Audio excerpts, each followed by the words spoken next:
Chapter 85, Lien, Bidding Increment. At the entrance of the auction house, a discreet Rolls-Royce came to a halt, immediately attracting someone to approach and open the door. Mr. Hua, you have arrived. The senior management of the auction house, who had been waiting at the door for quite some time, greeted Hu Jingyan with deference. However, he caught sight of a charmingly beautiful woman seated beside the coldly handsome man and quickly averted his gaze. With a forced smile, he said, "Mr. Hua, please disembark." Hu Jingyan nodded slightly and stepped out of the vehicle. Meanwhile, Li Heng also opened the car door for Tan Lingyin, raising his hand to shield her head as she alighted. Hu Jingyan waved towards Tan Lingyin, saying, "Yinin, come here." Tan Lingyin jogged around the rear of the car and arrived beside him, her hands hanging in front of her as she held her bag, biting her lip while scrutinizing the middle-aged man next to Hu Jingyan. Hu Jingyan grasped her wrist, enveloping her delicate hand within his palm, and spoke in a dispassionate tone, "Lead us inside." Qian Xingrong, noticing that the two had clasped hands, felt compelled to inquire, otherwise, it would seem disrespectful towards this young lady. He quickly raised his hand in a gesture of invitation, saying, "Please, this way, we shall take the VIP passage." As they walked, he cautiously asked, "Mr. Hua, may I inquire who this young lady is?" "My fiancé," Hu Jingyan replied gently, glancing at Tan Lingyin with a subtle smile playing on his lips. "Oh my, Mr. Hua is engaged. How come I hadn't heard the news?" Qian Xingrong exclaimed in astonishment, quickly adding, "If there are any items today that you two fancy, our auction house will gift you one as a token of congratulation on your engagement." Hu Jingyan replied calmly, "There's no need. I shall personally present my fiancée with whatever she desires." Qian Xingrong chuckled. "Mr. He is truly heartless, denying us the opportunity to associate with the Hua family." Hu Jingyan cast a faint glance at him, choosing not to respond further. They traversed the quiet corridor and entered the elevator. It was then that Qian Xingrong introduced himself. "I am Qian Xingrong. May I ask how to address Mr. Hua's fiancé?" Tan Lingyin nodded slightly, replying softly, "My surname is Tan." "Miss Tan, may I inquire if you have any dietary restrictions? We will be providing you with tea and snacks shortly." Qian Xingrong adeptly catered to the needs of high-profile clients. Tan Lingyin thought for a moment but could not recall anything she disliked, saying, "Anything is fine. I can eat anything." Qian Xingrong beamed. "That is splendid. We can provide you with a selection of delightful desserts and fruits, ensuring you have a joyous experience throughout the auction." They arrived at the luxurious suite on the top floor. Upon entering, they were greeted by an enormous screen that resembled an entire wall, displaying what appeared to be an auction venue filled with rows of seats occupied by numerous individuals. Qian Xingrong said, "Please take a moment to rest. The auction will commence shortly." Tan Lingyin called out to him, "Why aren't we going to the venue?" She feared that Hu Jingyan had refrained from attending the venue because of her, which might alter the trajectory of ominous signs. Qian Xingrong smiled as he explained, "Mr. Hu's status makes it unsuitable for him to enter a venue filled with various people. We are concerned about potential dangers." Tan Lingyin nodded slightly, and Qian Xingrong departed. Hu Jingyan beckoned her from the sofa. "Do you wish to go to the venue?" Tan Lingyin seated herself beside him, gazing intently at his face as ominous signs grew increasingly apparent. She shook her head gently. "It's nothing. I was merely curious." Nearby, Li Heng rolled over the adjusted bidding machine, a freestanding apparatus featuring a computer screen that displayed photos, names, and descriptions of the auction items. Tan Lingyin inquired, "What is this for?" Li Heng explained, "If the young lady desires something during the auction, she merely needs to click the bidding increment on the screen." Tan Lingyin found it intriguing and raised an eyebrow, saying, "This is far more advanced than raising a paddle at the venue." "Indeed, it is not appropriate for our Mr. Hua to raise a paddle in the venue," Li Heng chuckled, flattering. "Mr. Hua seldom attends the auction house himself. Typically, it is the company's jewelry assistants who come. This time, he is here personally to present a gift to the young lady." Hu Jingyan arched an eyebrow slightly, his lips parting to say, "You speak too much." Yet, a faint smile lingered on his face. Tan Lingyin leaned back on the sofa, observing him. "So you came here because of me?" Hu Jingyan, caught by her enchanting gaze, felt a slight flush creep to his ears and coughed lightly. "Ahem, not entirely. The primary reason is that the jewelry this time is of the highest quality. I also wish to acquire some for my family." Tan Lingyin noted the evasiveness in his gaze, raising an eyebrow with a gentle smile gracing her lips. Hu Jingyan was clearly not adept at deceit. He had come primarily to present her with a gift. Chapter 86. Why do you keep staring at me? Because you are beautiful. Sitting beside Hu Jingyan, Li Heng quickly tapped the screen. On the large display, Tang appeared momentarily taken aback, her gaze locking onto the camera as she announced aloud, "A distinguished guest has just raised the bid by 1 million. The current price stands at 10 million. Is there anyone willing to raise the bid further?" As Tang spoke to the camera, she inadvertently exchanged glances with Lingyin, though the latter remained unseen by her. Lingyin furrowed her brow, her fingers instinctively pinching the knuckles of her hand resting on her lap. This beautiful host was destined for calamity. No, since she had foreseen it, she could not allow such a fate to unfold. Turning her head, she met Huijingyan's gaze. He hastily averted his eyes, a hint of suspicious shyness crossing his face. He had been intently watching her as she focused on the screen, unaware that she had caught him in the act. Disregarding whether he had been secretly observing her, Lingyin spoke with a serious expression. "Huijingyan? I wish to go to the venue." Huijingyan straightened slightly. "Is it uncomfortable here?" Lingyin grasped his hand firmly. "Something is amiss at the venue. And you must stay by my side." After her declaration, she rose, pulling Huijingyan up with her. He followed her lead, his large hand firmly clasping hers. "Very well. Let us proceed to the venue." Lingyin nodded, picking up her bag. Li Heng immediately interjected, "Mr. Hua, I will arrange seating at the venue right away." He hurried out while speaking on the phone. As Lingyin and Huijingyan exited the suite, four bodyguards stationed outside promptly followed them. Upon descending the stairs, they paused at the entrance of the venue. Li Heng rushed over, breathless. "Mr. Hua, the seats have been secured. Allow me to escort you there." The grand doors of the venue swung open, and Tang's amiable voice resonated through the speakers.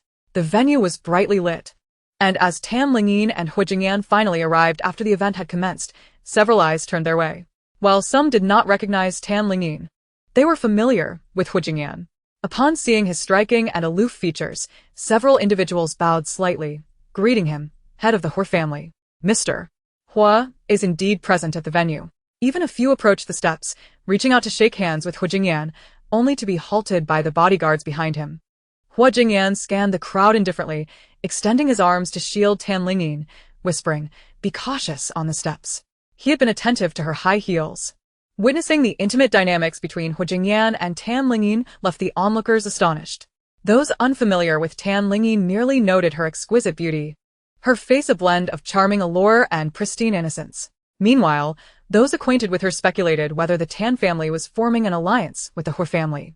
Unfortunately, they had not heard of any such news and dared not speak openly. In the capital, offending anyone was unwise, especially the Hua family. The Tang family stocks had surged recently, securing numerous domestic and international deals, hinting at a return to their former glory. Regardless of the circumstances surrounding these two, silence was imperative. Li Heng led the way to the VIP seating. "Mr. Hua, Miss Tang, this angle is excellent." As he spoke, he placed 2 handkerchiefs on the seats, inviting them to sit. Huijingyan assisted Lingyin into her seat, his gaze wholly fixated on her. Only after she was settled did he take his own seat, turning to her softly. "How is the view?" Lingyin looked up at Tang on stage, the proximity allowing her to discern the misfortune written across Tang's face. "It's good. This position is quite favorable." She rummaged through her bag, producing a stack of talismans. While Huijingyan attended to his work, she had not been idle. Sketching several talismans daily, holding a protective talisman in her hand, she resumed her focus on Tang.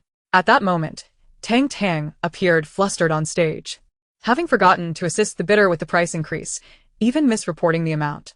A reprimand from her earpiece jolted her back to reality. "Apologies, I momentarily lost focus. Let us continue." The bidding resumed, and Tang's gaze frequently drifted towards Lingyin. A woman's intuition is often astute, particularly that of a practitioner. Lingyin's fingers tapped lightly on the armrest, a playful glimmer dancing in her eyes. She glanced at Huijingyan, their gazes colliding. "Why do you keep staring at me?" As Huijingyan began to turn away, she tilted her head closer, inquiring. Huijingyan's eyelashes fluttered slightly as he met her gaze, his lips parting to reply, "Because you are beautiful." Lingyin teased. "Isn't the one on stage unattractive?" Huijingyan furrowed his brow, confusion flickering in his dark eyes. "What do you mean?" Lingyin chuckled, lazily reclining in her seat. "It's nothing. Weren't you going to buy me that necklace? Why not raise the bid?" "Right, Li Heng. Raise the bid." Huijingyan directed towards Li Heng. Li Heng promptly raised the paddle. Tang's eyes widened in surprise, a hint of resentment crossing her expression as she announced. VIP number 1 raises the bid by 100,000, bringing the current price to 15 million. The bidding increments were now set at 100,000, and everyone in the venue raised their paddles to indicate their bids. Just moments ago, Li Heng had raised the bid by 1 million. Upon hearing this, those wishing to bid held their paddles tightly. They understood that the number 1 VIP seat belonged to Hu Jingyan. Who would dare compete with him in the business arena? Moreover, it was merely a diamond necklace, not an antique.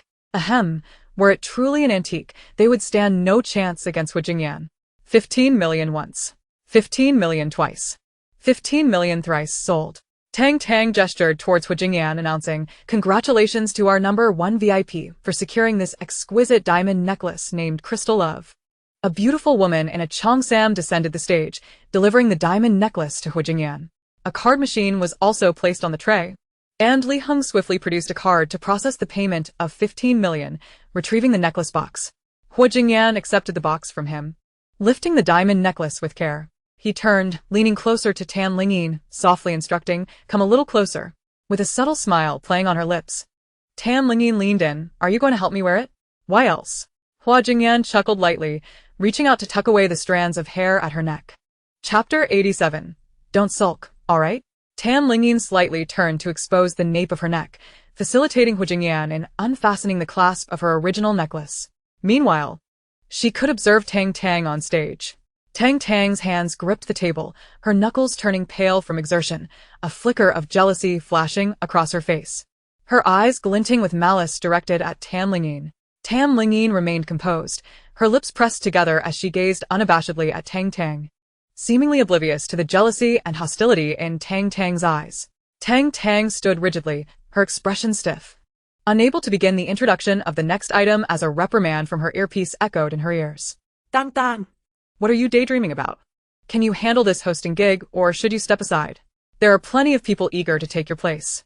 Tang hastily regained her composure, forcing a strained smile. Now, we shall commence the introduction of the second auction item. The large screen behind her showcased a video of the gemstone, captured in a 365-degree angle, beautifully highlighting the allure of the deep blue gemstone pendant. Tang endeavored to avert her gaze from that handsome face she yearned for day and night, as he focused intently on explaining the sapphire pendant. Tan Lingyin felt a sudden emptiness around her neck. Her original necklace had been removed by Hu Jingyan. Almost immediately, a chill enveloped her neck as he draped the diamond necklace he had just acquired around her collarbone. His warm fingers grazed her nape repeatedly, sending shivers of delight coursing through her. After a moment's pause, Tan Lingyin noticed he had yet to fasten it. Hu Jingyan, his expression serious, was fixated on the clasp between his fingers, struggling slightly to secure it. Li Heng cast a sidelong glance, his lips twitching. If he was not mistaken, the necklace was already in place. Hu Zong claimed it was not yet fastened, clearly lost in thought as he gazed at her delicate neck. Once he was certain the clasp would not come undone. Seeing his lack of movement, Tan Lingyin raised her hand to tug at the necklace, questioning if it was indeed fastened. She turned to him, their faces exceedingly close. Hu Jingyan looked at her with darkened eyes, softly replying, before swiftly leaning back against his chair. Whenever they had even the slightest contact, he found himself distracted. This impulse demanded all his willpower to suppress. As several auction items passed, Hu Jingyan inquired if Tan Lingyin was interested in each, to which she replied negatively. At that moment, a green gemstone ring was presented on stage. Tang, the host, donned the ring herself to provide the audience with a more tangible sense of its appearance. It was a standard practice for hosts to showcase auction items in this manner. However, upon seeing the green gemstone ring adorning Tang's hand, Tan Lingyin's expression shifted slightly, and she immediately pointed at the stage, exclaiming, "That ring is beautiful." Li Heng raised the bid, and Hu Jingyan's face lit up with a smile, finally encountering something she desired. "Liem prumli ramarka, wuzon." This green gemstone ring is rather ordinary, valued at a maximum of 10 million. Shall we increase the bid by 10 million directly? After his increase, subsequent bidders would likely refrain from further bidding. Hu Jingyan supported his head with one hand, his eyelids half closed as he replied, They were seated in the front row, and Tang's peripheral vision caught Tan Lingyin's gesture. Li Heng raised a sign and declared, 10 million. Tang pursed her lips, a forced smile gracing her features as she remarked, VIP number 1 bids 10 million for the sake of a smile from a beauty. Truly enviable. As the host, She should have refrained from making such comments beyond the bidding. Yet, she could not contain herself, her jealousy almost overwhelming. Each word subtly mocking Tan Lingyin as a mere purveyor of smiles. Tan Lingyin, fully aware of the underlying meanings in her words, merely smiled slightly in response. This was a consequence of her own actions. Silently, she tucked the talisman back into her bag. Even if she offered it to Tang now, the latter would undoubtedly reject such a gift from a rival. Previously, Tan Lingyin had approached Huijingyan merely to gauge Tang's reaction. Had Tang merely appeared dejected without the predatory glare, she would have assisted her. However, given that she was now Huijingyan's fiancé, destined to be together, she was unwilling to aid someone who harbored ill intentions toward her. Unfortunately, human nature is often untrustworthy. Tang had audaciously branded her as a seller of smiles in front of so many. As her words echoed in the venue, a heavy silence fell. Huijingyan's expression turned cold, finally directing a glare at Tang on stage, instructing Qian Xingrong to replace her immediately. The hall fell into a hushed stillness as Huijingyan's chilling voice resonated ominously, reverberating through the vast space. Li Heng responded, yes. Meanwhile, Qian Xingrong, who had been watching the live feed backstage, emerged from behind the curtain, drenched in sweat. He seized Tang's arm, whispering urgently, "Why are you so talkative? Hurry and leave."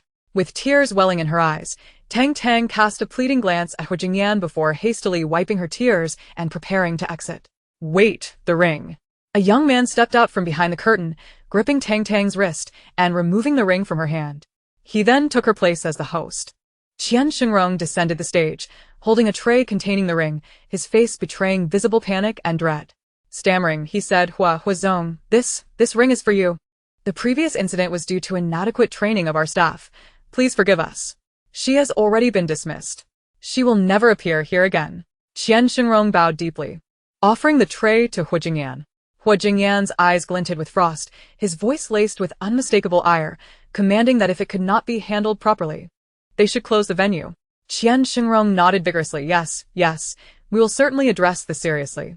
Once the auction concludes, we will present you and Miss Tan with a generous gift as an apology. Only then did Huijingyan reach for the small box, while Qian Xingrong wiped the sweat from his brow and hurriedly exited. Yinyin, em sore. Huijingyan handed the box to Tan Lingyin, his expression filled with regret. Tan Lingyin raised an eyebrow slightly, asking, "What are you apologizing for? You haven't done anything wrong. This situation arose because of me. I should apologize." Huijingyan grasped her hand, placing the box in her palm. "Please don't sulk, okay?" Tan Lingyin accepted the box, her curiosity piqued. "It seems you know her." "I've seen her a few times. She previously worked in jewelry appraisal at Heiress Group," Huijingyan explained rapidly.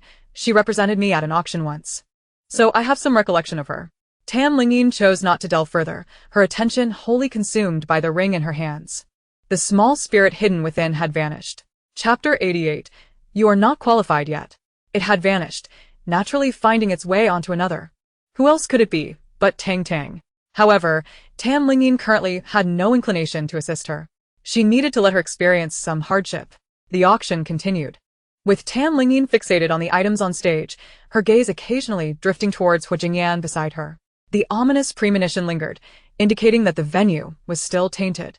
As the next items were presented one after another, Huijingyan successfully bid on several pieces of jewelry, each exceeding 10 million. As the auction neared its conclusion, approaching midnight, the final item was brought forth, a royal green jade circular ring. Under the lights, it shimmered with a translucent glow. Even those unfamiliar with jade would recognize its value. For some unknown reason, upon the appearance of this item, the chill in the already cold venue dropped several degrees. Huijingyan's eyes brightened slightly as he addressed Li Heng. "I want this one." Li Heng nodded immediately, beginning the bidding. This jade piece is a peace ring from 300 years ago, certified to be a personal accessory of a European prince, valued at over 100 million. Huijingyan replied casually, just bid when the time is right. He turned to Tan Lingyin. "The auction is about to conclude. What would you like to eat?"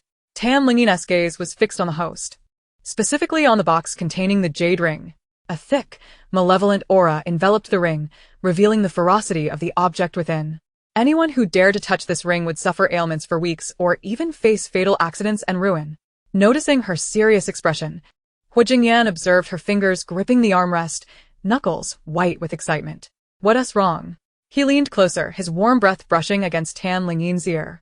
Startled back to attention, Tan Lingyin turned to him, declaring, "This item is unclean. I must acquire it now." "Now?" Hua Jingyan was taken aback, glancing at the earnest host still explaining on stage. The auction had not yet concluded. Tan Lingyin seized his hand, insisting, "If we wait any longer, it will be too late. I need it now." Hua Jingyan felt the firmness of her grip, indicative of her urgency. Without inquiring further, he rose immediately and proclaimed, 200 million, I shall claim it. The bid was swiftly elevated by Li Heng, doubling the amount. Even if the item were indeed an antique, no one would be foolish enough to procure it at such an inflated price. After Hua Jingyan's bid became apparent, no one dared to continue bidding against him. The host, brimming with excitement, announced, 200 million. Is there anyone else willing to bid? 200 million, twice. 200 million, thrice. Sold. The host gleefully lifted the box, gazing at Hua Jingyan with gleaming eyes, exclaiming, "Congratulations, esteemed guest number 1. 200 million secured for this imperial green jade peace ring." What a lucrative commission he would reap from this sale. As the box was delivered to Hua Jingyan, it was snatched by Tan Lingyin. Upon opening it, a surge of ominous energy rushed towards her. Thick, black mist enveloped her at a visible pace. Hua Jingyan's expression shifted dramatically as he reached out to grasp Tan Lingyin, calling, "Yinin, don't touch me." Tan Lingyin's icy voice rang out. Meanwhile, the host was delivering the closing remarks of the auction when he noticed Tan Lingyin ensconced in a swirling mass of black energy in the front row. His hand trembled as he clutched the microphone, panic evident in his voice. "What is happening?" "Quickly. Security. Security." Security personnel stationed at the corners of the venue rushed towards the front row. The 4 bodyguards of the Hua family stood alert, all equally bewildered. Tan Lingyin forbade them from intervening, leaving them to simply watch in stunned silence.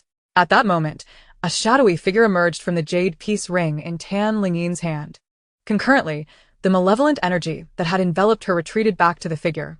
The dark, imposing silhouette loomed in midair, its visage adorned with ghostly patterns and its crimson eyes strikingly discernible under the lights. "Oh my heavens! Is that a ghost?" "There's a ghost." The hall erupted with women as shrieks and men as terrified shouts. People huddled together in their seats or scrambled to exit the venue. Chaos ensued as the entire assembly descended into pandemonium. Trying to flee? No chance. A chilling male voice reverberated throughout the hall. Instantly, the black mist dispersed in all directions, plunging the venue into an icy grip, causing everyone to shiver. The 2 main doors slammed shut in an instant. Those who attempted to push the doors found them immovable. "Ha ha ha, today let me savor the taste of living souls." The spectral figure cackled menacingly, its eerie laughter causing several attendees to faint. "Is this your objective?" Tan Lingyin's calm voice cut through the clamor, resonating with clarity amid the turmoil. The apparition paused, looking down at her. Observing her unperturbed stance, it inquired, "What's the matter? How come you're not unconscious? Make me faint?" Tan Lingyin chuckled softly, clutching a talisman in her hand. "You're not worthy." With a swift motion, she hurled the talisman while reciting an incantation. The ghostly figure, upon spotting the approaching talisman, attempted to flee but collided with an invisible barrier. "What is happening? When did you lay down this formation?" It assumed that the talisman was akin to a soul-destroying charm, prompting its hasty retreat. Yet it was caught off guard by the formation's barrier. Tan Lingyin's voice echoed, "The talisman is known as land formation. It was prepared with a pre-existing array. Once activated, it would manifest instantly. Did you think you could escape? Damn it, how are you a practitioner? You're not the one I seek." The spectral figure lashed out in impotent fury against the barrier. Tan Lingyin discerned the key in its words. "So, you have a target?" She glanced at Hua Jingyan, pointing at him. "Are you looking for him?" The ghost's blood-red eyes widened in recognition. "It's him. He's the one who bought me." A flash of insight crossed Tan Lingyin's mind, and she abandoned her initial plan to eradicate the spirit. This malevolent entity had a guiding force behind it. With a focus on Hua Jingyan, she needed to investigate further, for it might unveil more. Producing a binding talisman, she recited the incantation, affixing it to the ghostly figure, which instantly became immobile. At that moment, the doors of the venue swung open. Chapter 89, Help Me Eliminate Someone. Tan Lingyin turned to the remaining conscious individuals and urged, "Quickly, take your family and friends and leave this place. Hurry." Without questioning, they assisted one another, fleeing the venue without a backward glance. Soon, the hall was deserted. Even the security personnel had fled. Was there any choice but to escape or face death? They were merely security, equipped to handle humans, but ill-equipped to contend with ghosts. Tam Lingyin then retrieved a soul-nurturing talisman, stating, "I will take it home for interrogation." The talisman did not release the soul but instead extended tendrils of cold, dark energy that ensnared the ghostly figure, drawing it back into the talisman. Hu Jingyan hurried to Tam Lingyin's side, yearning to grasp her hand but hesitating in fear of her rejection, ultimately settling for a concerned gaze. "Yinin, are you all right?" Tam Lingyin, observing his face, noted the ominous signs had dissipated, granting her relief. A gentle smile graced her lips. "I'm fine. It cannot harm me, so fret not." In this world, many things could inflict physical harm upon her, yet no minuscule spirit could touch her soul. The overwhelming, dense malevolence had surged towards her, aiming to assault her spirit, clearly intent on inflicting substantial damage. Had Hu Jingyan faced such a trial, he would have fainted immediately, waking either dead or a fool. Seeing her reassured, Hu Jingyan finally grasped her wrist, relieved. "As long as you're okay, I was terrified just now. When I saw you enveloped in that black mist, I nearly used a divine light talisman on you, but feared it would injure you." His palm was warm, resting on Tam Lingyin's wrist, and she could feel his anxiety and concern.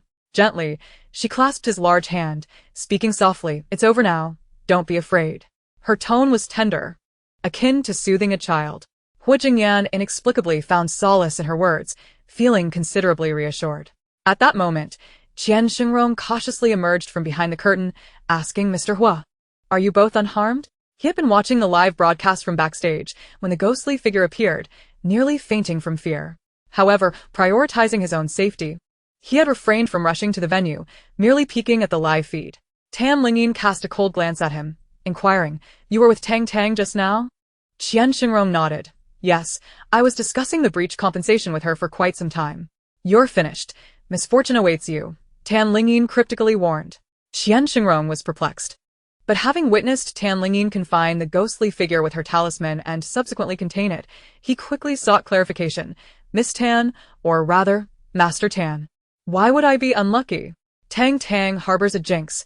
Anyone who approaches her will encounter misfortune, especially her." Tam Lingyin succinctly explained, pressing, "Where is Tang now?" She went home," Qian Xingrong replied, a pained expression on his face. "She agreed to compensate for the breach, so I let her leave first." "Where does she live?" "I don't know, I never inquired," Qian Xingrong admitted, being a rather honest man, particularly under the thumb of his wife. How could he possibly have bothered to find out where Tang resided?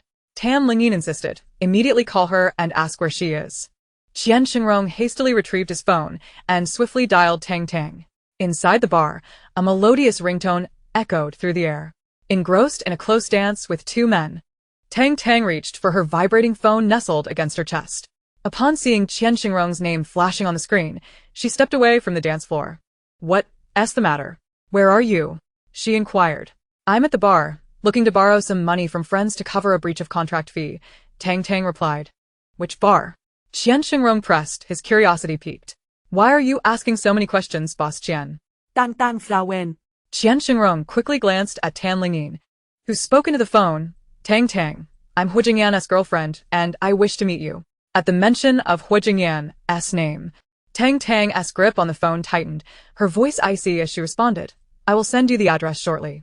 After ending the call, Tang dialed another number. "Hello, I'm accepting the collaboration we discussed earlier, but I need you to help me deal with someone."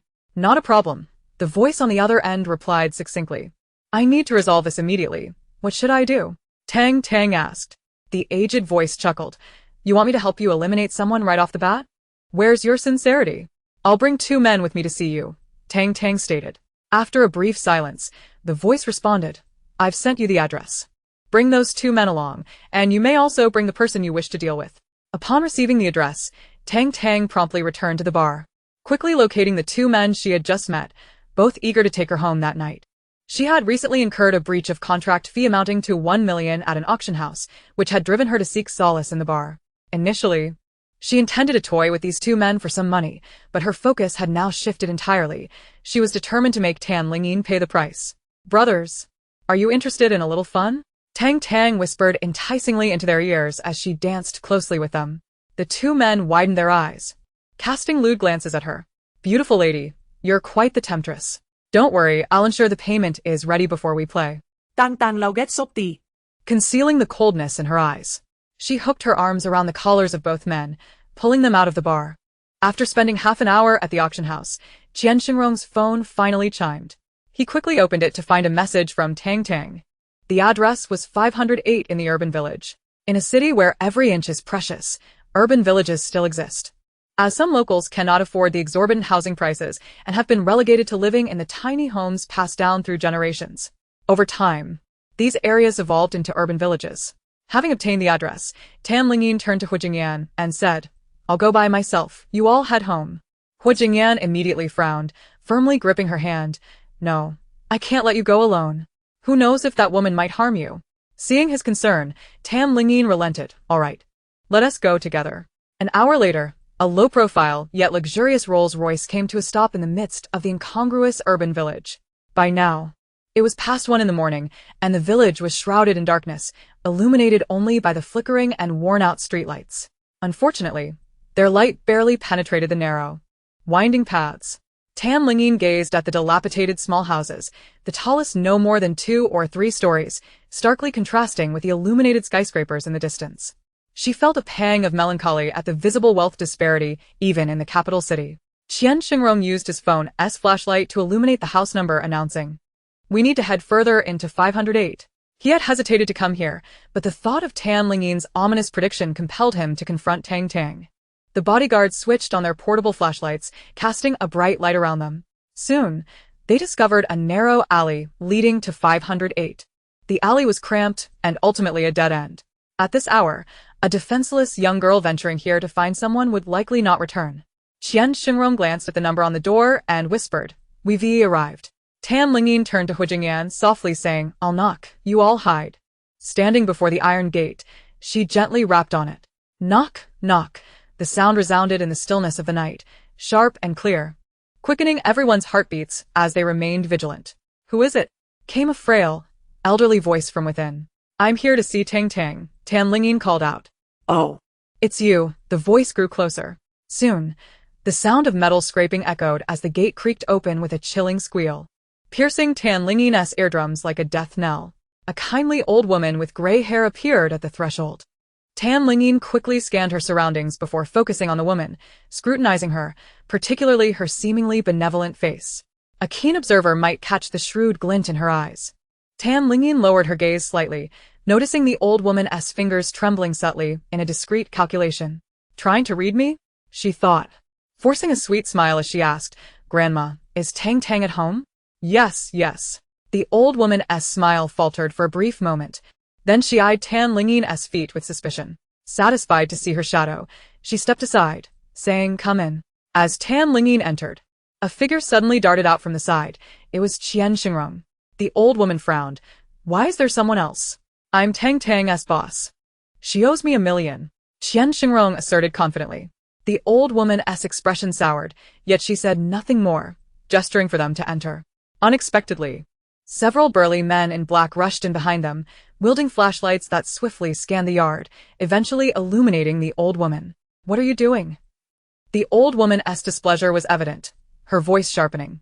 Lingyin maintained a calm and gentle demeanor, assuring her, Don't be afraid, these are my bodyguards. They won't harm you.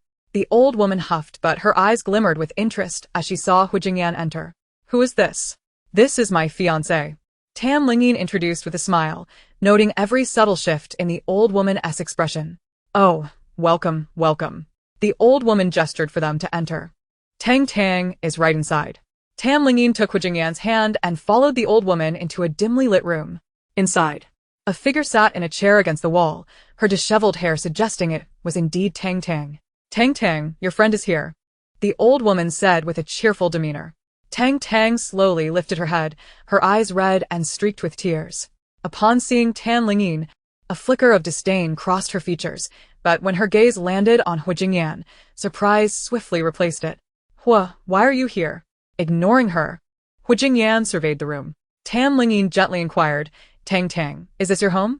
Tang's eyes widened momentarily in shock, cautiously glancing at the old woman before nodding. Yes. Tan Lingyin's smile remained unwavering as she continued. Is this lovely lady your grandmother? Tang did not respond, instead furrowing her brows and asking, what do you want with me? I'm here to rescue you, Tan Lingyin replied with a radiant smile. Tang's face was etched with surprise, her expression flustered as she glanced anxiously at the old woman. Do not speak nonsense. I am quite safe in my own home. At the table, the old woman poured several cups of water, smiling as she said, guests are a blessing. You are all friends of my Tang. Come. Enjoy a cup of hot tea. As she spoke, she approached Tan Lingyin, handing one cup to her and another to the nearby Jingyan, adding, for my esteemed guests. The tea is quite ordinary, I hope it pleases you. She then turned to Qian, saying, there is more on the table, help yourselves. Tan Lingyin gazed into her cup, noticing that what wafted upward was not steam, but a dark, ominous aura. A slight smile curled her lips as she coldly remarked, this tea is indeed quite exceptional. The old woman beamed at her, eagerly encouraging, then do have a taste. Tan Lingyin tightened her grip on the cup, slowly raising it to her lips. Though Jingyan lacked the Xianling bone, he sensed that something was amiss with the tea, and was about to reach out to stop her when she suddenly flipped her wrist. The tea splashed across the old woman's face. Ah! The old woman shrieked, hastily wiping the tea from her face. Tan Lingyin forcefully smashed the cup against the old woman's head, exclaiming, you old hack. Did you think I could not see the malevolent energy radiating from you? Her voice was icy as she cast the cup aside, channeling her power to strike at the old woman's knee. Ouch! The old woman was struck in the eye by the cup, her vision blurred with pain. And as her knee buckled, she collapsed onto the ground. Tan Lingyin swiftly affixed a binding talisman onto her, stepping forward to plant her foot firmly on the old woman's abdomen. The heel of her stiletto pressed down hard as she coldly demanded, speak. Where are the corpses of those two individuals? Upon first seeing the old woman at the entrance, Tan Lingyin had sensed the overwhelming malevolence emanating from her, along with a glint of bloodlust in her eyes. Not only was she responsible for numerous lives lost, but she had also recently claimed 2 more victims. Blood streamed from the old woman's fingers as she covered her eyes, while her remaining eye glared at Tan Lingyin. Who are you?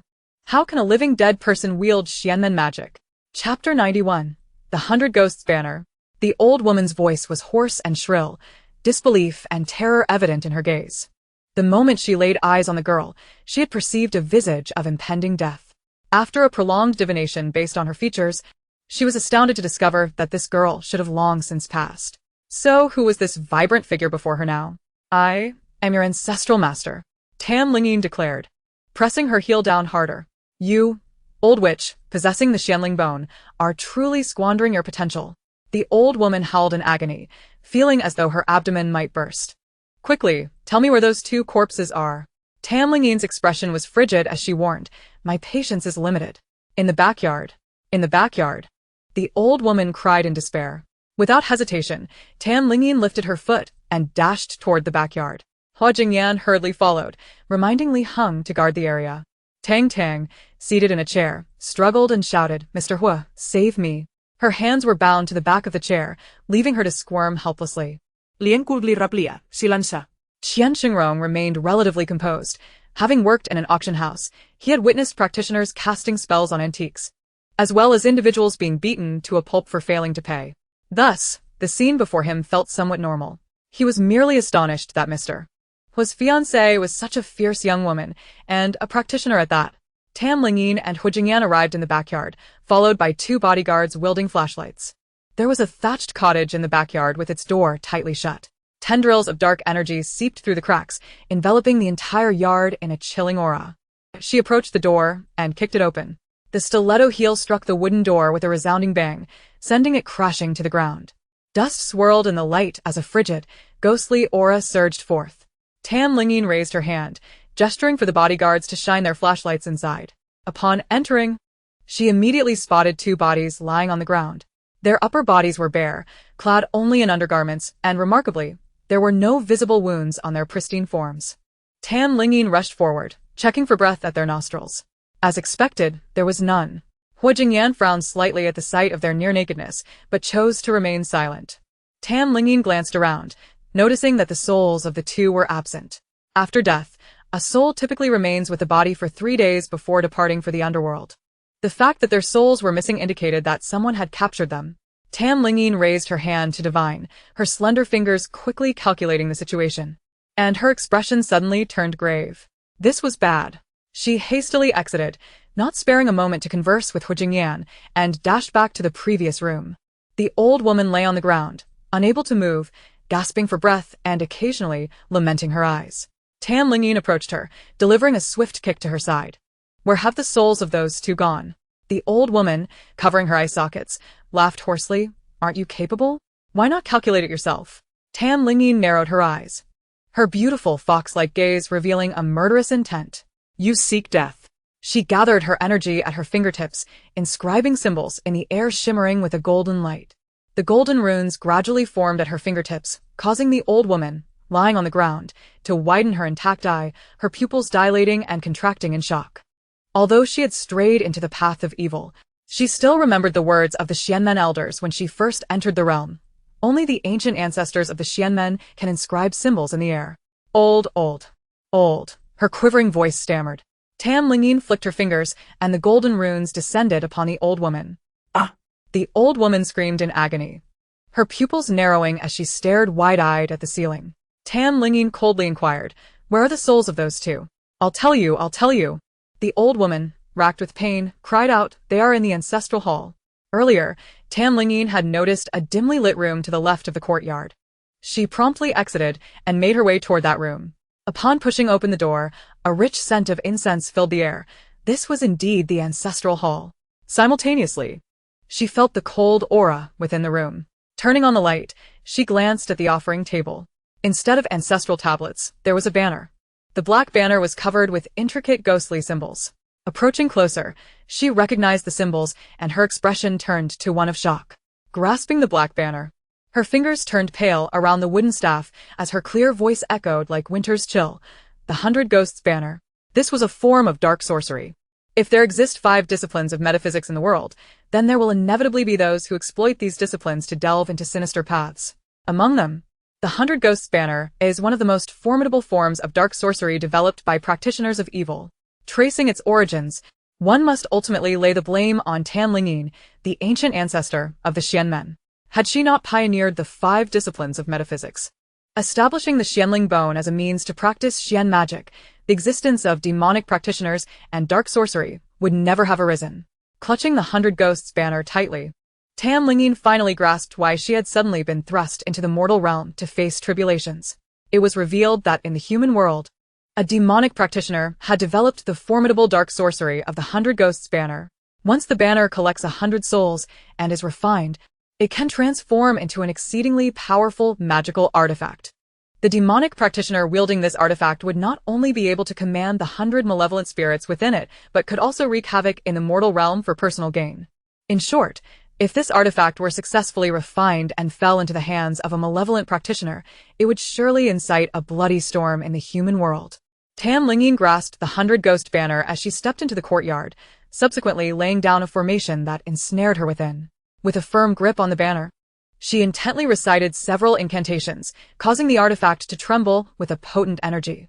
As an esteemed ancestor of the Xianmen, although she did not create the 100 Ghost banner, she possessed profound knowledge of its origins. Within the Xianmen, there existed a high-tier artifact known as the Soul Guiding Banner, specifically crafted for guiding the souls of the deceased to the underworld. The 100 Ghost banner was innovated upon the foundation of this very artifact. Thick, dark fog enveloped the black banner, accompanied by chilling wails of tormented spirits. Lingyin raised the banner and coldly declared, "Come forth. I shall escort you to the underworld." A multitude of black ghostly figures emerged, their visages twisted and exuding a palpable malevolence. Clearly, they were no mere spirits, but had transformed into malevolent apparitions after dwelling within the banner for far too long, having gained substantial power. Among them, 2 faintly translucent ghostly figures captured Lingyin's attention. Chapter 92, Ziwei's Imperial Decree, Little Linger has keen eyes. The appearance of these 2 spirits unmistakably resembled the corpses found in the thatched cottage of the backyard. She beckoned them, "You too, come here." The small spirits, visibly frightened by the malevolent ghosts, trembled as they approached her side. Surrounding Tan Lingyin were nearly 20 sinister apparitions, their presence radiating an eerie aura. Fortunately, the formation contained the chilling energy, or else the malicious essence would surely afflict the neighbors with illness. Hu Jingyan, peering through the subtly golden glow of the formation, observed Tan Lingyin encircled by the ghostly figures and inquired with concern, "Yinin, are you alright?" Tan Lingyin raised her hand to halt his approach, replying, "I am fine." "Have someone drag the old woman out." Hu Jingyan promptly signaled for assistance, and the bodyguards swiftly extracted the immobilized old woman. She was unceremoniously cast into the courtyard, her feeble cries echoing in the air. Just moments ago, Tan Lingyin inscribed a spiritual mark on her, named heart-piercing, bone-corroding. Now, The old woman was not only experiencing excruciating heart pain but also enduring the agony of her bones being gnawed upon, unable to faint, forced to withstand the torment. Tan Lingyin regarded her coldly, inquiring, "From where did you acquire this 100-ghost banner?" The old woman, glancing at the fearsome apparitions surrounding Tan Lingyin, pleaded, "I cannot say. I truly cannot say." Tan Lingyin's gaze darkened as she reprimanded, "Even on the brink of death, you still cling to your secrets. It appears that heart-piercing bone-corroding is far too lenient for you." Her fingertips swiftly coalesced with spiritual energy, drawing a golden spiritual pattern in the air. The surrounding malevolent spirits recoiled at the sight of her glowing fingers, for they feared such luminous power. However, the two small spirits hovering beside Tan Lingyin, having only recently departed their mortal coils, harbored no fear of her. Tan Lingyin traced a spiritual pattern and forcefully infused it into the old woman's body, exclaiming, "Let us see how long you can endure the sensation of being engulfed in flames." The old woman's piercing scream shattered the tranquility of the night, startling nearby dogs into frenzied barking and chickens into crowing. The commotion escalated. After a prolonged period of torment, the old woman could no longer contain herself, wailing, "I will tell you. I will tell you. An old Taoist gave it to me." Tan Lingyin swiftly pressed for details. "What is his name? What does he look like? Where is he now?" The old woman opened her mouth to respond, but suddenly convulsed, her black pupils dilating as her breath ceased. The bodyguards hurriedly checked her nostrils and confirmed, "She is dead." Tan Lingyin was already aware of her demise, having witnessed a ghostly figure escaping from the old woman's body. The spirit, unable to depart from its earthly vessel, floated nearby, its essence tainted with a murky darkness, emanating a sinister aura due to her misdeeds in life. Tan Lingyin coldly interrogated, "Were you ensnared by a words follow the law curse?" This curse, once uttered, would trigger the caster's magic to manifest upon the speaker. The old woman had been on the verge of revealing the Taoist's name when she abruptly perished, indicating that the Taoist had cast a spell ensuring her immediate demise should she dare speak of him. The ghostly figure of the old woman nodded, affirming, "I cannot say anything." Tan Lingyin understood that further inquiries were futile. Even as a spirit, the old woman remained bound by the curse, where uttering a word would lead to her obliteration. However, such an end was far too lenient for her. Tan Lingyin pressed her lips together, murmuring, "I shall deal with you later." The old woman floated obediently in place, uncertain of the impending punishment, but it seemed preferable to total obliteration. Tan Lingyin concentrated her spiritual energy, crafting a spiritual pattern in the air. She hurled the pattern from the formation, where it gradually expanded, revealing a fissure amidst the golden design, from which a black vortex emerged. During her time alongside Hu Jingyan, her health had significantly improved, negating the need to use her blood to inscribe patterns to open the gates of the underworld. The deep, authoritative voice of the King of Hell resonated, "Little Linger, we meet again." Upon hearing his voice, the malevolent spirits trapped within the formation quivered in terror, their forms blurring in fear. Black mist poured forth from the vortex as the King of Hell materialized outside the formation, his visage obscured by the swirling fog. He surveyed the cluster of malevolent spirits surrounding Tan Lingyin, astonished at the number captured. Tan Lingyin nodded slightly, stating, "Not all of these evil spirits were malevolent in life. Some were forcibly transformed into malevolent beings within the 100-ghost banner. You may investigate them further before sending them into the 6 paths." The King of Hell inclined his head, raising a hand to beckon, causing the malevolent spirits to soar from the formation into the waiting black vortex behind him. Noticing the 2 small spirits still lingering beside Tan Lingyin, he inquired, "What of these 2?" Tan Lingyin replied, "They died unjustly and have only recently passed. They should still have the chance to return." The King of Hell furrowed his brow slightly. "Do you wish to resurrect them?" Tan Lingyin offered a resigned smile. "I have no choice. Their deaths are intertwined with the 100-ghost banner, and I bear responsibility. Understanding her resolve, the King of Hell refrained from further questioning, stating, "Very well, I shall take my leave." Lingyin nodded, offering a grateful smile. "Thank you." The King of Hell turned to the vortex, the black mist swirling around him. His gaze fell upon Hu Jingyan, his steps halting as the surrounding darkness gradually dissipated. Hu Jingyan had been observing the King of Hell closely, feeling a mix of concern and unease. His fiancée frequently summoned this formidable figure, and their familiarity was hard for him to overlook. When their eyes met, Hu Jingyan finally discerned the King of Hell's features. His countenance was pale and handsome, with sharp, flowing lines. Deep-set eyes exuded an air of authority. His long, inky hair was tied with a black crown, and he donned a dark robe embroidered with crimson patterns, radiating an aura of supreme power. Upon recognizing the king's striking appearance, Hu Jingyan tightened his lips, realizing that not only was he the ruler of the underworld, but he was also remarkably handsome. It was no wonder that Lingyin always beamed with joy upon seeing him. Simultaneously, the King of Hell scrutinized Hu Jingyan. His brows arched slightly, a look of curiosity crossing his pale features, questioning, "And who might this be?" Taking a step forward, Hu Jingyan spoke firmly. "Hu Jingyan, Yinin's fiancé. Ziwei's imperial decree." "Little Lingyin possesses discerning taste," the King of Hell remarked, turning back to Lingyin. "Yet I can't shake the feeling that he seems somewhat familiar." Chapter 93. He has a common face. Lingyin's eyes widened slightly, exclaiming, "You find him familiar too?" The King of Hell raised an eyebrow. "Do you?" Lingyin explained. "Perhaps he has a common face. I feel as if I've seen him somewhere before." Hu Jingyan furrowed his brow slightly, questioning, "A common face?" The King of Hell cast a glance at Hu Jingyan and, realizing he indeed had no recollection, smiled at Lingyin, saying, "I shall take my leave." He stepped into the dark vortex, and the inky passage swiftly vanished, while the golden spiritual patterns in midair gradually dimmed and faded into the ether.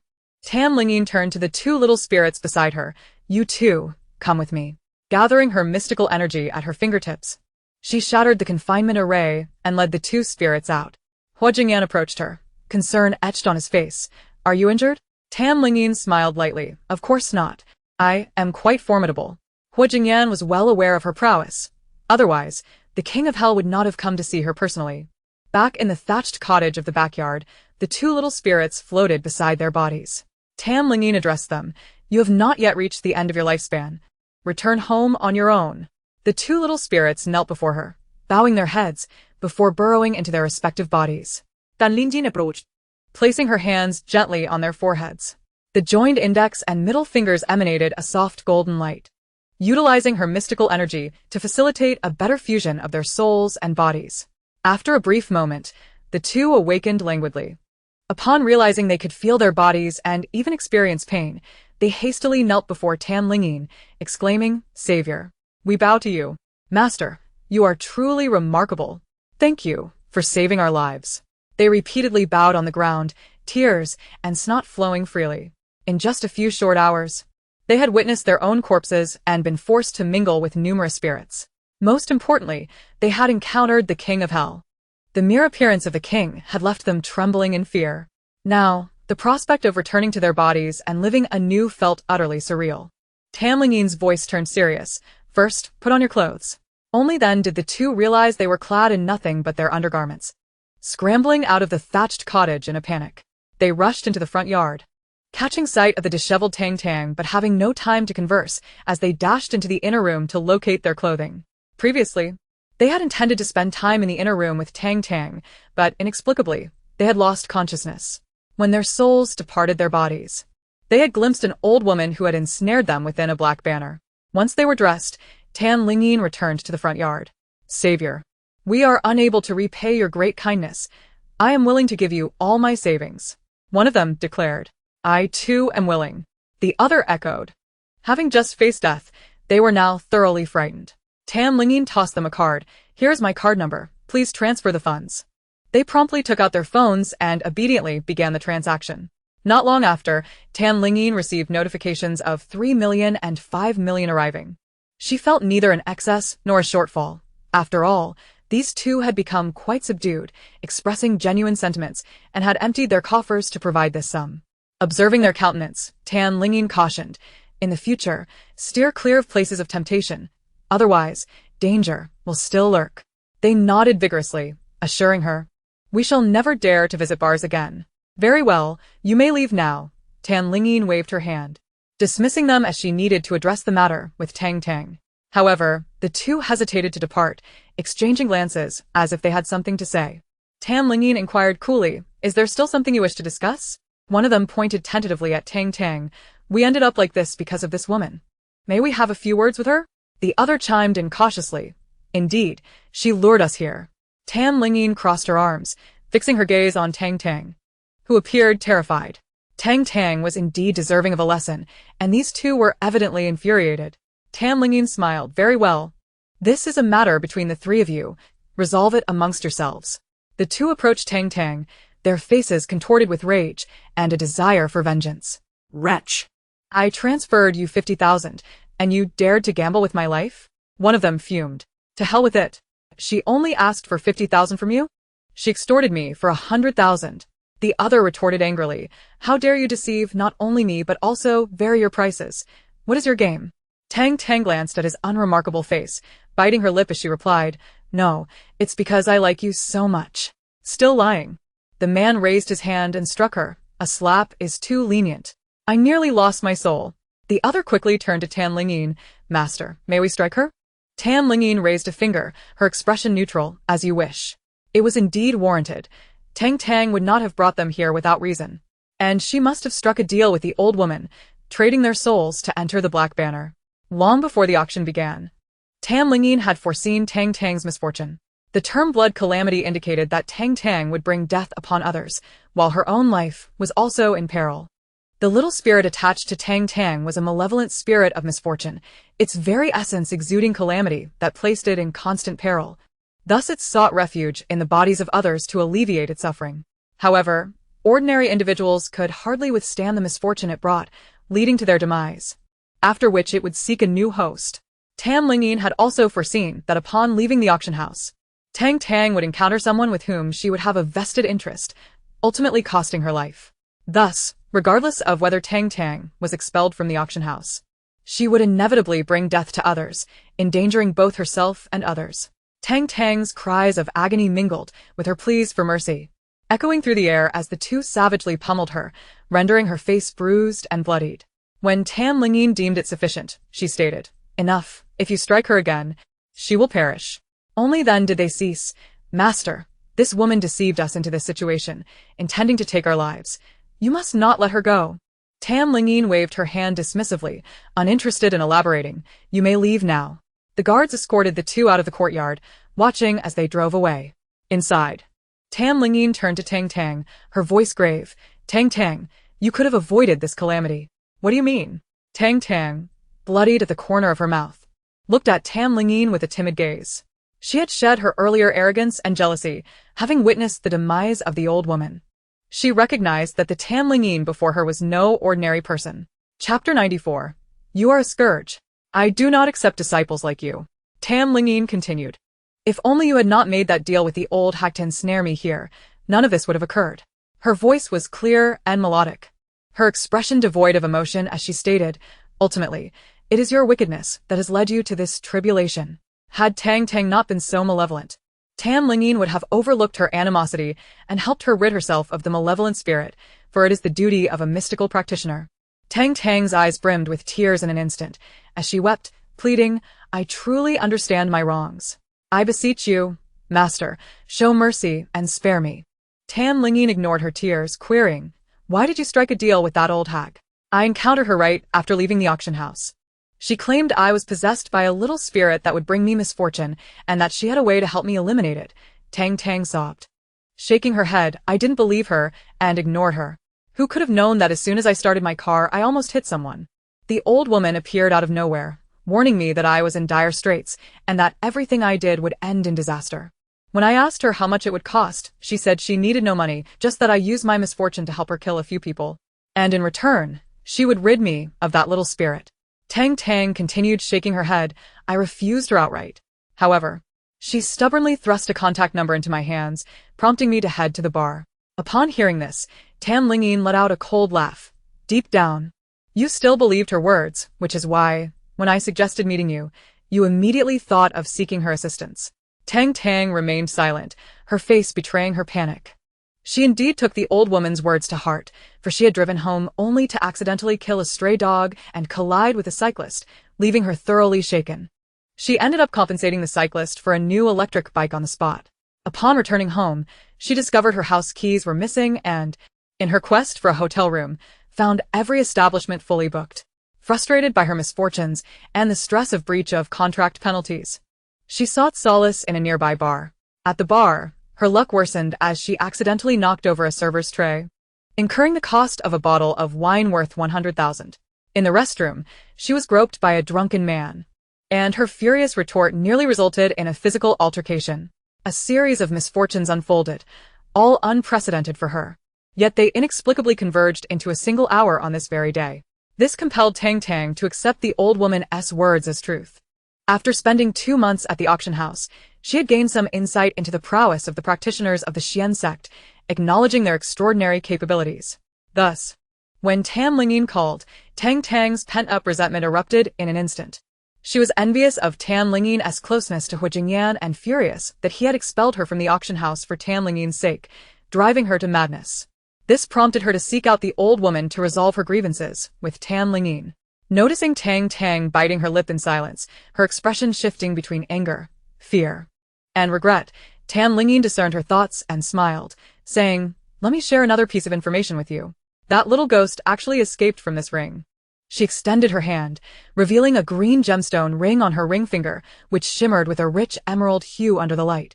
A 10 million yuan ring, indeed stunning in its beauty. Because you touched this ring, I was prepared to help you deal with that little ghost immediately, but unfortunately, you uttered words you shouldn't have. Upon hearing this, Tang's face was instantly flooded with remorse as she sobbed, "Master, I truly made a mistake. Please save me. I really don't want to go out and cause harm. I'm so terrified." Lingyin scoffed lightly, reassuring her, "Do not worry. I will handle the little ghost." With that, she took out a talisman from her bag, recited incantations, and flung it onto Tang's forehead. The talisman adhered to her skin, and a ghostly wail erupted. A dark shadow emerged from Tang, fleeing towards the door. Lingyin unleashed a surge of Xian power, causing the little ghost to fall to the ground, trembling with a thick aura of malevolence. Tang, witnessing this, widened her eyes in terror, shrinking back in her chair and screaming. Lingyin retrieved a nurturing talisman, promptly absorbing the little ghost into it. Recently, the onyx had assisted her considerably, proving to be a vital resource, especially the little ghosts that emerged from the realm of starving spirits, which were most nourishing for her. Having concluded this, Lingyin disregarded Tang and proceeded to the courtyard. There, the old witch's corpse lay on the ground, her soul hovering nearby, unable to depart. Upon seeing Lingyin approach, the old witch's ghostly visage turned even paler, gripped by fear. Having witnessed the king of hell's appearance, she understood her fate was sealed. Her ancestor would not spare her. Lingyin admonished coldly, "Now you know fear? Where was your fear when you slaughtered so many to feed the 100 ghosts banner?" The old witch, trembling, knelt and bowed her head, pleading, "Please spare me, ancestor. I know I was wrong. I will diligently serve the king of hell in the underworld. I will never commit evil again." "Do you still wish to serve the king of hell? You think you are worthy?" Lingyin's lips curled into a sardonic smile. She quickly formed a series of hand seals, channeling her Xian power to inscribe a golden spiritual pattern in the air. The pattern gradually enlarged, radiating golden light. The moment the old witch recognized the pattern, she screamed in terror, begging for mercy. "Please spare me, ancestor. I truly know I was wrong. Please don't send me to the path of hell." The path of hell is the most terrifying of the 6 realms. Entering it not only preserves one's past memories, but amplifies the pain of the soul 1,000-fold. Moreover, one would never die, eternally suffering in the form of a soul in the path of hell. Furthermore, after enduring torment, one must toil for the underworld, never able to escape the path of hell for all eternity. Lingyin scolded coldly, "You wretched thing. I have no disciple like you. You may leave." A dark vortex materialized in the air, emanating the wails of anguished spirits, the cacophony intensifying in the ears of all present, chilling them to the bone. The kneeling old witch, consumed by dread, wished fervently for her soul to disperse immediately, even if it meant entering the path of hell for torment. A large black hand emerged from the murky vortex, seizing the old witch's soul and dragging it into the abyss. As the black vortex vanished, the haunting wails lingered in the air, leaving an unsettling silence in its wake. Tan Lingyin exhaled deeply, extending her hand toward Hu Jingyan, calling out weakly, "A yen." Hu Jingyan immediately stepped forward, firmly grasping her hand, asking, "Are you tired?" Tan Lingyin nodded slightly. The expenditure of Xian power had indeed worn her out. Having accomplished so much, opening the gates to the underworld, assisting those two souls, and now opening the path to hell, she felt fatigued. She tightened her grip on Hu Jingyan's hand, gently resting her head on his shoulder, gazing at Tang, still bound to the chair, and implored, "Release her." Hu Jingyan frowned. "Release her? She caused the deaths of 2 people. How can she be set free?" "They didn't die, so there's no basis for charges," Tan Lingyin countered, tilting her head closer to him. Hu Jingyan leaned down, listening as her soft voice whispered in his ear, "I have dealt with that ill-fated ghost. But the misfortune lingering around her remains. She won't last long." Hu Jingyan nodded slightly, "As you wish." He raised his hand, and the bodyguard promptly approached to untie Tang. Qian Xingrong hurried forward, declaring, Tang, you must compensate 1 million immediately, or I will not let this go." Tang rubbed her reddened wrists, bound by ropes, biting her lip. "I have no money. If memory serves, you own a small apartment in the suburbs. Mortgage it and give me the cash." Qian Xingrong relentlessly pursued her for repayment. He had always been an easygoing leader, but now he felt nothing but disdain for Tang, even viewing her as frightening. If he couldn't secure the millions soon, she might vanish without a trace. Tang, tearfully imploring, said, "Boss Qian, please grant me a few days. I assure you I will come up with the money." Qian Xingrong asserted firmly, "Whether you do or not, if you don't, I will sue you." The thought of being sued by the largest auction house in the capital sent Tang into a panic. How could she continue in the jewelry circle after that? "Please don't be angry, Boss Qian. I will mortgage my house tomorrow and ensure the million reaches you," she pleaded with a face full of contrition. Qian Xingrong snorted. "It better be so, otherwise the auction house will not let you off." Tang repeatedly nodded in agreement, turning her gaze toward Tan Lingyin. Hu Jingyan held Tan Lingyin's hand, his other hand resting on her shoulder, the two standing together like a perfect pair. They were a match made in heaven, embodying beauty and grace.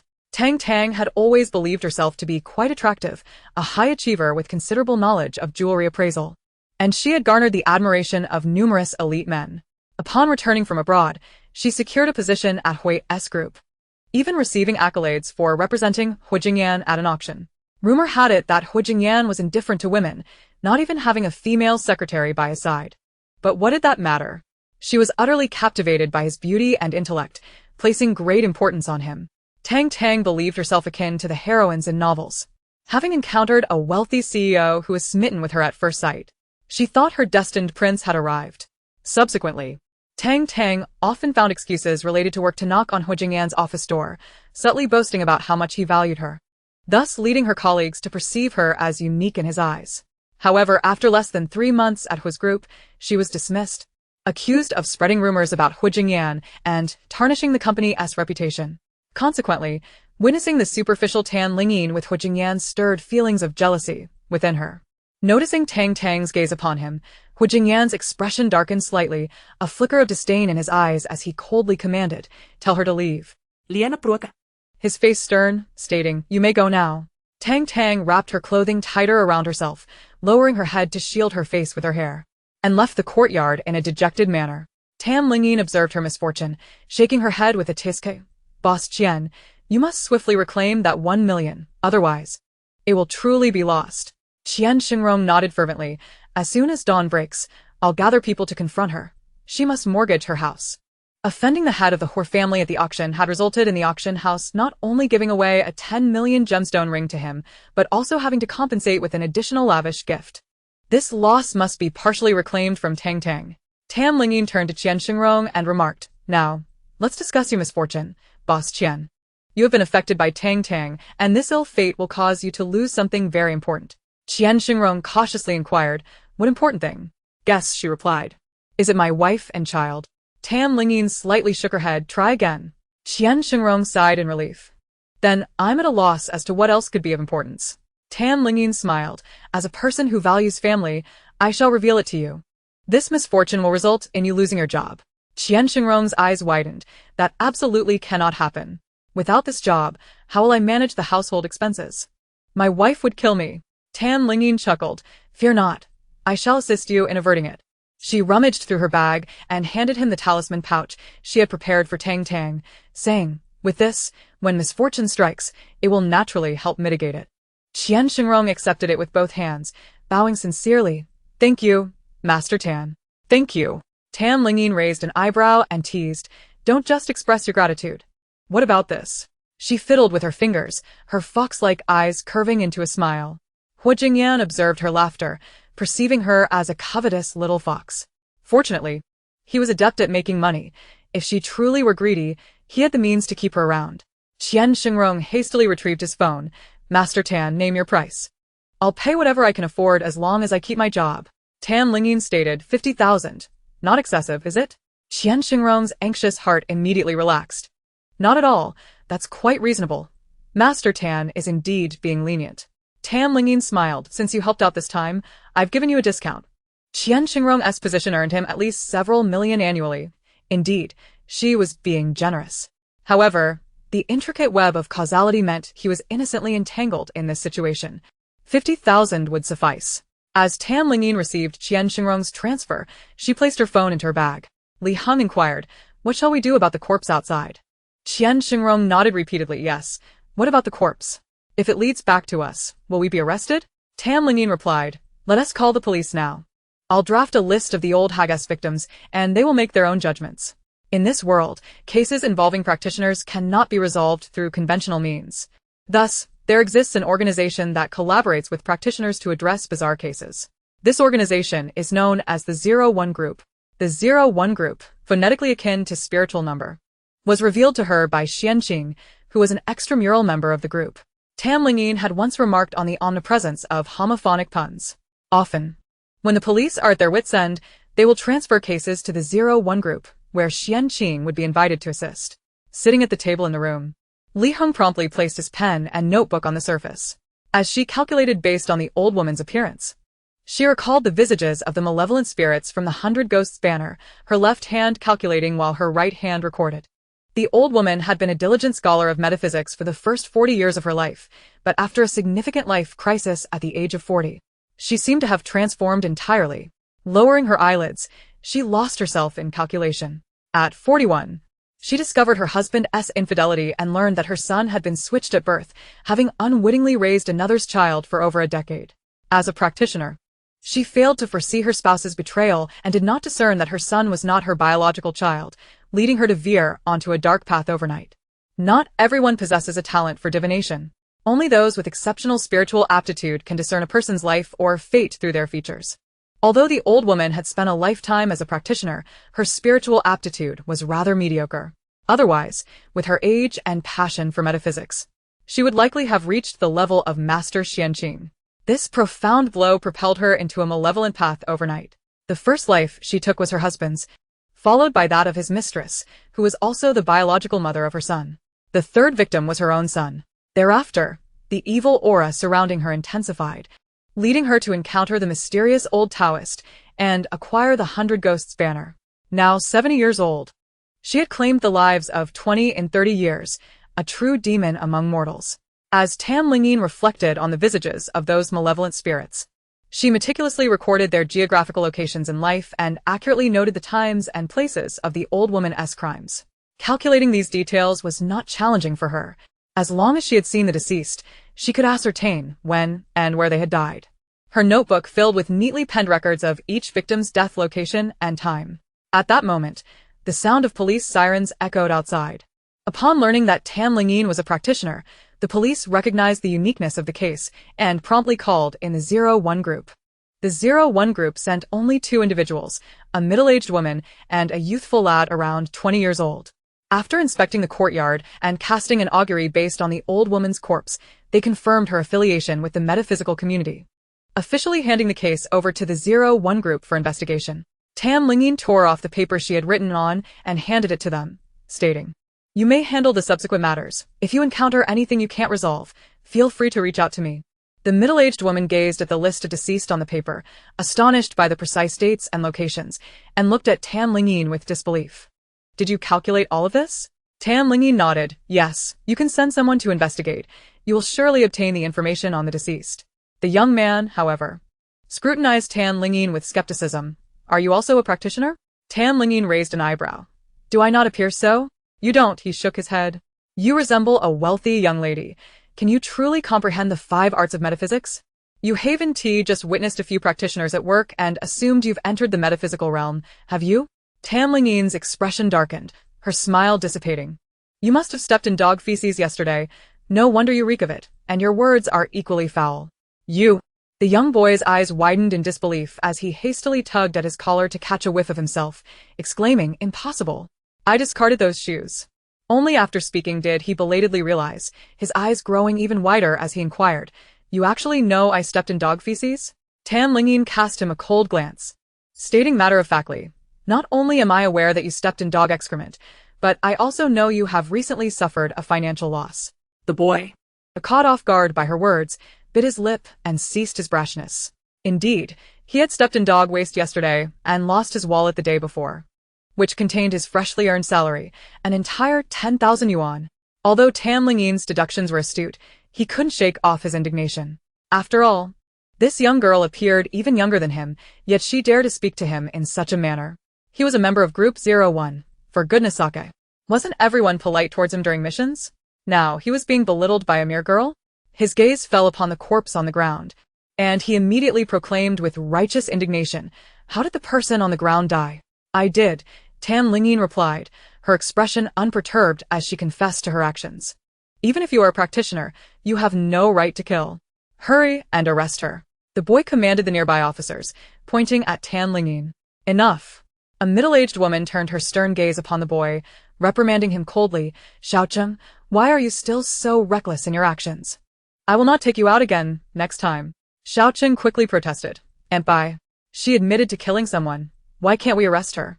The middle-aged woman gave him a dispassionate glance and replied, A practitioner killing someone is certainly a serious matter.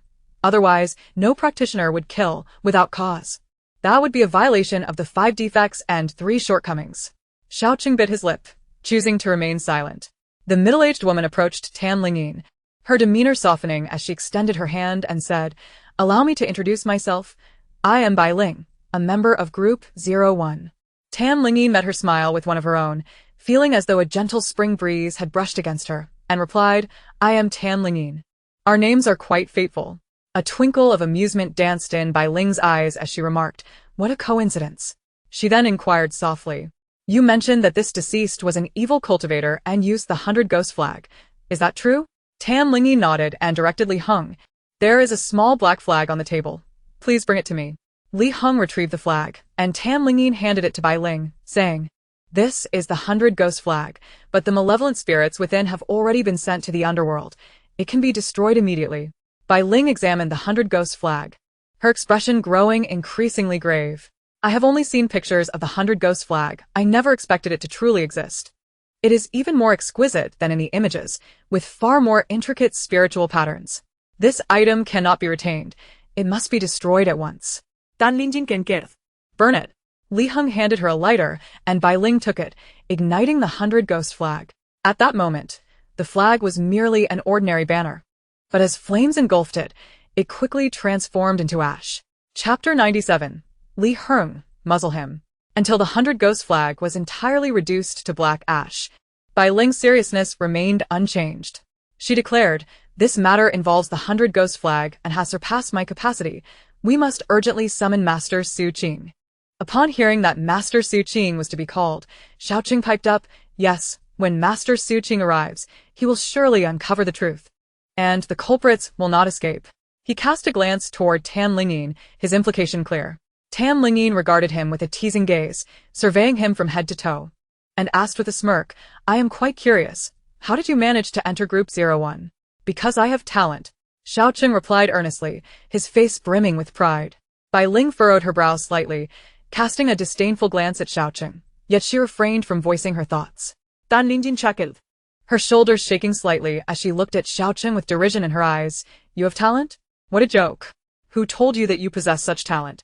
Suqing, puffing out his chest, retorted, my father is a practitioner. If he says I have talent, it must be true. And what significance does your father hold? Is he mightier than Master Suqing? Tan Lingyin shot back. As a practitioner, Suqing's father had managed to place his utterly unremarkable son into Group 01, which suggested he was no ordinary person. Upon first laying eyes on Suqing, Tan Lingyin could tell he lacked the spiritual bone, rendering him unworthy of being a member of Group 01. Initially, she had no intention of exposing him, as she was not well acquainted with Group 01. Perhaps this boy, despite lacking the spiritual bone, had other merits? However, after Suqing questioned her the moment he saw her, looking down on her with contemptuous glares and hurling accusations of murder, Tan Lingyin could no longer tolerate him. Suqing opened his mouth, momentarily at a loss for words before huffing, my father may not be as powerful as Master Suqing, but he is certainly more capable than you. You clearly know nothing and pretend to be knowledgeable. Tan Lingyin raised an eyebrow and suggested, let us make a wager. When Master Suqing arrives, he will undoubtedly speak with me first. Do you believe it? You? Who do you think you are? He will certainly speak with Aunt Bai first. Suqing frowned, his eyes filled with disdain as he regarded Tan Lingyin. At that moment, Bai Ling also felt a tinge of curiosity, wondering why the girl before her was so confident. As a member of Group 01, she had interacted with Master Suqing multiple times and had just contacted him. Calmly stroking her fingertips, Tan Lingyin said, if I am correct, you should promptly leave Group 01 and cease to tarnish the reputation of the Shuangguan. Suqing, equally defiant, declared, if I am correct, you must accompany us back to the police station for questioning. Hua Jingyan was well aware of Group 01 and held a certain respect for its members, as they were practitioners who aided the public in resolving difficulties. However, the arrogant man before him filled him with disdain. Li Heng, muzzle him. Hua Jingyan firmly grasped Tan Lingyin's hand, shielding her in his embrace as he softly reassured her, do not fear. No one dares to take you away while I am here. Li Heng promptly produced a handkerchief to stuff into Suqing's mouth, but as he attempted to flee, he was restrained by bodyguards who swiftly pinned his hands behind his back. Suqing shouted loudly, what are you trying to do? You dare to assault a police officer? What are you all doing? Hurry and help me. He yelled at the nearby officers. All the officers feigned ignorance, making no move to assist him whatsoever. Bai Ling, surprised, noted that Suqing was supposed to be one of their own. The officers should have rushed to aid him, not stand idly by. As Suqing was about to be bound and gagged, Tan Lingyin cleared her throat, saying, assistantly, let him go. Li Heng immediately complied, understood. Suqing was released, rubbing his shoulder in pain as he grimaced, just wait. How dare you assault a police officer? I will ensure you all get reprimanded. He shot a glare at Tan Lingyin, adding, and you, the murderer, you cannot escape. Tan Lingyin ignored him, turning her attention to Hua Jingyan at her side. The man's lips were pressed tightly together, his expression clearly furious, and a storm brewed within his deep, dark eyes. Yen, do not be angry. Let us discuss this once Master Suqing arrives. Tan Lingyin was perplexed by Hua Jingyan's audacity to bind Suqing in front of so many officers. No matter how powerful the Hua family was in the capital, they were still subject to the law, were they not? Bai Ling also sensed that the situation was amiss and quickly advised, Suqing, you should be quiet. You are hardly in a position to speak. So, do not create trouble for me. Suqing huffed, turning his face away as he muttered, when Master Suqing arrives, we shall see how arrogant you all are. As they awaited Master Suqing's arrival, Bai Ling began to calculate the relationships between the deceased listed by Tan Lingyin and the old woman one by one. The more she calculated, the more astonished she became, for every time and place aligned perfectly. To be precise, Bai Ling did not calculate the specific time and location. Yet all the times and places inscribed by Tan Lingyin fell within the range she had deduced. Bai Ling discreetly observed the two individuals resting at the table. The man was strikingly handsome, his demeanor as frigid as an iceberg, instilling a sense of trepidation in those who dared approach him. The bodyguards behind him were robust and formidable, unmistakably members of a wealthy lineage. Meanwhile, the young woman leaning against his shoulder, eyes closed in repose, possessed a serene and exquisite countenance, her attire and the necklace adorning her neck exuding an air of affluence. Such distinguished individuals could hardly be found in a town like this. She surmised that Tan Lingyin's presence here was likely to address the matters of the malevolent cultivator and the 100 Ghosts banner. He has arrived. Master Xianqing is here. Li Heng stood at the door, witnessing a figure hastily approaching. Instantly, everyone in the room turned their gaze towards the entrance. Xianqing wore a solemn expression, draped in a gray long coat that radiated the aura of a true master. Upon seeing him enter, Xiao Chun promptly stepped forward to greet him.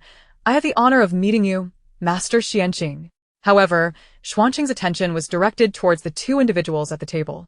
He had just spotted Li Heng at the door and presumed that Hu Jingyan was also present, but he did not expect to see Tan Lingyin as well. Tan Lingyin lifted her gaze and gave a slight nod. Xianqing immediately approached, bowing with cupped hands. Greetings, Master. What brings you here? Tan Lingyin replied softly. I encountered some peculiar occurrences at the auction and traced them here, discovering the 100 Ghosts banner. Xuanqing's brow furrowed deeply, since the Master was here. She must have already resolved the issue, right? Tan Lingyi nodded. Everything has been taken care of. We merely need to cooperate with the police investigation. Xianqing nodded in affirmation. That is a relief. I was quite alarmed when I heard about the 100 Ghosts banner. I had my young apprentice speed over here.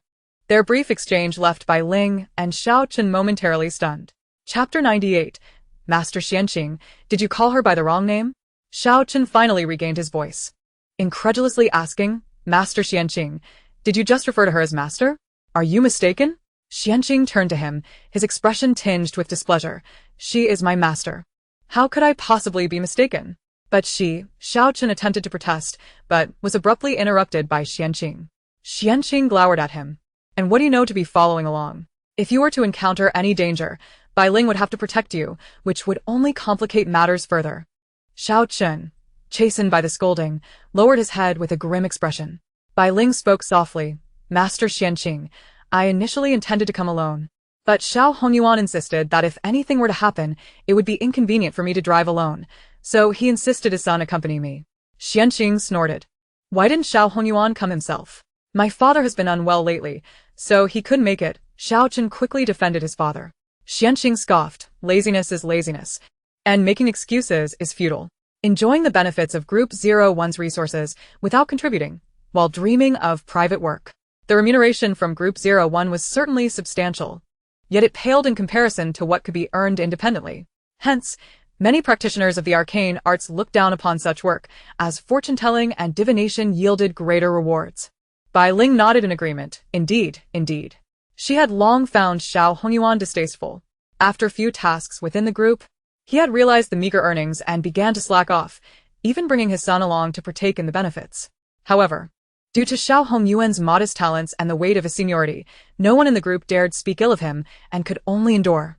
Xianqing remarked, I shall return later to reprimand him. He should work if he is able, or else he should leave. Bai Ling silently applauded him.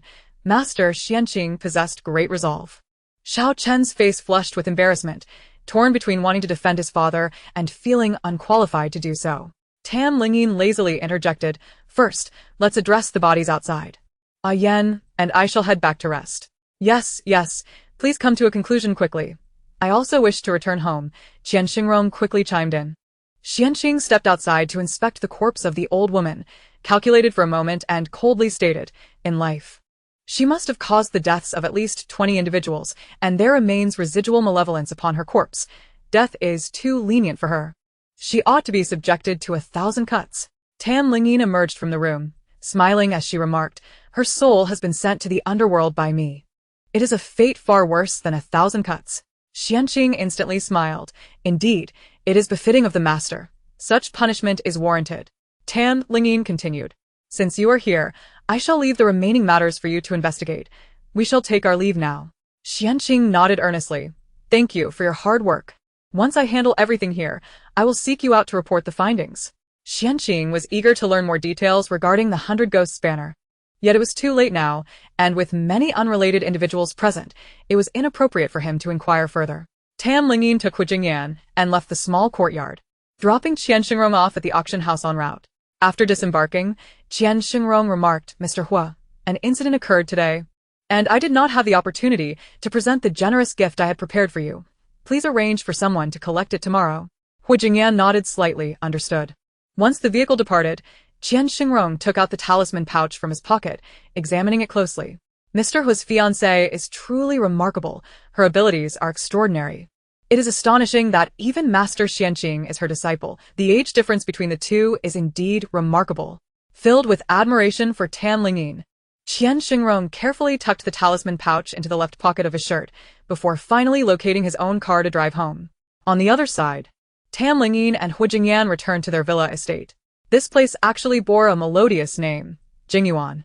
Hu Jingyan cherished tranquility, which was why he purchased such a vast expanse of land, aiming to shield himself from the clamor of the surrounding city. Upon entering, Tan Lingyin promptly discarded her high-heeled shoes. After wearing them for several hours, her feet were indeed fatigued. Changing into the slippers by the door, Tan Lingyin announced, "I shall go upstairs to take a shower." Hu Jingyan noticed her ankle appeared slightly red and quickly grasped her wrist. Wait a moment.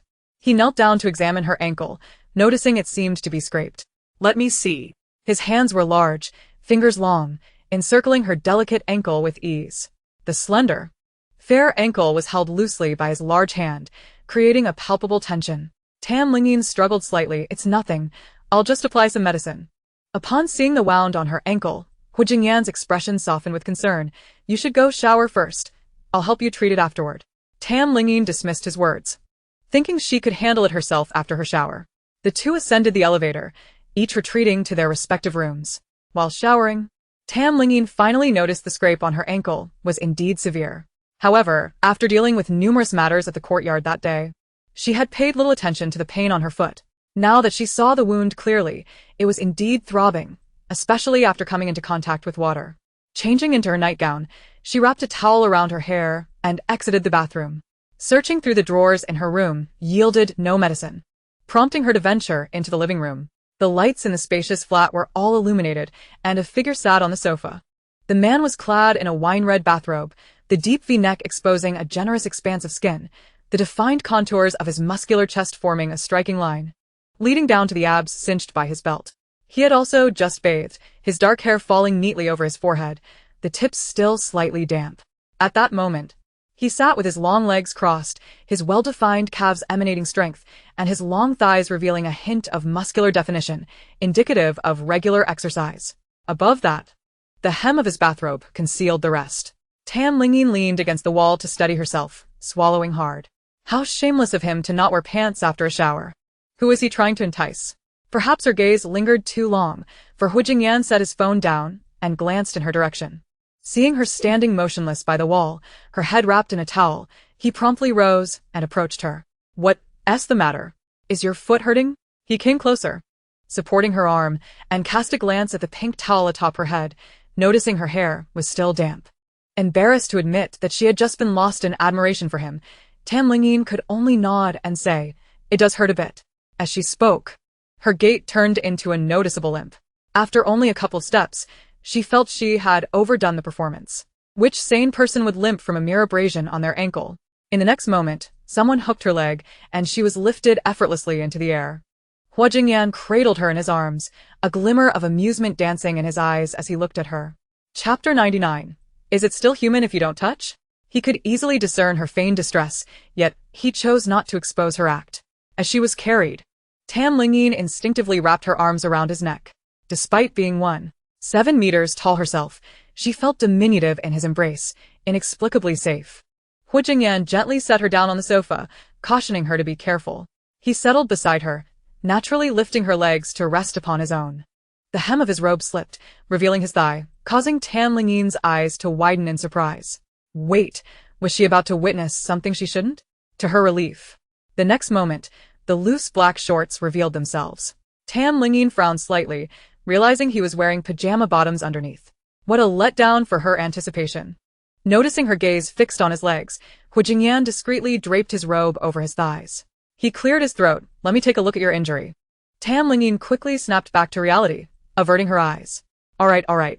Feeling a bit embarrassed for having stared so openly, she raised her hand to her forehead, mortified. This was far more embarrassing than missing out on catching a ghost. Hu Jingyan felt his ears flush, warmth spreading through him. He took hold of her slender ankle to examine it, revealing a sizable abrasion on her heel that tugged at his heartstrings. He couldn't believe such a large area was scraped. Earlier, the blood had obscured the true extent of her injury, but now, freshly washed, the wound was fully visible. Tan Lingyin tilted her head to glance at the wound, dismissively stating, "It's just a scrape. It'll heal in a couple of days." Such minor injuries were nothing. During her time as a nanny for her foster parents, she had sustained far worse. Hu Jingyan, however, expressed his concern, "You shouldn't wear high heels anymore. That's not feasible. There are occasions when I must wear them." Tan Lingyin wasn't delicate enough to abandon high heels entirely. "Then I'll have someone come to measure your feet and custom-make shoes for you, which should prevent any further blisters." As he spoke, he gently cleaned her wound with alcohol-soaked cotton, his movements careful. He glanced up at her, his brow slightly furrowed. "Does it hurt?" To be honest, Tan Lingyin felt no pain at all. The sensation was merely cool and quite pleasant. However, a teasing thought crossed her mind, prompting her to feign discomfort. A little bit. Hu Jingyan became even more meticulous in his actions, gently cleaning her wound while softly blowing on it. "Hang in there, it will be over soon." His focused expression, combined with the delicate contours of his profile, was almost ethereal, yet the slight furrow of his brow added a touch of humanity. Tan Lingyin leaned against the sofa, her thoughts drifting. There was a destined connection between her and Hu Jingyan. Perhaps she should savor this relationship and enjoy the man before her. As this realization struck her, her heart began to race. In her mind, two little figures began to squabble. One exclaimed, "TSK, TSK, Tan Lingyin, what are you thinking? An old cow eating tender grass." The other retorted, "What old cow? I'm only 18. In the prime of my youth." The first countered, but inside, "You're an ancient master. How can that not be an old cow?" The other shot back, "So what if I'm an old cow? I'm still a blossoming flower of a cow. A cow that has never been in love." Hu Jingyan had sprinkled some powder on her wound and placed a band-aid over it, ensuring everything was in order before looking at her. Seeing her alternate between frowning and pursing her lips, he wondered what could be occupying her mind. He waved a hand in front of her eyes. Tan Lingyin quickly snapped back to attention, blurting out, "I'm not an old cow." "What?" Hu Jingyan looked at her, bewildered. "What are you talking about?" She hastily laughed. "It's nothing, nothing at all. Is my wound all taken care of? I'll head back to my room now." Wait. Hu Jingyan called after her, pointing to her head. "Your hair is still wet, isn't it? I'll get the hairdryer." He stood up, retrieving a black hairdryer. After plugging it in, he unwound the towel from her head, reaching out to tousle her damp hair. At that moment, Tan Lingyin sat upright, unsure where to direct her gaze. Hu Jingyan stood before her, his loosely tied robe threatening to fall open. The fabric gaped slightly, exposing his chiseled abdomen directly to her view. His physique was undeniably model-like, with well-defined muscles that appeared both appealing and inviting. She discreetly raised her eyes, only to be met by the more striking contours of his chest. Hu Jingyan had fair skin, and his muscles were not overly large, giving him a look that was solid yet refined. The pale complexion made his muscles appear enticing rather than intimidating, and Tan Lingyin felt an irresistible urge to touch. It was no wonder some wealthy women in Nanchang sought to support handsome young men. If every young man looked as captivating as Hu Jingyan, she would be tempted to sponsor several. She cautiously lifted her gaze, her head following suit. Just as she did, she locked eyes with his downward gaze. His alluring lips moved as he spoke, but the sound of the hairdryer drowned out his words, leaving her unable to comprehend. All she could see was his excessively handsome face. Hu Jingyan was tall, and from this angle, it was nearly impossible to find words to adequately describe his beauty, striking, elegant, and alluring. Yet, the open collar of his robe added an element of mischief that was hard to ignore. The visual impact was intoxicating, and her heart began to race, captivated entirely by the man before her. His rhythmic breathing caused his abdominal muscles to subtly shift, and his gentle fingers wove through her hair, inadvertently loosening the already slack belt of his robe further. Eventually, the belt slipped completely, leaving the robe ajar and revealing his entire midsection. Tan Lingyin bit her lip, feeling her resolve weaken as she swallowed hard. Could she resist the temptation? Lost in thought, her hand found its way to his prominent abs. Hu Jingyan froze, his gaze dropping to her small hand resting on his abdomen, a playful smile flickering in his dark eyes. The hairdryer continued to hum, and he made no move to stop her, instead continuing to dry her hair as if he were a hunter leisurely observing his prey within his grasp. Tan Lingyin, still timid, withdrew her hand after a few tentative touches, returning to her previous position, fingers clenched tightly. The delightful sensation still tingled at her fingertips. Surely, he must have felt her touch. Why didn't he stop her? Have you had enough? Hua Jingyan's voice, smooth and teasing, suddenly broke the silence beside her. Chapter 100. Hua Jingyan, what are you thinking? At some point, the sound of the hairdryer had ceased. Hua Jingyan was now leaning closer, his handsome face mere inches from hers, his dark eyes sparkling with amusement. Lingyin clutched her clothing nervously, recalling her recent actions. Did I not touch enough? His deep, captivating voice seemed to carry an enchanting allure, whispering temptingly in her ear. A gentle, dry hand delicately grasped hers, guiding her palm upward and pressing it softly against his waist.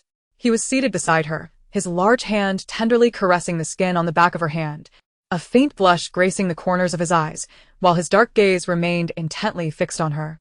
Lingyin felt her mind whirl from the successive shocks. Her gaze fell, revealing her hand held firmly by him, her palm resting against his slightly rising abdominal muscles, the warmth of his palm enveloping her. Her entire hand felt ablaze. Instantly, a rush of heat surged to her head, her cheeks burning fiercely. No, I didn't mean to touch. She attempted to withdraw her hand, but he gently held it in place. Hua Jingyan leaned closer, raising an eyebrow as he remarked, You're lying. You clearly want to. His thin lips curved into a subtle smile, his gaze dancing over her flushed cheeks. My being is entirely yours. There's no need to feel shy. Lingyin's cheeks flamed, her long, curled eyelashes fluttering incessantly, her racing heartbeat rendering her speechless. Her face, rosy and astonished, appeared innocent and unassuming, yet her enchanting fox-like eyes, blinking alluringly, were irresistible. Hua Jingyan's Adam's apple bobbed as his gaze slowly descended from her eyes to her full, rosy lips. The distance between them shrank. His cheeks slightly turned toward her, the angles of his jawline sharply defined. The fragrance of jasmine thickened, intertwining within their breaths. Lingyin, breath held in nervous anticipation, watched as Hua Jingyan's face drew nearer. The tip of his nose brushed lightly against hers, his breath warm against her face. This was her first kiss while fully awake, and she instinctively gripped the nearest object tightly. Hua Jingyan's brow furrowed slightly, a low, husky sound escaping his lips. Be gentle. He spoke in a hoarse voice. It was only then that Lingyin realized she had been gripping his abdominal muscles rather forcefully. My apologies, the words were barely spoken before her lips were silenced. Hua Jingyan ensnared her slender waist with one hand while the other slowly glided along her arm, ascending gently. Fresh from her shower, her delicate arms felt slippery, his fingertips tracing softly, gradually reaching her shoulder. The heat radiating from his touch made Lingyin instinctively hunch her shoulders. Hua Jingyan lightly nipped at her lip, murmuring indistinctly at the corner of her mouth, Nervous? Why weren't you nervous when you kissed me so fervently?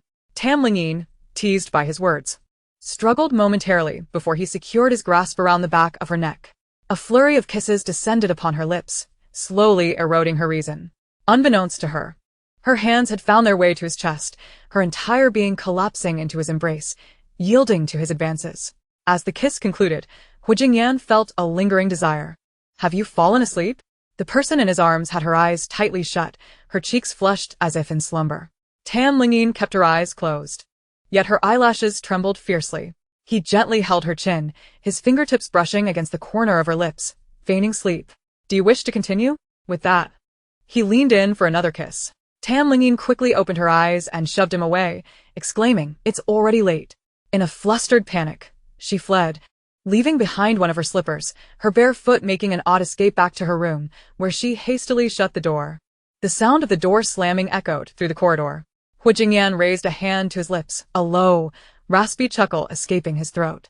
Well, that was quite sweet.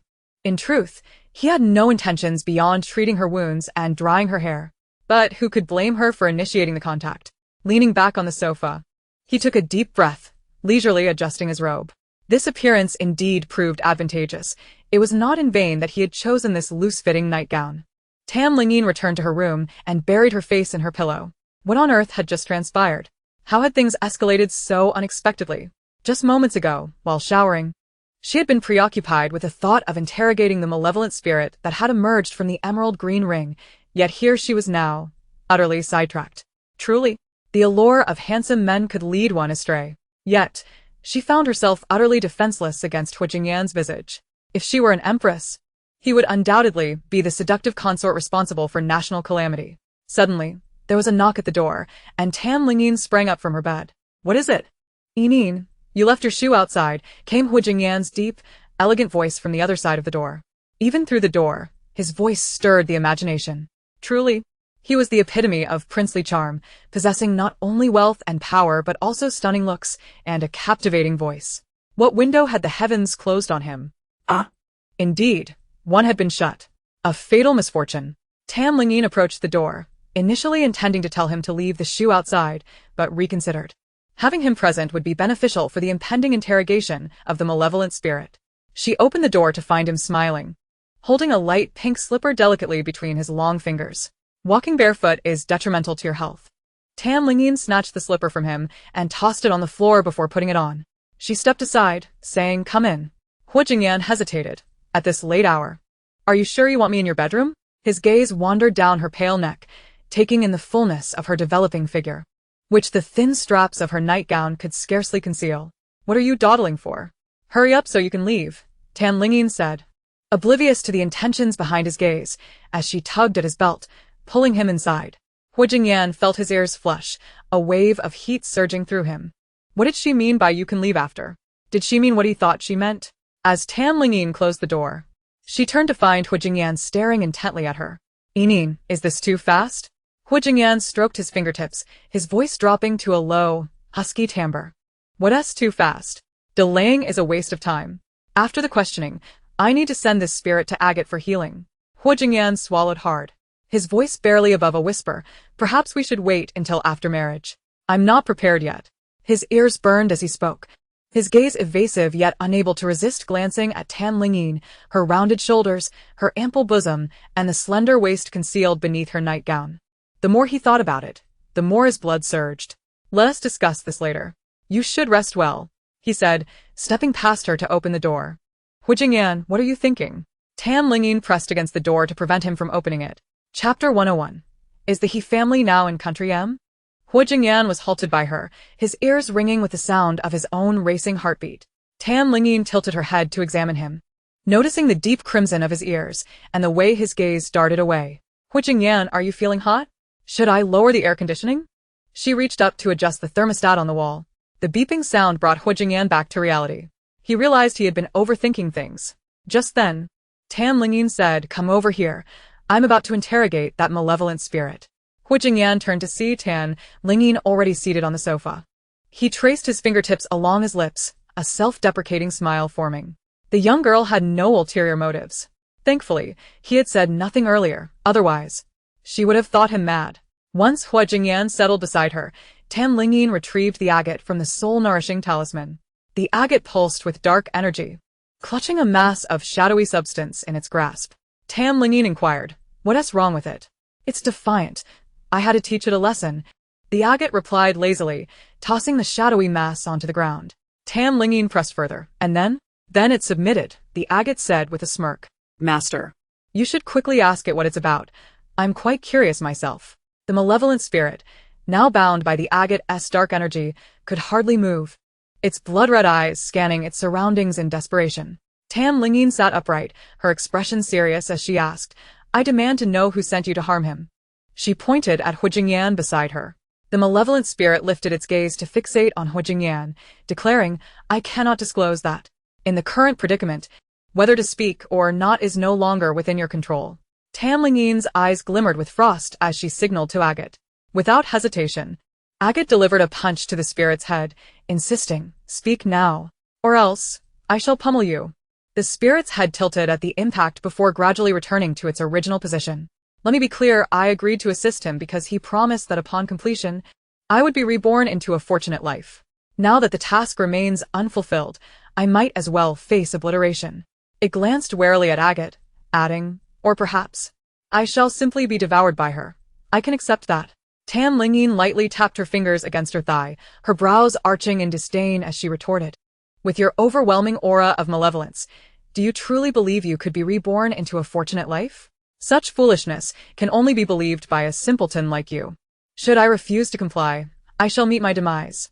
Thus, I have no choice but to believe," the spirit replied sullenly. "If you choose to speak, I shall present you to Agate.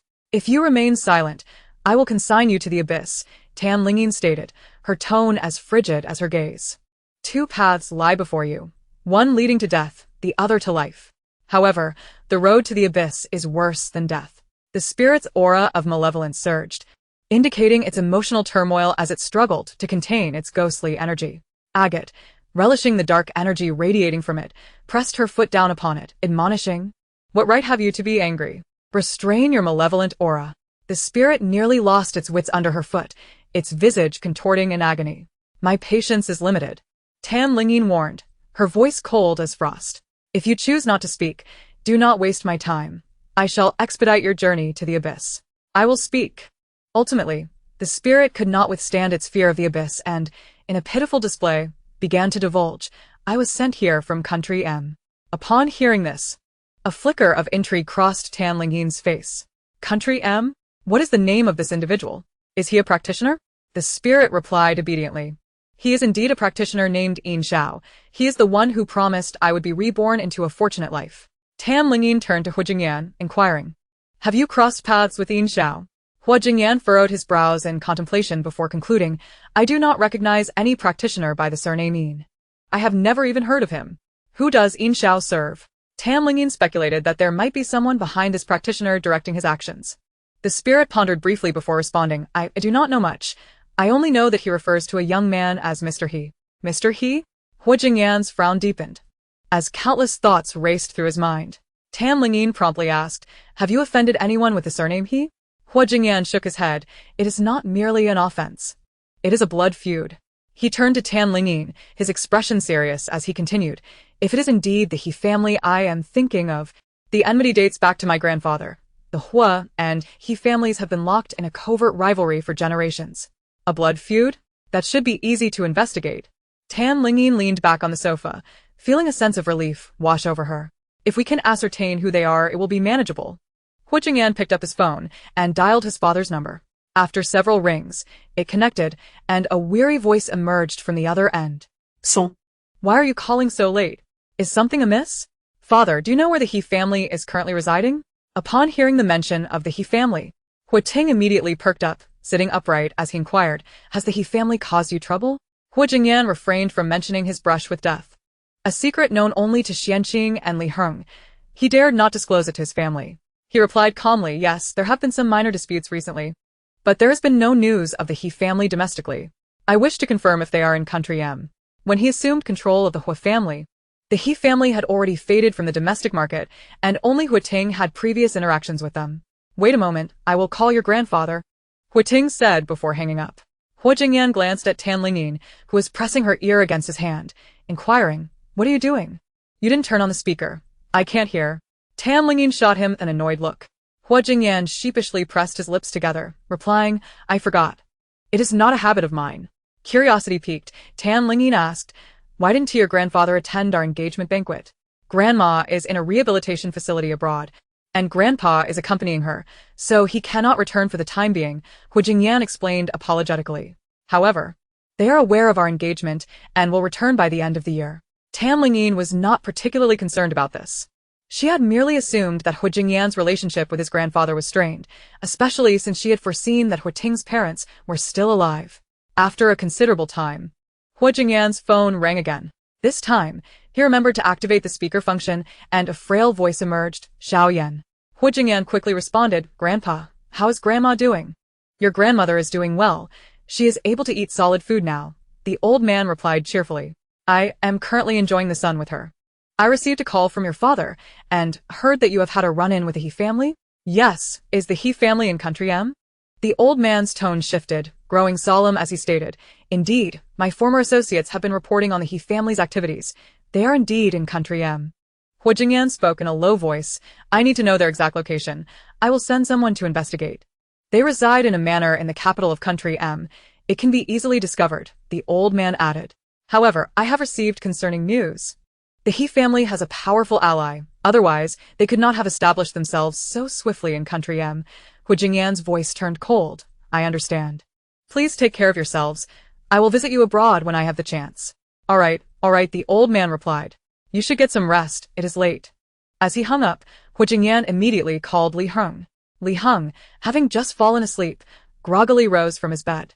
With the boss still awake and calling him in the middle of the night, He felt he could hardly afford to sleep. Get to work. Lingyin continued to inquire of the malevolent spirit, asking what else the He family had tasked Yin Xiao with, but the spirit remained oblivious. Yin Xiao usually does not allow me to emerge, so I do not know much. I have shared all I can. I beg you, master. Do not send me to the abyss. The spirit knelt before Lingyin, repeatedly bowing its head. Lingyin caressed her fingertips, pondering her final question. Why are you so certain that Huijingyan would be the one to purchase the imperial green ring? The spirit shook its head. That was all dictated by Yin Xiao. He is a practitioner, so it must have been calculated by him. Are you aware that he has a death calamity? Tan Lingyin sabe lingua Heiress. The spirit's pallid face filled with confusion. What death calamity? Then, how is he still alive? Seeing that no further information could be extracted, Lingyin gestured towards Agate with a nod. He is yours now. Agate swiftly enveloped the spirit with her malevolent energy, which then transformed into a wisp of black smoke and vanished into the soul-nourishing talisman on the table. Lingyin picked up the soul-nurturing talisman and examined it before placing it into a canvas bag beside her. It was rather peculiar that Yin Xiao could predict her acquisition of the imperial green ring. There was certainly something intriguing about it. Huijingyan furrowed his brow slightly and spoke in a low voice. It wasn't his deduction. It was likely unearthed by the He family. Recently, I had someone searching for vintage imperial green artifacts, and it seems the He family caught wind of it and deliberately sent me a peace ring made of imperial green. Lingyin nodded slightly, concluding that this aligned with her own thoughts. She had always felt that Yin Xiao lacked such prowess. To predict what Huijingyan would purchase would require an extraordinary ability, one that could only be achieved through a celestial eye. Once the celestial eye is opened, it reveals the past and future of individuals, discerning life and death with unerring accuracy. For those connected to others, it speaks with unerring certainty, never uttering falsehoods. Yet, in this world, she alone possessed such a celestial eye. However, she still found it perplexing. The He family had not provoked the Hor family for many years. So, why had they suddenly targeted her? Huijingyan sensed something amiss. Lingyin's gaze shifted slightly as she recalled everything that had transpired at the auction. When the imperial green ring first came into her possession, a thick aura of malice enveloped her and attempted to assail her spirit. Why would an evil spirit target Huijingyan for no reason? A sudden flash of realization struck her, and she immediately grasped that glimmer of insight. I understand. Her beautiful eyes widened as she grasped Huijingyan's wrist. I know why the He family is after you. As she spoke, she lowered her head to press on Huijingyan's pulse. His pulse was strong and vigorous. The influence of the impending calamity on him had become negligible. However, should external forces intervene, such as an attack from that malevolent spirit, then the calamity that lay dormant within him would erupt, potentially leading to his swift demise. Huijingyan noticed her tense expression and softly inquired, You figured it out? Lingyin met his gaze, her eyes sparkling. The one who has seized your fortune, bringing your calamity closer, is a member of the He family. It must be that Mr. He. Huijingyan's pupils constricted as he frowned. But I have never encountered anyone from the He family. I have only heard of their enmity with my family. To seize your fortune does not require prior acquaintance. It can be done unbeknownst to you, Lingyin reassured him, patting his hand confidently. However, now that I have delayed your calamity, we merely need to identify the person who seized your fortune, and I can resolve this matter entirely. She had once secretly used her celestial eye to observe Huijingyan, but since he was under the imperial decree of Ziwei, he could not be scrutinized, leaving her unable to glimpse into his past or future. She could only deduce what might transpire next from his features. Otherwise, had she opened her celestial eye to investigate Huijingyan's past, she might have unearthed traces of the theft of his fortune. However, activating the celestial eye was immensely taxing, and in her current weakened state, Lingyin had only done so once for Huijingyan. Even without the celestial eye, she could foresee future events. Huijingyan believed her words without hesitation, stating solemnly, I will have someone locate a member of the He family post-haste, and I will take you to M country. Tan Lingyin nodded. Feeling a sense of relief regarding her lingering worries, then I shall take my leave to rest. Huijingyan nodded, yet remained seated, just gazing at her. Lingyin frowned slightly. I said I am going to sleep. Huijingyan's eyes momentarily faltered as he quickly stood. All right, good night. As he reached the door, Lingyin called out to him, Aren't you going to take your imperial green peace ring? You should keep it for now. Huijingyan responded before closing the door behind him. Chapter 103. The News of Death. The next afternoon, Xianqing arrived. After the servant brought in tea and snacks, Tam Lingyin and Xianqing sat opposite each other. Have the matters from yesterday been resolved? Xianqing inquired. That malevolent cultivator indeed killed over 20 individuals. And since this case falls under the jurisdiction of the number 01 group, I essentially have the final say.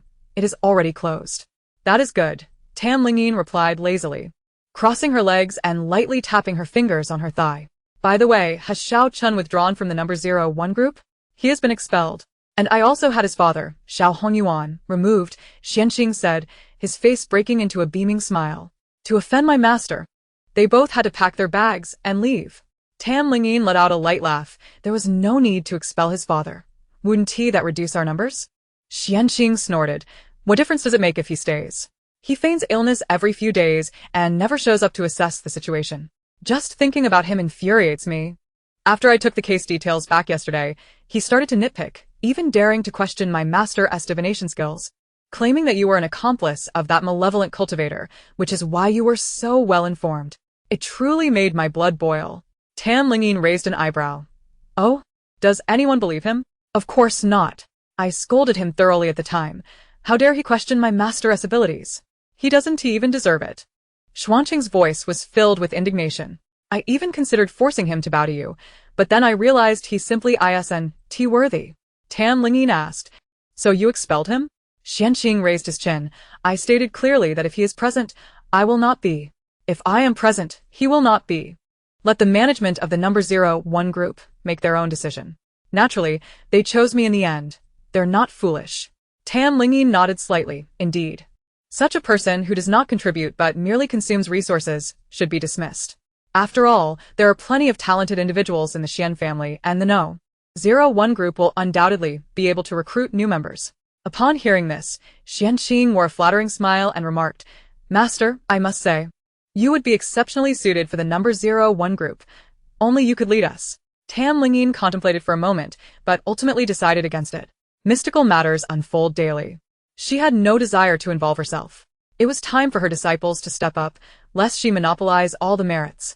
Matters that did not directly engage her were of no concern to her. She cherished her freedom to refrain from interference. However, once she joined the number 01 group, her freedom would be curtailed. She would be unable to ignore cases that sought her attention.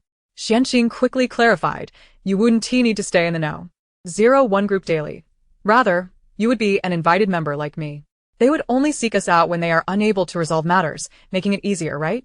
Moreover, should they encounter truly challenging issues, it is indeed our duty to intervene. Tam Lingyin pondered for a moment. If that is the case, I may be intrigued. Xianqing immediately pressed on. Then I will inform them, and we can hold a welcome ceremony to bring you to the group. Tam Lingyin replied coolly, no need. Just have them reach out to me when there's a matter. She was not fond of unnecessary ceremonies. Xianqing did not insist, but instead inquired, What exactly is the situation with the 100 Ghosts banner? Tam Lingyin shook her head slightly. This matter is indeed serious. The 100 Ghosts banner possesses tremendous malevolence. And I fear that the one destroyed is not the only one. Master, do you mean there are other 100 Ghosts banners? Xuanqing's eyes widened, and his expression grew grave. Tam Lingyin nodded, her exquisite fox-like eyes narrowing slightly. That old witch claimed it was given to her by an old Taoist priest.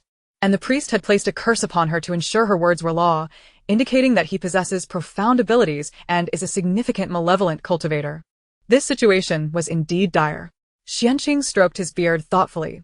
Once I return to the temple, I will have the disciples venture out for exchanges, visiting other sects to inquire. Tam Lingyin found this plan feasible but cautioned, when inquiring, do not mention the 100 Ghosts banner, lest the mastermind be alerted. Rest assured, Master. I understand this principle. Xianqing responded.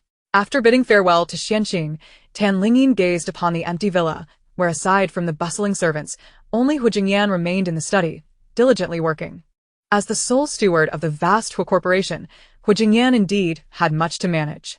Bored, she reclined on the sofa, snacking on fruit while scrolling through videos. A clip of a car accident caught her eye. The individual being lifted onto a stretcher bore an oxygen mask, yet Tam Lingyin recognized him instantly. It was Tang. Tang had been in a car accident. Tam Lingyin was not surprised. She opened the comments section to peruse the remarks. The most upvoted comment stated, at the scene, this girl, strikingly beautiful, disregarded traffic rules and dashed across the road. only to be flung several meters away. Following closely was another comment posted just minutes earlier. The woman who was struck has succumbed to her injuries. The hospital has already notified her family to claim the body.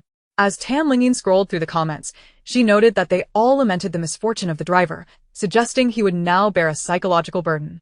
Fortunately, the driver bore no responsibility and would not have to pay any compensation. In the evening, the auction house personnel arrived, accompanied by Qian Xingrong. Hua Jingyan also descended from upstairs, preparing for dinner, and nodded slightly as he saw him approach. Qian Xingrong placed a lavish gift on the table, saying, "Mr. Hua, Miss Tan, this is a token of my apology. I hope you will find it to your liking." Lingyin opened the box to reveal a pair of exquisite jade bracelets made of warm, creamy white jade. She had indeed been yearning for a pair of bracelets recently, intending to modify one to create a storage space within it. However, most of the jade bracelets at home were solitary pieces, gifts from Yishui, and she was reluctant to damage something given to her by her friend. "They're beautiful," she smiled at Qian Xingrong. "I have been looking for a pair of bangles, and this gift is perfectly timed." Upon hearing this, Qian Xingrong's face lit up with joy. "How fortunate. It is my honor to have presented a gift that resonates with Miss Tan."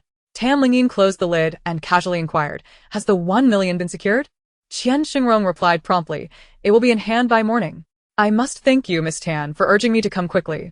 Tang had an accident this afternoon and has unfortunately passed away. I was fortunate to collect the debt in time." The news of Tang's demise elicited little sympathy from anyone.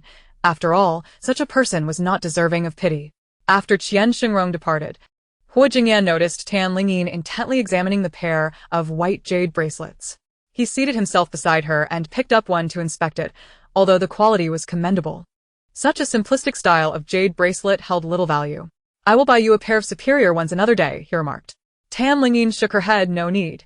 I intend to use this for practice and cannot afford to be extravagant." "Practice?" Hua Jingyan queried, looking at her with curiosity. Lingyin winked at him. "You will find out in a few days." Hua Jingyan refrained from further questioning and instead stated, "Li Heng has already dispatched someone to M Country." Chapter 104. Let me perform a magic trick. Lingyin's interest was piqued. She patted the seat beside her, inviting him to elaborate. Hua Jingyan sat down next to her and spoke in a low tone. "We have located the He family's estate. Our personnel plan to infiltrate the grounds to gather information. That works well. When we eventually go there, we shall be familiar with the surroundings," Lingyin mused, playing with a jade bracelet in her hand. "I must also expedite my preparations and get to work." The creation of the storage space was critical and needed to be completed promptly. Hua Jingyan watched her retreating figure, feeling an inexplicable emptiness in his heart. Despite their previous intimacy when she was lucid, he sensed a lingering distance between them. He pinched the bridge of his nose, realizing that he needed to take further steps to bridge the gap. For several consecutive days, Lingyin confined herself to her room, diligently researching the storage space. She intended to transform one bracelet into a storage medium and embed it within another, allowing it to serve as a conduit for the storage space. This was also the reason she sought 2 bracelets of identical quality. Only those derived from the same piece of jade could blend harmoniously together.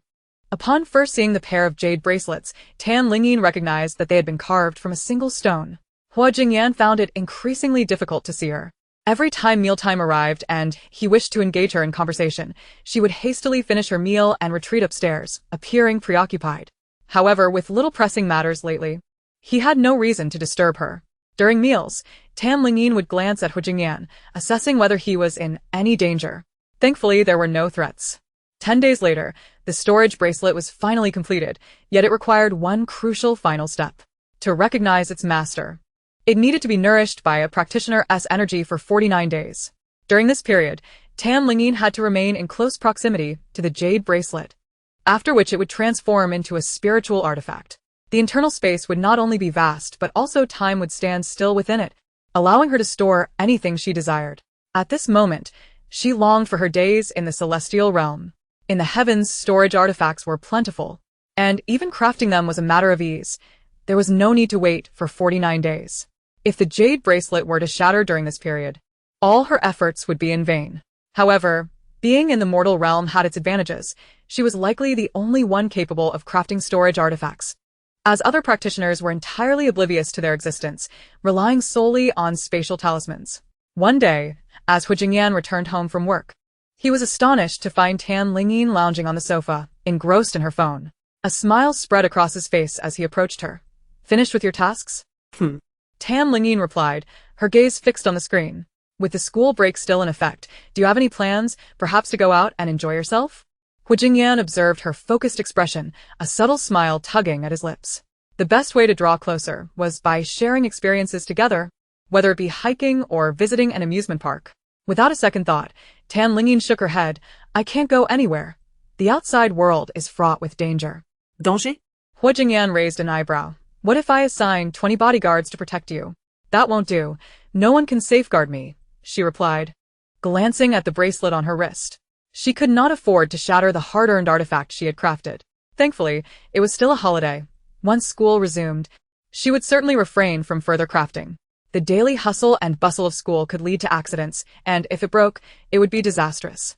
Once the jade bracelet transformed into a storage artifact, it would withstand even the harshest impacts, allowing her to venture anywhere without worry. Hu Jingyan inquired with concern. What kind of danger could others not protect you from? Have you foreseen something? I'll tell you later, Tan Lingyin replied, not wanting to divulge the incomplete state of the bracelet for fear of jinxing her progress. The summer break before her final year of high school had swiftly passed 2 months. During this time, Tan Lingyin truly dedicated herself to daily Tai Chi practice, remaining within the confines of the villa for the entire 49 days. To achieve great things, one must possess both willpower and patience. Her ability to remain at home for such an extended period demonstrated a level of endurance that surpassed that of most people. One morning, as Tan Lingyin opened her eyes, the first thing she did was check the bracelet on her wrist. The once creamy white jade bracelet now shimmered with a faint golden light, as if delicate golden spiritual patterns were embedded within it. Its quality had increased exponentially. As she reached out to touch it, she immediately sensed a profound connection between the bracelet and herself. The bracelet had transformed into a storage artifact and recognized her as its master. Eagerly, she snatched the alarm clock from her bedside table, thinking to store it within the bracelet. In an instant, the clock vanished from her right hand. Surprise flickered in her eyes as she held out her left palm, commanding, come forth. The clock reappeared in her hand. I've done it. Eva succeeded. Tan Lingyin exclaimed, joyfully rolling around in her blankets. To be honest, she had only envisioned the possibility of creating a storage space, but had not expected to achieve it.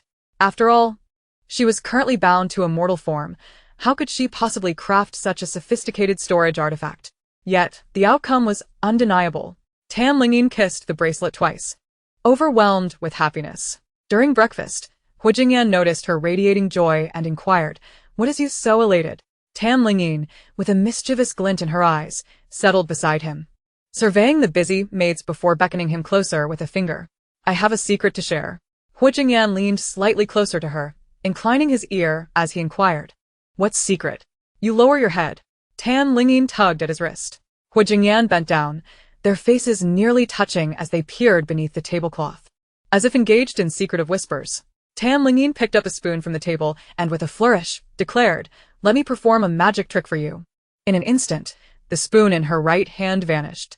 Hu Jingyan's eyes widened in astonishment. What is this? He gazed intently at her empty right hand and then grasped her left hand, searching within it. Tan Lingyin opened her palm. Nothing. Hu Jingyan's curiosity deepened. It must be hidden away. He scrutinized her closely, then playfully shook the hem of her skirt, searching within her clothing. As he lifted the skirt, it revealed Tan Lingyin's slender, delicate calves. Strange. Where could the spoon be hidden? If Tan Lingyin were a man, he would have already lifted her and shaken her to see if it was concealed on her person. Ding ding ding, it's right here. Tan Lingyin extended her left hand toward him, revealing a spoon nestled within her palm. Hu Jingyan's dark eyes sparkled with intrigue. Impressive. How did you manage that? Chapter 105. 8,000 Miles of Pursuit. Tan Lingyin raised an eyebrow. Would you like to know? Yes, Hu Jingyan nodded. Then you mustn't tell anyone. It's a secret between us. Hu Jingyan immediately raised his hand to swear. I vow that I shall never reveal this secret to anyone. As he spoke, a wisp of purple energy from his body soared upward, vanishing in an instant. Tan Lingyin's eyes widened, and she quickly grasped his hand, holding his fingers tightly. You mustn't make such vows casually. You're expending your fortune. If you break your promise, the heavens will punish you. Hu Jingyan gently held her fingers, his deep-set eyes fixed on her. I will not break my vow, nor will I deceive you. Tam Lingyin felt a stirring in her heart as she met his earnest gaze and whispered, "It's not really a secret, so don't be too anxious." She gestured to the bracelet on her wrist. This bracelet can now hold things. Anything can fit inside. So marvelous? Hu Jingyan reached out to touch the jade bracelet on her wrist, astonished that such a small piece could contain anything. Tam Lingyin nodded and turned her gaze to a nearby chair. Watch closely. She grasped the chair, and with a thought, it was drawn into her spatial realm. Gazing at the empty floor, Hu Jingyan's eyes widened in disbelief. How did you accomplish that? Tam Lingyin smiled. It's similar to a spatial talisman, but the space it offers is much larger. With another thought, the chair reappeared beside her. Hu Jingyan nodded in vague understanding, impressed by the extraordinary abilities of the practitioners, capable of creating artifacts that seem to belong in films. Tam Lingyin smiled at him. Practitioners can capture spirits, so theoretically, they transcend the mundane world. At that moment, Wang Ma and several maids began serving breakfast, a lavish spread laid before them. During the meal, Tam Lingyin inquired about the situation in Country M. Hu Jingyan replied, "Two individuals have already infiltrated the manor as bodyguards. Recently, the He family has shown little activity." Tam Lingyin scrutinized his face for a moment. "Indeed. There seems to be no movement. Your complexion has improved, and your fortune is on the rise. I suspect the He family situation is not favorable." Hu Jingyan nodded. "Business has been quite smooth lately, but Li Heng reported something to me." "What is it?" Tam Lingyin set down her chopsticks, her expression earnest. "Someone from the He family has fallen ill. Our people, hidden in the manor, have observed doctors coming and going daily.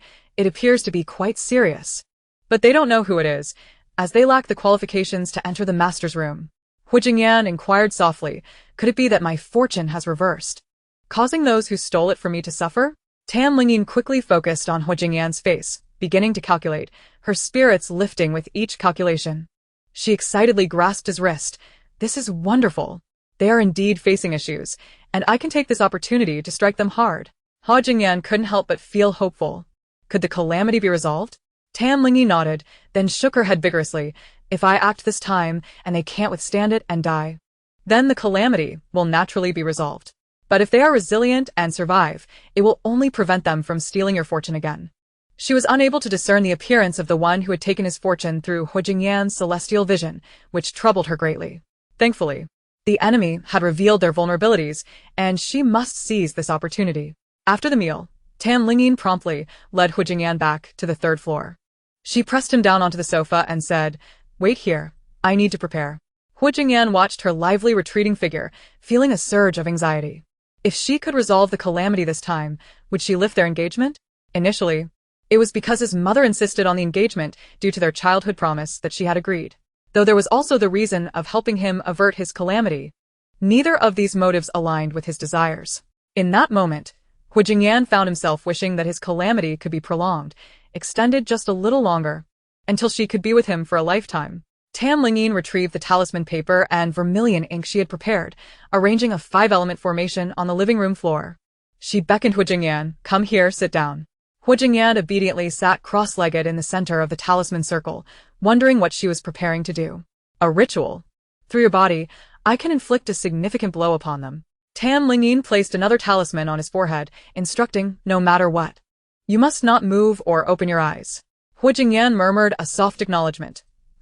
In the next moment, he saw Tam Lingyin facing him, sitting cross-legged as well. She took his hand, palm up on his knee, instructing him not to move. Her warm fingers gently guided his hand into position. Although the talisman on his forehead did not obstruct his vision, he could still see Tam Lingyin's face. As she adjusted his posture, she caught him staring intently at her. "What are you looking at? Close your eyes." "Oh." Hu Jingyan slowly closed his eyes, appearing obedient. Tan Lingyin chuckled softly, only to see his eyelashes flutter as he attempted to open his eyes again. "You must not open them." Hu Jingyan pursed his lips, resolutely keeping his eyes shut. The inability to see her stirred an unsettling feeling within him. Tam Lingyin gathered her energy at her fingertips, activating the 5-element formation, then channeled her energy into the talisman on Hu Jingyan's forehead. The vermilion patterns on the talisman began to glow. Tam Lingyin softly intoned the incantation, and the 5-element formation commenced its operation. A gust of energy swept over the two sitting at the center of the formation, tousling their hair. Tam Lingyin slowly opened her eyes, placing her hand gently on Hu Jingyan's outstretched palm, quietly reminding him, Do not open your eyes. Hu Jingyan pressed his lips together, a sound escaping his throat, and Lingyin gradually lifted his hand, their palms meeting. Hu Jingyan felt a mysterious force entering his body, which then erupted within him. Accompanying this was a searing sensation on his forehead, as if it were on fire, leaving him lightheaded. He stifled his curiosity, refraining from opening his eyes. Despite the dizzying sensation threatening to topple him, Lingyin concentrated her energy in both hands, suddenly striking Hu Jingyan's palms with force. Karma. Reap what you sow. 1,000 miles of pursuit. Retribution upon you. In an instant, the talisman affixed to Hu Jingyan's forehead ignited. The flames were an unusual blood red, consuming the talisman in an instant. Hu Jingyan felt something within him being drawn out, his head spinning as he toppled to the side. Chapter 106. Enin, breathe. Lingyin hurriedly caught him, cradling him in her arms. The man possessed broad shoulders and towering stature, making her embrace him a tad laborious. Fortunately, Lingyin was strong enough to cradle him effortlessly in her arms. Hu Jingyan? She gazed at his tightly shut eyes, the pallor of his skin gradually flushing with color at a visibly rapid pace. Splendid, the formidable blow was successful. Your fortune is slowly being restored. Lingyin smiled with delight, reaching out to caress his face, marveling at the smoothness of his skin. Observing Hu Jingyan from such close proximity, she discovered his complexion was exquisite, devoid of any visible pores. Even the area around his lips, where stubble would typically appear, was completely unblemished post-shave. After employing the 1,000-mile tracking technique, the 5 elements array had also ceased to function. Lingyin looked at the still unconscious Hu Jingyan and considered that it would not do to leave him sitting on the ground indefinitely. However, their differing physiques made it challenging for her to princess carry him. If Hu Jingyan did not cooperate, her slender arms would be utterly inadequate to lift him. With a soft sigh, Lingyin settled for sitting beside him on the ground, idly gazing at Hu Jingyan's face, her fingers wandering over his features restlessly.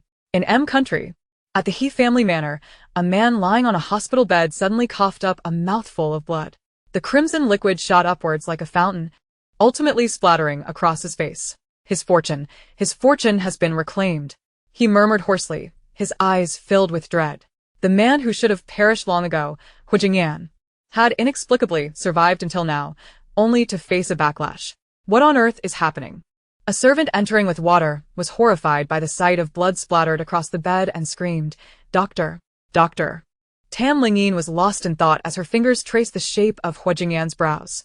Her mind had drifted to what she would eat later and the events following the start of school, filled with whimsical imaginings. Thus, she failed to notice the slight tremor of his eyelashes. Hu Jingyan, groggily awakening, sensed someone touching his face. He raised his hand to grasp at the sensation, his eyes slowly fluttering open. Before him was a fair, delicate face, with exquisite fox-like eyes gazing down at him. "You're awake," Lingyin exclaimed, her eyes sparkling with joy as she playfully rubbed his face. "Finally, you've awakened. My arms are sore from holding you." Hu Jingyan tightened his grip on her wrist, his voice husky. "Stop touching me." His Adam's apple bobbed slightly as he became aware of the soft, fragrant embrace surrounding him, eliciting a natural physiological response. Lingyin gently pushed against his back, urging, "Get up quickly. My legs have gone numb." Hu Jingyan hastily rose, turning to look at her legs. The hem of her skirt was slightly askew, revealing her long, fair thighs, faintly marked by the pressure of the fabric. He had been resting on her legs, cradled in her arms. Lingyin tapped her thigh and frowned. "Numb, so numb." "Don't worry, I'll help you with that," Hu Jingyan said, kneeling beside her and beginning to massage her thigh. His calloused fingertips brushed against her delicate skin, sending warmth coursing through his entire being. His ears flushed crimson as his touch remained gentle. "Is that better?" he inquired softly. Lingyin shook her head, her little face scrunched up in discomfort. No. "It still feels so numb. It's unbearable." Hu Jingyan's brows furrowed with guilt. "I'm sorry. It's all my fault." He pulled her arm over his shoulder, urging, "Hold on to me." With that, he swept her into his arms, carrying her towards the sofa. This is unbearable," Lingyin complained, feeling as if countless ants were gnawing at her legs as they moved. She leaned against Hu Jingyan's shoulder, whimpering softly, her brows knitted tightly together. Hu Jingyan's heart ached at her discomfort. He quickly set her down on the sofa, resting her long legs across his lap. Don't cry. I'll massage them, and it will be better soon, he reassured her, his hands nervously hovering over her legs. Lingyin pouted, hastily pressing down on his hand. Be gentle, be gentle. Her pitiful fox-like eyes, glistening with unshed tears, melted his heart, turning it into a puddle. He swallowed hard, his voice hoarse. All right. I'll be gentle. Lingyin bit her lip, resting her hand on his, as if this would alleviate the tingling sensation in her legs. Jingyan watched his fingers pressing into her soft flesh, the sensation undeniably intimate. His slender fingers glided from her thigh down to her calf, pausing at her delicate ankle before retracing their path. The soft sounds escaping her lips were nearly unbearable for him. After several minutes, Lingyin's legs finally regained sensation. She wiggled her toes, exclaiming, "It's better now." Thank you. Jingyan leaned against the sofa, feeling the heat radiating from his palms, which hardly felt like his own. Particularly, an uncomfortable sensation lingered in a certain area. Lingyin, however, nestled closer to him, sitting right beside him. Having just employed the 1,000-mile tracking technique, which had drained much of her energy, she declared, "I need to use your purple energy to replenish myself." Unlike their first meeting, when she had approached Jingyan stealthily, she now boldly expressed her intentions. Jingyan turned to her, his porcelain-white face illuminated by a radiant smile, her fox-like eyes sparkling with mischief. The fragrant scent surrounding them shattered his composure. "Inin," he began, his voice low and husky, laden with suppressed desire. She replied. "Come a little closer." He beckoned in a deep, alluring tone. Lingyin eagerly leaned in closer until she was fully resting against a shoulder. In the next moment, a shadow fell over her, and the handsome face of the man loomed closer. His warm lips captured hers with fervor, his breath hot and rapid against her face, an assertive kiss that demanded possession. His strong arms encircled her waist, pulling her closer into his embrace. Jingyan kissed her urgently, his tongue tentatively exploring her mouth, yearning to savor her sweetness. Lingyin's eyes widened in surprise, momentarily forgetting to breathe as her chin was grasped, forcing her lips apart. A gentle kiss lingered at the corner of her mouth as he murmured in a husky voice, "Breathe." Obeying instinctively, she inhaled deeply, only to be met with an even more fervent kiss, quick and numerous, a torrential storm of affection. She clutched the fabric of his shirt, pressing herself tightly against him. Tapte set, tan Lingyin transformation. As the kiss concluded, Lingyin felt utterly weak, melting against Jingyan, her hands resting on his muscular chest as she breathed softly. Jingyan's throat worked as he felt the rise and fall of his chest, his large hands alternating between loosening and tightening at her waist. Torn between wanting to touch her and refraining from doing so, his once proud self-control crumbled entirely in her presence. He gazed down at her flushed cheeks, lifting a hand to gently caress her face. "I'm sorry. Did I frighten you?" Lingyin looked up at him, her fox-like eyes misty, resembling a pool of autumn water. Jingyan's heart raced, drawn deeper into the depths of her gaze. "In," he murmured, battling the urge to pull her down with him. "Don't look at me like that." He raised a hand to shield her eyes, attempting to quell the turmoil within him. His palm nearly covered her entire face, leaving only her rosy lips exposed. The originally soft pink color had transformed into a vibrant red, slightly swollen. He pressed his tongue against his cheek, a hint of her sweetness lingering in his mouth. Captivated by her lips, Jingyan found it impossible to look away. He shut his eyes, placing his hand firmly over her face. "Don't look at me. Turn around." Lingyin, slightly bewildered, pushed his hand away. "I wasn't looking at you." With his hand blocking her view, she couldn't possibly see through it. Jingyan, feeling defeated, pressed his hand against her head. "Then let us just hold each other for a while." Thus, he could avoid gazing at her face. Jingyan closed his eyes, his breathing gradually becoming steady. After a considerable time, he glanced at the watch on his wrist. It was nearing evening. Neither of them had partaken of lunch, and it was high time to have something to eat. He called softly, "Inin, it's time for dinner." His large hand gently patted her shoulder as he lowered his gaze to the person nestled in his arms. Noticing her delicate lips slightly pursed and her eyes tightly shut, he realized she had fallen asleep. Jingyan's thin lips curved into a faint smile as he shook his head slightly. He moved gingerly, rising to lift her up. Lingyin frowned slightly. "Don't move." Jingyan promptly halted, assuring her, "I won't move. You can continue sleeping." Only when her brows relaxed did he softly stride forward. He placed her on the bed, covering her with a blanket, and sat at the bedside, watching her. Her serene sleeping visage appeared exceedingly angelic. What merit did he possess to encounter such a beautiful soul? Fortunately, she cherished the aura of purple that enveloped him. He felt truly fortunate.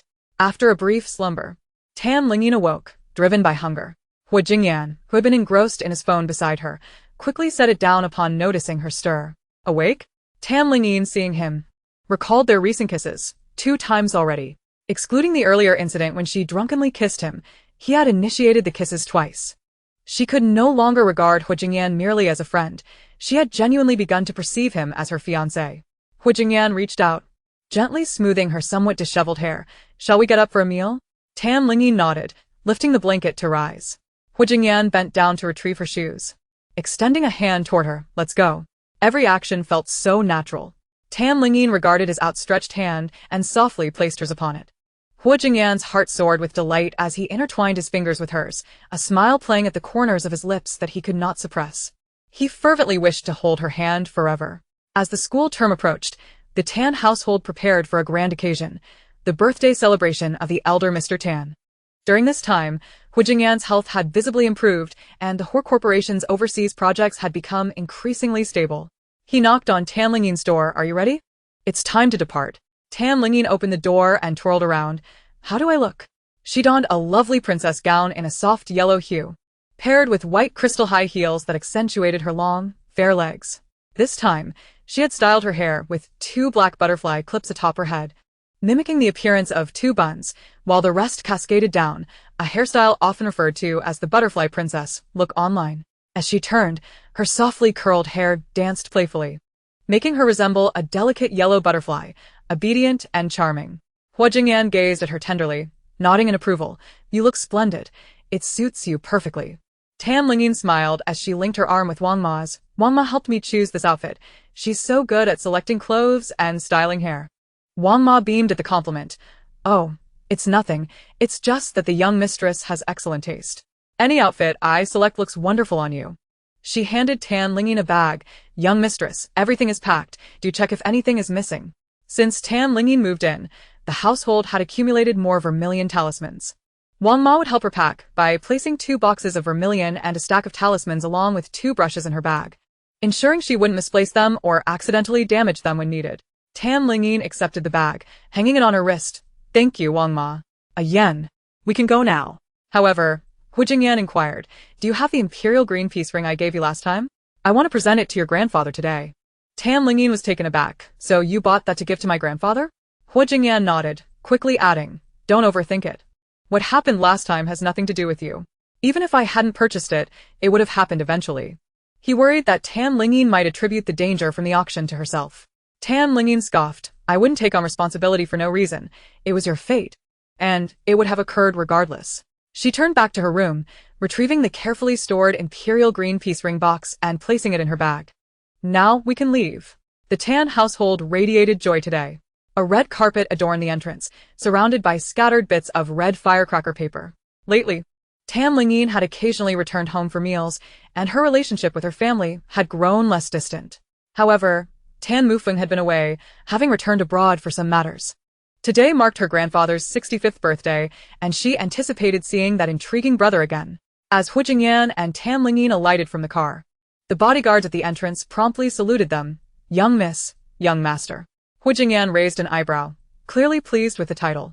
They entered the house and made their way to the front hall.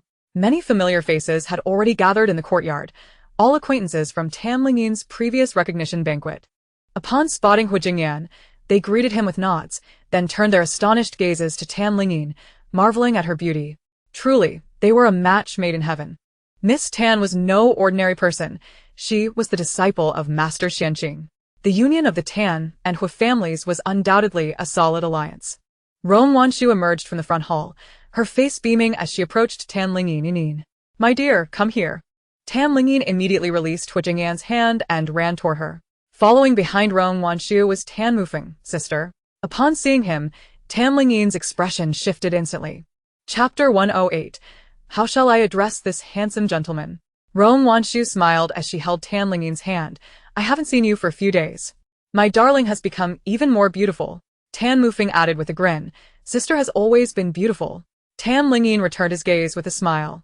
subtly shifting her attention to the interior. Brother, did you bring a friend along this time? Tan Mufeng nodded eagerly. Yes, how did you know? I could smell the charm from quite a distance, Tan Lingyin said with a playful smile, her eyes glinting with a hint of mischief. What? Tan Mufeng questioned, wondering if he had misheard. Tan Lingyin smiled sweetly. Oh, nothing.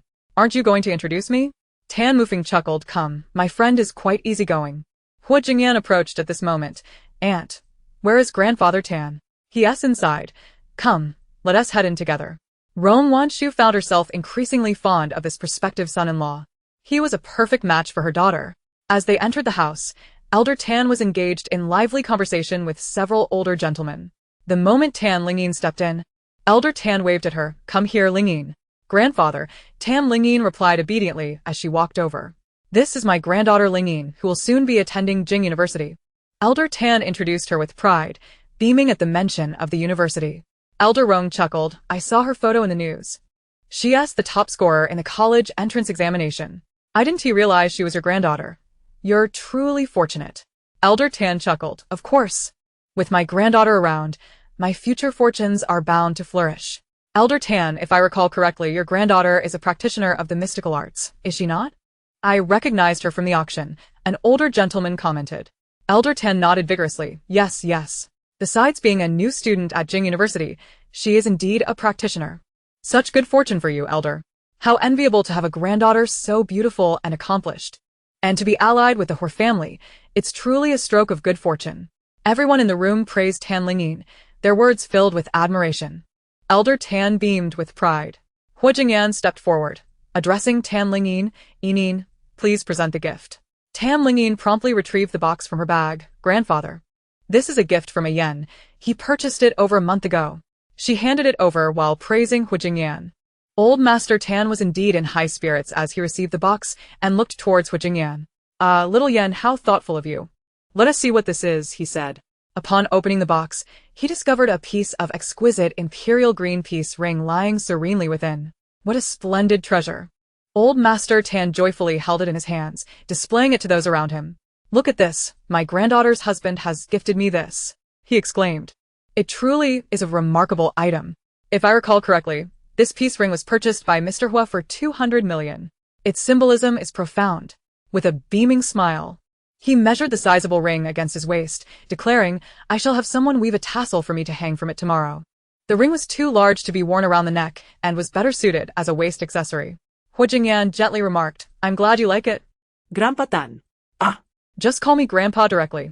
Old Master Tan insisted, waving his hand to encourage Hua Jingyan to change his address. Hua Jingyan turned to Tan Lingyin and softly inquired, May I change how I address him? Tan Lingyin nudged him with her elbow, thinking, Why are you asking me? This fellow, even when Grandpa has suggested he change his address, is still seeking her approval.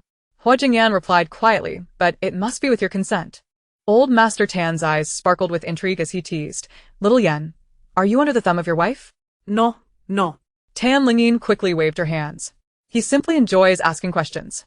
Observing her flustered explanation, Hua Jingyan couldn't help but smile, and said to Old Master Tan, What you say is true. I am indeed under her thumb. Goodness. I never expected my Lingyin to possess such charm, transforming the esteemed master of the Hor family into a henpecked husband. Old Master Tan laughed heartily, growing increasingly fond of Hua Jingyan. The onlookers directed their astonished gazes at Hua Jingyan and Tan Lingyin.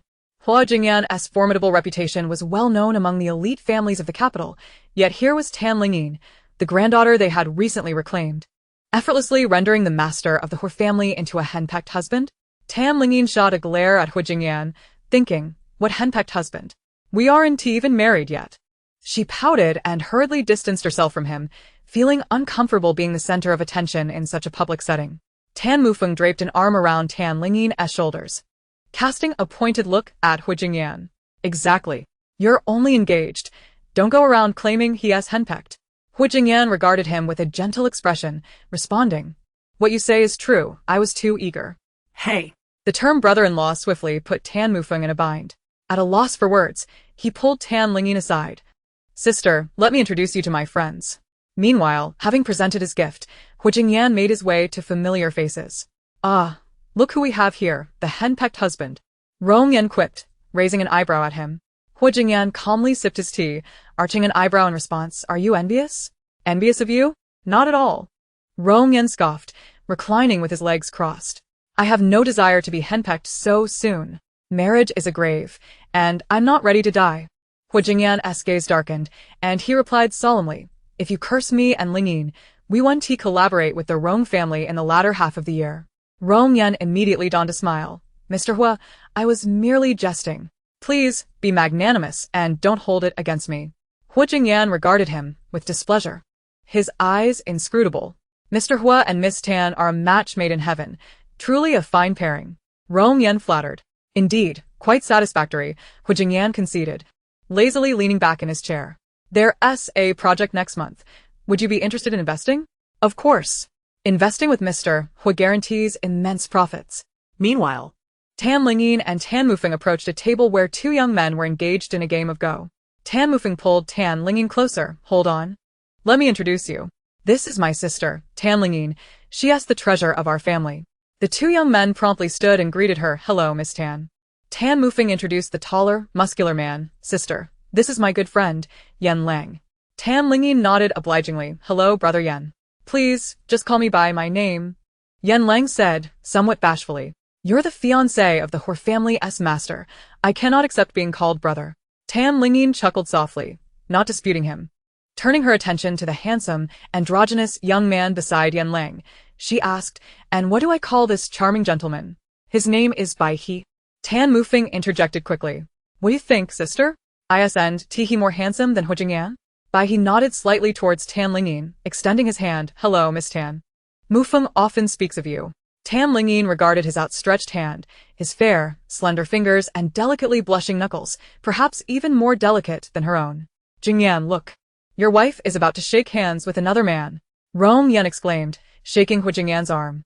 Hu Jingyan had been observing Tan Lingyin's interaction, and his brow furrowed as she reached out to shake hands with Bai He. However, it was merely a handshake. If he were to intervene in such a trivial matter, it would be overreaching. Tan Lingyin smiled as she reached for Bai He's hand, but withdrew just before contact.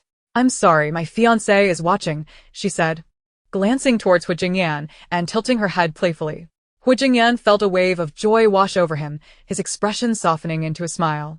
Rong-yen elbowed him playfully, smirking. So, Mr. Hua, are you the henpecked one, or is she the one under your thumb? You're being tiresome. Hu Jingyan shot him a glance, causing Rong-yen to promptly shut his mouth. Bai He retracted his hand, maintaining an air of composure without a hint of embarrassment.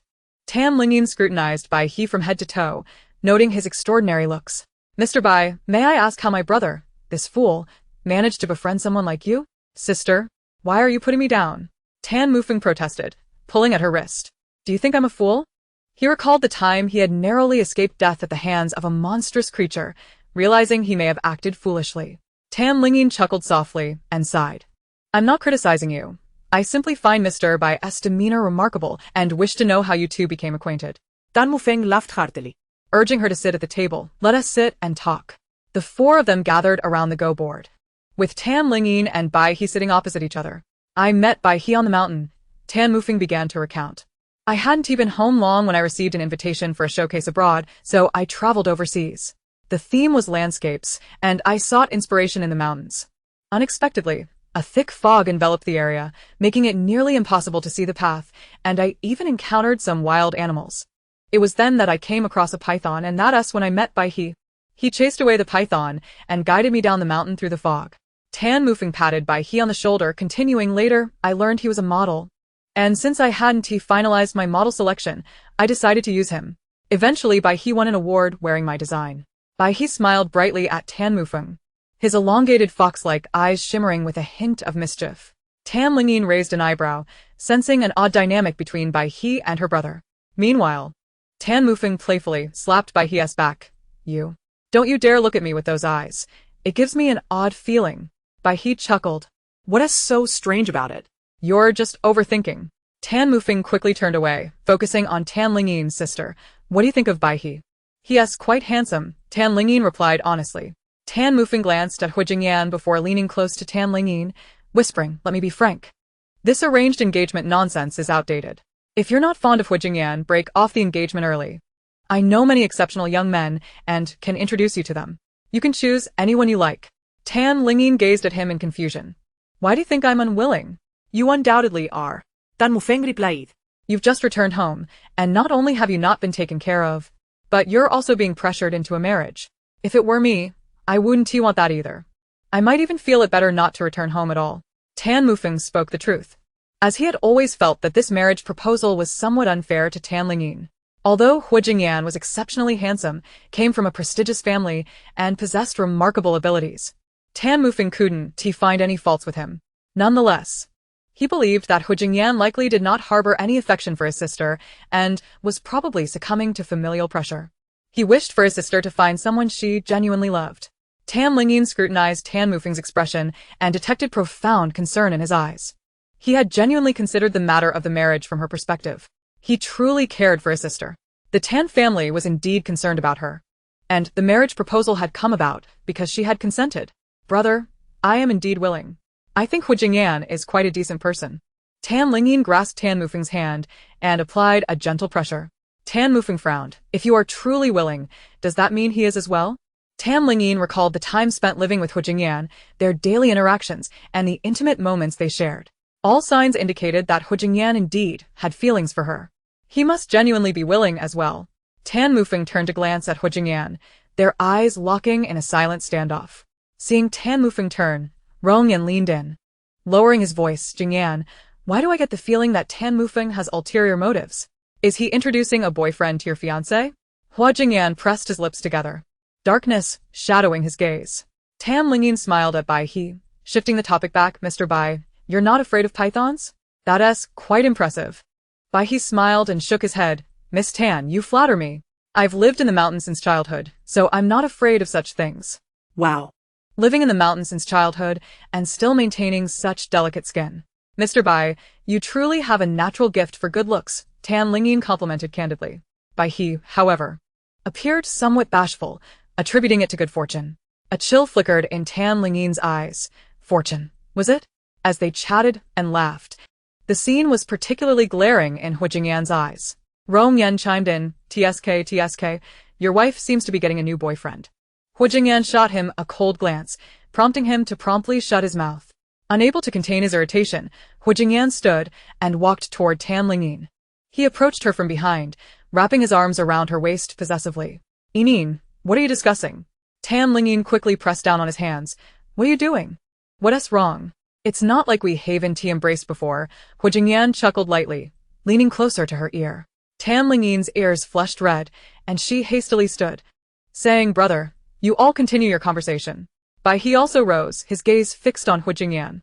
And this is my sister's fiancé, Tan Mufeng clarified.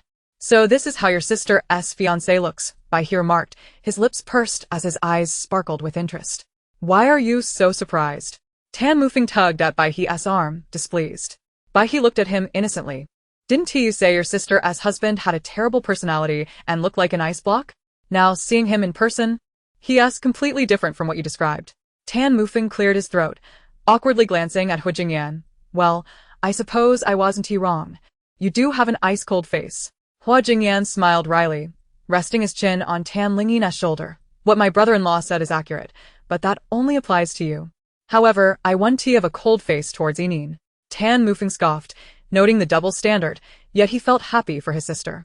Tan Lingyin discreetly pinched the large hand resting on her waist and said to Tan Mufeng, Brother, let us step outside for a moment.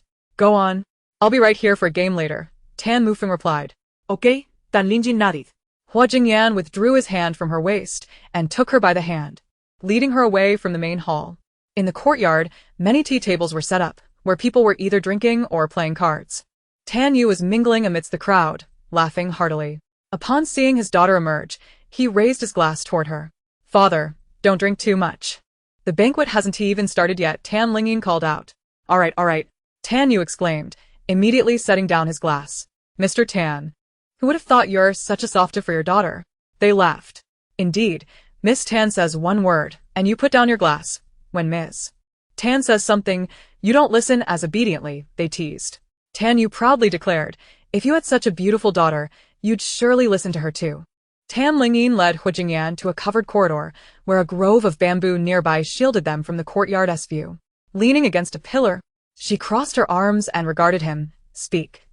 Do you need something from me? Huijingyan stepped closer, resting a hand beside her shoulder. Yes, I have something to discuss. In such a position, he seemed to encircle her within his presence, creating an inexplicable sense of pressure for Tan Lingyin. She straightened her back against the stone pillar. What is it? What did Tan Mufeng just say to you? Huijingyan inquired, his gaze fixed on her face. Tan Lingyin replied, he introduced me to his two friends. I noticed you seemed quite happy chatting with that pretty boy, she added, a hint of acidity in her tone. Happy? How did you deduce that? Tan Lingyin frowned in confusion, doubting Huijingyan's perception. Huijingyan let out a soft hum, gripping her chin gently, his thumb brushing against her lips. I saw with my own eyes. You were smiling with such joy. Tan Lingyin pushed his hand away. You're hurting me.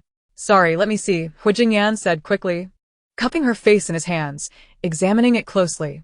The more he looked, the darker his expression became. Her lips, adorned with a light shade of lipstick, accentuated her fair complexion and made her lips appear like delicate petals.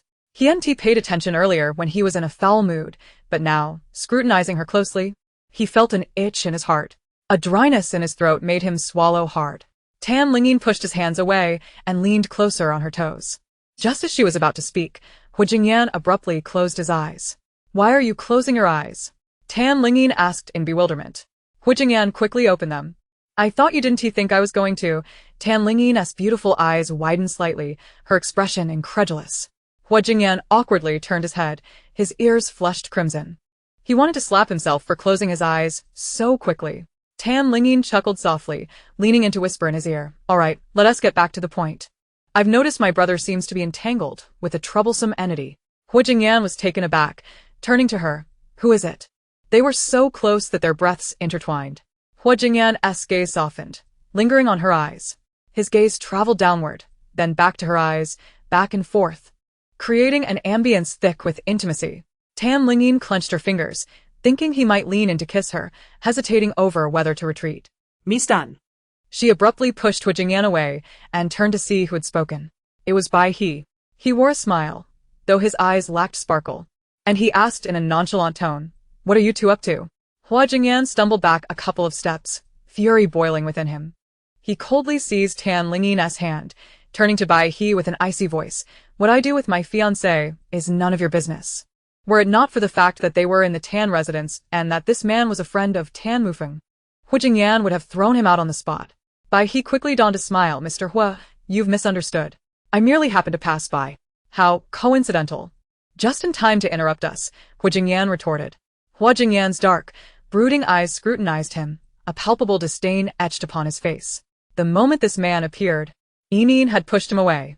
It was hard not to feel incensed. My sincerest apologies. Bai He glanced at Tan Lingyin. Miss Tan, I beg your pardon. Tan Lingyin, maintaining her composure, replied, It's quite all right. We haven't done anything. Huijingyan furrowed his brows at her. Done nothing? You were clearly about to kiss. With a smile, Tan Lingyin introduced Ian. This is my brother's friend, Bai He. Huijingyan was nearly driven to laughter by her nonchalance. She still had the presence of mind to introduce them. He coldly emitted a syllable, wholly disinterested in greeting. Yet Tan Lingyin took his hand, leading him before Bai He. Mr. Bai, where's my brother? Inside, playing chess with Yan Lang, Bai He responded cheerfully, his gaze settling on Huijingyan. Is he upset with me? Tan Lingyin reassured. Not at all, don't overthink it. As they were about to depart, Bai He reached out to grasp Huijingyan's arm, only to be swiftly rebuffed. What do you want? Huijingyan's demeanor was far from amiable. Bai He's eyes misted slightly, his voice low. I merely wish to greet you. Does Mr. Hua harbor any prejudice against me? His expression was one of feigned grievance, the tear mole at the corner of his eye lending an air of vulnerability. Huijingyan met his gaze with an icy smile. Indeed, it was absurd for Bai He to appear before Enin, deliberately interrupting their intimacy. It was a miracle he wasn't beaten. Bai He was taken aback. What's this? Why is this man so cold towards me? Even the most dim-witted person, Tan Mufeng, would at least offer an explanation about having no bias against him. Is Huijingyan's resistance to me truly so formidable? In the next chapter, a white-furred fox. Tan Lingyin wore a barely perceptible smile, her gaze icy as she regarded Bai He's somewhat bewildered expression. Mr. Bai will be heading in now. Hand in hand, they departed, while Bai He watched their retreating figures, a flicker of malevolence crossing his fair, enchanting features. What he desired must belong to him. Once assured that Bai He could not overhear, Lingyin leaned closer to Hu Jingyan, whispering in his ear, Bai He is a fox spirit. Hu Jingyan raised an eyebrow in surprise. Really? Indeed. Even the most adept of disguises cannot escape my perception, she clarified, having just employed her celestial vision on Bai He. He is a white-furred fox, and he has already developed a second tail, indicating a significant level of skill. Hu Jingyan chuckled, so that's how it is. How can you still find humor in this? Lingyin chided, pinching his waist. You've caught his attention. Hu Jingyan, tough-skinned and unyielding, felt no discomfort. In fact, he found the sensation delightful. Leaning down, he whispered into her ear, let him be. As long as he doesn't focus on you, I'm unconcerned. Enlightened by the truth, Hu Jingyan's earlier displeasure dissipated. Lingyin was nearly exasperated into laughter, giving him a reproachful glance. You're delighted even after being targeted? I thought you were enjoying your chat with him. Hu Jingyan wrapped his arm around her waist. Now that I understand the reason, of course I'm pleased. He guided her into the main hall, where Tan Mufeng immediately beckoned. Sister, come play a game with me. Lingyin turned to Hu Jingyan. I'll go ahead. Hu Jingyan made no move to follow. Go on. Lingyin settled at the table, a chessboard between her and Tan Mufeng. Just remember, if you lose, no crying. Tan Mufeng said with a grin. I want to lose, Lingyin replied confidently. I don't believe it, Tan Mufeng scoffed. 5 minutes later, Tan Mufeng was in tears. Lingyin patted his shoulder. Come now, it's just a game of chess. Tan Mufeng lamented. Sister, have you played chess before? Not at all, she shook her head. Then how are you so good? You annihilated me in 10 moves, Tan Mufeng marveled. Are you a genius? Because you are a fool. Lingyin laughed, brother. You've caused me trouble again. What trouble? Tan Mufeng was oblivious. As Lingyin caught a whiff of the fox's scent, she withheld her words. Bai He approached and sat down, placing a hand on Tan Mufeng's shoulder. What's wrong, Mufeng? Why the long face? My sister is too good at chess. She completely crushed me, Tan Mufeng sighed. Bai He raised an eyebrow. Oh, Miss Tan is so skilled. How about I play a game with her? Lingyin smiled brightly. Nodding sure, but just playing chess seems rather dull. What do you find interesting, Miss Tan? Bai He inquired. How about we raise the stakes? She proposed. Bai He replied. All right, I'm in. The bait was set. Lingyin tapped her fingers lightly on the chess table, sizing up Bai He's face, and softly asked, if you lose, would you do me the honor of dining with me tonight? Bai He, taken aback by her invitation, initially considered declining, but upon thinking of Hu Jingyan, he smiled and asked, will your fiancé approve? Lingyin raised an eyebrow. What he thinks is irrelevant. Your agreement is what matters. Bai He pondered for a moment before smilingly acquiescing. If Miss Tan extends such hospitality, I certainly must attend. He then inquired, and if you lose? Lingyin, with an air of arrogance, replied, I will not lose. Should I? You may dictate any condition, and I shall comply. Bai He's eyes gleamed with interest, and he quickly agreed, very well. Let us make it a decisive game. Tan Mufeng frowned. Bai He, if my sister loses and you dare to impose an excessive condition, I will have words with you. Rest assured, it will be nothing excessive. Bai He smirked slightly. Tan Mufeng trusted him, patting his shoulder. Good, then best of luck. He turned to Lingyin, sister. Why the sudden invitation to dine with Bai He? What about Hu Jingyan? What does it matter? He has no claim over me. Lingyin shrugged nonchalantly. Tan Mufeng secretly speculated. Could it be that his sister truly does not harbor feelings for Hu Jingyan and now wishes to pursue Bai He? Oh well, whatever she desires, he would support. Bai He's chess skills were indeed impressive. One could see why he was called an old fox spirit. It took Lingyin a full 10 minutes to outmaneuver him. Bai He frowned, not having anticipated losing to a young girl. Lingyin rested her chin on her hand. Observing him, Mr. Bai, shall I choose the venue, or will you? Bai He pursed his lips. You decide. Then it settled. You mustn't back out. Lingyin winked at him. A cryptic expression flickered across Bai He's face. As the birthday banquet commenced, guests offered their well wishes to the elder Tan. Romancenovel was beside Lingyin, introducing her to various attendees. It was then that Lingyin learned that some of the guests were from Romancenovel's maternal family. Although her maternal grandparents had passed away early, the large Rome family had not dispersed, though their connection to Romancenovel was somewhat tenuous. For instance, Yen referred to Romancenovel as his cousin. However, Their familial ties had long since grown distant, and the term cousin was merely a pretext to bridge the gap. At this banquet, Tan Lingyin's uncle was absent, as he was reportedly settled abroad and seldom returned home. Once the banquet concluded, many guests began to depart. Rongyan waved to Tan Lingyin. "Little sister Lingyin, I'm leaving." Tan Lingyin smiled and waved back, "Goodbye." Hu Jingyan kicked Rongyan playfully, calling her little sister too? "Ha! What else should I call her? Should I say sister-in-law?" Rongyan grinned, rubbing his backside as he turned. "Once you're married, I'll call her sister-in-law." Hu Jingyan glanced at Tan Lingyin, but she turned her head away, avoiding his gaze. What was the meaning of this? Nearby, he observed the scene, a smirk playing at the corners of his mouth. Tan Lingyin had been engaged in conversation with Rong Wanshu, discussing matters at home, while Hu Jingyan was left to the side. "Mr. Hua, may I have a word?" He approached Hu Jingyan when no one else was around. Hu Jingyan glanced at him coolly and replied, "I'm busy." However, he smiled and said, "It's about Miss Tan. Aren't you curious?" Hu Jingyan suddenly stood up, staring at him intently for a moment. "Really?" He raised an eyebrow, his smile devilish and mischievous. "Of course, it's true. I just fear you may not have the courage to hear it." Chapter 112. Yin. What are you two up to? Hu Jingyan stepped outside to speak. The sun had already set, and dinner time was approaching. The two stood under a trellis, shadows dancing across their faces, one handsome and aloof, the other alluring and effeminate, both equally striking. He grinned, saying, "I merely mentioned that Miss Tan does not harbor feelings for you." Hu Jingyan frowned, his expression instantly cooling. "Are you looking to lose your tongue?" He raised an eyebrow. "You're getting anxious, aren't you?"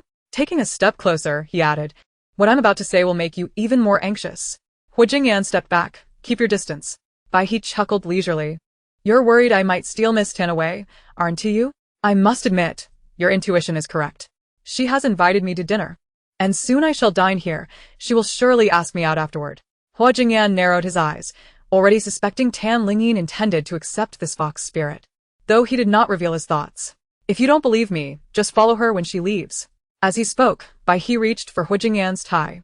Hu Jingyan glanced at his hand, which tugged slightly. "Mr. Hua, see you tonight." He smirked, his eyes filled with charm. Hu Jingyan darkly observed him until he walked away. He slowly removed his tie and tossed it to the bodyguard in the courtyard, setting it ablaze. He would not keep anything that was sullied. After dinner, Tan Lingyin indeed prepared to leave first. Hu Jingyan inquired, "Aren't you coming home with me?" "Where are you going?" "I'll be staying at home tonight. You can return alone." "I'm going out to have fun with my brother," Tan Lingyin replied cheerfully. linking arms with Tan Mufeng. "Brother, let us go." Tan Mufeng cast a guilty glance at Hu Jingyan, quickly turning to leave. He felt hesitant to lie in front of Hu Jingyan. He and Yan Lang followed suit. Just before exiting, he glanced back at Hu Jingyan, subtly curling his fingers, his meaning unmistakable. Once everyone departed, Hu Jingyan spoke in a deep voice, "Mom, Dad, I'm heading back too. Ye jo var net. Be careful on the road, and come to see Lingyin again tomorrow, understood?" She feared her son might miss the opportunity to foster feelings with his future daughter-in-law. Hu Jingyan nodded, then acknowledged the Tan family before leaving. Upon exiting the gate, he spotted a sports car driving out of the alley. Hu Jingyan instructed the driver, "Follow that car." If they were to put on a show, he would do so thoroughly. He was eager to see what he was truly up to. The car drove on, arriving at a brightly lit restaurant where entertainment and dining were plentiful. Tan Lingyin immediately reserved a private room, ensuring absolute secrecy. The reason for this outing was her concern that the fox spirit might act out in anger against her family. Once they were in a private room, escape would be nearly impossible. As soon as Tan Lingyin entered the room, Hu Jingyan followed suit, booking the adjacent room. He messaged Tan Lingyin, "I'm in the adjacent room. He sent me." Leaning on the sofa, Tan Lingyin quickly replied, "Okay, I'll message you shortly. Find a way to distract my brother and Yan Lang. I'll handle him myself." Hu Jingyan responded, "Will you be safe? Should I call Xianying over?" Tan Lingyin reassured him, "No, Xianying's abilities aren't sufficient. His presence would only complicate matters." Hu Jingyan could only acquiesce but remained restless in the room, awaiting Tan Lingyin's message. Inside the room, a lavish spread of food was laid out, yet it consisted entirely of chicken. Roasted chicken legs, braised chicken pieces, fried chicken, crispy chicken cutlets, cold shredded chicken, salted chicken, teriyaki chicken, an entire feast of chicken. Tan Mufeng licked his lips, puzzled. "Sister, why did you order so many chicken dishes?" Do you really love chicken that much? Tan Lingyin turned to Bai He, raising an eyebrow. I don't particularly care for it, but someone does. Bai He, gazing at the table full of chicken, was utterly captivated. It was all his favorite. Following Tan Lingyin's gaze, Tan Mufeng remarked, Bai He, so you enjoy chicken? Huh. How did you know, sister? Tan Lingyin smiled brightly, resting her chin on her hand. I felt a connection with Mr. Bai. It was a guess. Rising from her seat, she added, it seems insufficient. I'll go order a few more dishes. Upon exiting the private room, she gathered her spiritual energy at her fingertips, drawing a translucent rune on the door. She ordered a few dishes symbolically. Returning to the room, she found Bai He already eating. Tan Mufeng and Yan Lang were also eating, though both had already had their fill. Yan Lang took a few bites and quietly remarked to Tan Mufeng, I didn't expect Bai He to eat so much despite looking so slim. The large roasted chicken leg was soon devoured by Bai He. Tan Lingyin smiled and sat beside Bai He. Bai He stiffened slightly, turning to her, Miss Tan, your seat is over there. No. I want to sit next to Brother Bai, Tan Lingyin said, propping her chin and gazing at him with bright eyes, embodying a starry-eyed admirer. Tan Mufeng stared, astonished, sister. You're being too direct. Tan Lingyin chuckled lightly. I simply can't help it. She placed a plate of chicken before Bai He. Brother Bai, please enjoy. It's all for you. Unable to resist the allure of the chicken, Bai He thought it would be a shame not to indulge. At the Tan household, both lunch and dinner had only consisted of chicken, the rest being high-end seafood and beef, and he had only eaten a few pieces of chicken. He was genuinely hungry now. Seizing the opportunity while he ate, Tan Lingyin messaged Hu Jingyan, action. Soon, there was a knock at the door. Bai He hurriedly swallowed the morsel in his mouth and grabbed a napkin to wipe his mouth. His gaze turned toward the door, as if he already knew who awaited outside. Tan Mufeng went to open the door, and upon seeing Hu Jingyan, alarm bells rang in his mind. He glanced at Tan Lingyin and Bai He, smiling as he blocked Hu Jingyan's entrance. Jingyan, what brings you here? Hu Jingyan replied coldly, I need to come in. Tan Mufeng awkwardly said, oh, we've ordered karaoke. It's not really appropriate. Step aside. Hu Jingyan pressed down on Tan Mufeng's shoulder, forcing his way inside. Enin, what are you two doing? Tan Lingyin quickly moved closer to Bai He. Brother Bai, protect me. Bai He, however, looked at Hu Jingyan. Mr. Hua, you must have seen everything. Tan Mufeng, prioritizing his sister, shouted to Yan Lang, come help me stop him. We can't let him in. Together, they attempted to escort Hu Jingyan out. As the door closed, Tan Lingyin's smile slowly faded. Sly fox, have you had your fill? Chapter 113. First sever the tail, then skin the beast. Bai He's expression froze. What did you just call me? Tan Lingyin's beautiful eyes glared coldly at him, enunciating each word. Sly fox. Reeking of fox spirit. You can only deceive the ordinary. You knew all along? Bai He instantly stood up, distancing himself from her, his body tense with caution. Tan Lingyin leisurely reclined, raising an eyebrow. What else would you expect? Did you truly believe I had feelings for you? She chuckled lightly, her pink lips curling into a mocking smile. Bai He's expression darkened, fists clenched. I wouldn't care if you did. Oh. So you'd prefer to be noticed by my brother then? Tang Lingyin sat elegantly with her long legs crossed, her toes playfully pointed. Before her stood a demon. Yet she regarded him with languid indifference. Bai He cast a glance toward the doorway, noting that no one was outside, and he abandoned his pretense. Suddenly, the nails on his fingers elongated, sharp and white. I liked your brother, but at this moment, I find myself more enamored with your fiancé. Bai He advanced toward her, his palm gathering demonic energy, determining that since she had discovered his intentions, he would first eliminate her before claiming her fiancé. He lunged at Tang Lingyin, his sharp fingers reaching for her neck. However, Tang Lingyin's fingertips conjured a talisman out of thin air, which she calmly flung at him. Freeze. Although her movements were swift, the fox was quicker. Bai He deftly rolled aside, kneeling on one knee as he looked up at Tang Lingyin. You think tossing a few talismans makes you a master? He had heard whispers of her being a practitioner at the birthday banquet, but seeing her at merely 18, he doubted her prowess. With a millennium of experience, he had no fear even of the esteemed Master Xianqing. How could he possibly fear a mere child of 18? Tang Lingyin raised an eyebrow, clicking her tongue. TSK. The speed of a fox is commendable, truly befitting a quadruped. As a demon, Bai He despised being labeled as a beast. I am human. I refuse to be a beast. You seek death, Bai He exclaimed, leaping toward Tang Lingyin. She feigned fear, hastily raising her hands to block him. Stay back. Bai He believed he had the upper hand, lunging to seize her neck. This time, her hands were empty, devoid of talismans. He had no reason to fear her. Tang Lingyin pushed against his chest. Get away. Just as Bai He was about to clutch her throat, his pupils suddenly constricted in shock. What have you done? He found himself immobilized. Tang Lingyin raised her right hand and placed a yellow talisman against his chest, the vermilion runes glowing with energy. TSK. A quadruped is indeed a beast, lacking in intelligence. As she spoke, she kicked Bai He in the abdomen, sending him tumbling to the ground. Though the pain from her high heel was excruciating, he gritted his teeth in silence. He had not yet lost. Tang Lingyin slowly stood, looking down at Bai He. Did you think I would dare to be alone with you without some capability? You think a few talismans can truly restrain me? Bai He gritted his teeth. His eyes suddenly transforming into golden beastly orbs, fox ears sprouting atop his head, and two fox tails unfurling behind him. His demonic energy surged, igniting the talisman on his chest in an instant. Tang Lingyin narrowed her eyes slightly. No wonder, a fox of 1,000 years. Even my personally drawn binding talisman can be broken. Bai He broke free from her grip, condensing his energy in his palm.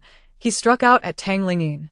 She formed a hand gesture with one hand, while the other flung a talisman. The talisman expanded before her, forming a barrier that thwarted Bai He's demonic power. Bai He glanced toward the doorway. He needed to end this quickly to avoid drawing Ho Jingyan's attention. He struck the barrier with his palm, his sharp claws leaving cracks upon it. Tang Lingyin, after forming her hand gesture, concentrated her energy at her fingertips, golden light shimmering between her index and middle fingers. Bai He was momentarily stunned. Her energy had solidified.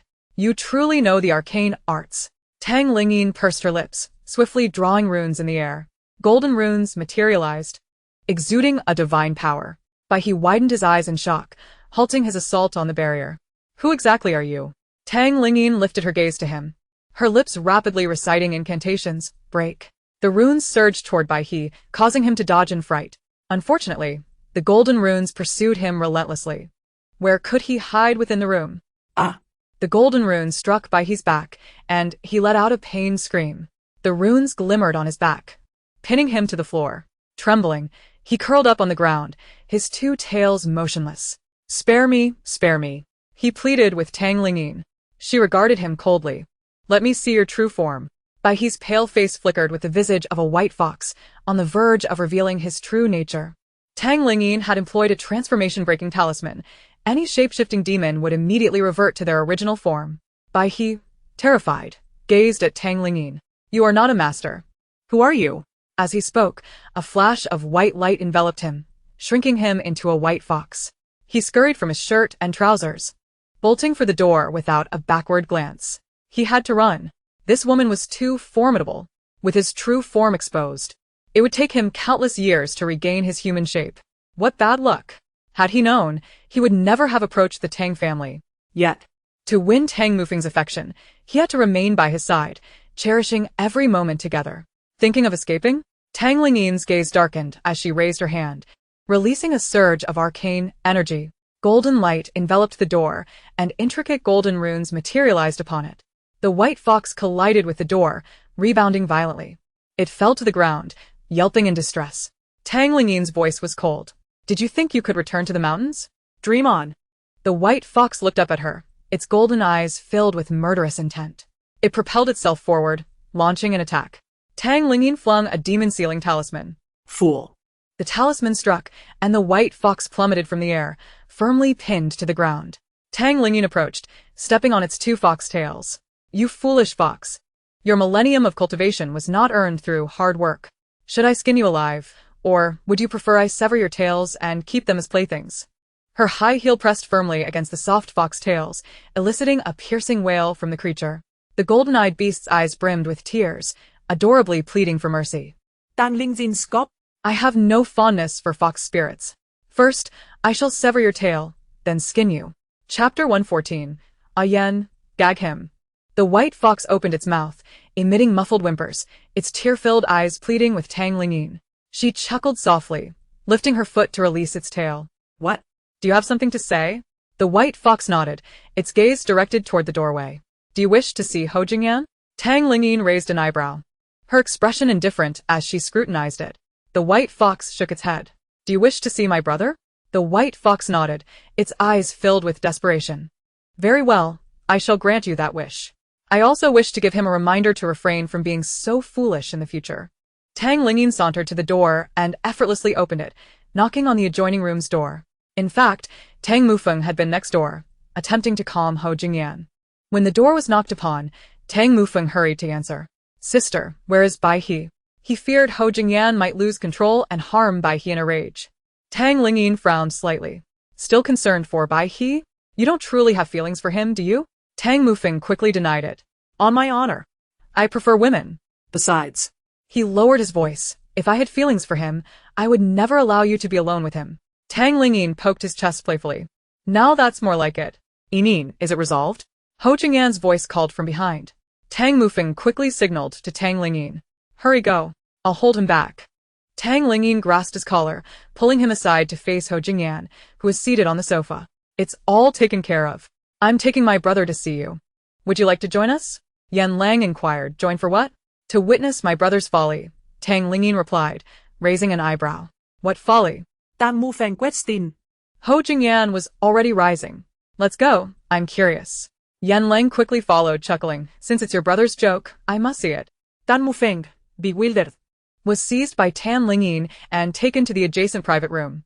Upon opening the door, they were greeted by the sight of a white-furred fox lying on the floor. Tang Mufeng's eyes widened in surprise as he curiously inquired, where did this fox come from? Hu Jingyan and Yan Lang entered as well. The white fox gazed intently at Tang Mufeng, tears slowly streaming from its eyes. Tang Mufeng intended to approach for a closer look, but was halted by Tang Lingyin's admonition. Don't go near it. It can cry? Tang Mufeng asked in disbelief. Tang Lingyin scoffed coldly. Demons do this to elicit sympathy from humans. Demons? Tang Mufeng was astonished. Is it a fox spirit? Indeed, Tang Lingyin nodded slightly, casting a sidelong glance at the white fox. You summoned me to bring my brother here, for what purpose? The white fox continued to weep silently, maintaining its gaze on Tang Mufeng. It simply stared at him without uttering a word, feeling somewhat moved by its eyes. Tang Mufeng furrowed his brow and remarked, What are you staring at me for, little creature? The white fox remained silent, its gaze unwavering. As Tang Mufeng looked into its tear-filled eyes, a fleeting thought crossed his mind, yet he could not grasp it. Tang Lingyin, rubbing her fingers together, sensed a peculiar atmosphere.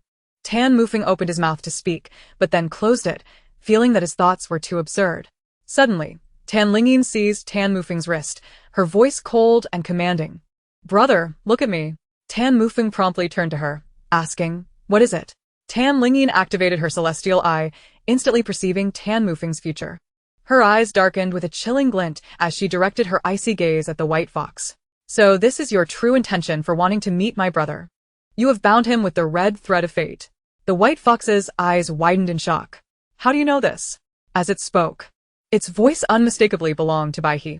Tang Mufeng stared at it, astonished. That voice. Silence. Tang Lingyin swiftly covered Tang Mufeng's mouth.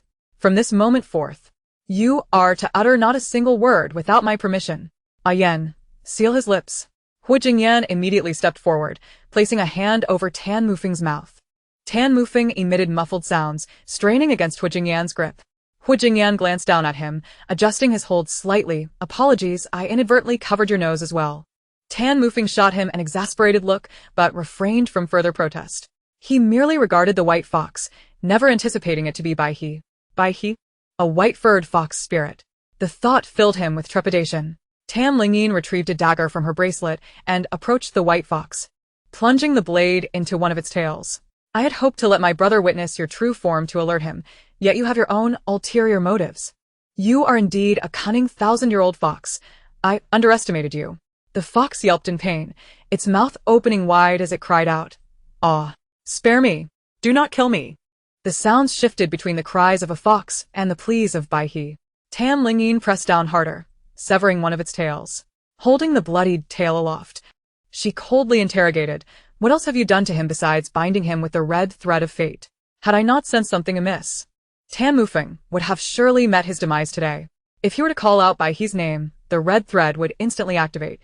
At that moment, this fox's soul would exchange places with Tang Mufeng, allowing Bai He to continue living in his guise.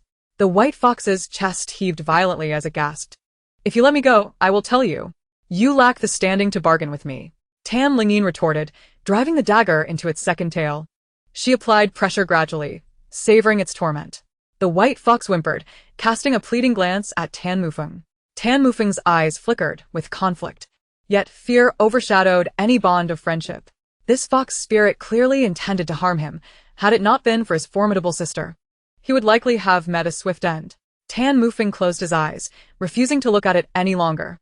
The white fox's eyes gleamed with malice as it mockingly cried, "Ha! You dare not acknowledge me, you coward." Enough with the taunts. Tan Lingyin delivered a punch to its abdomen, and in that moment, the second tail was severed as well. "Go ahead and cut me." I am destined to die. The white fox glared defiantly, refusing to speak. Tan Lingyin's lips curled into a frigid smile. "You threaten me? Do you think I have no other means to torment you besides killing you?" With decisive resolve, she severed the second fox tail. The white fox's eyes widened in disbelief, taken aback that she would actually follow through. "You dare kill me? Tan Mufeng will not live long either." Chapter 115. The child worm lies within Tan Mufeng. Tan Lingyin's eyes glinted with cold light as she turned to Tan Mufeng. She had just altered the future in which Tan Mufeng would call out by his name. And now his fate had shifted. It appeared that he had placed a maternal worm within Tan Mufeng.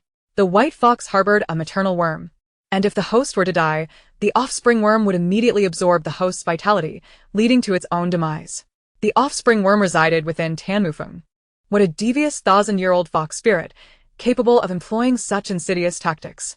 Tan Lingyin could only laugh in exasperation as she grasped the white fox by the neck, forcefully pressing its head to the ground. "You think I wouldn't know what you have done just because you refuse to speak? It's merely the maternal and offspring worms. Do you think I cannot unravel it?" The white fox gasped desperately, its voice hoarse. "Who are you? How do you know everything? You do not deserve to know."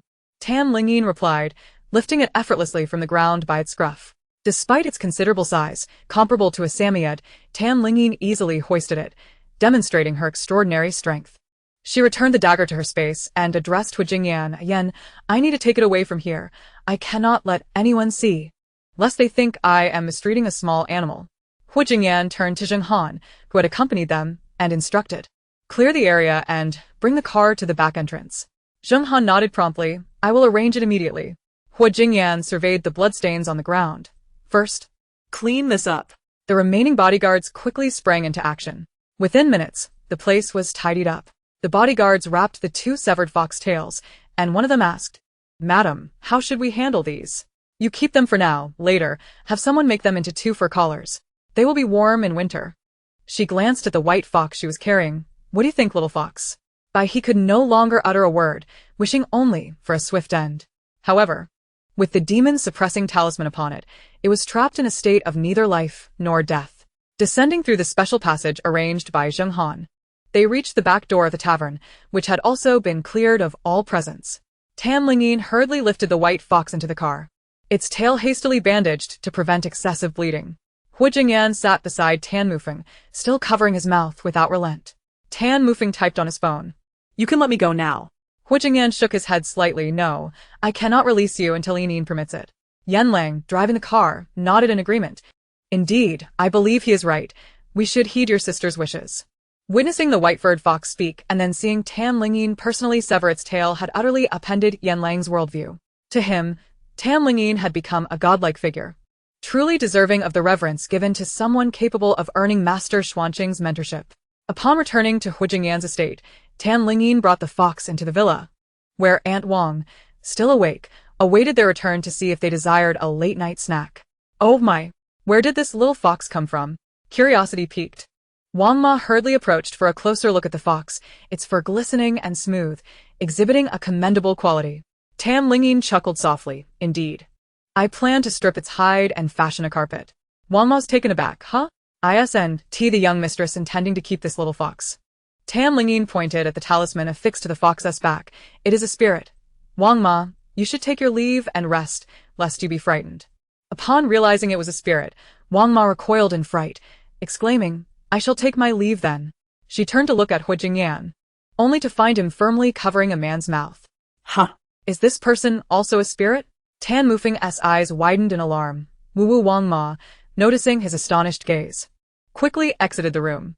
The villa was spacious, featuring 2 grand entrances.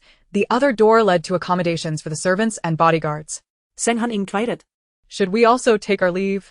Wait a moment, I have matters to discuss with you, Lingyin replied, discarding the fox onto the floor before turning to search through a nearby cabinet for paper and pen.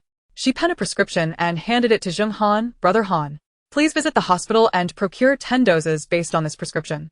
Zheng Han glanced at it and promptly replied, I will head there at once. Lingyin then directed the remaining bodyguards, go find an iron cage and some sturdier chains. I intend to confine it. Understood. They replied as they swiftly departed. Tan Mufeng pointed at Hu Jingyan's hand. Lingyin cast a glance at him, shaking her head with a sigh. Oh you.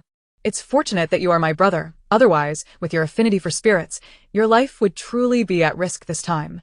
Hu Jingyan pressed Tan Mufeng down onto the sofa. Can I release him now? He has drenched me in saliva. It's disgusting. Dan Lingyin laughed. All right. You may return to your tasks. Hu Jingyan released his grip, wiping his palm against Tan Mufeng's clothing in disgust. Tan Mufeng attempted to strike him. You're the one who's disgusting. I was nearly suffocated by you. He vigorously rubbed his mouth with his sleeve. Hu Jingyan raised an eyebrow, chuckling, as he adjusted his tie and stepped into the elevator. Tan Lingyin turned to Tan Mufeng. Brother, do you have anything else to say? But you must not mention by his name. Tan Mufeng nodded repeatedly. I promise not to mention it. However, may I inquire about the meaning of the mother-son curse? It means that if it dies, you will die as well, Tan Lingyin succinctly explained, refraining from elaborating further. Tan Mufeng frowned, glaring at the white fox. Damn it. Have I not treated you well enough? You could have been my friend, enjoying food and merriment without spending a dime, yet you betray me. The white fox weakly retorted. I was sincere towards you. It was I who saved you back then. Tan Lingyin interjected. Brother, the mist on the mountain was likely conjured by it. Undoubtedly fixating on you after you entered the mountains. You wretched white fox spirit. Tan Mufeng nearly uttered by his name, but managed to catch himself in time. Tan Lingyin frowned at him. Brother, it seems you have nothing more to say. It would be prudent to remain silent for your own safety. She formed a hand seal, murmuring an incantation, and then pointed at Tan Mufeng's throat. Let us keep quiet for a few days. If you have something to say, type it out. Suddenly, Tan Mufeng felt a constriction in his throat, rendering him incapable of uttering a sound. He gave Tan Lingyin a thumbs up. Sister, you're truly impressive. Tan Lingyin took his hand. Let me first check where the curse resides within you. She pressed on Tan Mufeng's pulse, her fingers channeling energy into his body. Chapter 116. As long as one doesn't starve to death. Tan Mufeng felt no discomfort, yet his face was tense with anxiety as he observed Tan Lingyin. Her energy coursed through him, swiftly tracking down to his abdomen. Tan Mufeng suddenly groaned, veins bulging on his forehead. He gasped for breath, emitting sounds of distress. Tan Lingyin quickly withdrew her energy, supporting him as she inquired, Is your stomach hurting? Tan Mufeng nodded, pressing firmly on his belly, his neck and face turning crimson. Tan Lingyin followed his hand. Is it here? However, Tan Mufeng's hand moved away, his eyes filled with terror as he gazed at her. Understanding his intent, Tan Lingyin followed his hand. Are you saying something is wriggling inside your belly? Tan Mufeng nodded vigorously, his face contorted with worry, nearly in tears. Do not fear. I will help you extract it. Tan Lingyin comforted him gently, feeling a pang of sympathy for her unfortunate brother. Leaning against her shoulder, Tan Mufeng quietly shed tears. Tan Lingyin, observing his vulnerable expression, patted his head. Once this matter is resolved, I intend to ascertain why you attract spirits. Tan Mufeng poted. Tears streaming down his handsome face. Alas, Tan Lingyin sighed softly. You must refrain from returning home for the time being, postpone your work, and stay with me at all times. Tan Mufeng quickly nodded in agreement. As the elevator doors opened, Hu Jingyan caught sight of the scene. Tan Lingyin embraced the taller Tan Mufeng, their posture intimate. He frowned slightly, suddenly feeling displeased. She had never held him in such a manner. Tan Mufeng was her brother. Yet he was her fiancé, as well. Hu Jingyan cleared his throat and strode purposefully towards them. Tan Mufeng, hearing the sound, looked up at him, wiping his tears away. What is going on here? Hu Jingyan took a seat beside Tan Lingyin, deliberately positioning himself close to her. Tan Lingyin withdrew a tissue to wipe Tan Mufeng's tear-streaked face. My brother knows there's a curse within him and has been frightened to tears. She smiled helplessly, her delicate fingers brushing Tan Mufeng's face. Hu Jingyan grasped her hand, pulling it back. He brought this upon himself. Who told him to trust everyone? Don't pamper him. Let him wipe his own face. Tan Mufeng shot him a glare, hastily using the tissue to wipe his face. Dan Lingyin. Having heard Hu Jingyan's words, frowned at Tan Mufeng. Brother, after meeting Bai He, did you not investigate him? Tan Mufeng paused in his actions, a hint of guilt flickering in his eyes. Tan Lingyin perceived the unspoken truth. It was evident he had failed to investigate. Yet he kept him close and sought to befriend him. Tan Mufeng nodded, lowering his head like a child who had committed a transgression. Tan Lingyin pressed her lips together, speaking earnestly, setting aside the fact that the Tan family's wealth and power may attract those with ulterior motives. Your looks alone will surely draw the attention of ill-intentioned individuals. A young man must exercise caution when venturing outside. Do you understand? Dan Mufeng nodded repeatedly, Gazing at her with a pitiful expression. Tan Lingyin chuckled softly. All right, I shall not scold you further. You are indeed quite unfortunate. She turned to Hu Jingyan again. How did you know he hasn't investigated this white-haired fox? Just a guess. Hu Jingyan raised an eyebrow at Tan Mufeng because he is foolish. Dan Mufeng frowned, Glowering at him, wishing to curse, but unable to voice it. If he were clever, how could Uncle Tan possibly allow him to avoid taking over the Tan family business, permitting him to roam freely instead? Hu Jingyan lounged lazily in his chair, his long arm draping over the back of Tan Lingyin's seat, as though enclosing her in his embrace. Tan Lingyin smiled lightly. That may be true. Father has indeed mentioned that my brother can be rather naive. Initially, because I was lost, the family doted on him even more, resulting in him making decisions independently since childhood, without much constraint from our parents. Tan Mufeng patted her shoulder and quickly typed a message on his phone. He handed her the device, the screen displaying a message.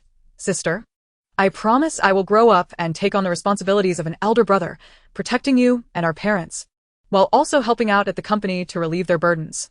Tan Lingyin playfully punched his arm. We'll discuss this later. Let us resolve your situation with the spirits first. A clattering sound echoed as the iron chain slid across the floor. The bodyguards transported an enormous iron cage, its surface entwined with chains of varying sizes, dragging it along the ground with a cacophonous clatter. Tan Lingyin immediately rose and instructed them, place it here.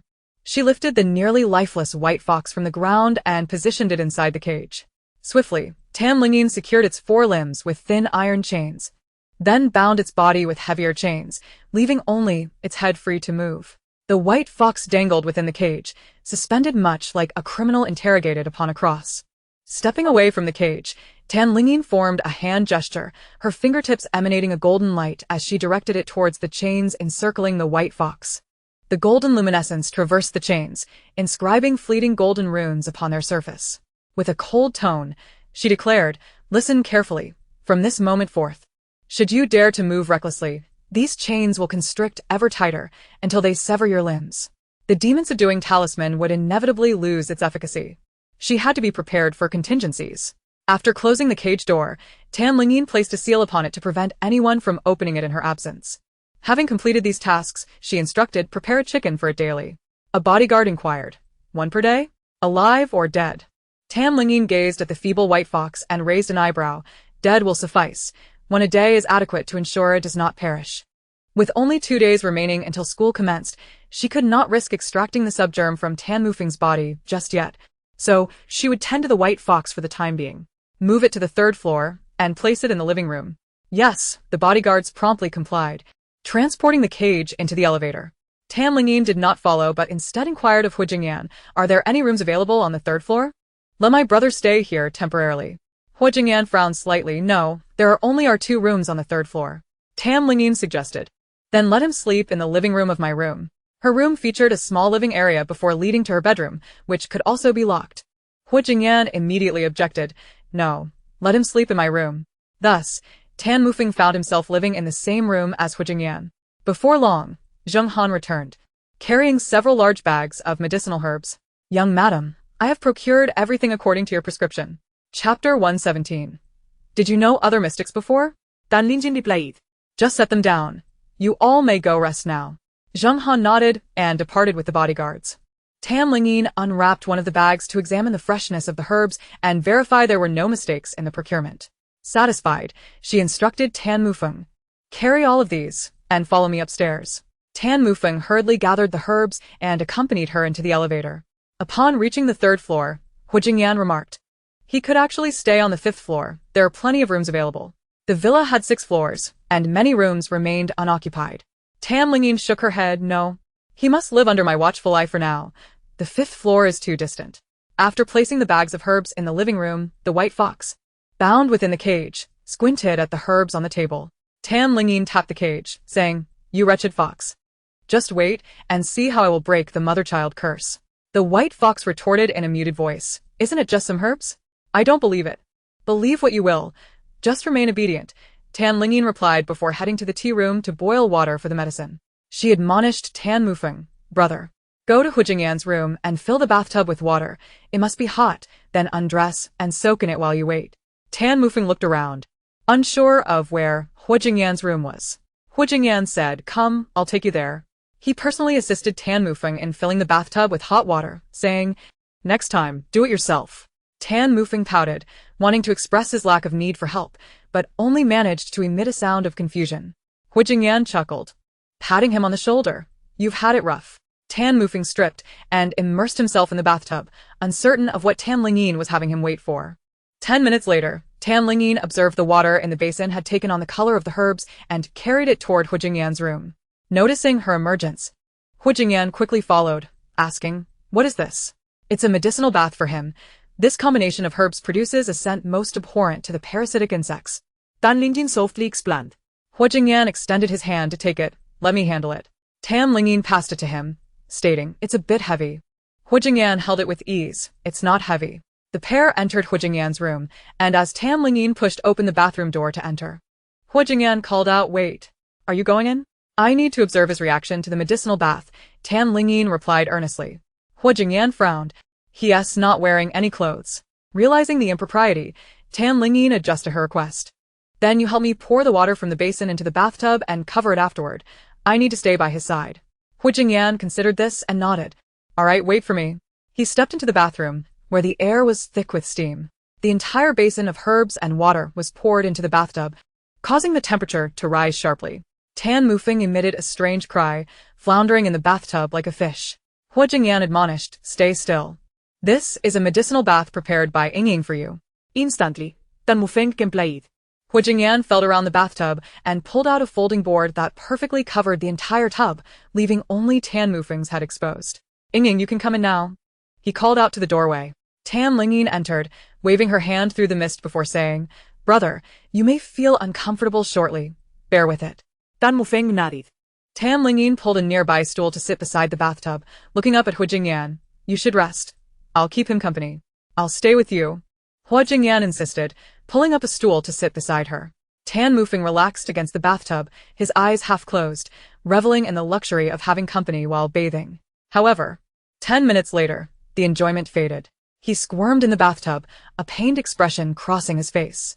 Tan Lingyin quickly pulled the folding board aside, exclaiming, "Extend your hand." Tan Mufeng reached out, his arm reddened from the hot water. Tan Lingyin grasped his burning hand, her fingers pressing against his pulse. The medicinal water seeped into Tan Mufeng's body, and the parasitic insect, repelled by the scent of the herbs, began to thrash about within him. However, as the mother insect remained alive, it suppressed the child insect, preventing it from inflicting any harm on Tan Mufeng, resulting only in discomfort. Tan Lingyin gently reassured him, "Brother, just endure a little longer. It no longer wishes to remain within you. If you persist with these medicinal baths, it will surely emerge."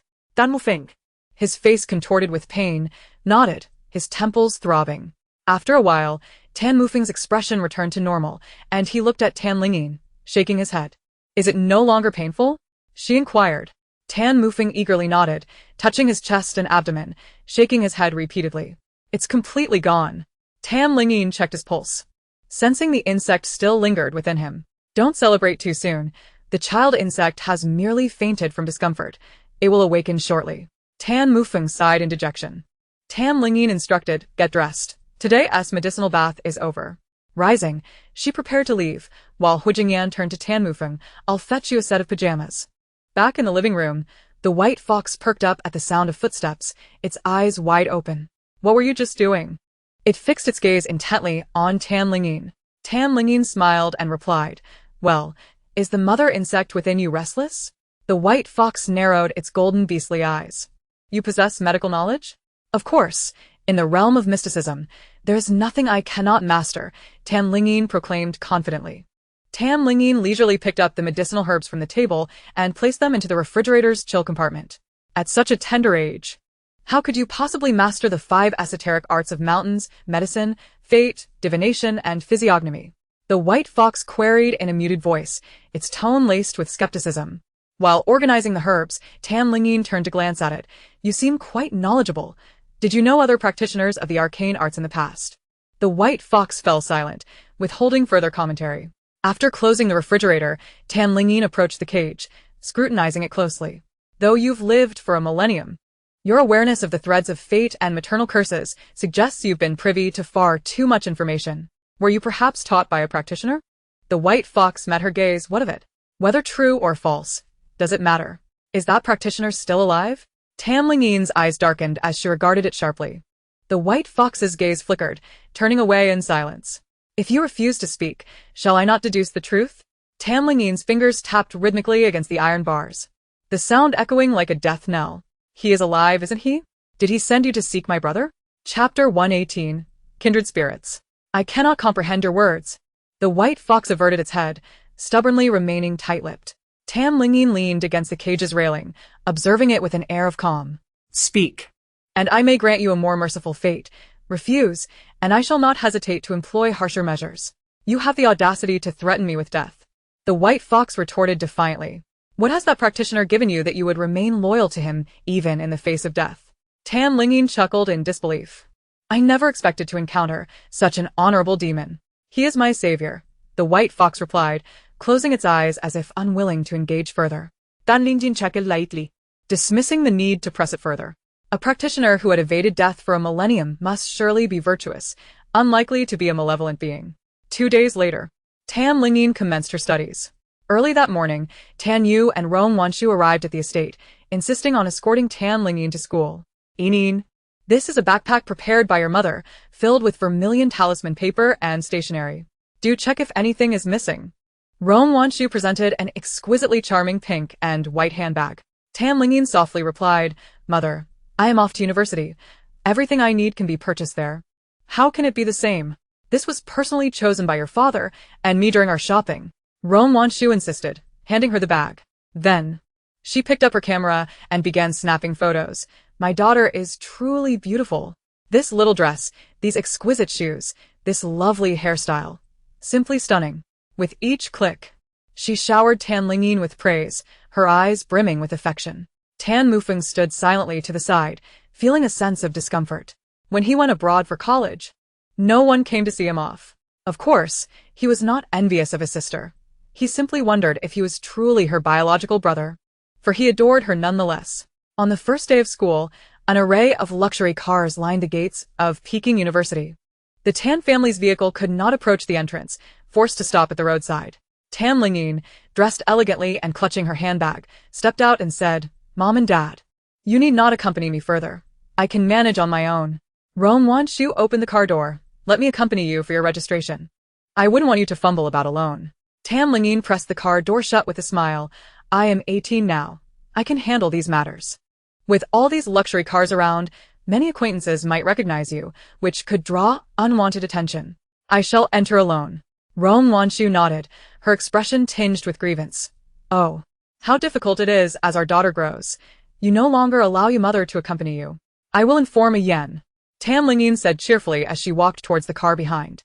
Huijingyan also came to see her off, as it was the first day of school, and he felt it was imperative to be there. Tan Mufeng and Huijingyan occupied the back seat, both gazing at her. Lingyin turned to her brother. Brother, I will return home tonight. You must stay put and not wander off, understood? Tan Mufeng nodded vigorously. She then turned to Huijingyan, a Yen. I am off to school now. You should head to work soon. Huijingyan cautioned in a deep voice. Call me if you need anything. I will be there. Lingyin chuckled. All right. She joined the throng entering the campus, attracting numerous glances due to her ostentatious attire. The diamond hairpin adorning her head alone was worth over 500,000, and her handbag was a limited edition rarely seen on campus. Excuse me, are you also a freshman? A female voice inquired beside her. Lingyin turned to find a cheerful face beaming at her. The girl had a round face and large eyes that sparkled like black grapes, glistening with curiosity. Habitually, Tan Lingyin began to assess her features, discerning she was of kind disposition, and thus she smiled. Yes, I am looking for the freshman registration area. I am searching for it as well. Shall we explore together? The girl sidled up to Tan Lingyin, peering at the map posted on the guidance board. What is your name? She asked. Tan Lingyin. What? The girl looked astonished. Your name is Tan Lingyin? Tan Lingyin nodded slightly. Yes, have you heard of me? Of course. Who hasn't seen the news about the top scholar? The girl beamed. Hello. I am Lan Ranran. Hello. Let us find the registration area first. Tan Lingyin noted the name Lan Ranran. Peking University sprawls over a vast area, with an intricate map to navigate. Nevertheless, Tan Lingyin successfully located the registration site, declaring, I found it. Follow me. Lan Ranran exclaimed, Wow, Lingyin, you are impressive. You found it so quickly on such a large map. The two girls made their way to the registration area, and along the way, Tan Lingyin inquired, What prompted you to approach me? Lan Ranran, feeling a bit shy, admitted, Because I noticed your designer outfit. I thought we were cut from the same cloth. What do you mean? Tan Lingyin was puzzled by her statement. Lan Ranran whispered, You see, my family advised me before coming here to befriend those of similar social standing, to avoid making friends with the less fortunate, so as not to hurt their pride or incite jealousy. Tan Lingyin contemplated, grasping the intent behind Lan Ranran's family's words. In truth, their perspective was not entirely unfounded. It was not necessarily a disdain for the less affluent, but rather a concern for the inevitable discrepancies in their future interactions. Lan Ranran would likely find herself in situations demanding more financial contributions, and if the other party harbored jealousy, it could lead to unfortunate outcomes. In elite circles, even marriages are often arranged for strategic alliances, let alone friendships. Having returned to the Tan household, Tan Lingyin had heard her mother discuss the unspoken rules of high society. Thus, she understood Lan Ranran's viewpoint. Noticing Tan Lingyin's prolonged silence, Lan Ranran gently shook her arm. Lingyin, are you upset? Do you think I am too materialistic? Not at all. I believe your parents have a point. Tan Lingyin smiled reassuringly. It is wise to be cautious in friendships. There will undoubtedly be those drawn to your wealth. Lan Ranran nodded emphatically, but I am not worried about you being drawn to my wealth. After all, you are holding a limited edition campus handbag, indicating your family background is also quite respectable. In fact, I ordered the same bag. But the boutique said I have to pick it up from abroad, so it hasn't arrived yet. The two girls arrived at the registration area, where a long line had already formed. Chapter 119. Are previous lessons not enough? Lan Ranran was adorned in luxury from head to toe, her attire even more exquisite than Tan Lingyin's. The necklace around her neck, the limited edition bracelet and ring on her wrist, and even her shoes were of the rarest kind. Tan Lingyin, who is not particularly fond of embellishment, looked stunning today, thanks to Rong Wanshu's early morning assistance in her grooming. However, she opted not to adorn herself with the intricate bracelets and necklaces, wearing only a jade bangle instead. The two classmates stood in line, awaiting their turn. Please have your admission letters and valid identification ready, announced a bespectacled senior male, whose chest bore the badge of a third-year student from the student council. Tan Lingyin nodded appreciatively. Thank you for the reminder, senior. She then took Blue Ranran by the hand and moved to the back of the queue, rummaging through her bag for the admission letter and identification. Curiously, Blue Ranran asked, May I see your admission letter? Aren't they the same? Despite her words, Tan Lingyin handed it over. Blue Ranran reciprocated with her own letter, grinning. I want to see what the admission letter of a top scorer looks like. The two exchanged letters, revealing that the contents were largely similar. The most distinctive feature of the admission letter from Peking University was the inclusion of the students' examination scores. Upon seeing Blue Ranran's score of 715, Tan Lingyin was taken aback. Ranran, what was your ranking in the exams? Second. Blue Ranran replied, beaming. I'm nowhere near you. You're impressive in your own right. I merely had some luck, Tan Lingyin acknowledged, aware that her own excellent performance stemmed from her familiarity with the material, while Blue Ranran's success was attributed to her genuine intelligence. It is often said that children from less affluent families study harder. However, it is indeed rare to find someone from a background like Blue Ranran's who still puts in such diligent effort. Soon, it was their turn to check in. They placed their admission letters and documents on the table, where a student council member began to verify their identities against their documents. 749 points. The responsible senior exclaimed upon seeing Tan Lingyin's letter, instantly drawing the attention of those nearby. So the top scorer is indeed this stunning. She marveled. A few senior students nearby gazed at Lingyin, freshman. Would you be interested in joining our dance club once the semester starts? The recruitment had begun. Lingyin politely replied, I'm not sure at the moment. I'll let you know once I'm more familiar with the campus. No rules. If you're interested, feel free to contact us. The senior handed her a business card with the club's landline number. Lingyin accepted it all right. When Blue Ranran's admission letter was opened, the senior was momentarily surprised by her score as well, but after witnessing the top scorer's score, their astonishment waned. I've seen the rankings for this examination. Blue Ranran is in second place. With both the first and second place in our university, it seems we are bound to excel in future competitions. Congratulations were bestowed upon both for their acceptance into Peking University. If you have any questions or uncertainties in the future, don't hesitate to call the student council. We'll assist you with any difficulties. The senior recorded their names and handed them each a business card, followed by 2 maps indicating their classroom and dormitory locations. After expressing their gratitude, Lingyin and Blue Ranran left with their maps. Upon reviewing the locations, they decided to head to their dormitory first. Following the map, they ascended to the highest floor of the dormitory building. Coincidentally, their dorms were directly opposite each other. Blue Ranran chuckled. Thank goodness I got second place. Otherwise, we might have ended up far apart. Lingyin perceptively noticed Blue Ranran's reliance on her and gently inquired, Ranran, have you never ventured out alone before? Blue Ranran shook her head vigorously. No, my family is quite strict. Aside from dining out with my parents, I usually stay home to study. Do you have any friends attending Peking University? Blue Ranran bit her lip and nodded one, but my parents don't allow us to keep in touch anymore. Lingyin was about to probe further but reconsidered, feeling it inappropriate to pry into Blue Ranran's affairs so soon after their acquaintance. She smiled. Why don't you go check your dorm? If you find you need anything, jot it down, and we can go to the campus supermarket together. Blue Ranran nodded enthusiastically, hopping into her room like a little rabbit. Lingyin surveyed her single dormitory, which was fully furnished with daily necessities and bedding, and nodded in satisfaction. However, she decided against using the bedding provided by the school and retrieved her own set from the jade bangle space, which was quite spacious and also contained a spare set of bedding, along with various clothes and daily supplies. Romancenovel had initially intended to send someone to help her settle in and make her bed, but Lingyin had declined. Bringing a nanny and bodyguards to the dormitory would certainly draw attention from her peers. Meanwhile, Blue Ranran diligently noted down the items she needed and called her family. As she spoke, she approached Lingyin's dorm. Lingyin, I've asked my family to send over bedding and clothes. Would you like me to have a set sent for you as well? Lingyin shook her head. No need. My family will send some too. On the other end of Blue Ranran's call, her mother asked, Ranran, who are you talking to? Mom, it's my new friend. She's the top scorer in the exams. Blue Ranran's mother, having seen news about Lingyin, frowned slightly upon hearing this. Ranran. She's south from that small place in the south. While her academics are commendable, it's best not to associate with those from poorer backgrounds. Haven't you learned from past experiences? Please don't make me worry again, alright? Blue Ranran hurriedly explained, Mom. Lingyin's family is quite well off.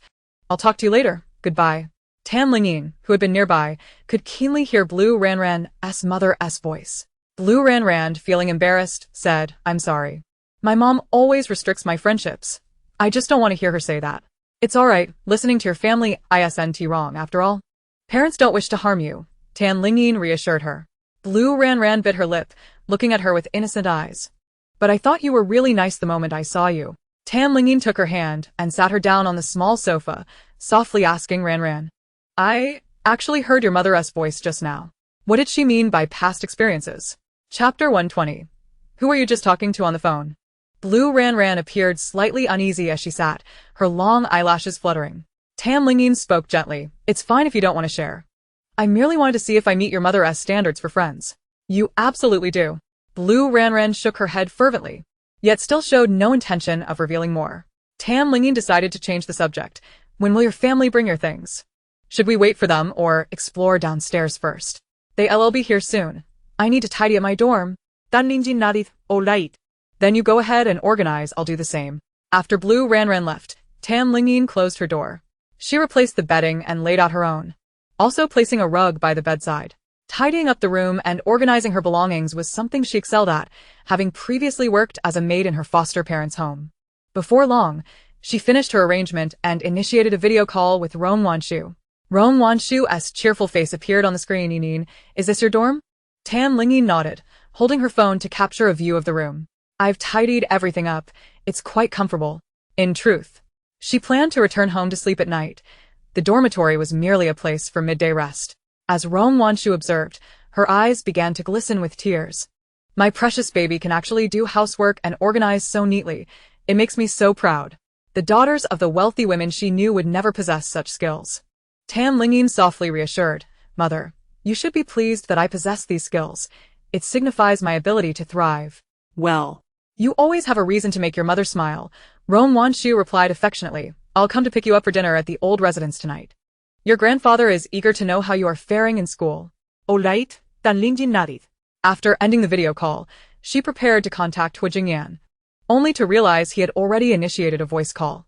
She promptly returned the call with a video, and Hu Jingyan answered swiftly. Yinin. Hu Jingyan's face appeared on the screen, his sharply defined features strikingly impactful within the confines of the small display. Tan Lingyin's heart skipped a beat, prompting her to hold her phone at arm's length. Hu Jingyan glanced around. Where are you? In the dormitory. Tan Lingyin chuckled, adjusting the camera to showcase her living space. Hu Jingyan inquired, Is everything alright? If you need anything, just tell me, and I'll have Zhenghan bring it to you. Fine. Are you at the company? Tan Lingyin noted he was leaning against a panoramic floor-to-ceiling window, with clouds faintly visible in the background. Hu Jingyan nodded slightly, clearing his throat as he asked, Who were you just on the phone with? My mother. Why? Tan Lingyin squinted slightly, her eyes sparkling with mischief. Hu Jingyan's brow relaxed as he smiled. Oh, just curious. Tan Lingyin chose not to press him further, saying, All right, I must go find my friends now. Wait, Hu Jingyan quickly interrupted. What friends? What are their names? During Grandpa Tan's birthday banquet, several young gentlemen and ladies had added Tan Lingyin on WeChat, and since they would be in the same social circle, Rong Wanshu had encouraged her to make more friends. Could it be a young master from a notable family? Hu Jingyan pondered, his brow furrowing once more. It's not like that. She's a new classmate I just met, named Lan Ranran. She's a delightful girl, Tan Lingyin replied. Upon hearing it was a girl, a smile graced Hu Jingyan's lips. Then you should go. After ending the call, Tan Lingyin opened her door to find a few new faces across the hall. Two tall men clad in black exuded an air of protectiveness, while two middle-aged women busied themselves in Lan Ranran's room, actively cleaning, tidying up, and making the bed. Fortunately, the single dormitory was a suite. Otherwise, there would hardly be enough space for so many people. Tan Lingyin quietly closed her door, opting not to disturb Lan Ranran. After a while, sensing the commotion had subsided, she opened her door again. Lan Ranran was busy taking selfies in her neatly organized dormitory. Upon noticing Tan Lingyin, she exclaimed, Lingyin, my family has already helped me tidy up my room. How about you? Mine is all set too, replied Tan Lingyin. Lan Ranran gestured for her to come over. Let's take a picture together. I want to post it on social media.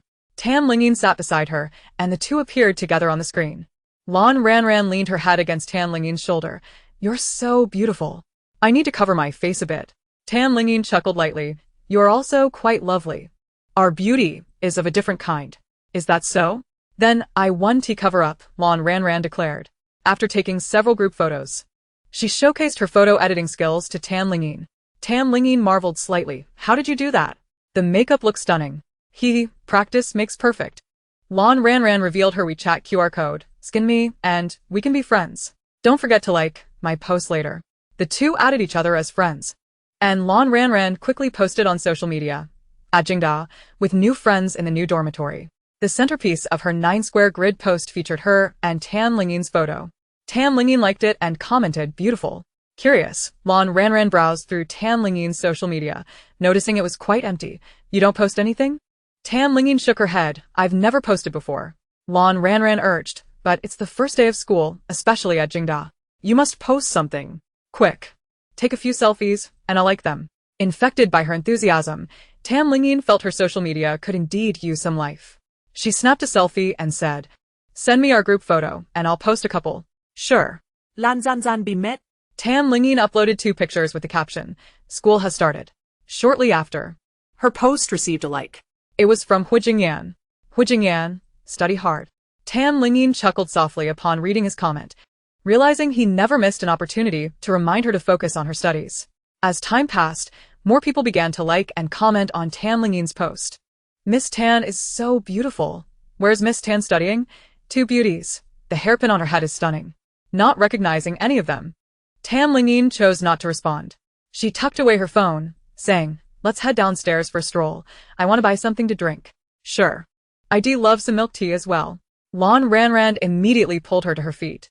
At the milk tea shop, Lan Ranran insisted on treating Tan Lingyin to milk tea, purchasing 2 cups outright, leaving Tan Lingyin to resolve to treat her next time. With the refreshing milk tea in hand, Tan Lingyin suggested, let us check out the classroom to avoid getting lost tomorrow. Lan Ranran nodded eagerly. Sounds good. Lan Zan. Is that really you? A male voice called from the flower bed. Lan Ranran turned to look, immediately tightening her grip on Tan Lingyin's arm. Sensing her tension, Tan Lingyin silently clasped her hand, questioning, who is he? The young man was impeccably dressed in trendy attire, with 3 layers of necklaces adorning his neck, stylishly groomed hair, oversized sunglasses shielding his eyes, and shiny, reflective boots on his feet. The epitome of trendiness. Lan Ranran bit her lip, whispering, I don't know him. She tugged at Tan Lingyin, wanting to leave, but the young man stepped in front of them first. Don't go. Why pretend you don't know me? He smirked, raising an eyebrow at Lan Ranran, then turning to Tan Lingyin. He swiftly removed his sunglasses, fixing his gaze on Tan Lingyin. Oh, who is this beauty? Lan Zan. Introduce me. Gathering her courage, Lan Ranran replied, I don't know you. Please step aside. Let us go, she urged, quickly turning with Tan Lingyin. The young man, however, blocked their path with a smug grin. What's wrong? When you used to chase after me calling me brother, why didn't you say you didn't know me? He scoffed, hanging his sunglasses on his collar. Tan Lingyin scrutinized his face, her eyes growing colder. You will soon face the consequences of your actions. What nonsense are you spouting? Ma Junkai's expression darkened, glaring at Lan Ranran with a fierce look. Are you spreading rumors about me? Lan Ranran shivered at his gaze. Lingyin, let us go. He has trouble. Tan Lingyin inquired calmly. What is his name? Ma Junkai. Very well. Tan Lingyin fixed her gaze on Ma Junkai, her tone icy. Since we've crossed paths today, I shall ensure that all your past deeds return to haunt you. Ma Junkai raised an eyebrow, chuckling. You're quite the looker. Yet your words are so juvenile. Do you think you're in a drama? I'm right here. Do your worst. Tan Lingyin stepped back slightly, her hand subtly moving by her side. An invisible force surged toward the adjacent flower bed. Woof, woof. Meow. Suddenly, stray dogs and cats hidden in the flower bed rushed out, charging straight at Ma Junkai. Startled, Ma Junkai hurriedly covered his face and fled but was soon tackled to the ground by a large dog, while a cat clawed at him relentlessly. His anguished screams echoed, drawing the attention of passers-by, who came to shoo away the strays, finally rescuing Ma Junkai. A cat and a dog swiftly dashed away.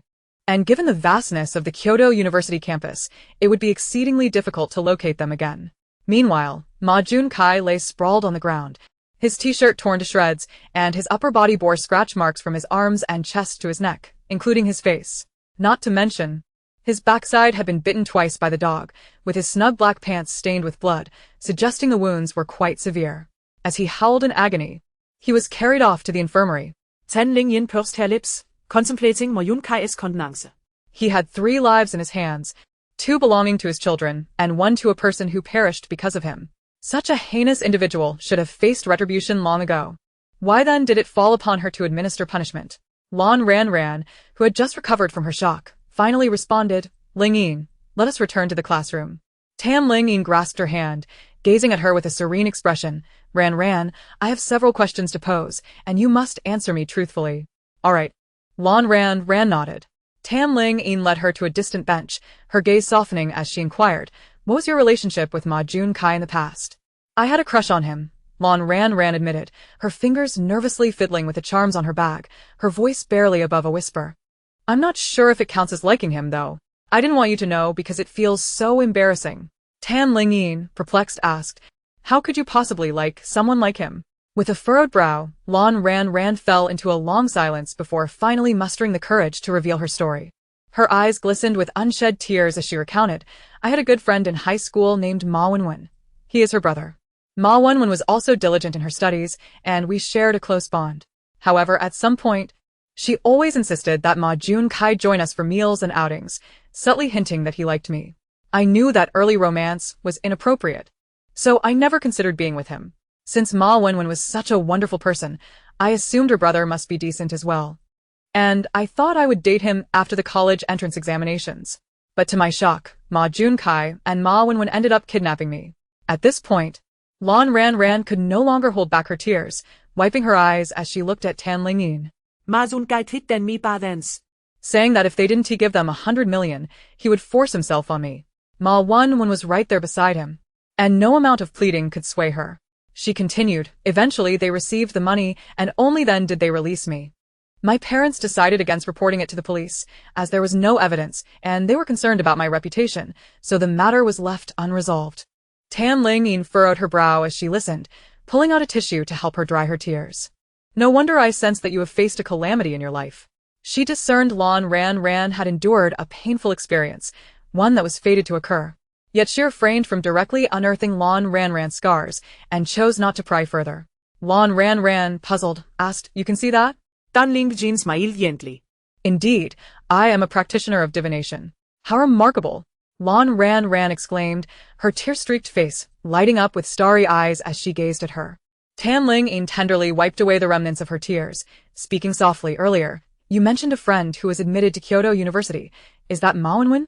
Lan Ran nodded. Yes, she was already a good student, and after acquiring some money, she enrolled in a tutoring class and got into Kyoto University. My parents initially intended for me to study abroad to avoid any further ties with Ma Wenwen, but after I managed to gain admission to Kyoto University, I wished to study here. Tan Lingyin encouraged her gently. "You must study at Kyoto University. How could you abandon such a prestigious institution for a mere pest? Rest assured, with me around, no one shall bully you again." She planned to visit the Ma family that night to discern what kind of nefarious beings they were to have evaded retribution. In the afternoon, the instructors of the various freshman classes had the students introduce themselves, after which the meeting was adjourned. Tan Lingyin was enrolled in the Chinese department, having chosen it on a whim without contemplating future career prospects, simply drawn by its popularity. Coincidentally, Lan Ran was also in the same class as the Chinese department, and even more coincidentally, Ma Wenwen was in the same class as well. Ma Wenwen did not approach Lan Ran to speak, perhaps out of embarrassment or some other reason. In the evening, when Lan Ran's family came to pick her up, she called out, "Lingyin, see you tomorrow?" Tan Lingyin waved goodbye, replying, "See you tomorrow." She was also waiting for her family's car to take her home, as she had a dinner engagement at the old residence that night. While waiting at the school gate, a figure appeared beside her. Tan Lingyin turned her head to see Ma Wenwen. Ma Wenwen cast her a disdainful glance, coldly scoffing, "What a valedictorian, dressed in a complete counterfeit. How utterly vain." Tan Lingyin discerned that she was referring to her and scrutinized her from head to toe. If one wore fake goods, they would naturally be unable to distinguish authenticity. "You're the one in counterfeit. What I wear is genuine brand name attire." Ma Wenwen erupted, sneering at Tan Lingyin.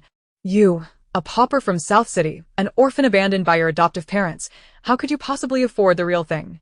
Unfazed, Tan Lingyin took a step toward her, her beautiful eyes glinting with coldness. "What I wear is none of your concern. Rather, it is you who adorns yourself in counterfeit goods, oblivious to your own folly." Although Ma Wenwen wore branded items, they exuded an air of poor quality, clearly imitations. Yet, her evident pride suggested she was unaware of the truth. Given that Ma Junkai had appeared at school that day, it was likely he had come to escort her. How amusing that the brother wore authentic brands while the sister was clad in imitations. As the two quarreled by the roadside, a gathering of onlookers formed. Ma Wenwen, frustrated, shed a couple of tears. "Can a valedictorian bully others? I merely advised you against wearing counterfeits. Why are you so irate?" Tan Lingyin watched her performance and, without hesitation, delivered a slap to her face, striking her mouth corner. "You are studying in the Chinese department, not in the drama department." Ma Wenwen's head jerked as she let out a cry. "Ah, how dare you hit me?" Her mouth had split open, and blood trickled from it. "I struck you, the treacherous villain." Tan Lingyin shook her hand, indifferent to the gazes of those around her, continuing coldly, "Ma Wenwen, wait for it. I shall ensure your disgrace." A honking sound echoed. Tan Lingyin turned to see Jing Han stepping out of the car. She cast a dark glance at Ma Wenwen before turning to walk toward Jing Han, who opened the car door for her, escorting her inside before driving away. This was a limited edition Rolls-Royce Phantom. She was certainly not clad in counterfeit. Indeed, how could someone who drives such a luxury car wear fakes? Sure. Look at that girl. Her outfit looks odd, as if it isn't genuine. That is obvious. It's clearly fake. How can you be so sure? Because I have a genuine one, purchased from the boutique. The murmurs of the bystanders reached Ma Wenwen's ears, inciting her frustration as she stomped her feet. Yet she dared not leave, as the family chauffeur had yet to arrive. After a while, a car from the Ma family arrived, an ordinary Audi that could not be more commonplace. Ma Wenwen climbed into the car, her demeanor deflated, and immediately began searching online for her outfit. To her astonishment, she discovered subtle differences between her clothing and the authentic version. Kate. Ma Wenwen gritted her teeth, her anger boiling within her. Lingyin proceeded to the old residence for dinner, where old Master Tan inquired with genuine concern about her adaptation to the new school. Lingyin mentioned she had made a new friend, Lan Ran, a timid yet kind-hearted girl, reassuring her family about this new acquaintance. After dinner, Lingyin returned to the manor with Huijingyan, for there was still Tan Mufeng awaiting her treatment. After Lingyin assisted Tan Mufeng in preparing a medicinal bath, she discovered that the child worm within him was nearing its limit. She cautioned, "Brother, we are close to being able to extract the child worm. You must remain calm for now." Tan Mufeng nodded repeatedly, assuring her of his compliance. The child worm's persistence in remaining inside him rendered him voiceless, and he felt as though he were suffocating. Upon returning to her room, Lingyin began to divine the fortunes of Ma Wenwen and Ma Junqi. Determining their whereabouts from their facial features proved to be quite challenging. However, Lingyin possessed Ma Wenwen's blood. The slap she delivered earlier was not merely an act of frustration, it was an attempt to draw forth Ma Wenwen's blood. Utilizing the blood, she soon discerned Ma Wenwen's location to be in the southwest direction. Changing into a sleek black tracksuit and donning a black baseball cap, Lingyin enveloped herself in an unassuming guise. Upon noticing her departure, Huijingyan inquired, "Where are you off to at this late hour?" "I met a classmate today whose family is embroiled in strange occurrences. I must act to rectify this," Lingyin succinctly explained. Understanding that his presence would be of no assistance, Huijingyan asked, "Are you going alone? What about Master Xianqing?" Lingyin shook her head. "Master Xianqing is not needed. I can manage with Agate by my side." Huijingyan felt a slight sense of relief. "Then return early. I will be waiting for you." "No need to wait for me. It may take quite some time," Lingyin smiled gently, lowering her cap as she stepped into the elevator. At the entrance, she retrieved a set of car keys, selecting the least valuable vehicle from Huijingyan's garage, typically reserved for the servants. Lingyin drove away from the estate, heading toward the west. Upon reaching a nearby area, she took out the droplet of Ma Wenwen's blood smeared on the talisman paper and focused her spiritual energy to activate it. The crimson stain on the talisman began to levitate, drifting in a particular direction. Quickly exiting the vehicle, she pursued the wisp of blood beneath the streetlight. The blood essence led her into the courtyard of a villa, where she paused at the entrance. This was the Ma family's villa. Observing the malevolent energy swirling above the villa, her brow furrowed in increasing concern. The ominous aura enveloped the Ma residence, but seemed to have no effect on Ma Junqi and Ma Wenwen, truly a peculiar phenomenon. Standing outside the perimeter, Lingyin released Agate, instructing, "Agate, go inside and incapacitate everyone. I need to investigate." Agate, emanating a chill of malevolence, soared over the wall and floated inside. She first rendered the guards in the yard unconscious, then slipped through a window into the villa. Upon her entrance, the temperature within the villa plummeted. Following the trail of living beings, Agate arrived at Ma Wenwen's room. Gazing at Ma Wenwen, who was preening before a mirror, Agate felt an unsettling familiarity, yet could not recall where she had seen her before. Chapter 123. That Scoundrel. Agate drifted to the bedside, where a man and a woman lay asleep. Unable to contain her malevolent energy, her face became adorned with ghostly markings, and her eyes transformed into dark voids as she glared at the slumbering man. It finally dawned on her why Ma Wenwen seemed familiar. It was due to her resemblance to this man. "You wretched scoundrel." Agate's aura surged, engulfing the room in darkness. Outside the wall, Lingyin observed the sudden emergence of malevolent energy above the villa, her expression shifting to alarm. "This is bad. Agate has lost control." As she formed a hand seal, she pressed a talisman to her own body, invoking a spell to traverse the wall. Without pausing, Lingyin sprinted toward the villa, passing through the main door and racing up the staircase. Agate's aura cascaded downward from the second floor, making the villa feel as frigid as a tomb. While running, Lingyin activated a talisman and tossed it ahead. Go. The talisman transformed into a beam of golden light, darting into a room and landing upon Agate. Instantly, Agate regained her senses, her malevolent energy gradually receding within her. At that moment, she had been gripping the man's throat, and he was turning red, terror evident in his eyes. Agate. Lingyin burst in, positioning herself between Agate and the man. What are you doing? Agate, filled with emotion, pointed at the man. It's him. He is the scoundrel I seek. Monster. The man screamed, scrambling to escape the bed. The woman beside him had already succumbed to Agate's influence and remained unconscious. With swift precision, Lingyin tapped the man's neck, commanding silence. She produced a binding talisman and affixed it to him, threatening, behave yourself, or I will end your life this instant. Rendered immobile and voiceless, the man could only watch in fear as the two figures before him, a human and a spirit, confronted him. Lingyin scrutinized the man, performing a divination, and discovered that he was indeed the one. The very man who had married Agate only to suffocate her in a coffin on their wedding night, shifting all his retribution onto her. Previously, the King of Hell had provided Lingyin with the man's birth information, foretelling his impending demise. However, Lingyin had calculated that he had 6 months left to live and had not hurried to confront him, hoping to help Agate accumulate more merit for a favorable reincarnation. Yet, fate had conspired for them to meet unexpectedly today. It was no wonder Agate had lost control. Agate spoke with a grave tone. Master, kill him immediately. The air is thick with resentment, indicating he has harmed many, yet all the consequences have fallen upon me. Having recently been freed from her seal, Agate had effectively been bearing the brunt of this man's karmic debts throughout his life. Lingyin hesitated, then replied, Very well, I will grant your wish. In truth, she was reluctant to take a life directly, for the man had little time remaining. However, since Agate desired his immediate death, she acquiesced. Suddenly, footsteps echoed from beyond the door, followed by a knock. Dad, what were you just saying? It was Ma Junkie's voice. Lingyin frowned at Agate, questioning why he had not been rendered unconscious. Agate lowered her head, embarrassed. After seeing this scoundrel, I forgot to seek out the other living beings. Lingyin pursed her lips, but said nothing, merely gesturing for Agate to incapacitate him. Agate swiftly darted through the crack of the door, and shortly thereafter, a thud resounded from outside. Lingyin turned to the man, tapping his neck once more. What is your name? Manantaisenong, he stammered, terror-stricken. Chungong? You dare to bear such a name? Lingyin's gaze turned icy as she concentrated her spiritual energy, inscribing a talisman before Ma Chungong. The spiritual inscription flashed and embedded itself in his forehead. Truth-telling talismans reveal all the wicked deeds you have committed. Lingyin activated her phone to record him. Ma Chungong's expression turned blank, then he began to speak.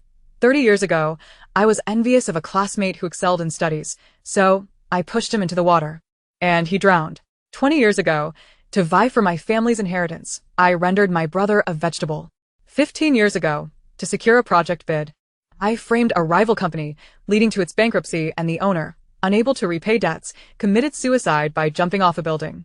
10 years ago, when my son was bullied in school, I had the perpetrator killed. A year ago, when the company faced difficulties, I had my daughter kidnap her classmate, extorting 100 million to keep the company afloat. Lingyin paused the recording, abruptly seizing him and dragging him from the room. Agate hurriedly followed.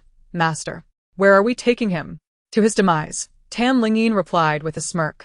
She brought him to the top floor, the 5th floor, where falling headfirst would surely mean death. With a snap of her fingers, the truth-telling talisman vanished from Ma Chungong's forehead, and he regained his sanity. Realizing he stood at the edge of the rooftop, Ma Chungong screamed in terror, No, don't kill me. I have money. I have plenty of money. Lingyin replied with a smile, What money do you possess? All your wealth has been squandered by your son on gambling. What? Ma Chungong stared at her in disbelief. How could this be possible? Lingyin raised an eyebrow, remarking, Given all the misdeeds you've committed, is it not expected that your son would turn out this way? Ma Chungong's pupils constricted. I don't understand what you're saying. There's no need for you to comprehend, Lingyin replied, glancing at Ma Now. You expressed a desire to meet him earlier. Do you have anything to convey? Ma Now gazed at his face for a long moment before shaking her head. He is too old, unlike the youthful figure in my memories. I have nothing left to say. With that, Tan Lingyin forcefully kicked Ma Chenggong down. A sickening thud echoed, accompanied by the splatter of blood. Tan Lingyin leaned over to observe the ground, where a large pool of blood lay, and Ma Chenggong's head had been crushed. His soul slowly drifted from the lifeless body and turned to face her. Tan Lingyin turned to Ma Nao, who wore an expression devoid of emotion, seemingly lost in thought. Softening her tone, she spoke gently. Ma Nao, it is time to release your obsession. Can you do that? Ma Nao nodded. Having witnessed his death, I have let go. Tan Lingyin extended her hand. Take me down. Ma Nao grasped her hand, enveloped by a chilling aura, and together they soared from the 5th floor, landing beside Ma Chenggong. Tan Lingyin regarded the floating soul of Ma Chenggong, placing a finger to her lips to silence him. Hush, I know you have many questions. But once you descend into hell, all will be revealed. Chapter 124. A Family of Wretches. Tan Lingyin raised her hand, gathering golden mystic energy at her fingertips. She inscribed a golden spiritual rune in the air. As the rune emerged, the anguished wails of countless spirits resonated from within. As the rune expanded, the cries grew increasingly piercing, as though echoing in their ears. 6 paths of reincarnation. Hell. Open. The rune shattered, releasing a torrent of dark mist. Energy, malevolent aura, and resentment intertwined, freezing the air around them to a chilling point. Countless ghostly hands reached forth from the fissure, grasping toward Ma Chenggong. Terrified, Ma Chenggong's soul quivered as he cried out, I don't want to go to hell. I refuse. That is not for you to decide. Tan Lingyin waved her hand, and his soul was drawn toward the dark hands against his will. Thousands of ghostly hands swiftly devoured Ma Chenggong's spirit, pulling him back into the rift. The golden spiritual rune gradually dimmed, slowly fading from view. Casting a glance at the corpse on the ground, Tan Lingyin proceeded towards the villa's entrance. We still have Ma Junkai to deal with. This Ma Junkai was no better. He was well-versed in debauchery, gambling, and vice. Ma now followed Tan Lingyin up to the 2nd floor, where they encountered Ma Junkai sprawled on the ground. Tan Lingyin kích kết him way, Ma Junkai.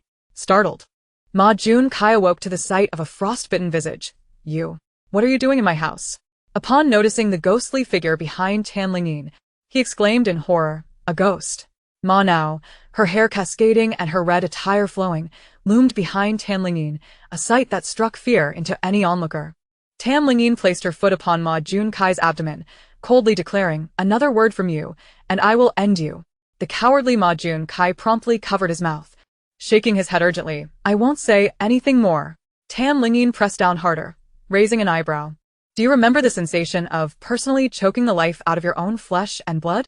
Ma Junkai's eyes widened as he recalled the moment he had strangled 2 newborns. The softness of their bodies, akin to breaking brittle chicken bones, flooded his mind. Is that how it felt? Tan Lingyin applied more pressure, snapping one of his ribs. Pleasant, isn't it? Ma Junkai gasped in pain. You devil. You are a demon. I will call the police. He fumbled over himself. Finding nothing, his phone remained in his room. Ma Junkai, do your parents know about your embezzlement and gambling? What about the depletion of your family's wealth? Ma Junkai gazed at her in terror. How do you know this? Who are you? Did you steal your sister's luxury items to pay off your debts, replacing them with fakes? Was that your doing? Tan Lingyin scrutined Ma Junkai sợ vì sao, uncovering the majority of his vile deeds. He grimaced in pain, exclaiming, this is insane. How do you know everything? Ma now floated beside him, her voice haunting. You truly are seeing ghosts. I am one. Her cold strands brushed against his face. Ah! Ma Junkai fainted, overwhelmed by fear. So easily frightened, Ma now scoffed. Turning to Tan Lingyin, Master, shall we eliminate him? Tan Lingyin nodded, then leaned down, pressing her palm against Ma Junkai's forehead. Golden light flickered beneath her hand before she withdrew, dragging a grayish figure from him. Ma Junkai had personally killed 2 infants, and the 3rd was the student who had been beaten to death by Ma Chenggong. Initially, Ma Junkai had struck first, only to turn on the student, leading Ma Chenggong to retaliate. The sins of this father and son duo were shouldered by Ma Nao. Dispose of Ma Junkai's soul. Will you? Even if he were to be reincarnated as livestock, he would remain a wretch. Ma Nao eagerly accepted the soul, her malevolent aura swirling as she absorbed him within. Meanwhile, members of the 01 team, patrolling the area, sensed the potent malevolence and quickly contacted by Ling and Bai. We've detected strong malevolent energy here. It seems a malevolent spirit is at work. Bai Ling furrowed her brow. quickly rising to leave. Send me the address. I will be there promptly. At this time, Tam Lingyin had arrived at Ma Wenwen's room. The room was filled with various possessions, particularly a cosmetics table brimming with jewelry. Alas, a mere glance revealed them to be counterfeit. Ma Wenwen, lacking discernment, had been completely unaware that her belongings had been swapped. Tam Lingyin produced a truth inscription talisman and placed it on Ma Wenwen's forehead, awakening her instantly. Ma Wenwen, wake up. Ma Wenwen slowly opened her eyes, her gaze vacant as she regarded Tam Lingyin. Tam Lingyin began recording with her phone. Confess your misdeeds. Ma Wenwen mechanically replied, a year ago, I kidnapped my best friend. Her parents paid a ransom of 100 million. After stating this, she fell silent. Tam Lingyin stopped the recording, softly saying, she is the most innocent in this household. We shall turn her over to the police. As for her mother, she likely knows of Ma Qinggong's misdeeds and has concealed them, thus making her an accomplice. Tam Lingyin scrolled through her contacts to find Bai Ling's number. After agreeing to join the 01 team, Xianqing had given her Bai Ling's contact. The phone rang a few times before Bai Ling, driving, answered. Hello? Bai Ling, it's me, Tam Lingyin. Upon recognizing her voice, Bai Ling responded eagerly, Master Tan. What has happened at this late hour? I am currently in the southwestern villa area of the capital, number 102. Please come quickly. After a pause, she added, hasten your arrival. As the call ended, Bai Ling glanced at the address she was heading to, surprised that Master Tan had already arrived. She promptly pressed the accelerator, speeding toward the location. Tam Lingyin instructed Ma now to return to the soul-nourishing talisman to avoid being seen by Bai Ling. Bai Ling's vehicle stopped at the entrance, where she immediately noticed the swirling malevolent energy above the villa. Before she could knock, Tam Lingyin opened the iron gate. The bodyguards in the yard were still unconscious, and whether they had engaged in murder under Ma Qinggong's instigation would be left for the 01 team to investigate. Upon seeing Tam Lingyin, Bai Ling respectfully said, Master Tan, I just received news of malevolent energy in this area. I didn't expect you to arrive so swiftly. Tam Lingyin discerned that the scent of agate had been released, and she remarked with an inscrutable demeanor, this family is comprised of unsavory characters, inflicting harm upon others while seeking refuge from their own misdeeds. Chapter 125. No peeking. I have already dealt with that father and son duo. The remaining mother and daughter should not pose much involvement. You may manage the situation as your group sees fit. Bai Ling immediately inquired, Master Tan, you are the first to uncover the situation here. The credit should rightfully belong to you. Will you not assist us in handling this case? Tam Lingyin gently shook her head. The matter requires formal investigation. The procedural intricacies are too cumbersome and time-consuming. As I have just commenced my studies, I cannot accompany you in your inquiries. Bai Ling, with a spark of curiosity, asked, commence studies? Where do you attend school? Tam Lingyin replied in a measured tone, at Jing University. I happened to encounter Ma Junshen and Ma Wenwen yesterday during the commencement, which is why I arrived to address this matter tonight. Otherwise, they would have continued their arrogance for much longer. Bai Ling, astonished, nodded. Jing University is indeed a prestigious institution. I never imagined that Master Tan not only possesses profound knowledge of metaphysics, but also excels academically. Tam Lingyin chuckled lightly. Very well. Let us not digress. Come inside with me to take a look. Upon entering, Tam Lingyin noted the absence of others and asked, is it just you? Bai Ling replied, I came to assess the situation first before notifying the younger members to avoid their ineptitude in confronting the sinister aura. Since Master Tan is here, I shall inform them now. Shortly thereafter, 2 men and 2 women entered. They had lingered nearby, hesitant to approach due to their inadequate strength. Tam Lingyin guided them to the corpse of Ma Qinggong, producing her phone as she said, Bai Ling, please add me on WeChat. I will send you the evidence against Ma Qinggong. After adding her, Tam Lingyin promptly transmitted the video wherein Ma Qinggong was controlled by the truth talisman. Every utterance he made was tied to human lives, causing Bai Ling and the others to frown in concern.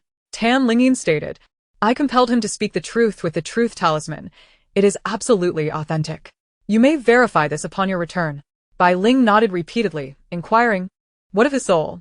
Tam Lingyin replied solemnly, it has been dispatched to the realm of the dead. In his past life, he committed numerous atrocities. Thus he must face the consequences. Understanding dawned upon Bai Ling, who then nodded in agreement with Tam Lingyin's resolution. Ascending to the 2nd floor, they entered Ma Wenwen's room, where she remained in a daze under the influence of the truth talisman. Tam Lingyin shared the video of Ma Wenwen with Bai Ling, noting that while she had committed relatively few offenses, her acts of kidnapping and extortion were not insignificant. As she was now of age, Bai Ling instructed the two young women, "Cuff her. We shall take her away shortly." Exiting the room, they led Ma Wenwen down another corridor, where the body of Ma Junchen lay on the floor. Tan Lingyin reiterated the misdeeds of Ma Junchen, labeling him a natural-born villain, and added, "I have ensured he is reduced to ashes. Such a person is unworthy even of being livestock." Bai Ling agreed, "Understood, we will handle the body." Upon entering another room, they found Ma Qinggong's wife still unconscious. Tan Lingyin remarked, "As for Ma Qinggong's wife, she is an accomplice. You may interrogate her as you see fit. I must return to my studies tomorrow, so I shall take my leave." Bai Ling promptly detained her, asking, "Master, will you not accompany us back to the station? Could you not take a leave tomorrow?" Tan Lingyin pondered for a moment, but ultimately shook her head. "No, my family awaits my return." Bai Ling acquiesced. "If any questions arise, I will call you." As Tan Lingyin exited through the gate, a young man inquired, "Aunt Bai, who is she?" Bai Ling smiled warmly. "She is our team's greatest support." Another young man, puzzled, asked, "But she appears no older than us. Is that truly the case?" Bai Ling shot him a sidelong glance. "Since when has age been the measure of one's mastery in metaphysics? Remember, she is the master of Master Xianqing. Henceforth, when you see her, you shall respectfully address her as Master Tan, understood?" "Understood," the four responded in unison. As Bai Ling turned away, they began to murmur amongst themselves, "Goodness. She's actually the master of Master Xianqing? She must not have been born when he rose to fame. What an extraordinary revelation." Returning to the estate, Tan Lingyin's car halted before the villa, where she noticed that the lights on the third floor had already dimmed. Evidently, Hu Jingyan had retired for the night. It was only natural, as her return was indeed rather late. Tan Lingyin entered the house, deliberating before opting for the spiral staircase rather than the elevator, cautious that the elevator's chime might awaken Hu Jingyan. Upon reaching the third floor, she removed her cap and exchanged her shoes at the entrance. As she stepped into the living room, she locked eyes with the white fox's golden gaze. Sure. Tan Lingyin quickly raised a finger to her lips, signaling the white fox to remain silent. The white fox, perceptive to her cue, refrained from speaking, fearing reprimand. Quietly retreating to her room, Tan Lingyin closed the door behind her. She flicked on the light and stretched, finally relaxing as she walked toward the bathroom, shedding her clothes along the way. Just as she reached the bathroom door, the adjacent bedroom door swung open. "Back already?" Hu Jingyan emerged, clad in a loosely buttoned sleep robe. At that moment, Tan Lingyin was dressed only in her underwear, having discarded her bra on the floor. "Ah!" she exclaimed, predictably startled. Hu Jingyan stood frozen, momentarily at a loss whether to retreat to his room or exit the space altogether. Flustered, Tan Lingyin hastily covered her chest, her mind racing as she stammered, "What are you doing in my room?" Before Hu Jingyan could respond, a knock echoed at the door. Knock, knock, knock, knock, knock. Tan Mufeng stood outside, uttering incoherent sounds, unable to articulate but making distressed noises. As the doorknob began to turn, Hu Jingyan swiftly moved to Tan Lingyin's side, wrapping one arm around her waist while the other swung the bathroom door open. With the bathroom door closed, Tan Mufeng entered. "Ah, sister?" At that moment, Tan Lingyin found herself enveloped in Hu Jingyan's embrace, her back pressed against the cool wall, instinctively leaning closer into the man's hold. Hu Jingyan's hand caressed her delicate skin, his gaze drifting downward. Her slender arms crossed over her chest could not conceal her softness. His dark eyes deepened, his throat bobbing as the grip on her waist tightened involuntarily. Tan Lingyin quickly raised her hand to shield his eyes, whispering, "No peeking." Hu Jingyan's world momentarily darkened, yet he felt a different sensation against his chest. The friction between the softness of her body and the firmness of his own caused Tan Lingyin's face to flush crimson. She bit her lips slightly, withdrawing her hands from Hu Jingyan's eyes, his lashes casting shadows over his gaze, obscuring his emotions. Footsteps echoed from outside, followed by another knock at the bathroom door. Tan Mufeng's concerned voice came through. "Ah? Sister, did you fall?" Upon entering and seeing clothes strewn about, he surmised that his sister had been bathing, and combined with her earlier scream, he feared she had fallen and injured herself. Tan Lingyin quickly reassured, "Brother, I am fine." Tan Mufeng stammered a response before turning to leave. At that moment, Tan Lingyin's body temperature had risen to a boiling point, beads of sweat forming on her forehead. Hu Jingyan's chest felt scorching, eliciting tremors in her own. Sensing the change, Hu Jingyan pressed her closer, murmuring, "Don't move." Tan Lingyin pushed against his chest softly, urging, "You need to leave." Hu Jingyan, gazing at her flushed face, felt his throat tighten, his voice husky with desire. "Are you certain?" Eme, Tan Lingyin insisted, turning her head away to avoid his gaze. The air around them grew thick and sticky, causing her cheeks to flush with heat. Hu Jingyan took a small step back. Creating some distance between them, his dark eyes cast down toward his chest. The soft, rounded contours of his body were gradually revealed, and he swallowed hard, striving to suppress the impulses rising within him. Yet, Tan Lingyin suddenly drew close, alarmed. If he moved back any further, Hu Jingyan would surely notice. In the next moment, her lips were captured by his. The kiss was fervent and insistent, a tangle of urgency that left her breathless. Hu Jingyan kissed her with fervor, his large hand slowly gliding along her spine, the heat of his fingertips causing her to shiver in his embrace. Grasping the nape of her neck, his kisses grew more fervent. Tan Lingyin melted against his chest, forced to tilt her face upwards to accept his kiss. His hand on her slender waist began to knead downward, inch by inch. No, if he went any lower, she whimpered softly, her fingers clutching at his muscular chest. Hu Jingyan winced at the pain, fiercely sucking on her lips and looking up at her with disordered breath, pained. Tan Lingyin found herself at a loss for words to scold him, her fox-like eyes gazing at him with a dreamy allure, almost seductive. Hu Jingyan licked his lips, a flicker of clarity crossing his otherwise dark gaze. "I need to step outside." He turned her around, his strong arm brushing past her chest.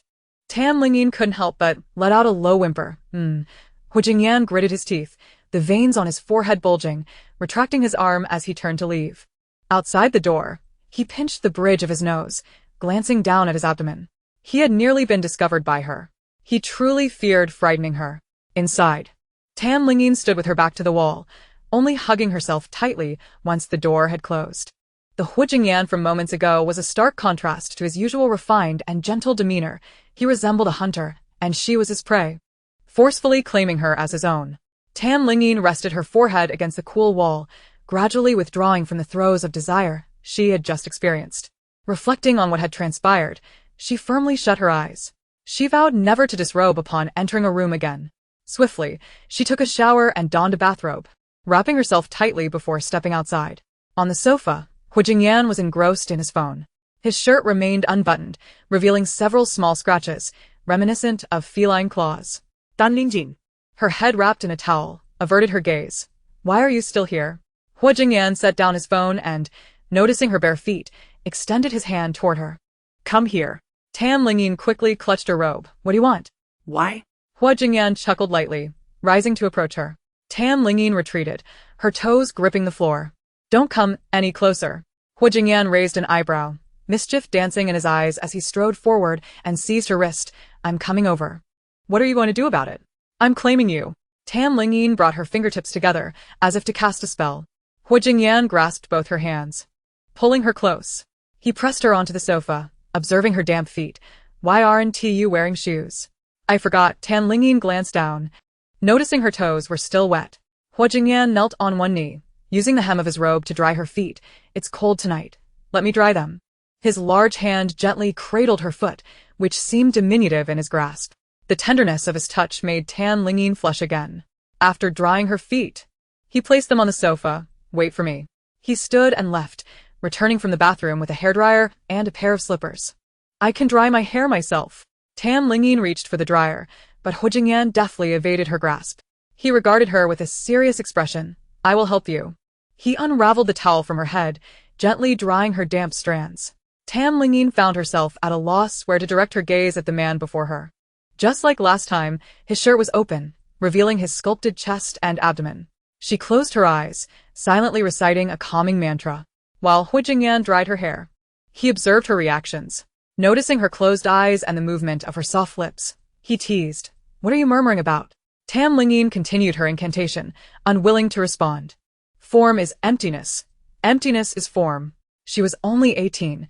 She must not be swayed by male allure. It wasn't he until Hu Jingyan finished drying her hair that she dared to open her eyes. Hu Jingyan lifted her chin. "Open your eyes." Tan Lingyin cautiously fluttered her eyelashes, reaching up to touch her hair. "Is it dry?" "Thank you. I'm going to sleep now." Hu Jingyan leaned closer, pinching her chin to prevent her from rising. What were you murmuring about just now? Tan Lingyin, slightly embarrassed, replied, I was reciting a calming mantra. A calming mantra? Hua Jingyan's lips curled into a subtle smile as he gazed at her, a mantra for calming the mind, emptying the heart of all thoughts? Tan Lingyin seia baix esfloterat. A soft sound escaping her lips. Hua Jingyan's gaze deepened. Are you moved? Tan Lingyin swallowed nervously, shaking her head. Hua Jingyan tilted her chin. His eyes fixated on her lips. I am moved. He leaned in gently, brushing his lips against hers. Is that all right?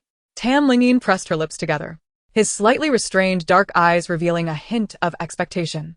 Hua Jingyan knelt beside her, guiding her back against the sofa's support. Chapter 127. You're not just anyone. The warm scent of jasmine enveloped Tan Lingyin as the man held her in his embrace without making direct contact. Hua Jingyan gently lifted her chin, his finger tracing her jawline. My fiancé, may I stay here tonight? His voice, low and alluring, was accompanied by a gaze that was both tempting and intense. Tan Lingyin snapped back to reality. Why? I don't like sharing a bed with others, Hua Jingyan replied coolly. Did my brother take your bed? Tan Lingyin inquired. Hua Jingyan pursed his lips slightly, looking at her with a hint of grievance. Tan Lingyin said, I'm truly sorry. Then you can sleep here. She had completely forgotten that there were guest rooms upstairs. Hua Jingyan rose, pulling her up with him. It's getting late. You should rest. Tan Lingyin nodded. All right. You should sleep early too. She slipped on her shoes and made her way toward the bedroom, but after a few steps, she felt something was amiss and turned to look back. Hua Jingyan was closely following her. Aren't you sleeping on the sofa? Tan Lingyin tilted her head slightly. Hua Jingyan mirrored her gesture. Sleep on the sofa? I have a meeting tomorrow, implicitly suggesting that the sofa would be uncomfortable. Tan Lingyin was about to insist on taking the sofa when she saw him already pushing the door open and pulling her inside. The door clicked shut and locked in one swift motion. Tan Lingyin scratched her head. Aren't you used to sharing a bed with others? You are not just anyone. Hua Jingyan raised an eyebrow with a playful smile. You are not just anyone. Tan Lingyin's heart raced violently. Oh no, this felt like a flutter of the heart.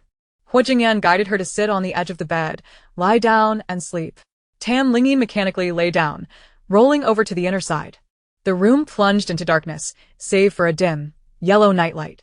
She heard rustling sounds behind her as a light blanket was draped over her. Soon after, an arm encircled her waist, the warmth of his body pressing against her back. His arm pulled her closer, enveloping her in his embrace. Hua Jingyan whispered, "Good night." His warm breath brushed against her neck, sending shivers down her spine.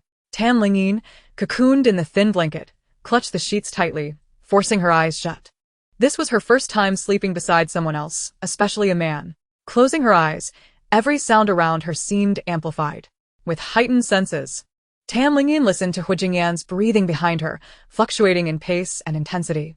Clearly, he was not asleep. The arm around her waist shifted gently, tightening its embrace. Tang Lingyin's mind was a tumult of chaos, yet she felt the ethereal energy emanating from him, a soothing purple aura. Thus, in a state of both anxiety and enjoyment, she succumbed to sleep. With the dawn's light, Tang Lingyin abruptly opened her eyes, jolted awake from a dream. She had dreamt of the events from the previous night in the bathroom. In her dream, Hua Jingyan had not left. Instead, he pressed her against the cold wall, kissing her. His hands glided over her skin, exploring every inch with a palpable intimacy. The sensation was so vivid it felt more real than mere fantasy. Awake? The man's morning voice, laced with a husky timbre, roused her further. Tang Lingyin turned sharply to find Hua Jingyan, his eyes partially veiled, gazing at her, equally disheveled from sleep. He ran his fingers through his tousled hair, revealing long, elegant fingers adorned with prominent knuckles, veins protruding on the back of his hand, exuding an undeniable allure. At that moment, an image of those hands resting on her chest flashed in her mind. Ah! She abruptly sat up, panic flooding her senses. She was going to be late. Hastily, she fled the bedroom and rushed into the bathroom to prepare. The cold water splashed against her face, tempering the heat that had flared within her.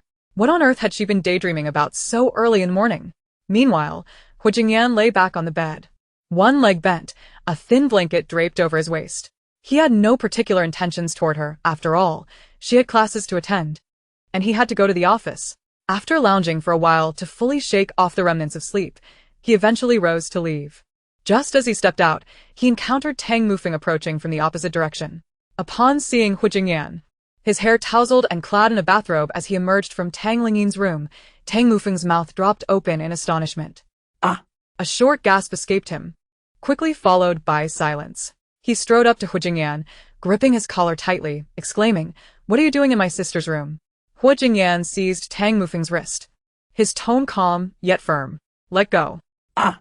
Tang Mufeng's eyes widened, his grip tightening further. It was then that he caught sight of the marks on Hu Jingyan's chest peeking through the slightly open collar. Ah! A piercing alarm rang in his heart, though all that escaped his lips was a feeble whimper. His 18-year-old sister had been compromised by this swine. "Hu Jingyan? I have a meeting this morning. Let go." Hu Jingyan pinched Tang Mufeng's elbow, effectively liberating himself from the grip. As he turned to leave, he cautioned, "Yinin is in the bathroom changing. Do not go in." Tang Mufeng was left in utter disbelief. The sky is falling. Tang Lingyin hastily consumed breakfast and departed for school, having exchanged not a word with Hu Jingyan. It was the first day of school, and tardiness was not an option. Upon arriving at the dormitory, she opened the door to find Lan Ranyan eagerly awaiting her. "Lingyin, you finally made it. Hurry and get ready. We need to report to the playground. Our instructor is already waiting for us." Tang Lingyin nodded briskly, setting down her bag to grab only her phone. "Let's go." Upon reaching the playground, their classmates were already gathered. The instructor announced, "Everyone, please state your sizes for military training uniforms, and we will distribute the clothes." Lanzani An. Petite in stature, reported an S size, while Tang Lingyin, standing at 1.7 meters, opted for an M size, concerned that the pants might be too short. Once the uniforms were in hand, the instructor declared, "This morning is your free activity time. Formal military training will commence in the afternoon." Dismissed. In the midst of the afternoon training, the instructor called for a 10-minute break. Lan Ranyan lay on the grass, exasperated, lamenting, "Why must we endure military training? We are here to learn, not to serve as soldiers." Conversely, Tang Lingyin felt invigorated. Her regular exercise rendered this level of activity trivial to her. She offered Lan Ranyan a bottle of room-temperature mineral water. "Drink some water." Lan Ranyan grimaced upon receiving it. "I want ice cold." "No, you cannot drink cold water after exercising. It could be dangerous," Tang Lingyin advised. Pouting, Lan Ranyan reluctantly twisted off the cap and took a sip. At that moment, Instructor Zhang approached, accurately locating Lan Ranyan. He said, "Lan Ranyan, please accompany me to the office." Lan Ranyan quickly scrambled to her feet, asking obediently, "Instructor, is there something wrong?" Instructor Zhang leaned closer, speaking softly. "The police are looking for you regarding a kidnapping case. They wish to ask you a few questions." Biting her lip, Lan Ranyan shyly nodded. Tang Lingyin instantly stood up. "Instructor, I want to go with Ranyan. She is scared on her own." "All right, you can keep her company," Instructor Zhang readily consented. On the way, Lan Ranyan called her parents, as this matter necessitated informing her family. Upon reaching the office building, Tang Lingyin entered to find Bai Ling seated inside. As Bai Ling turned to greet her, Tang Lingyin subtly shook her head. Bai Ling then directed her attention to Lan Ranyan. "So, this is Lan Ranyan?" Instructor Zhang confirmed. "Yes, she is a bit timid. Should we wait for her parents to arrive before proceeding?" Noticing that Lan Ranyan was still clinging to Tang Lingyin's arm, Bai Ling readily agreed. "That works. It's not a major issue, just a procedural inquiry." Approximately half an hour later, Lan Ranyan's parents arrived, immediately surrounding her protectively. Her mother grasped Lan Ranyan's hand reassuringly. "Don't be afraid. Mommy is here." Lan Ranyan nodded. "Now that you're here, I feel safe." At that moment, Bai Ling suggested, "Instructor Zhang, why don't you and the students step outside for a moment? I need to speak with her family." Instructor Zhang nodded and addressed Tang Lingyin. "Tang Lingyin, let us step outside." Bai Ling glanced over and saw Tang Lingyin waving goodbye. Standing by the door, they could faintly hear Bai Ling's voice inquiring about the situation. Soon after, peals of laughter erupted from Lan Ranyan's father, indicating that they had learned of the fates of the Ma family, some dead, others imprisoned, and the Lan family was evidently pleased. Half an hour later, the door swung open as Bai Ling emerged, speaking with Instructor Zhang. "The matter has been clarified. This incident has no connection to Lan Ranyan. It should not affect her studies." Instructor Zhang nodded vigorously. "Absolutely, Lan Ranyan is one of our key students." Bai Ling turned her gaze to Tang Lingyin, deciding to speak with her briefly. "Tang Master, may I have a word with you?" Tang Lingyin nodded and followed her to a corner of the corridor. Bai Ling stated, Regarding the Ma family situation, a verdict has been reached. Ma Wenwen is implicated in kidnapping and extortion. The sum demanded was exorbitant, leading to a 30-year sentence. Tang Lingyin inquired, and what about her mother? This woman feigned ignorance, claiming mental illness. For now, she can only be detained while we see if any useful information can be extracted from her. Bai Ling expressed her frustration regarding the situation. Tang Lingyin, lacking talisman paper, suggested, extend your hand. I will inscribe a true word talisman for you. Bai Ling promptly extended her hand. Tang Lingyin concentrated her mystical energy at her fingertips, inscribing a golden spiritual pattern in Bai Ling's palm. I shall also teach you a chant. When you activate it with your mystical power, place your hand on her forehead and the talisman will take effect. Bai Ling nodded earnestly. You may speak. I will commit it to memory. All methods and all things, only I can discern. Bai Ling inquired, just 8 characters? Tang Lingyin affirmed, of course. The chant need not be overly complex. Bai Ling mumbled, but the incantations we usually use are quite lengthy. Tang Lingyin raised an eyebrow, beginning to piece together the reason. It was likely due to the traditional lineage. Someone must have struggled to remember the incantations, leading to the addition of extra phrases to maintain the chant's potency. This had resulted in many practitioners today reciting lengthy incantations, with diminished power in their talismans. Bai Ling clenched her fist. I will return and interrogate her immediately. Tang Lingyin nodded. Go ahead. Bai Ling departed, and Lan Ranran immediately approached, inquiring, Lingyin, why did that lady just refer to you as Master Tan? Tang Lingyin smiled and winked. Isn't it obvious? Haven't I mentioned that I possess the ability to foresee and predict? Lan Ranran exclaimed, Really? I thought you were jesting. I told you that Ma Jun had someone's life in his hands, and look, he was indeed apprehended. Tang Lingyin replied with a beaming smile. Lan Ranran's mother interjected, Ranran. Who is this classmate? Mom, this is my new friend, the top scorer of the college entrance examination, Tang Lingyin. Upon hearing this, her mother's expression visibly changed. Meanwhile, Lan's father inquired jovially, So, Miss Tan, do you know Master Bai Ling? Tang Lingyin nodded. Yes, we are acquainted. Lan's father continued. Since Master Bai called you Master Tan, it suggests you are even more formidable than her. My daughter Ranran is fortunate to be your friend. Tang Lingyin modestly replied. Not at all. Ranran has a kind disposition that draws everyone to her. Lan's mother cast a worried glance at her husband, hesitating to speak. Lan's father whispered, Dear, I understand your concerns. But I must clarify that Miss Tan is certainly not an ordinary person. Do you know who Master Bai Ling is? Lan's mother asked. Who? Isn't she a police officer? Why do you keep referring to her as Master? Lan's father explained, She is a member of Team 01, the elite group that resolves the cases the police cannot decipher. They are all exceptionally skilled practitioners. The fact that Master Bai conversed with Miss Tan indicates that she is also a practitioner and a member of Team 01. He looked at Tang Lingyin with eager anticipation. Isn't that so? Tang Lingyin nodded. Indeed, I am a member of Team 01. Given that Lan Ranran's parents valued her status, she chose not to conceal it further, to spare them from putting Lan Ranran in a difficult position. Lan Zanzan et Galim, wow. Lingyin, you are truly amazing. Lan's mother now regarded Tang Lingyin with a subtly altered gaze. This revelation did not cause much commotion, and the monotonous military training continued unabated. 3 days later, the parasitic insect within Tan Mufeng finally emerged. As soon as the child insect was extracted, the white fox became restless. Tang Lingyin placed the deceased child insect in a glass vial and showed it to the white fox, saying, Do you see this? For me, dealing with insects is a trivial matter. The white fox's eyes glowed crimson as it thrashed in its cage, the chains clinking ominously. It rasped, You are so powerful. Who exactly are you? You need not concern yourself with that. You are doomed regardless, Tang Lingyin replied languidly, a dagger materializing in her hand. Where shall I cut to peel your skin off intact? Her tone was as casual as if she were commenting on the pleasant weather. Chapter 129, The Old Taoist on Qilin Mountain. The white fox, staring at the glimmering dagger, shrieked in terror, I'll tell you who that old Taoist is. Please don't kill me. Then speak, Tang Lingyin said, pausing her actions to look at it. The white fox began to negotiate. You must swear not to kill me. And allow me to return to the mountains. Tang Lingyin's expression darkened, and she coldly remarked, Do you think you are worthy of bargaining with me? The white fox immediately fell silent. If I tell you, will you spare my life? Tang Lingyin nodded. Of course, I won't skin you. She merely intended to intimidate it.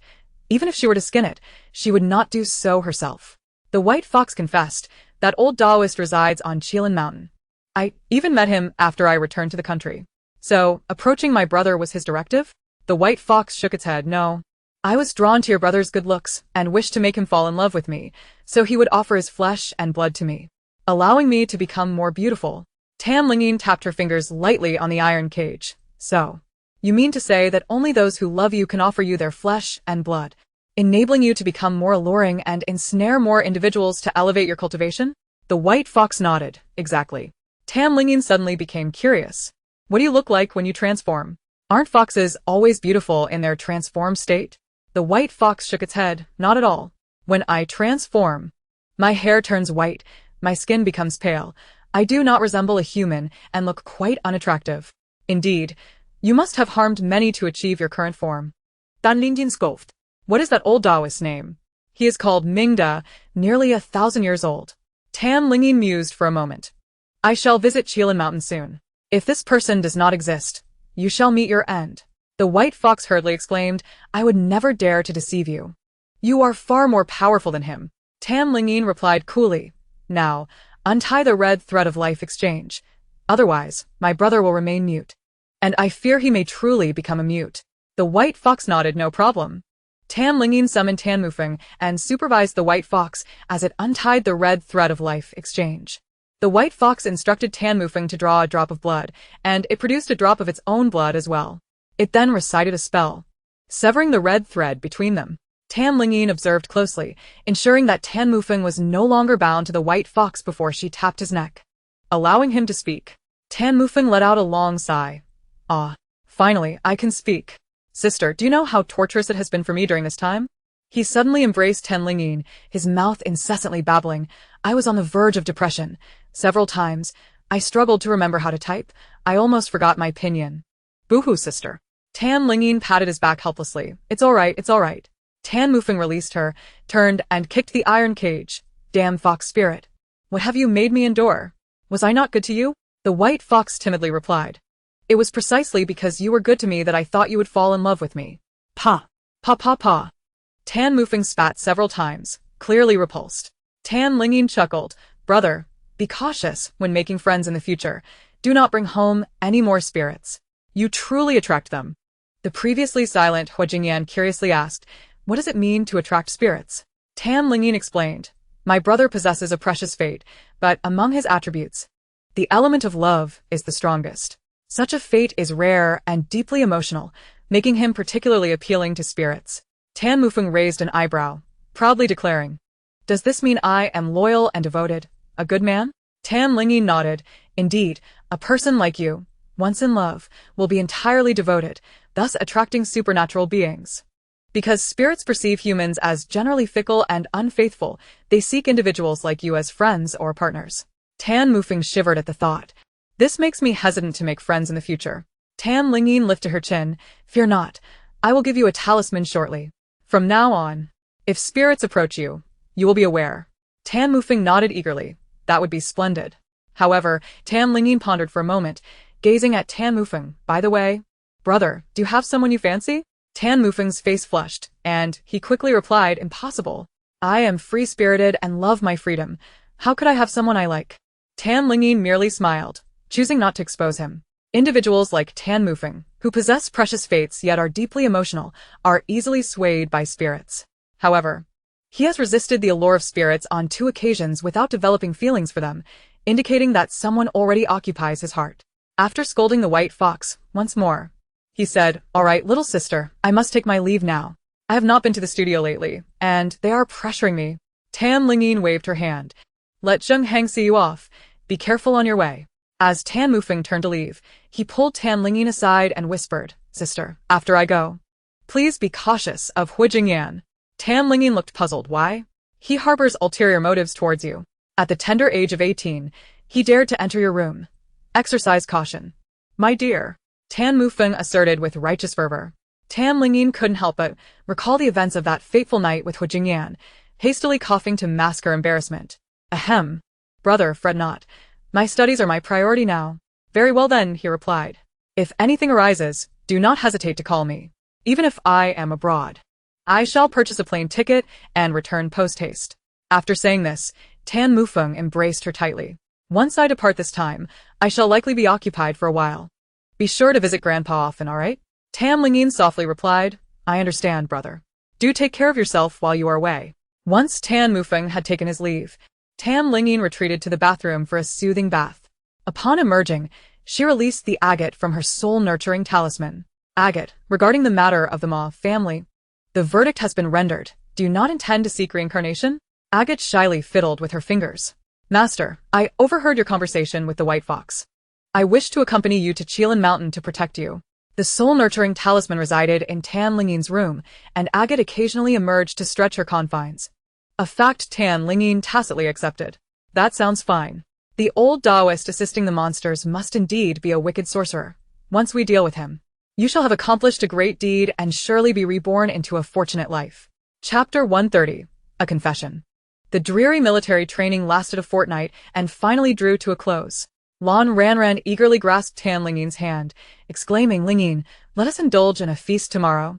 The following day was Saturday, and the conclusion of military training coincided with a 2-day holiday. Tan Lingyin had resolved to journey to Qilin Mountain the next day. Regretfully, she replied, I'm sorry, Ranran, but I have matters to attend to and cannot join you for dinner. Oh, is there something at home? Lan Zan Zan inquired. Tam Lingyi nodded. Yes, I need to spend time with my family. Very well then, let us plan for next weekend. We will have plenty of time. Lan Ranran smiled brightly, nuzzling against her. I won't be returning to the dormitory to shower today. I'll head straight home. After the military training, she was drenched in sweat. Ordinarily, she would bathe in the dorm before returning home, but with the holiday approaching, her eagerness to go home surged. Tan Lingyin waved her off. You go ahead. I'll wait for my family to pick me up. Lan Ranran bounded joyfully away towards the school gate. Tam Lingyin strolled leisurely from the training grounds towards the dormitory. At the base of the dormitory, she encountered a boy who blocked her path. With hands clasped behind his back, a bouquet peeked out. Restaurant, the Lingyin, e. Nearby onlookers began to jeer. Wow. A confession. Look, a new student is confessing right after military training. How enviable their youth is. Say yes. Say yes. The crowd urged Tan Lingyin to accept the boy's confession. She frowned slightly, thinking, but he hasn't even managed to say I like you yet. Removing her hat to tuck a stray hair behind her ear, she peered at the boy's face. As soon as the hat was off, gasps erupted from the spectators. My goodness, what a beautiful younger sister. Her skin is glowing. Even after military training, even her messy hair cannot conceal her beauty. My apologies, I retract that. Don't agree to him, younger sister. He is unworthy of you. Younger sister, which department are you in? The boy, spurred on by the crowd, suddenly dropped to one knee, presenting the roses before him, declaring, I like you. I do not like you. Tan Lingyin bypassed him, deliberately ignoring his presence as she proceeded towards the dormitory entrance. Humph, a toad wishing to eat swan meat.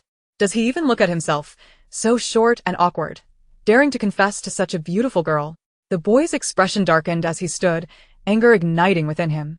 What are you pretending to be aloof for? Is it glorious to trample my sincere feelings into the dust?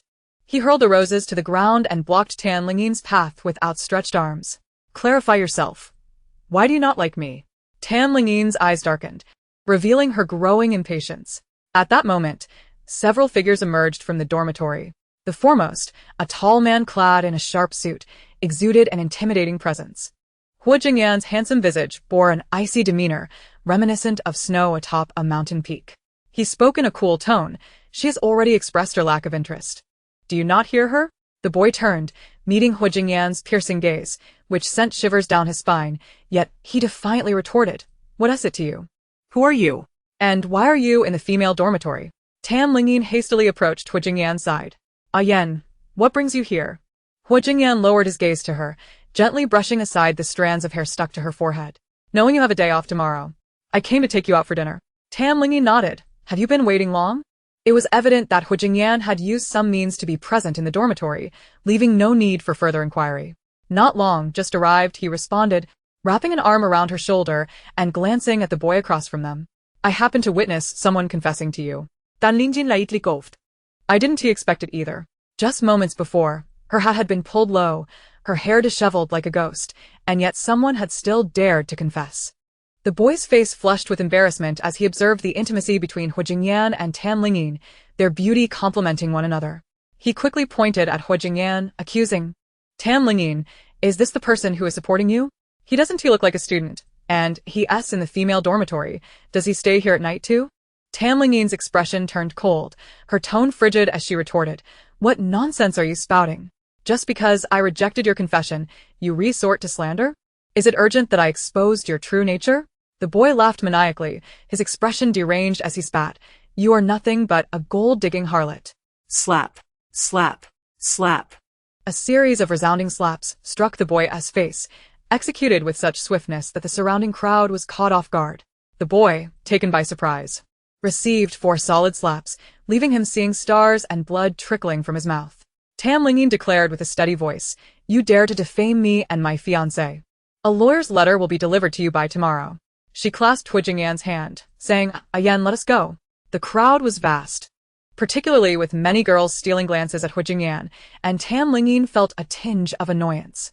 Before leaving, Zheng Han delivered 2 more slaps to the boy, stating sternly, You are finished. You should consider repeating the year. The boy, dazed from the blows, sank to the ground in a daze. As Tan Lingyin and Hu Jingyan departed, surrounded by bodyguards, the onlookers buzzed with whispers. Extraordinary. That man was clad in a high-end suit from abroad, the pinnacle of tailored attire. Windsor Duke. What is Windsor Duke? A brand made by a duke? You know nothing. That man surely has a remarkable background. Did you hear? Tan Lingyin just referred to him as her fiancé. Wow. They're already engaged. It seems Tan Lingyin is no ordinary person. She's merely relying on her beauty. Getting engaged in her first year of college. Who knows how she managed to attract such a wealthy and handsome man? Others also spoke ill of Tan Lingyin. Yet, no one paid attention to the boy on the ground. They all dispersed. On the way back, Hu Jingyan immediately instructed the legal department to draft a lawyer's letter, which must reach the boy by that very night. Tan Lingyin, holding his hand, lamented, I had intended to take a bath before heading home. But that boy disrupted my plans.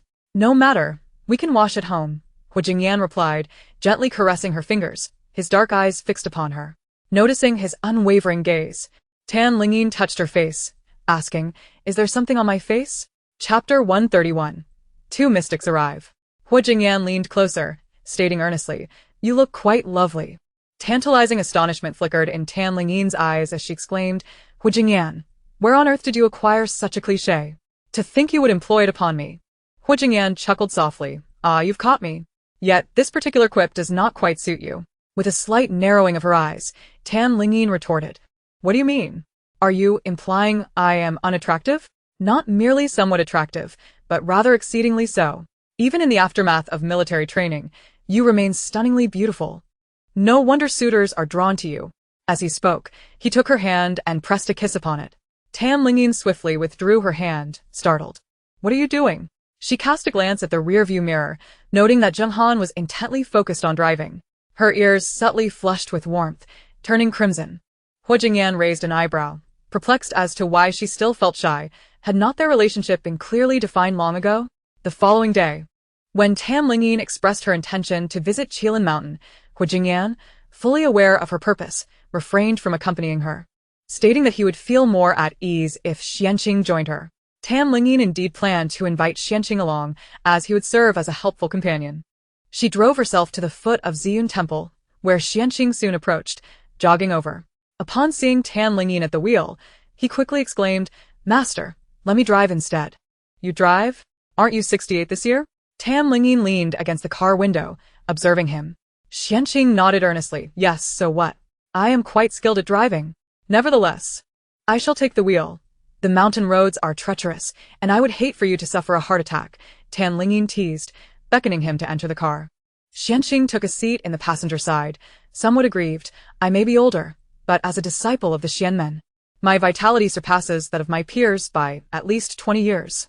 Besides, I do not have heart disease. Tan Lingyin started the car, a light chuckle escaping her lips. I seldom have the opportunity to drive, and I simply wish to take the wheel myself. Let us go and converse along the way. As they traveled, Tan Lingyin relayed everything the White Fox had mentioned, and Xianqing soon grasped the situation. Master, can we truly contend with a millennia-old evil cultivator? He asked, his voice tinged with anxiety. Lingyin, her gaze fixed ahead, replied coldly, "You have already taken me as your master. Do you still doubt my capabilities? It is merely that you are rather young, while he has lived for 1,000 years and surely possesses his own methods." Xianqing was not skeptical of Lingyin's strength. Rather, he was concerned about the adversary's formidable prowess. Sensing his apprehension, Lingyin reassured him, "Fear not, I have an agate to assist us." Qilin Mountain lay across from Ziyun Temple, a considerable distance away. Ziyun Temple resided to the east, while Qilin Mountain stood to the west. The further they ventured westward, the more the bustling splendor of the capital receded into the distance. Soon, they reached the outskirts, where villas were scarce, replaced by quaint mountain lodges and hot spring resorts. Even the nearby residents were few, rendering the area quite secluded. Following the map's directions, Xianqing pointed to a mountain peak ahead. "Master, that mountain before us is Qilin Mountain." At first glance, the undulating mountain range indeed evoked the illusion of a Qilin lying in repose. Lingyin pressed down on the accelerator, speeding forward. Xianqing, startled, grasped the handle above the window, exclaiming, "Master, slow down. We might overturn the car before we even reach our destination." Lingyin replied calmly, "Rest assured. There are no signs of calamity in your future today." In truth, she had intended to consult her fortune but found herself unable to do so. Perhaps the uncertainties of this journey rendered it impossible for her to ascertain the final outcome. The mountain roads were indeed rugged, yet Lingyin's driving skills grew increasingly adept. Upon reaching their destination, Xianqing wiped the sweat from his brow and casually inquired, "Master, your driving skills are quite impressive. When did you obtain your license?" "License? I have none." Xianqing gasped. "What?" Fortunately, they had not encountered any traffic police during their journey westward. Otherwise, they might have found themselves at the station before even reaching Qilin Mountain. Lingyin, hands on her hips, gazed up at the imposing mountain before her, surveying it from left to right, from bottom to top. No wonder it bore the name Qilin Mountain. Its form indeed resembled a Qilin lying on the ground. She turned her attention to the narrow path at the mountain's base. "Let us ascend and take a look." Standing at the foot of the mountain, they could not fully appreciate the grandeur of the peaks. Xianqing examined the surroundings, puzzled. Strangely enough, there seems to be no cable car to ascend Qilin Mountain. Lingyin had already begun to ascend the dilapidated stone steps, further indicating that something was amiss with Qilin Mountain. Otherwise, developers would not overlook such a prime tourist spot. Xianqing nodded in agreement. "You are correct, master." After approximately an hour of climbing, they had left the mountain's base, and sunlight began to warm their skin. Xianqing wiped the sweat from his forehead, noting, "It is 11 o'clock now. The sun is quite fierce." He turned to Lingyin, who, remarkably, showed no signs of perspiration on her fair face. "Master, how can you not feel the heat at all?" Lingyin handed him a talisman. "This will cool you down. Simply apply it to your body." Xianqing immediately pressed it against his chest, and a refreshing sensation enveloped him, diminishing the sun's intensity. "Why didn't you bring this out sooner?" Lingyin replied, "You are older. I had to wait until you warmed up before giving it to you, lest you shiver from the cold." Xianqing huffed. "You always tease me about being old." At noon, Xianqing found himself utterly fatigued. "I can't go on, Qilin Mountain is too high. I simply cannot continue." He plopped down onto the stone steps, pounding his legs in frustration. Lingyin produced another talisman, applying it. "We must reach the summit before nightfall." Xianqing looked at it, his eyes widening. "The Featherlight Talisman. This is an exceptional item. Why are you only revealing it now?" Lingyin whispered, "Since we enter the mountain, we have already been targeted. Our swift descent may attract attention. The reason I insisted on climbing with our own strength earlier was to lower the vigilance of those observing us. Now that half the morning has passed, the watchers should have departed." Xianqing nodded vigorously. "You are always so thoughtful, master." After applying the Featherlight Talisman, their ascent quickened tenfold. They leaped over 10 stone steps with each stride, moving toward the summit at an astonishingly eerie speed. Above, a bird flapped its wings, soaring toward the peak. It twisted and turned, disappearing into a crevice at the summit. "2 practitioners from the Xianmen are coming. They will likely reach the peak soon." The voice belonged to none other than the bird. Beneath the shade of the trees, an elderly man clad in a purple-gold robe sat cross-legged, his aged face adorned with a gentle smile, exuding warmth and kindness. With closed eyes, he uttered, "Understood. Let us send them on their way." His voice, frail yet calm, suggested that taking a life was as effortless as plucking a leaf from a tree. Understood. The bird flapped its wings and flew downward. Tan Lingyin suddenly halted. Causing Xianqing to stumble ahead of her. Master, why have we stopped? He inquired, glancing back. Tan Lingyin raised a finger to her lips. Xianqing immediately fell silent. His senses heightened. Tan Lingyin, with her keen perception, caught the faint sound of fluttering wings in the wind from halfway up the mountain. Listen, there are birds flying. Xianqing looked around, perplexed. I don't hear anything. There are many birds, Tan Lingyin replied, her expression grave, as she produced a long whip. Come here. Xianqing rushed to her side, his heart racing. What is happening? They have arrived. Xianqing heard a cacophony of flapping wings above and, upon focusing, was met with the sight of a dark mass of birds hurtling toward them. Why are there so many birds? And they're all coming straight for us. Tan Lingyin gripped the whip tightly, her voice steady. Do not fear. I can handle this. She pushed Xianqing against the stone wall to steady him as several birds swooped down, claws outstretched, aiming directly for her. Tan Lingyin abruptly swung her hip, the long lash darting forth like a nimble serpent, deftly striking down several birds in one fell swoop. A throng of birds surged towards them, and Tan Lingyin wielded her whip with such finesse that it left afterimages in its wake. At times, she even leapt into the air, moving along the narrow mountain path with the agility of a rabbit. Before long, the stone steps were littered with the carcasses of numerous birds, and the onslaught began to dwindle. Observing the lifeless bodies of the common birds, Tan Lingyin realized there must be a puppeteer behind this attack. Ordinary birds would not gather to assault humans without provocation. As she continued to wield her whip, her other hand formed a spell, launching a counteroffensive. With a command, all the birds before her veered off in a different direction. Her gaze fixed upon a large bird, cloaked in dark gray feathers, perched on a branch that jutted out at an angle. Its eyes glimmered with a faint red light. It was a bird demon. The attacking birds flew towards it, only to be swatted away by a single flap of its wing. Tan Lingyin spoke coldly. Demon. I bear you no grudge. Why do you incite the flock against me? This is Qilin Mountain, and outsiders are forbidden entry. The gray bird spoke in human tongue. Indeed, it is outsiders who are unwelcome. But what of you, practitioner? Tan Lingyin scoffed. It is not merely outsiders who are barred. It seems even practitioners such as myself are not permitted. The gray bird flapped its wings, landing on a stone not far from Tan Lingyin. Leave now, and I shall spare your lives. That should be my line, Tan Lingyin retorted, her eyes flashing with intensity as she brandished a bead. Go. The bead was a token of apprenticeship from Xianqing, a millennium-old demon core.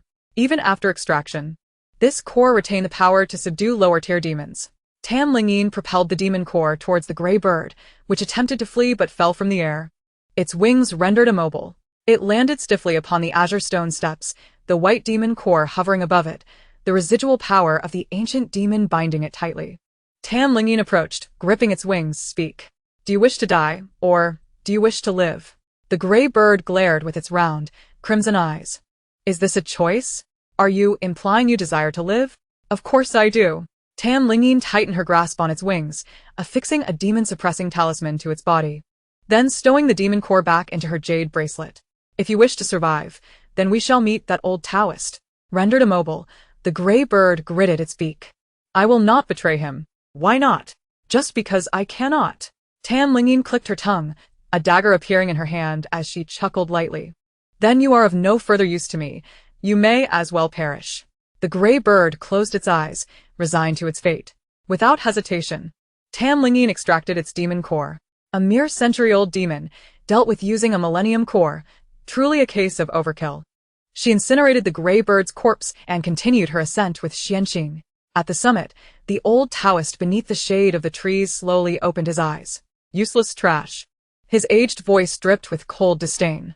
Rising, he gestured with his hands, invoking a spell as he muttered incantations under his breath. The formation surged upward, enveloping the entire mountaintop. Simultaneously, the old Taoist's figure gradually faded into the formation, disappearing from view. Half an hour later, Tan Lingyin and Xianqing finally reached the peak. Wiping non-existent sweat from his brow, Xianqing remarked, "It must be the master, climbing such a height without a hint of fatigue." Tan Lingyin ignored him, her gaze fixed on the rugged mountaintop before them. "There is a formation here. A killing formation." She turned to Xianqing. "Wait here, I shall scout ahead." "All right," Xianqing replied, settling onto a nearby stone. As Tan Lingyin advanced a few steps, she sensed herself crossing the boundary of the formation. Silently, she observed her surroundings. Seeking the formation S-core, an invisible stream of energy rushed towards her, slicing through her hair like a blade. Strands of black hair were severed, drifting down. Tan Lingyin swiftly lashed out with her whip, her voice cold. I see you. Reveal yourself. Debris from the ground began to hurl towards her.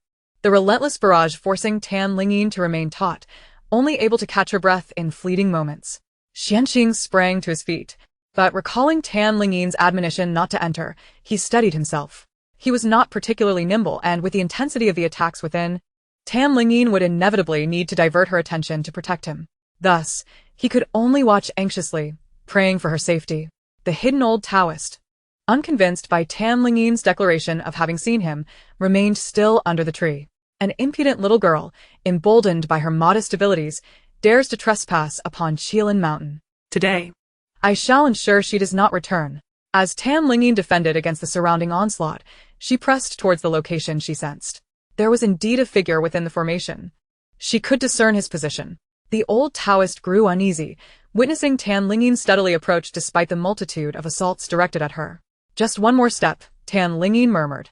She lunged forward, and in an instant, the attack ceased. A light laugh escaped her lips. Indeed, your side is safe. Chapter 133. Master, we are doomed. Tan Lingyin declared, producing a dagger in her hand and lunging forward. The old Taoist recoiled sharply, revealing himself instantly. Seeing his form, Tan Lingyin pursued relentlessly, thrusting the dagger towards his heart. The old Taoist swiftly swung his fly whisk, exclaiming, "Freeze!" Tan Lingyin halted, demanding, "What have you done?" The old Taoist let out a maniacal laugh. "Within my formation, I am the sovereign. I control your movements. Should I wish you to move, you may, but if I do not, you shall stand still, even unto death." Xianqing panicked. "Master, I'm coming to assist you." He rushed in, flinging talismans at the old Taoist. "You heretic." The talismans were easily deflected by the old Taoist's fly whisk. "A mere novice practitioner, unaware of the many years I've lived, your feeble power holds no sway over me." "Freeze," he commanded, and Xianqing found himself immobilized. The old Taoist chuckled hoarsely, scrutinizing Tan Lingyin. "Your facade is commendable, but what of your countenance?" His fingertips swiftly calculated. You were supposed to be dead." Tan Lingyin spoke firmly. "What is it to you? Dare you release me?" The old Taoist stroked his beard, chuckling. "Release you? That would invite trouble upon myself."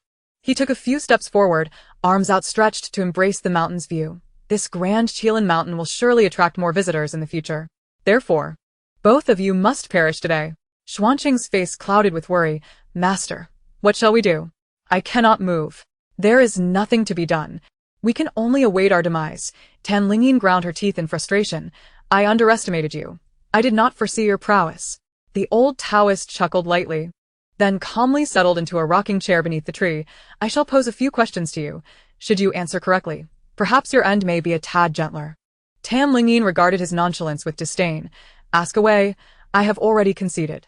"Why have you come to Qilin Mountain?" "Because of the white fox. I captured it, and it claimed the red thread of fate was taught to it by you, as well as the mother-son curse." The old Taoist stroked his beard, pondering for a moment. "You refer to the white crane." "Indeed, I instructed it. Such a fine assistant it is." "Assistant? What do you mean?" "My resurrection plan requires numerous recently deceased souls, and it has delivered quite a few to me." The old Taoist laughed heartily, brimming with pride. Tan Lingyin pressed. "What does your resurrection plan entail?" The old Taoist glared. "It is my turn to ask questions. Do not interrupt."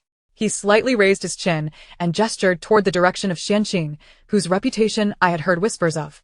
"The Xianqing of Ziyun Temple. Why does he call you master? How old could you possibly be?"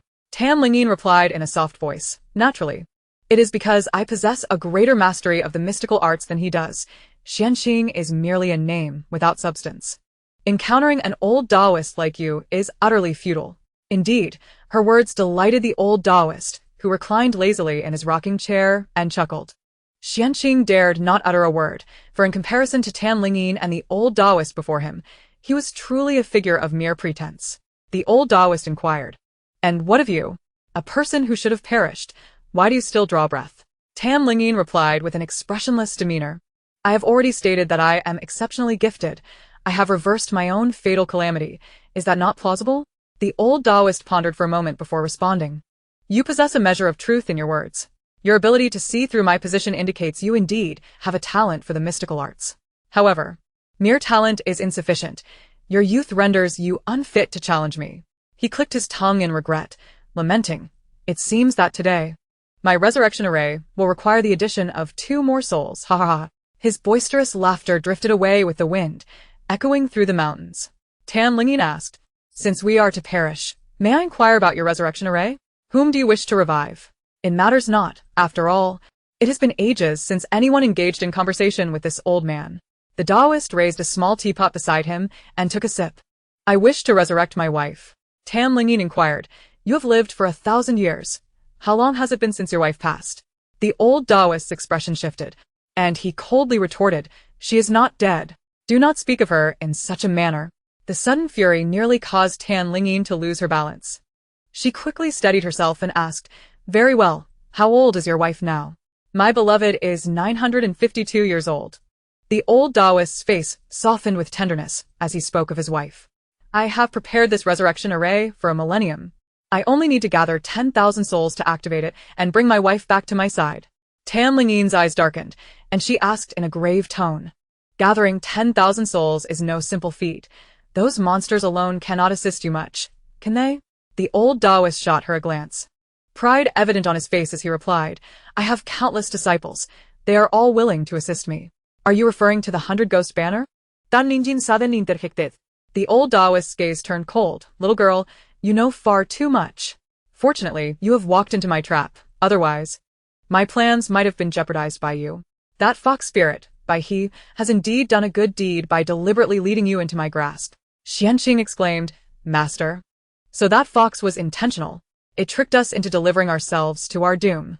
Tan Lingyin sighed, feeling powerless. "I apologize. It was my arrogance and disdain for others that led to your capture alongside me."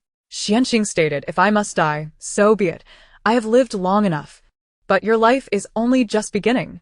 Tan Lingyin wished to weep, yet found herself unable to shed a tear. "If it is possible, could you spare Xianqing? In your dreams. After you have heard my plan, how could you still expect to leave alive?" The old Taoist scoffed.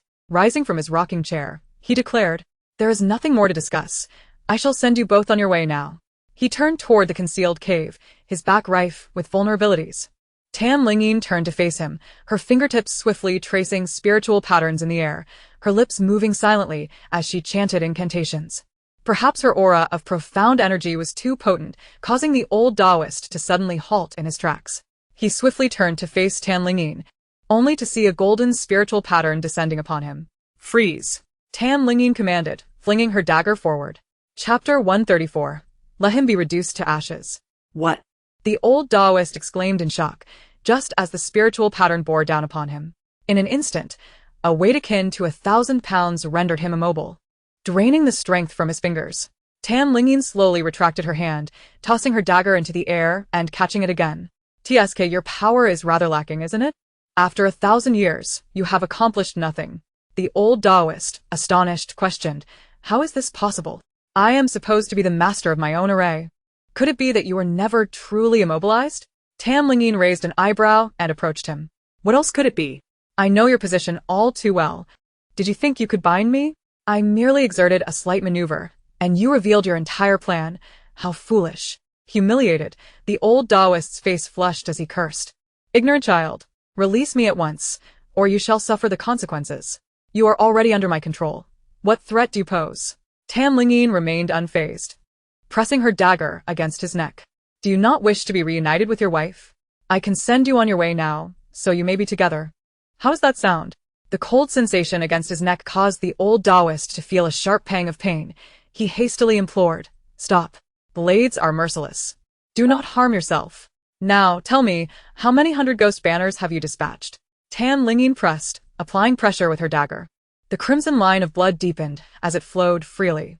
Seeing her determination, the old Taoist quickly replied, not many, just 10. 10? Is that truly the case?" Tan Lingyin scrutinized his eyes. The old Taoist, unwavering, affirmed, "At this stage, how could I dare deceive you? It is indeed only 10. Crafting the 100-ghost banner is no simple task. It takes me a century to create just one, so 10 is all I have. Lingyin nodded slightly. You do make a valid point. Given your aptitude, producing more 100 ghost banners would indeed present a challenge. Now tell me, have all 10 been retrieved? The old Taoist hesitated before admitting no. Where are the ones you have collected? Lingyin's gaze turned frigid as she inquired, fearing for his life. The old Taoist reluctantly divulged they are located within the cave. Lingyin sheathed her dagger and walked toward the cave behind him. Master, you must free me first. Xuanqing's voice called from behind. Lingyin approached him, channeling her energy to break his restraints with a touch. You stay here and keep watch over him. Xuanqing promptly nodded, pulling out talismans, ready to strike at the slightest movement from the old Taoist. Standing at the mouth of the cave, Lingyin noticed a barrier. The old Taoist's voice rang out, You cannot enter, but I can lead you inside. Please release me. Lingyin chuckled lightly. The barrier you set, I can surely breach. The old Taoist, anxious, urged, Inside, there are many souls.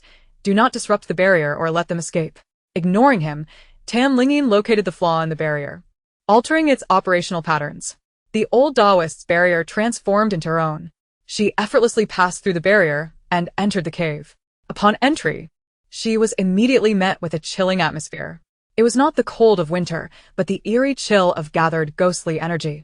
A density that sent shivers down her spine. Lingyin circulated her inner energy to fend off the surrounding cold. As she ventured deeper into the cave, her surroundings opened up more. Eventually, she was greeted by a warm yellow light, revealing a colossal array before her. The patterns on the ground were etched in dried crimson blood, which had long since congealed. The array was oriented in 8 directions, with all spiritual patterns converging toward the center. At the heart of the array lay a transparent coffin, within which a form so desiccated it no longer resembled a human lay, its pallid skin revealing the contours of bones. This must be the old Taoist's wife. Hovering above the coffin was a figure clad in white. This is the spirit of the old Taoist's wife, although she could have reincarnated after death. Her soul remains tethered beside her own corpse, unable to depart. After more than 9 centuries, she should have long since experienced rebirth. The female specter is clad in a flowing white garment, reminiscent of ancient attire, with a hairpin of white jade adorning her elegant updo, her visage youthful and beautiful. Upon seeing Lingyin enter, she displays no astonishment, nor does she engage in conversation with her. Lingyin, in turn, disregards the specter, focusing instead on the revival array laid out on the ground. The revival array consists of 8 cardinal points: east, south, west, north, northeast, northwest, southeast, and southwest. At the 4 cardinal directions, southeast, southwest, northwest, and northeast, there are black banners of 100 ghosts, while the remaining 4 directions are devoid of them. It seems the other 6 banners have yet to be collected. Lingyin approaches the eastern position, crouching down to examine the banner. The souls contained within the banner have vanished, now swirling within the revival array. After a moment of contemplation, Lingyin decisively pulls up one of the ghostly banners. Instantly, a portion of the souls within the revival array rush toward her. 100 souls wail as they dive back into the banner. She retrieves all 4 banners, thereby collecting 400 souls. However, the souls in the revival array number close to 10,000, for banners are woefully inadequate. Noticing Lingyin's actions, the floating female ghost finally exhibits a shift in emotion. A gentle voice emerges. Who are you? Lingyin raises her gaze and replies, I have come to dismantle the revival array. A glimmer of joy crosses the specter's face. Excellent. Can you escort me to the underworld? I can. But you must wait until I have dealt with all the souls here, Lingyin responds. Upon her first glance at the specter, she senses a pure aura, devoid of even a hint of malevolence. In life, she was a virtuous person, and in death, she has not changed for the worse. It is worth noting that all the souls within the revival array are destined for her. The specter could effortlessly absorb the negative energy from these souls to enhance her own power. However, she refrains from doing so. The specter expresses her gratitude repeatedly, then hesitantly inquires, What of my husband? Has he perished? Lingyin shakes her head, Not yet. Once I resolve the revival array, he will certainly meet a tragic fate. Tragic? The specter's face reflects a hint of compassion. Master, could you not let him vanish without a trace and spare him the torment? No, Lingyin replies firmly. Chapter 135. How do you wish to die? Upon hearing the reply, the specter falls silent, closing her mouth. Lingyin chooses not to engage her further and departs the cave, carrying the 4 ghostly banners. Outside, Xianqing is vociferously berating the old Taoist, his words rather unpleasant. The old Taoist is unable to move. Speaking causes the wound on his neck to throb painfully, leaving him to endure the tirade in silence. Upon spotting Lingyin's emergence, Xianqing hurriedly asks, "Master, what did you find inside?" "There is a revival array and the ghostly banners," Lingyin responds, approaching the old Taoist and displaying the banners in her hand. "Where are the remaining 6 ghostly banners?" After a moment, she corrects herself. "Oh no, it should be 5. One has already been incinerated." The old Taoist, eyeing the banners in her possession with a malevolent glare, growls, "You have tampered with my revival array." Lingyin chuckles lightly. "Indeed. Why would I leave it intact? The nearly 10,000 souls in the revival array are vengeful spirits. Why should they serve as sustenance for your resurrected wife? They are deserving of reincarnation." The old Taoist, defiantly lifting his chin, momentarily forgets the pain in his neck as he hoarsely bellows, "Reviving my wife is their honor." Lingyin retorts coldly. "Your wife has no desire for resurrection. Cannot you see that?" The old Taoist insists. "She simply does not know the joys of living. Once she is revived, I shall show her the wonders of the world and the marvels of modern technology. She will surely be delighted." Lingyin scoffs. "Tell me promptly where the ghostly banners are, or I shall take your life this very moment, ensuring your wife is reduced to ashes." "No." "Do not harm my wife." The old Taoist panics, glancing skyward. "My disciples will soon arrive with the ghostly banners. Please, wait a moment longer." Observing the dimming sky, with the sun nearly out of sight, Lingyin agrees. "Very well, I shall wait." As night falls, the sounds of insects fill the air. Lingyin reclines leisurely in a rocking chair, while Xianqing prepares tea beside her. He remarks, having consumed copious amounts of tea, "I find myself in need of a moment's respite." Lingyin gestures toward a stone behind her. "You may attend to your needs there." Xianqing promptly rushes over. After a while, Lingyin hears Xianqing conversing with someone. She quickly rises to investigate. "Xianqing, with whom are you speaking?" Xianqing rushes back. "This is bad. 5 Xian masters have arrived." As he speaks, the 5 individuals have already entered the array. Lingyin surveys their faces with an icy demeanor. All 5 are practitioners of dark arts, tainted by bloodshed. Upon seeing Lingyin, Ming Chao's eyes widen in shock. How is this girl here? The fact that she survived is already suspicious, and now she has come to Qilin Mountain? Noticing Ming Chao's gaze, Lingyin turns to him. Ming Chao hastily averts his eyes, too intimidated to meet her gaze. Lingyin commands, "You come here." She points at Ming Chao. The older Xian masters immediately interject, "You young girl, who are you to direct us?" One inquires of Ming Chao, junior disciple, "Do you know her?" Ming Chao shakes his head repeatedly, "I do not know her." "You lie. You know me." Lingyin perceives the truth of his past deeds etched upon his face. Ming Chao is acquainted with the Tang family and aided Tang Yue in defying fate, leading to the demise of the original host. Lingyin swiftly places a dagger against the old Taoist's neck, coldly stating, "Mingda, bring him before me at once." The 5 disciples then realize their master stands there, motionless, while a young girl holds a dagger to his throat. Mingda is the old Taoist's name, and he urgently calls, "Ming Chao, come here." Ming Chao, summoned by his master, hastens to his side. "Master." Lingyin delivers a swift kick to Ming Chao's abdomen, forcing him to kneel. "So, you are Ming Chao, the one who assisted Tang Yue in defying fate?" "I did not." Ming Chao protests, wincing from the pain but too intimidated to speak back. The other 4 masters remain silent, recognizing the precarious situation. Clearly, Lingyin has taken Mingda hostage, and their master is rendered immobile, leaving them hesitant to act rashly. Lingyin withdraws the dagger from Ming Chao's neck and strides toward him. "Ming Chao, did you never consider that your actions against Tang Hongzheng and Lu Yun would one day bring retribution upon you? I had no idea you survived. And now you have found your way here." Ming Chao kneels, gazing up at her. "I want to know how you are alive." Lingyin twirls the dagger in her hand, a smile devoid of warmth gracing her lips. "You are unworthy of such knowledge. Now hand over the ghostly banners." "How do you know about the ghostly banners?" Ming Chao is taken aback, casting a glance at Mingda. "Master." Mingda, overwhelmed with his own dire predicament, urges, "Give them to her." Ming Chao retrieves the ghostly banners from his bag. "Here they are." Lingyin accepts them, then turns her gaze to the remaining 4. "You 4, hand yours over as well." The four hastily produce their ghostly banners, but dare not approach Tan Lingyin, instead tossing them toward her. Xianqing quickly collects the banners and hands them to Tan Lingyin. Master, what shall we do with these 5? Naturally, they shall be eliminated together. Tan Lingyin's cold, somber voice resembled the hardened remnants of snow compressed underfoot, devoid of warmth. On what grounds do you presume to challenge me? With that, Tan Lingyin hurled the dagger in her hand, declaring, as the revered ancestor of the Xianmen, I shall today purge the nefarious elements within. The words barely left her lips when the dagger had already embedded itself in Ming Chao's neck. Blood gushed forth like a fountain, rapidly soaking into the earth. Ming Chao's eyes widened in shock, his throat rendered voiceless as he collapsed sideways, death claiming him with eyes unclosed. Tan Lingyin extended her hand, summoning the dagger back to her with her spiritual energy, much to the astonishment of the onlookers. Minde? Trembling queried, what did you just say? You are the ancestor? Tan Lingyin cast a disdainful glance in his direction, retorting, you are unworthy to address me as such. I have no disciples of your ilk.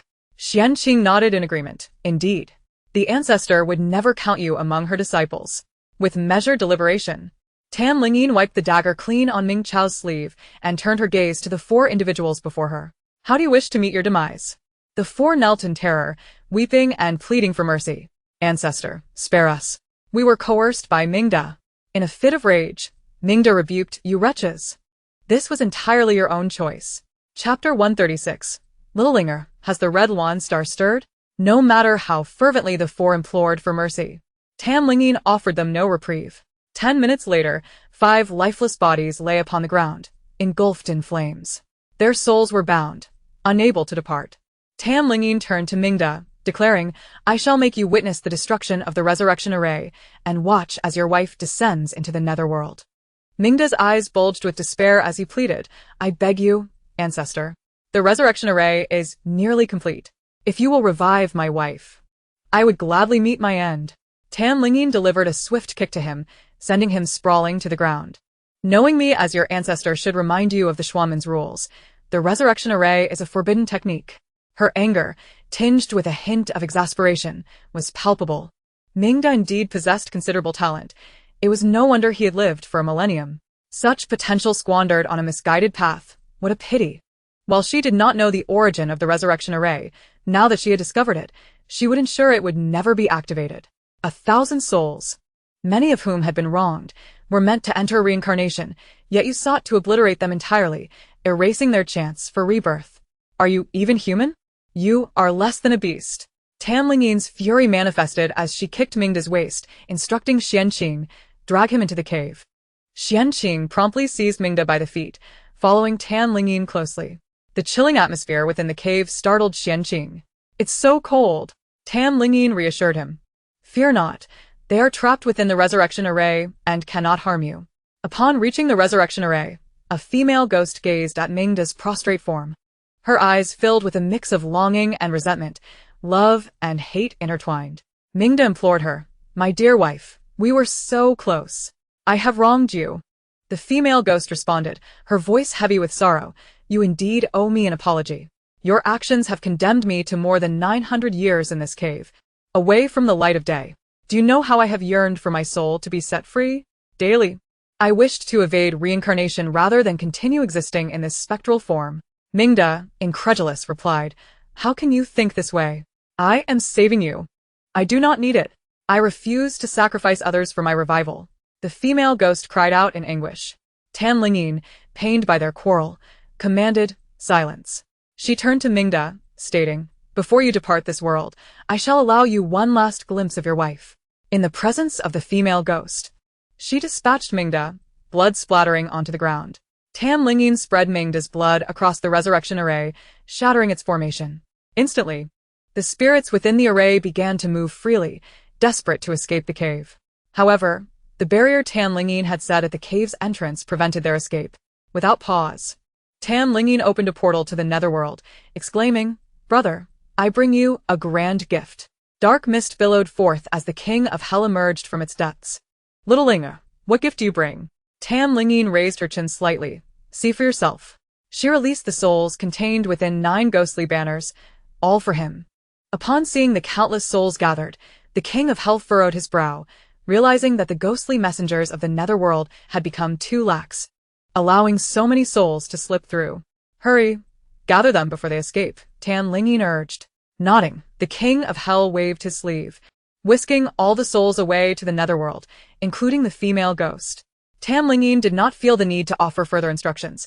The innocent would naturally qualify for reincarnation, while the guilty would face the king of hell's judgment. Observing Mingda's malevolent soul, the king of hell remarked, "This one is tainted with dark energy. He should be sent to the path of hell. Do you require my assistance?" "Most certainly." Lingyin nodded with a smile. "But first, wait. There are 5 more outside." She hurriedly returned to the cave, bringing in the 5 additional souls, which were also destined for the path of hell. With the king of hell's intervention, she was spared the trouble of opening the portal herself. The king of hell pointed into the air, and a swirling vortex of darkness appeared, from which countless ghostly hands emerged, snatching Mingda and Ming Chao's souls into its depths.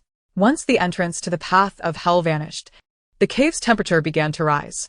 Qianqing, standing nearby, kept his head bowed in reverence, not daring to gaze upon the king of hell's visage.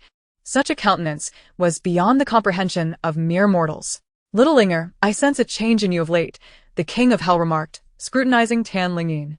She touched her face, puzzled. "What change? Is there something different about me?" The king of hell raised an eyebrow, a glimmer of amusement in his green-hued gaze. "It seems the red Luan star has indeed stirred." Lingyin's cheeks flushed, and she quickly protested. "That cannot be true. You quibble," the king of hell chided, seizing her left hand. "The red thread binds you, yet you deny it?" As he spoke, red light flickered on her fingers, illuminating the crimson markings. Lingyin opened her mouth to explain that this was merely to assist Huijingyan, but hesitated, ultimately deciding against it. Her relationship with Huijingyan indeed resembled that of a couple. She looked at the king of hell and softly confessed, "The red Luan star has truly stirred.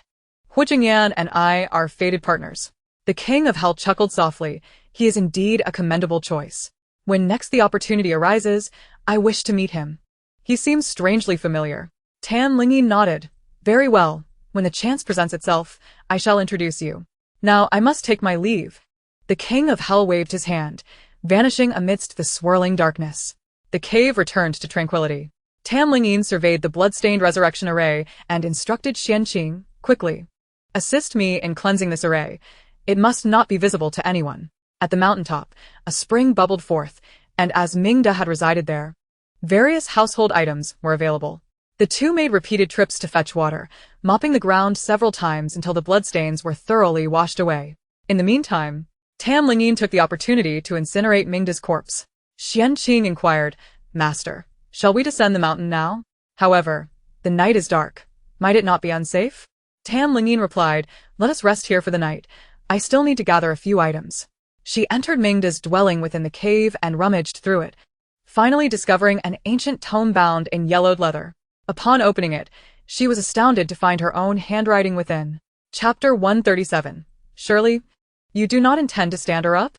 Lingyin sat in a daze for quite some time before finally recalling the origins of the parchment-bound book. The memories were so distant that even she struggled to remember clearly.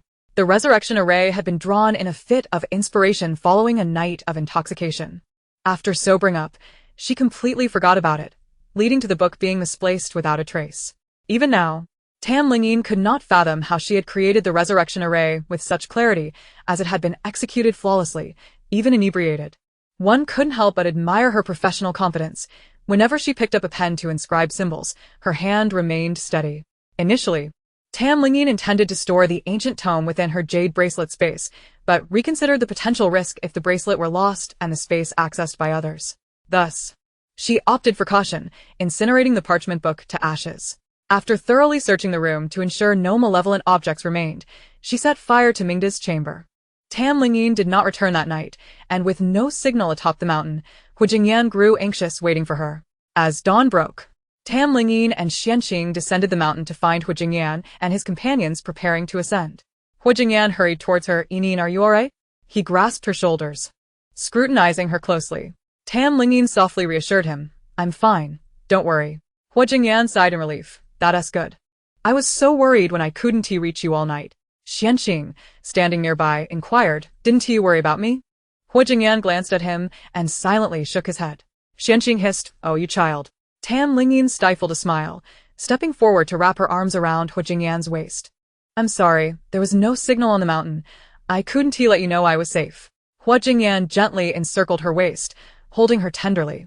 "As long as you're safe, that's all that matters." Once in the vehicle, Tan Lingyin gazed at Hu Jingyan. "Did you not sleep at all last night?" Hu Jingyan nodded. "Yes, when I didn't get any news from you by 3 a.m., I contemplated coming to find you. But Li Heng suggested that Qilin Mountain is vast and high, and you and Xianqing might not have reached your destination yet, so I chose to wait." He tightened his grip on her hand, his thumb gently stroking her palm, "But I was anxious, so I came as soon as dawn broke." That Lingyin smiled, her fox-like eyes sparkling. "Were you that worried about me?"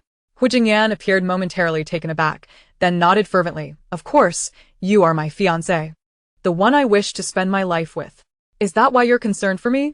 Tan Lingyin asked, slightly furrowing her brow, feeling a pang of displeasure. Hu Jingyan took her hand, pulling her onto his lap. "Of course not. It's because you are Tan Lingyin, the one I cherish." His sudden confession made Tan Lingyin's heart race. She hadn't expected Hu Jingyan to say such things. "Why are you saying this all of a sudden?"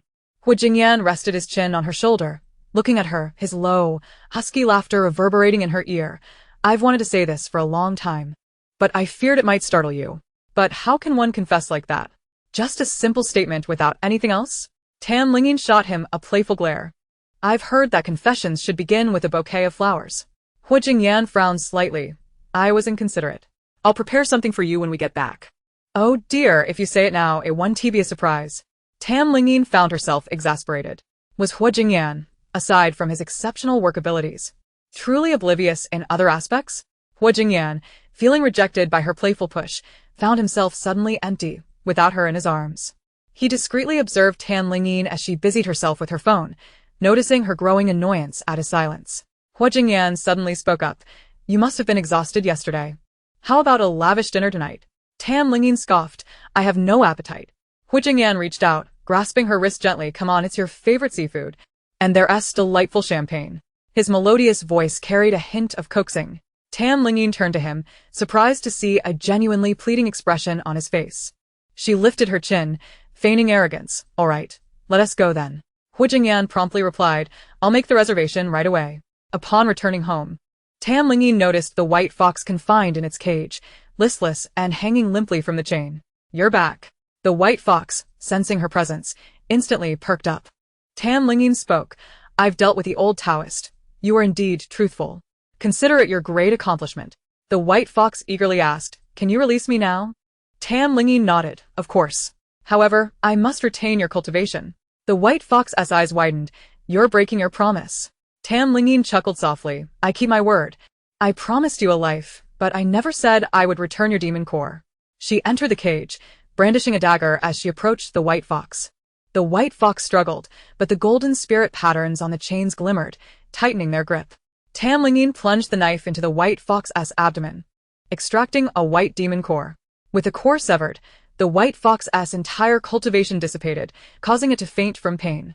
After a considerable time, the white fox regained consciousness, its golden eyes filled with confusion and helplessness. It emitted soft whimpers, cautiously inching closer to Tan Lingyin. She beckoned, "Come here." The white fox hurried to her side, whining and indicating its stomach. Tan Lingyin reassured, "You're injured. I've bandaged you up.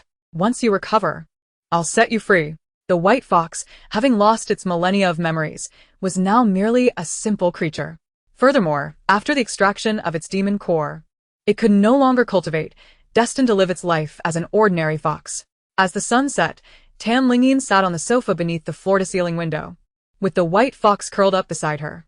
She absent-mindedly stroked its fur, pondering where Hu Jingyan had gone. He had promised a grand dinner, yet upon returning home, he mentioned heading to the office instead, and had not returned for what felt like an eternity. Surely, he wouldn't dare stand her up? That would surely infuriate her. Chapter 138. Do you like this?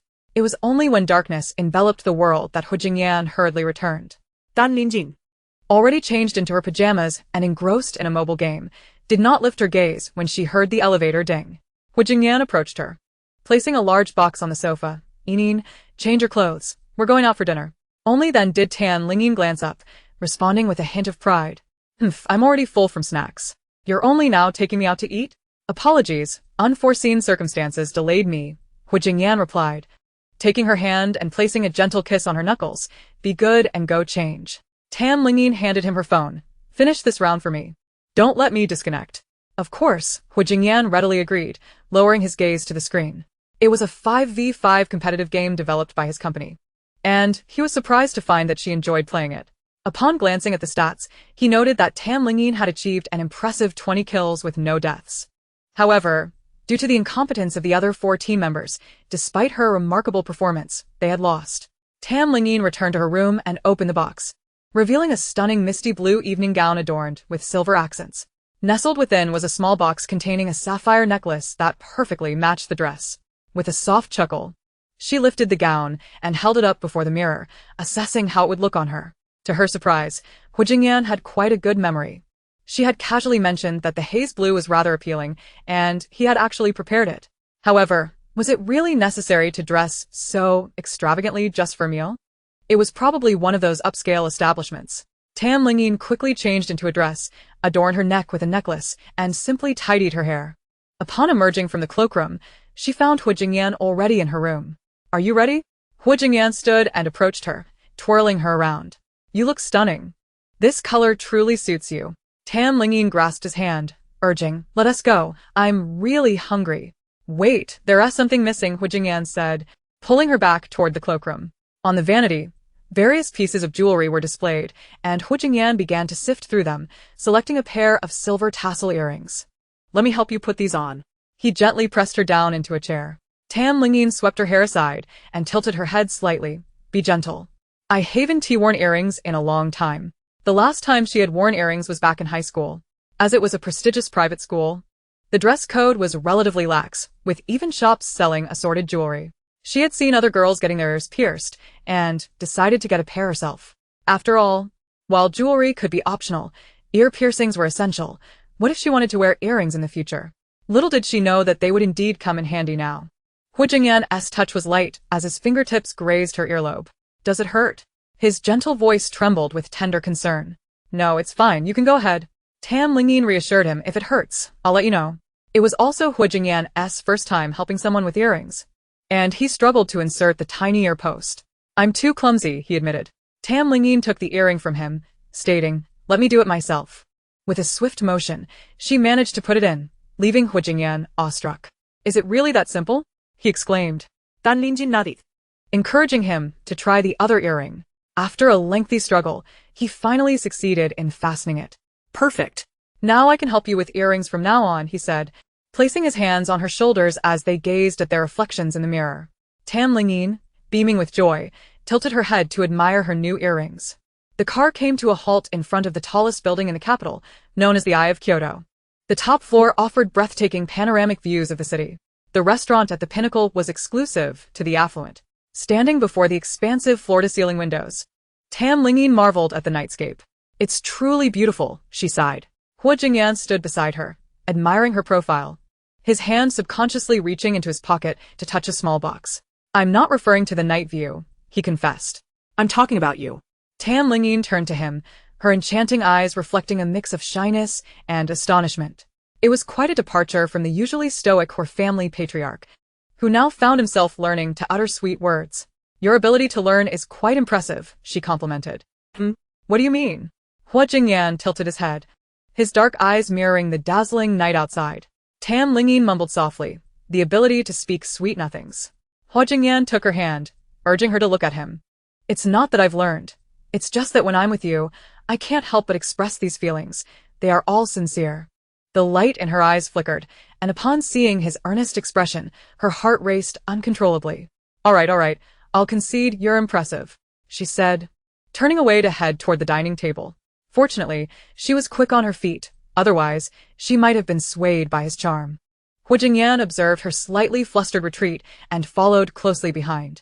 Shortly after, music filled the restaurant as a server wheeled in a cart laden with an array of exquisite dishes, each presentation enticing enough to warrant a photograph.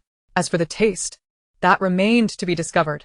Lingyin snapped a few photos, while Hu Jingyan captured her on his phone.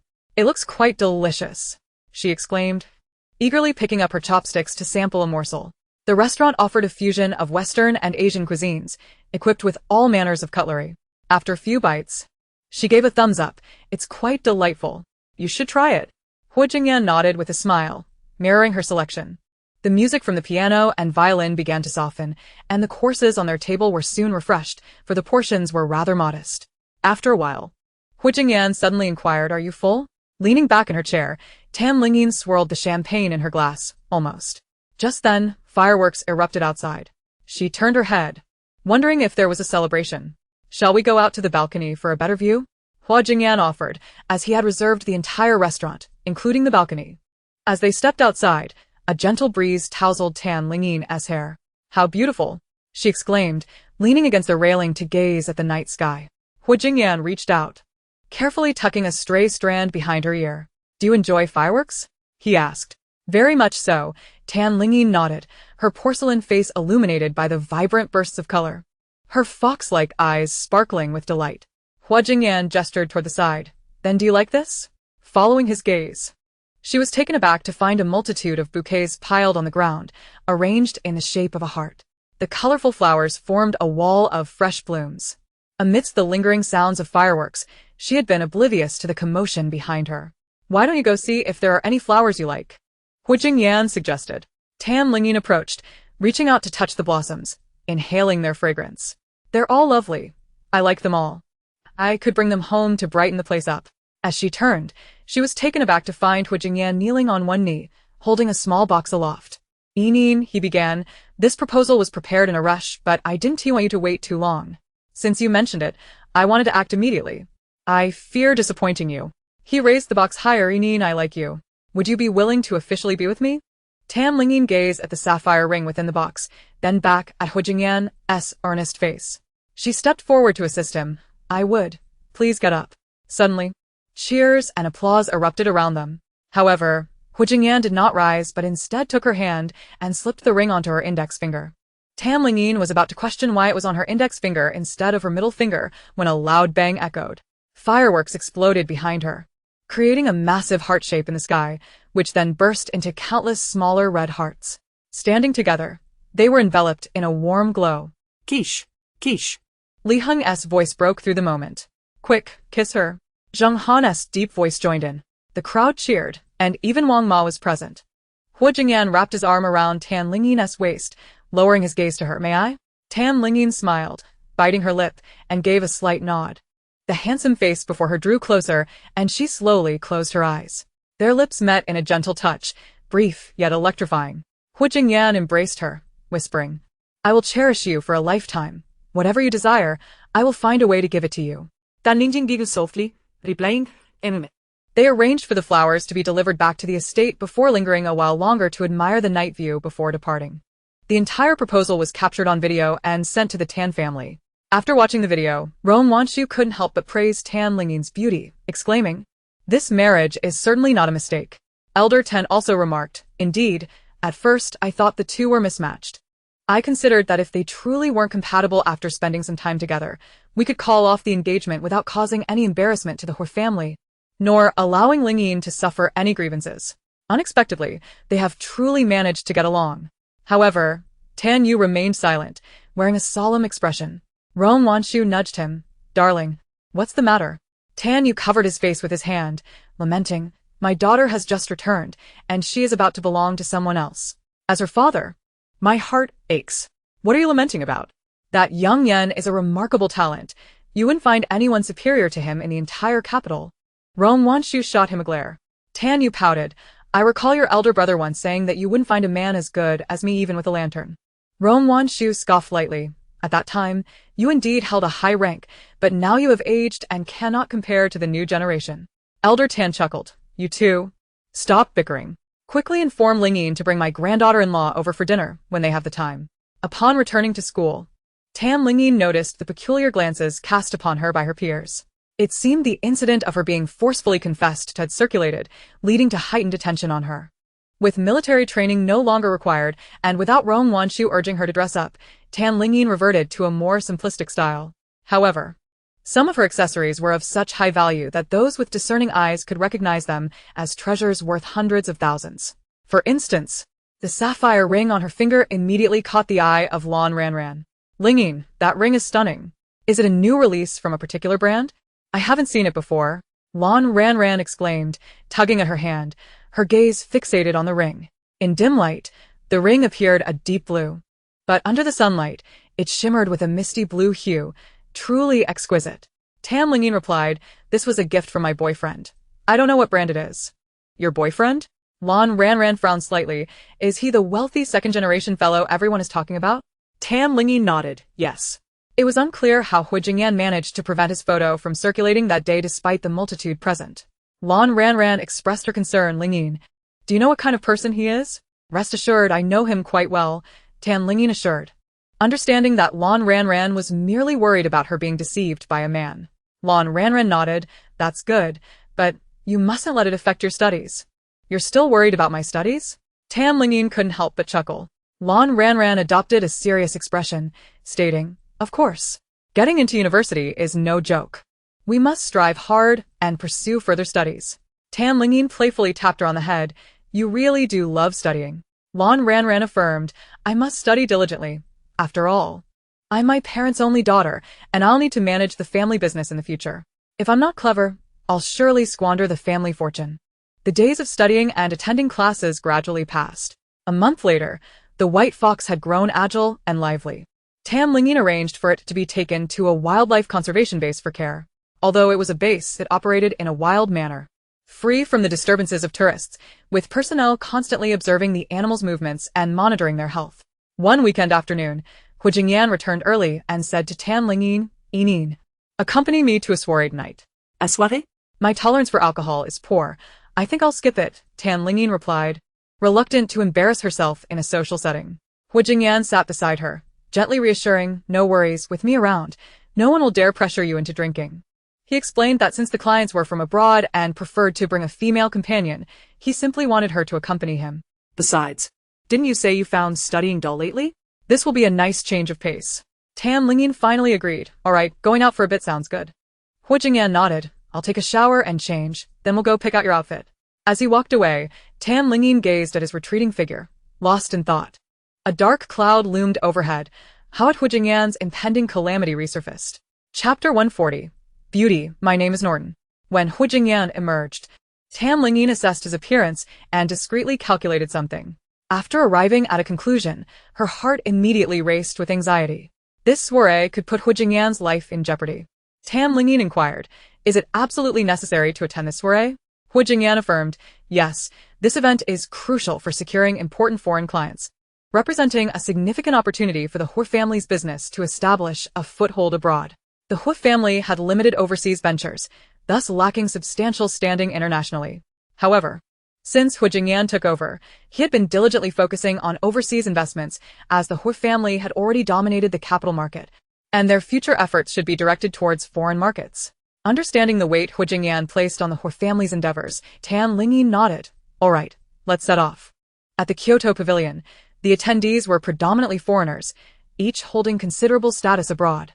The security at the Kyoto Pavilion was exceptional, ensuring the privacy of all guests, making it an ideal venue for business negotiations. As the car came to a halt, a server promptly opened the door.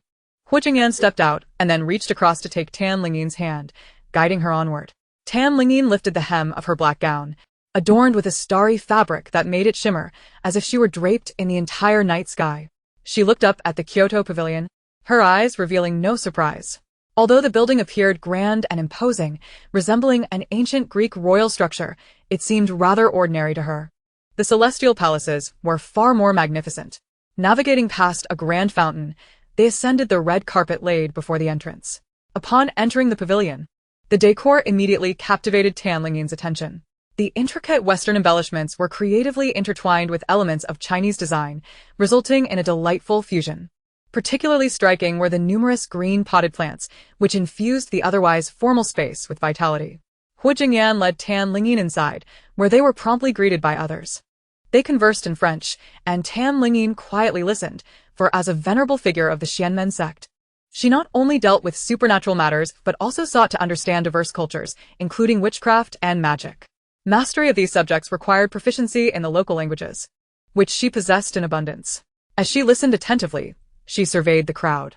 Almost all were foreigners with deep-set eyes and prominent noses, while the Chinese attendees primarily served as staff, indicating this was a thoroughly foreign-invested exchange event. At that moment, a group entered from outside, led by a man with a distinctly Chinese appearance. Lingyin couldn't help but gaze at him for a moment longer. He was clad in a black velvet suit, his white shirt adorned with lace at the collar, complemented by a straight black velvet bow tie, exuding an air of elegance and affluence. Beside him was a woman dressed in black with a wide-brimmed hat, her face obscured by a veil. As Lingyin noticed the purple aura emanating from the man, her expression darkened. Just then, Jingyan introduced her to others, pulling her closer. "Yinin, what are you looking at?" Lingyin smiled faintly and shook her head. "Nothing." "What's the matter?" Jingyan smiled back at her and turned to the blonde man. "This is my fiancé, Miss Tan." The blonde man immediately opened his arms towards Lingyin, exclaiming, "Ah, so you are Mr. Hua's fiancé. My apologies, I mistook you for merely a companion." As he approached to embrace her with a customary cheek kiss, Lingyin felt uncomfortable, hastily stepping back and extending her hand, fluently saying in French, "Hello, sir." "A handshake will suffice." The golden-haired man exhibited no embarrassment. With a cheerful smile, he extended his hand to grasp hers. "Miss Tan is truly exquisite, perfectly complimenting Mr. Hua."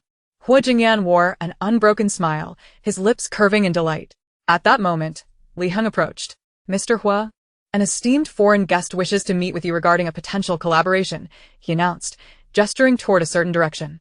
The golden-haired man, understanding the cue, waved goodbye to Jingyan and departed with his glass in hand. Jingyan turned to cast a glance and quietly inquired, "Do we have any information on him?" Li Heng shook his head. "He came through other connections. We currently lack details. However, I have dispatched someone to investigate." Jingyan nodded slightly. "Understood. Once we ascertain the facts, I shall negotiate the collaboration with him. I will not engage personally with enigmatic individuals." Li Heng remarked, "I will inform them." Lingyin watched as Li Heng walked toward the direction of the refined gentleman. The man, holding a champagne glass, whispered softly to a woman beside him, flanked by two bodyguards. As Li Heng approached, the man immediately fell silent, smiling at Li Heng. "What did your Mr. Hua say?" Li Heng replied politely, "Sir, our Mr. Hua is currently occupied, and will discuss the collaboration with you later. Please bear with us." A flicker of displeasure crossed the refined man's eyes, yet he maintained his smile. "Okay." Li Heng nodded and departed. However, Lingyin noticed that the refined gentleman abruptly set his glass down on the table, causing it to tip and spill champagne across the surface. Such a minor incident went unnoticed in the vast mansion, and immediately, a waiter rushed over to clean the table. Jingyan turned to Lingyin and asked, "Lingyin, are you bored following me?" Lingyin shook her head. "Not at all. Listening to your conversation is quite intriguing." Jingyan reached out to pat her head. "Good girl, I can tell you're a bit bored. Why don't you go over there and have some dessert while I attend to some business?" Lingyin smiled and nodded. "All right, I would love to try some desserts." As Jingyan walked away, Lingyin headed in the direction of the suites. This position was relatively close to where the refined gentleman sat. While selecting dessert, a figure suddenly appeared beside her. Without needing to look up, she knew who it was, the gentleman, exuding a faint aura of nobility. "Hello, beautiful. I am Norton. May I ask your name?" His Mandarin was quite commendable, albeit slightly accented. Lingyin, holding a small cake, turned to face him. The man had the appearance of a typical Chinese individual, with no hint of mixed heritage. Upon closer inspection, he seemed to possess an aura of great fortune, somewhat akin to Jingyan's. Yet, Lingyin sensed no indication of him usurping others' fortunes. The purple dragon aura, characteristic of the Ziwei Emperor, could not possibly manifest in two individuals simultaneously. Determined to engage with this man, Lingyin spoke gently. "Hello, my surname is Tan." Chapter 141. Lingyin, I am unhappy. Norton smiled broadly, extending his hand. "It is an honor to meet you, Miss Tan. You are truly beautiful." His compliment was direct and sincere, and his gaze was filled with admiration, which was quite pleasing to hear. Lingyin shook his hand, subtly leaving a trace of her energy in his palm. If not for her suspicions regarding the origin of Norton's aura, she would have regarded him as a gentleman of integrity. Norton glanced at the dessert in her hands and asked with a smile, "Miss Tan, do you enjoy sweets?" Lingyin nodded slightly. "They seem quite delightful. Our pastry chef creates wonderful desserts. Would you consider coming to my home to try some?" Norton made a straightforward invitation. Tan Lingyin pursed her lips and replied, I'm afraid inviting a lady to your home upon first meeting is rather impolite. My apologies. I was too forward. Norton lifted his champagne glass. I'll drink to that. He proceeded to down half his champagne in front of Tan Lingyin, demonstrating a degree of sincerity. Tan Lingyin smiled, contemplating the opportunity to learn more. Then shall we sit together? Norton gestured invitingly. Tan Lingyin nodded with a smile and followed him to a seat. As they settled down, she noticed the woman in black beside Norton, her features partially obscured by a veil, revealing only her high nose and faintly blue eyes. She was a foreigner. Tan Lingyin asked softly, Who is this? Norton promptly introduced. This is my friend. She is quite reclusive and prefers not to engage with others. The implication was clear. He wished for Tan Lingyin to refrain from speaking to the woman. Tan Lingyin smiled faintly. I see. May I call you Norton? Norton beamed. Of course. It is my honor. Tan Lingyin inquired, but I do not yet know your last name. Norton replied, I apologize. But my surname is a secret I cannot divulge at this time. I understand. Tan Lingyin nodded slightly. Which country are you from? Norton replied with a smile. The M country. Tan Lingyin's gaze darkened momentarily, though she maintained a composed smile. The M country is a wonderful place. I have long desired to visit. Once the conference concludes, would you like to join me on my private jet to the M country? I shall cover all expenses. Norton said, his smile radiating warmth, his refined demeanor giving him a slightly endearing quality. Tan Lingyin responded, I need to discuss it with my family first. We shall see. Shall we exchange contact information? Norton eagerly produced his phone. What is your number? Just as Tan Lingyin was about to provide her number, a dark figure approached. A man in a tailored suit, with long legs encased in finely cut trousers, stopped before her. Lingyin. Hua Jingyan's voice was somewhat cold as he reached out to her. I have been looking for you. Tan Lingyin quickly interjected, Cousin, allow me to introduce you. This is my new friend, Norton. Upon hearing the term cousin, Hua Jingyan nearly suffered a cerebral hemorrhage. Lingyin, you. Yet Tan Lingyin interrupted him. Norton, this is my cousin. Norton rose and regarded Hua Jingyan's face. A flicker of coldness passed through his dark eyes as he realized that Miss Tan's cousin was none other than the renowned head of the Hua family. Tan Lingyin explained. Do you two know each other? Hua Jingyan pursed his lips in silence, his handsome face clouded with displeasure. Norton replied calmly. I am acquainted with the head of the Hua family. However, he does not know me, as I recently approached him for business, and he outright declined. Tan Lingyin linked her arm with Hua Jingyan's. Cousin, I believe Norton is quite a good person and could be a valuable collaborator. Norton gazed at Tan Lingyin with gentle eyes. Miss Tan is too kind. Hua Jingyan observed the warmth in Norton's gaze, his own expression icy as a mountain peak. And he firmly pulled Tan Lingyin behind him. Lingyin, come with me. He strode away, pulling Tan Lingyin along, while she glanced back at Norton and winked. See you soon. Hua Jingyan, hearing her continue to converse with that man, quickened his pace. Tan Lingyin had no choice but to jog to keep up with him, her high heels surprisingly stable. Hua Jingyan ushered her into a private room, closed the door, and pressed her against it. He said nothing, his expression cold as he kissed her lips with an urgency that was both fierce and desperate. The kiss was so fervent that Tan Lingyin's lips tingled with pain. She pushed against his chest in resistance, but he held her tighter. His large hand cradled the back of her head as his warm tongue explored her mouth. The heated kiss clouded her mind, leaving her to simply tilt her neck and endure his domineering affection. A low whimper escaped her lips, momentarily bringing Hua Jingyan back to his senses. He gently kissed the corners of her mouth, savoring the sweetness. Lingyin, do not leave me, his voice thick with yearning. His hand on her waist varied in pressure, tender yet insistent, fingers lingering as if reluctant to let go. Tan Lingyin's eyes glimmered with unshed tears as she averted her gaze from his lips, inhaling softly. Let me explain. Hua Jingyan raised his eyes to meet hers. His eyelids tinged with a red hue, slightly moist, resembling a forlorn puppy gazing up at its master in a plea for understanding. Tan Lingyin's eyelashes fluttered delicately as she lifted her hand to gently press it against the corner of his eye. I was just about to explain. You call me cousin. Hua Jingyan's voice was hoarse, laden with reproach regarding this appellation. Tan Lingyin cradled his face in her hands, tilting her head slightly to plant a tender kiss on his lips. That was a deception aimed at Norton. Why deceive him? Hua Jingyan grasped her chin, his fingertips caressing her jawline. I noticed he possesses a purple dragon aura, akin to yours. Tan Lingyin's expression darkened as she spoke softly. The ZY Emperor's fate is singular. Yet his destiny bears a resemblance to yours, albeit inferior. I suspect he is the one who has pilfered your fortune. Yet I have seen no signs of him stealing from others, hence my desire to approach him. Hua Jingyan's brow furrowed slightly. So your method of getting close to him is to feign being single? Tan Lingyin gently caressed his face. It's a calculated move. He shows considerable interest in me. And I cannot allow him to lose that interest just yet. I am not pleased. Hua Jingyan's gaze bore into her. All this is to avert your calamity. Please do not be upset, Tan Lingyin consoled softly. Then I must be compensated, Hua Jingyan said as he leaned down, tenderly pressing his lips against hers. His large hand held her delicate chin, kissing her deeply. Suddenly, a knock echoed from outside the door. Mr. Hua, I've uncovered that person's identity, Li Heng announced. Chapter 142, You'd best not stray too far from me. Hua Jingyan froze momentarily, withdrawing slowly from her soft lips. In a muted voice, he replied, Understood.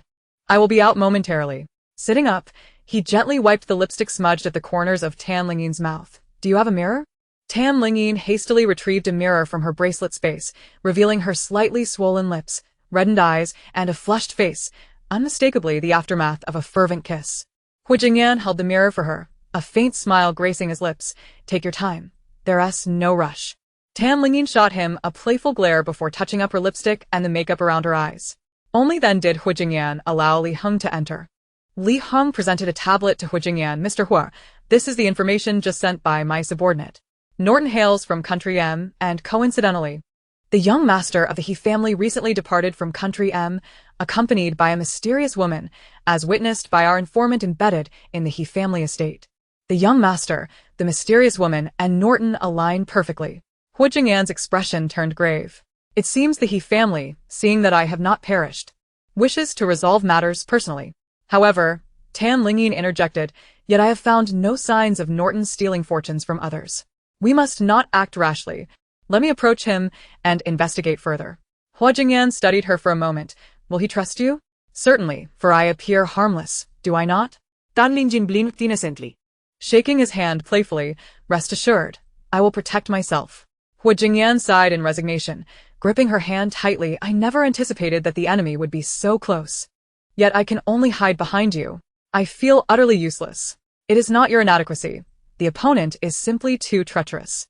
They siphon your fortune in your youth. Had you not accumulated merit over the years, you would have long since met your end. Tan Lingyin reassured him gently. Ayen, you are remarkable. Do not speak so poorly of yourself. Hua Jingyan nodded slightly. I understand. I will not disrupt your plans. After departing from the private room, Tan Lingyin sought out Norton. He was engrossed in his phone, where a photo of Tan Lingyin was prominently displayed. The woman in black beside him spoke in English. Sheng. This girl is connected to the Hua family. It is best to avoid any association with her. Norton, also known as He Sheng, smirked lightly. From the information, she has no ties to the Hua family. She only returned to the Tan family recently. Besides, if she truly does have connections to the Hua family, that would be splendid. I could easily manipulate her. Given the relationship between the Hua and Tan families, I doubt Hua Jingyan would be easily deceived. Hello, Norton. A sweet voice chimed. Norton quickly locked his phone, masking any hint of disturbance as he turned to Tan Lingyin. Miss Tan, what were you discussing with your cousin? Tan Lingyin sat beside him with a smile. My cousin advised me against conversing with unfamiliar men, fearing I might be deceived. Her eyes, shaped like those of a fox, sparkled playfully, exuding both innocence and allure. Norton's gaze deepened as he contemplated the prospect of having such a beauty by his side, regardless of her background. That is not incorrect. After all, Miss Tan is exceedingly beautiful and must indeed exercise caution. Tan Lingyin widened her eyes, feigning innocence. But would you deceive me? Norton hesitated briefly, his lips curling into a smile. Never. However, the moment of indecision had already betrayed the insincerity of his words. Feigning nonchalance, Tan Lingyin softly inquired. By the way, Norton, did you come to Huagua to conduct business on your own? Norton nodded. Yes, my family is occupied. Tan Lingyin pressed on. Is your family large? Can I stay at your home when I visit M Country? Norton raised an eyebrow at her question. You wish to travel to M Country with me? Will your family consent? Tan Lingyin giggled. My family dotes on me. Wherever I wish to go, they will surely agree. Norton regarded the naive girl before him, chuckling. How old are you this year? He was aware of her entire background, but feigned ignorance. With prey, one must proceed with caution, lest they frighten them away. Tam Lingyin replied, 18. I just started college. Are you not attending classes lately? Norton chuckled as he leaned closer to her. Tam Lingyin reached for a small cake on the table, cleverly creating distance between them. I am, but I also wish to have fun. Classes are dull. And the material is far too simple. Oh. So confident? Norton raised an eyebrow. Is this the confidence of a top examination scorer? As Tam Lingyin savored the cake, she nodded with a smile, glancing at Norton. How old are you this year? Norton chuckled. 25. 25, the same age as Hu Jingyan. Suddenly, Tam Lingyin's hand slipped, nearly dropping the cake. In a flurry, she tried to catch it, inadvertently sending it flying towards the woman beside Norton. Watch out, she exclaimed, her eyes widening in alarm. Even Norton was taken aback as the cake landed squarely on the woman's hat, now smeared with cream. Dan Lingjin stood, her face a mask of apology as she bowed repeatedly. I'm so sorry. I was not steady. I truly apologize. I will have someone buy you a new hat immediately. The woman muttered a curse in English, removing her cream-splattered hat. Tam Lingyin, still apologizing, watched her intently. Norton handed her a tissue. Here, wipe it off. The woman shot a disdainful glance at Tam Lingyin, remarking in English, what bad luck. She must be born under an unlucky star. Tam Lingyin pursed her lips, awkwardly responding, I'm sorry. I can understand. The woman merely scoffed. Norton interjected, enough, Alisa. It's no big deal not to wear a hat. Miss Tan did not mean to. Alisa huffed, tossing the hat aside in disgust. Tam Lingyin scrutinized Alisa's features, her eyes growing colder. Subtly concealing her icy demeanor, she softly said, Norton, could you come with me for a moment? After a brief hesitation, Norton stood up. Alisa, I'll be right back. But Alisa called out, you'd best not stray too far from me. Tam Lingyin immediately stated, it is not too far, Sister Alisa. Alisa remained silent, her expression sour. Norton and Tam Lingyin returned to the table laden with desserts. Miss Tan, what do you wish to discuss with me? Chapter 143. The Witch. Tam Lingyin feigned displeasure and inquired, what is your relationship with Sister Alisa? Norton raised an eyebrow, a teasing expression on his face. Are you very concerned, Miss Tan? Tam Lingyin huffed lightly, mind your own business, just answer me. To which Norton replied, it's nothing significant. She is a friend of my father's. A flicker of intrigue passed through Tam Lingyin's eyes as she softly said, I see. Come closer. Norton chuckled, leaning in, inhaling the delicate fragrance of jasmine that enveloped her. Meanwhile, Hu Jingyan glared at Norton's retreating figure, his jaw tightly clenched. Li Heng, standing nearby, dared not breathe. From this angle, Hu Jingyan almost believed Norton was kissing his Enin. Just as Norton leaned in, Tam Lingyin swiftly tapped his neck with her hand. Instantly, his expression changed, for he found himself unable to speak. The dimly lit dining area rendered the situation unnoticed by others. With her fingertips gathering mystical energy, Tam Lingyin swiftly inscribed a spirit rune upon Norton. Being so close, he clearly witnessed her actions. His eyes widened in terror as he stared at Tam Lingyin, yet he was utterly voiceless, even losing control of his own body. He never anticipated that the girl before him was a mystic. Tam Lingyin's voice was icy as she commanded, follow me. She turned and walked out, with Norton trailing behind her like a shadow. Having just employed the obedience charm, Norton retained his thoughts but was compelled to heed her commands. On the other hand, as soon as Norton and Tam Lingyin departed from the Kyoto mansion, Alisa sensed something amiss. Cursing under her breath, she hastily stood and dialed Norton's number. Tam Lingyin retrieved the phone from Norton's pocket and pressed the answer button. At that moment, she and Norton were seated in a car heading back to the estate, driven by Zheng Han. Hello, Tam Lingyin's voice was nonchalant, and immediately Alisa's voice came through, speaking rapidly. Where's Norton? Where have you two gone? Tam Lingyin chuckled softly. Oh, it's you, Alisa. If you wish to find Norton, come to the Hua family estate to see me. With that, she hung up, turning her gaze backward. She noticed Hu Jingyan's car following closely behind. Caught off guard, Hu Jingyan had abandoned his multi-billion-dollar business dealings, leaving Li Heng to manage the aftermath. The car sped furiously back to the estate, where Tam Lingyin ordered Norton to exit the vehicle and roll out. To her astonishment, Norton actually complied, rolling onto the ground. His expensive velvet black suit was instantly soiled with dust. Norton glared at Tam Lingyin with a sinister expression, yet he could not utter a single word.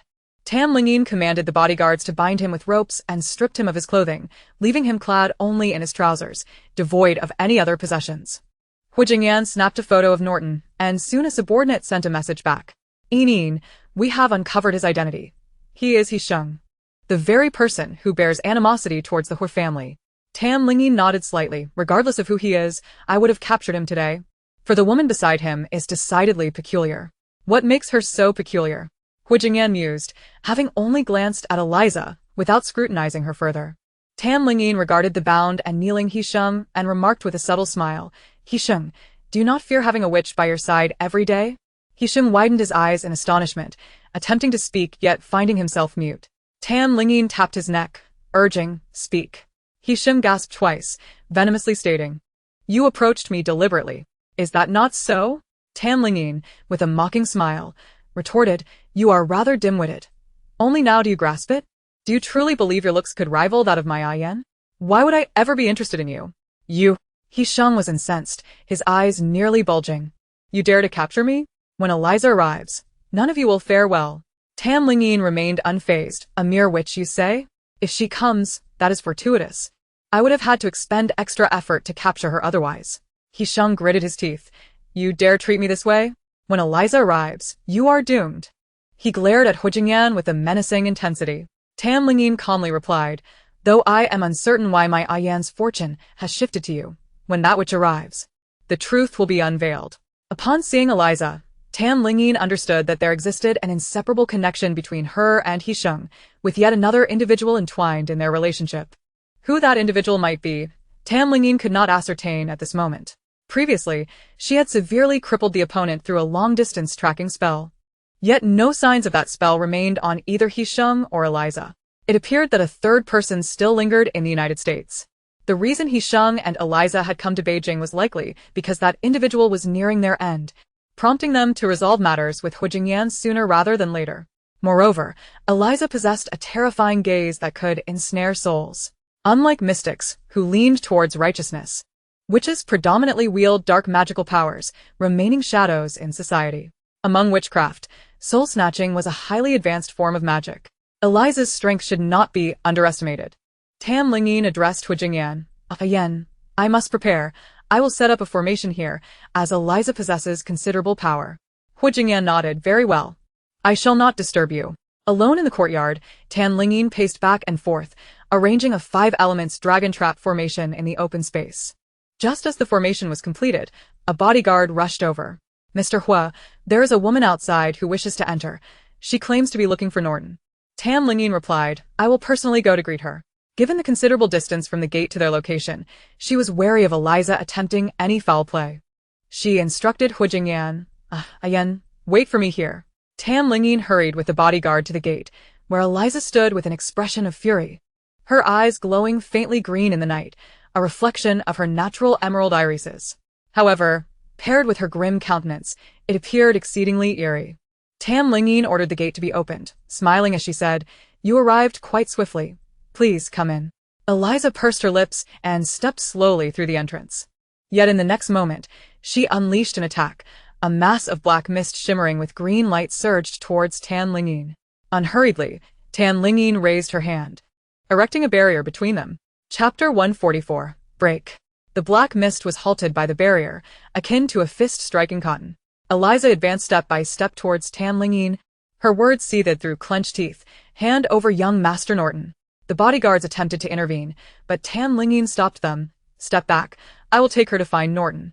Alisa, disinterested in the minor enforcers, had no intention of wasting time battling them. To her, these bodyguards were merely skilled in physical combat. Anyone meeting her gaze would become a puppet. Her focus was solely on finding Norton. Tam Lingyin addressed Alisa. Alisa, if you wish for Norton to remain unharmed, you must refrain from making any rash moves. Should you act, there will only be another corpse in this estate. Alisa huffed coldly. Hurry and take me. As she spoke, she strode forward, urging Tam Lingyin, move faster. Tam Lingyin walked a distance of 3 paces from her, for the witch's dark magic still possessed a measure of potency. And a little distance provided safety. The two proceeded deeper within, soon catching sight of Norton, who knelt upon the ground. Surrounding him were several bodyguards, with Hu Jingyan shielded in their midst. Norton, bare-chested and bound by ropes, had a cloth stuffed in his mouth, presenting a pitiable sight. Alisa rushed forward. Master Norton. Norton's eyes widened in alarm as he fervently shook his head, imploring her not to approach. Just moments ago, Lingyin had set up a formation here, which Norton had witnessed with his own eyes. Yet, Alisa paid no heed to these warnings. All she desired was to reach Norton's side. Lingyin approached at a measured pace, and upon stepping into the formation, she summoned her mystical energy with a flick of her fingers. Formation activated.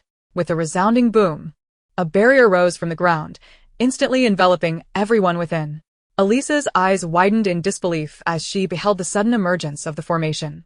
"You are resorting to underhanded tactics." Lingyin replied with calm precision. "What shadowy tactics are you speaking of? Any means capable of dealing with you are commendable. Alisa, it was you who used witchcraft to usurp the fortune from Huijingyan, was it not?" As Alisa assisted Norton to his feet, untying his bonds, she retorted. "And what of it? It is too late for you to realize. Huijingyan must die today." He shung, freed from his restraints, hastily removed the cloth from his mouth. "Alisa, bring Huijingyan here, and this woman will be utterly subdued." Alisa narrowed her eyes, her green irises transforming into serpentine slits. Fixating on Huijingyan with a voice laced with seduction, "Come here, to me." Huijingyan regarded her with an impassive expression, taking a step forward. "Dan Lingyin fronet." Her voice low and urgent. In the next moment, Huijingyan grasped Lingyin's hand, whispering, "Inin, is she human or beast?"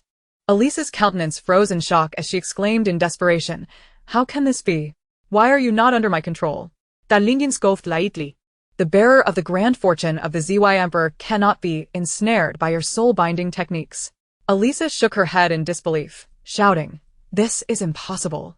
His fortune is clearly all but depleted. With his current state, he should be entirely within my grasp." "You are overly confident," Lingyin said, a slight smile gracing her lips as she lifted the hand intertwined with Huijingyan's. Their fingers interlocked, revealing crimson mystical patterns. "What is this?" Alisa gasped, her eyes wide with astonishment. "Excellent question," Lingyin replied softly. "In the realm of the mystics, this is known as the red thread. His fate has become bound to mine.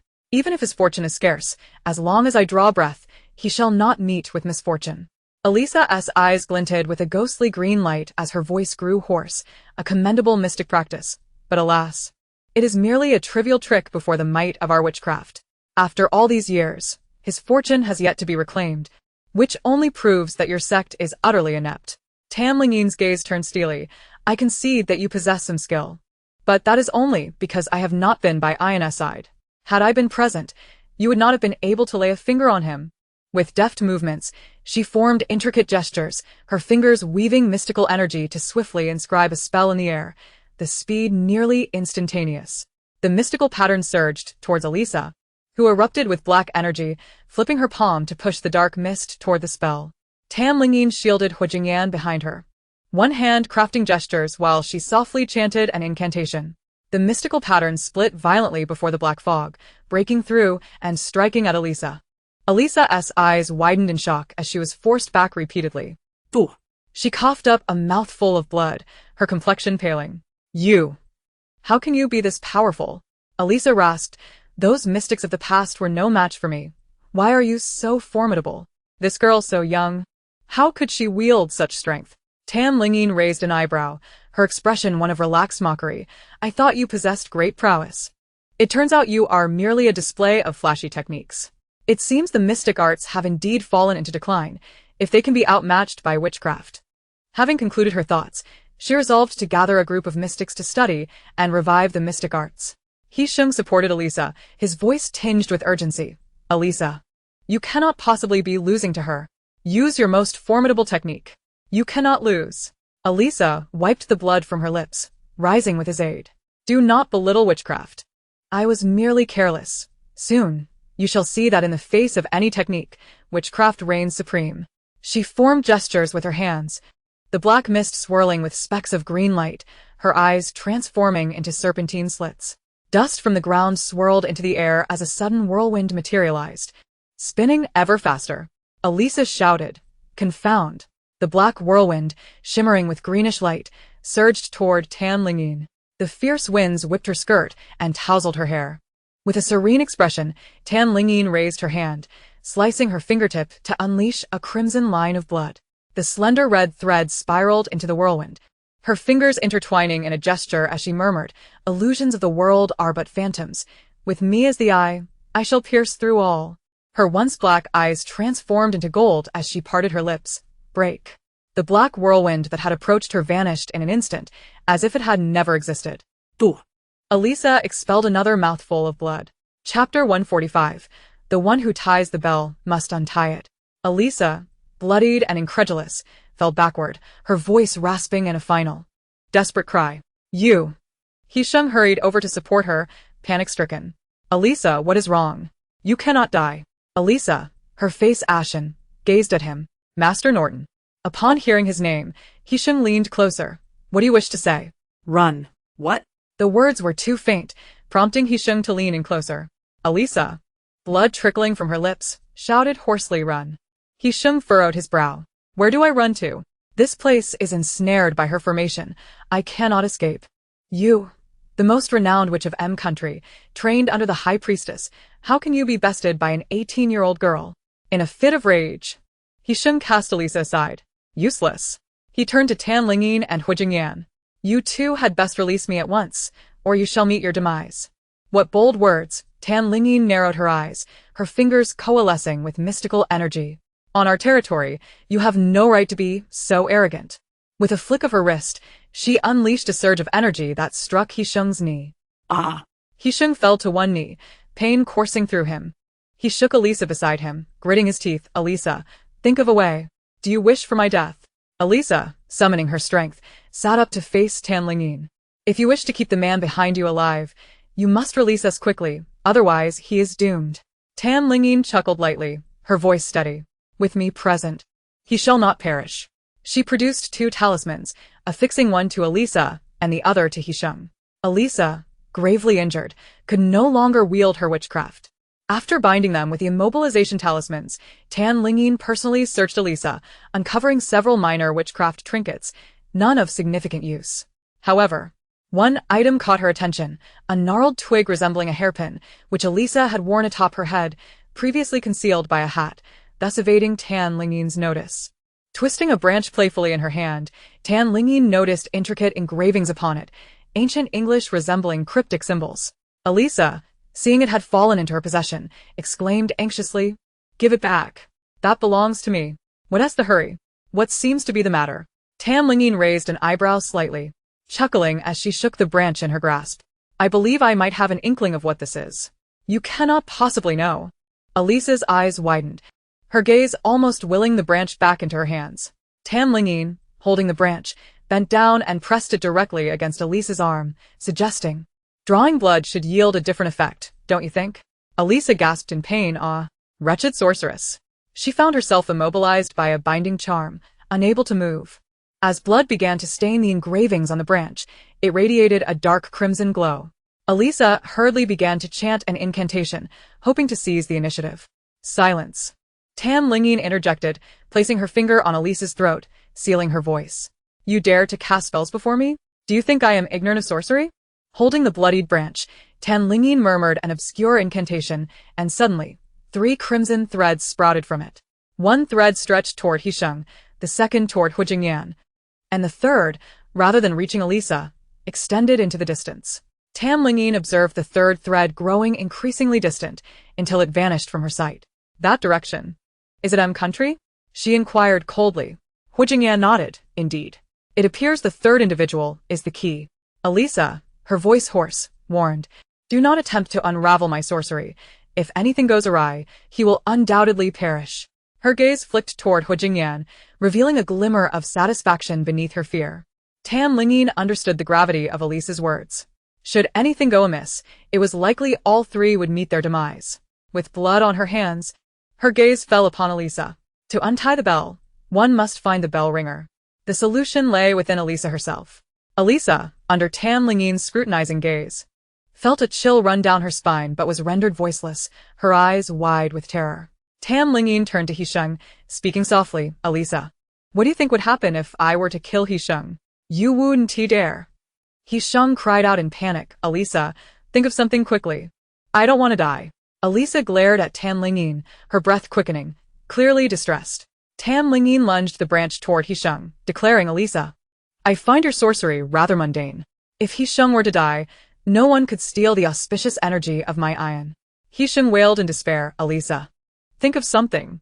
I cannot die. As long as I live, I promise you wealth and honor. Alisa, you must know who ought to be sacrificed.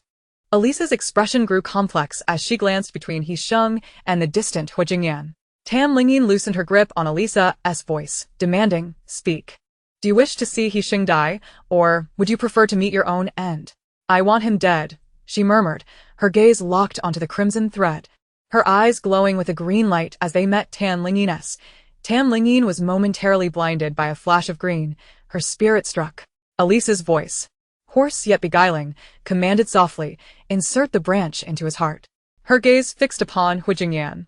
Upon hearing her command, Lingyin stood, gripping the branch as she approached Hu Jingyan.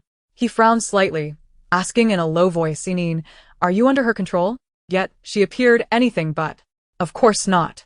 Indeed, the next moment Lingyin spoke. Alisa, incredulous, exclaimed, why are you not under my control? She had failed twice in her soul-binding attempts in this very place. Lingyin instructed Hu Jingyan, you must pierce Heisheng's heart with this branch. Though uncertain of the outcome, I will be ready to safeguard your life. Chapter 146. Are you feeling unwell? Hu Jingyan gripped the branch tightly, the sticky blood coating it making him uneasy. Go on, Lingyin urged. He nodded slightly, striding toward Heisheng. Bound by the charm, Heisheng could only widen his eyes in terror, shouting, don't come any closer. Stay away. If you harm me, you will surely die. Hu Jingyan's expression remained impassive, his thin lips pressed together as he knelt beside Heisheng, thrusting the branch toward his chest. Heisheng let out a heart-wrenching scream, his face contorting in agony. Lingyin watched intently as the branch glowed with a fierce red light, the blood streaming from Heisheng's heart engulfing it. Hu Jingyan's pupils contracted, feeling a powerful force surging towards him. Inin, there's a force, he remarked, feeling the energy within him stir, the purple aura intensifying until it illuminated his dark eyes. Lingyin placed one hand on Heisheng's shoulder and the other on Hu Jingyan's, calmly asserting, Ian, do not release your grip. The fortune that belongs to you is returning. Her palms ignited with mystical energy, channeling it into Heisheng's body. She needed him to survive until Hu Jingyan's fortune was fully restored. Should Heisheng perish along the way, the energy would vanish into the ether. Simultaneously, she stabilized Hu Jingyan with her energy, alleviating some of his pain through the connection of the crimson threads. Alisa's hoarse voice broke through, stop. You must stop. Yet she remained immobile, helpless to witness the purple aura from Heisheng return entirely to Hu Jingyan. Heisheng's face grew increasingly pale, his features shifting dramatically. At that moment, Lingyin noticed the 3 crimson threads beginning to change. The one connecting to Heisheng gradually became transparent, while the one linked to Hu Jingyan deepened in hue. Alarmingly, the 3rd thread began to fray. Alisa let out a shriek, no. Lingyin's eyes sparkled with a golden light as she perceived Heisheng's life story unfold before her. The 3rd individual was none other than Heisheng's father. It was Heisheng's father who had been siphoning Hu Jingyan's fortune all along, explaining why Lingyin had found no signs of Heisheng's theft. The last time Lingyin had pursued and injured the culprit, it had been Heisheng's father. The essence of the Purple Star Emperor's dragon aura was not something anyone could withstand. Heisheng's father had grown increasingly frail due to his theft of this energy, ultimately succumbing to illness. Alisa had employed a magical transfer technique to redirect the stolen fortune from Heisheng's father to Heisheng. With this purple energy, Heisheng's fate shifted, exuding an innate charisma that marked him as a born leader in the eyes of others. As Heisheng thrived, his father weakened, prompting them to eliminate Hu Jingyan to cease their theft. With Hu Jingyan's demise, Heisheng's father would no longer bear the burden of the stolen energy, enabling Heisheng to entirely reshape his destiny. However, Lingyin had thwarted their plan, leaving Heisheng's father hanging by a thread. Consequently, Heisheng and Alisa had rushed to Huagua, eager to eliminate Hu Jingyan themselves. With clarity now surrounding her, Lingyin felt a surge of confidence. She spoke in a low voice, Yen, you must strive to reclaim your purple aura. I shall bear the burden for you. We cannot allow Heisheng's father to perish first. If he dies, all the purple aura he has stolen will be irretrievable. Turning, she dragged Alisa from the side and delivered a punch to her abdomen. Alisa's pupils dilated in shock as blood erupted from her mouth. The crimson liquid stained the branches, causing the red thread belonging to Hisheng's father to gradually become discernible once more. Alisa gazed in disbelief at the scene. Who are you? How do you understand witchcraft? Lingyin scoffed. Witchcraft is merely a practice for the lower echelons. Compared to the metaphysical arts, it possesses no lethality whatsoever. How dare you insult witchcraft? Alisa glared at her, blood dripping from her mouth, rendering her visage ghastly and fearsome. I do not merely insult. I also know how to dismantle it. Lingyin raised an eyebrow confidently. It is merely a dark magic concocted by those with wicked hearts, designed for unspeakable deeds. I have been aware of it for millennia. Cough. Well, I have certainly studied it thoroughly. Lingyin quickly corrected herself, nearly revealing her existence that spanned over 10,000 years. Alisa, a devotee of the witchcraft arts, felt her beliefs insulted anew, nearly causing her to faint from indignation. This branch belonged to Alisa, with her blood as a catalyst. Huijingyan's reclamation of fortune accelerated. Lingyin's expression grew slightly tense, yet there was a silver lining. Being in close proximity to Huijingyan allowed the purple aura to nourish her, ensuring that even if she sustained some wounds, they would heal swiftly. Hisheng's originally refined features began to regress into mediocrity as his destiny realigned. The aristocratic aura he once exuded dissipated, leaving him resembling a nouveau riche child, his face marred by malevolence and desires ensnared by wealth and opulence. Lingyin raised her brow slightly, formulating a plan in her mind. She intended to administer a potent remedy, compelling the He family to pay a grievous price. After having siphoned Huijingyan's fortune for so many years, this matter could not simply be forgotten, even if it were returned now. Huijingyan's demeanor gradually returned to calm. For Hisheng bore no purple aura any longer. The red thread belonging to Hisheng's father had also turned transparent, indicating his loss of purple aura as well. Lingyin concentrated her mystical energy at her fingertips and severed the remaining 2 red threads, leaving only Huijingyan's intact. Extract the branch. Huijingyan's blood-stained hand clenched tightly as he forcefully withdrew the branch from Hisheng's chest. Lingyin remarked, now we merely need to sever this red thread. But I suspect doing so may inflict harm upon you. Huijingyan supported her as she rose. Inin, there is no rush. I am more concerned about your well-being. Are you feeling unwell?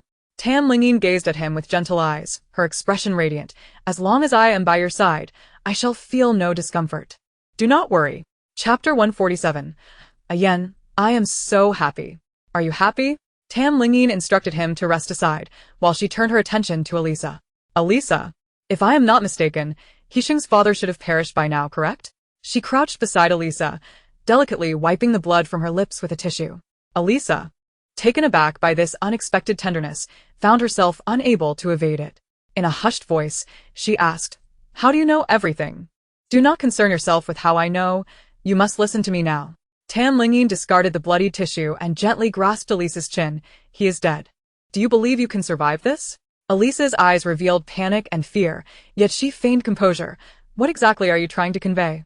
What I wish to say is that I can ensure your survival, but you must speak the truth. What will happen if that branch is destroyed? Lingyin had already simulated the outcomes of destroying the branch in her mind. There were only 2 possible scenarios.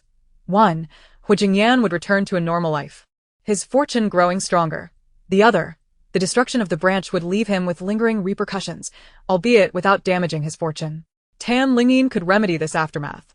Yet she did not wish for Huijingyan to suffer, thus she sought to extract the most optimal solution from Alisa. Although Lingyin had a grasp of witchcraft, her understanding was not profound, particularly regarding the intricate arts of transmutation. Such dark sorcery could only arise from the minds of those steeped in malevolence. She found this more sinister than the most wicked of curses. Alisa's eyes flickered with realization as she glanced towards the unconscious Hisheng. He was not dead. There were bodyguards monitoring him. However, upon awakening, his life would undergo a cataclysmic transformation, and with excessive blood drawn from him, his health would inevitably deteriorate. As for Hisheng's father, he was surely dead. The thought sent a chill through Alisa. She, originally a witch hired at great expense by the He family, had signed a life and death contract with them. The He family promised her a lifetime of unending wealth, on the condition that she would never betray them, even permitting her to take on private jobs outside. Once the contract was signed, she became akin to a member of the He family, returning to M country. She could foresee the wrath she would soon face from the He family. Alisa lowered her gaze, her expression shifting as she contemplated her predicament. Lingyin remained patient, awaiting her response. She gently patted Alisa's cheek. I hope you will contemplate my words carefully. I assure you, as long as you stand by my side, I will protect you. She rose and addressed the nearby bodyguard. Wake him up, referring to Heisheng. Heisheng, in a state of unconsciousness, suddenly felt a chill enveloping him. The bodyguard doused him with a bucket of ice water. With no clothes on, he was thoroughly chilled to the bone. Instantly, his eyes flew open. Help. Upon regaining consciousness, he shouted for aid, his expression one of sheer terror. Lingyin stood beside him, arms crossed, observing Heisheng. After enjoying the fruits of another's fortune for so long, do you not think it is time to pay the price? I am the true heir with the purple dragon aura.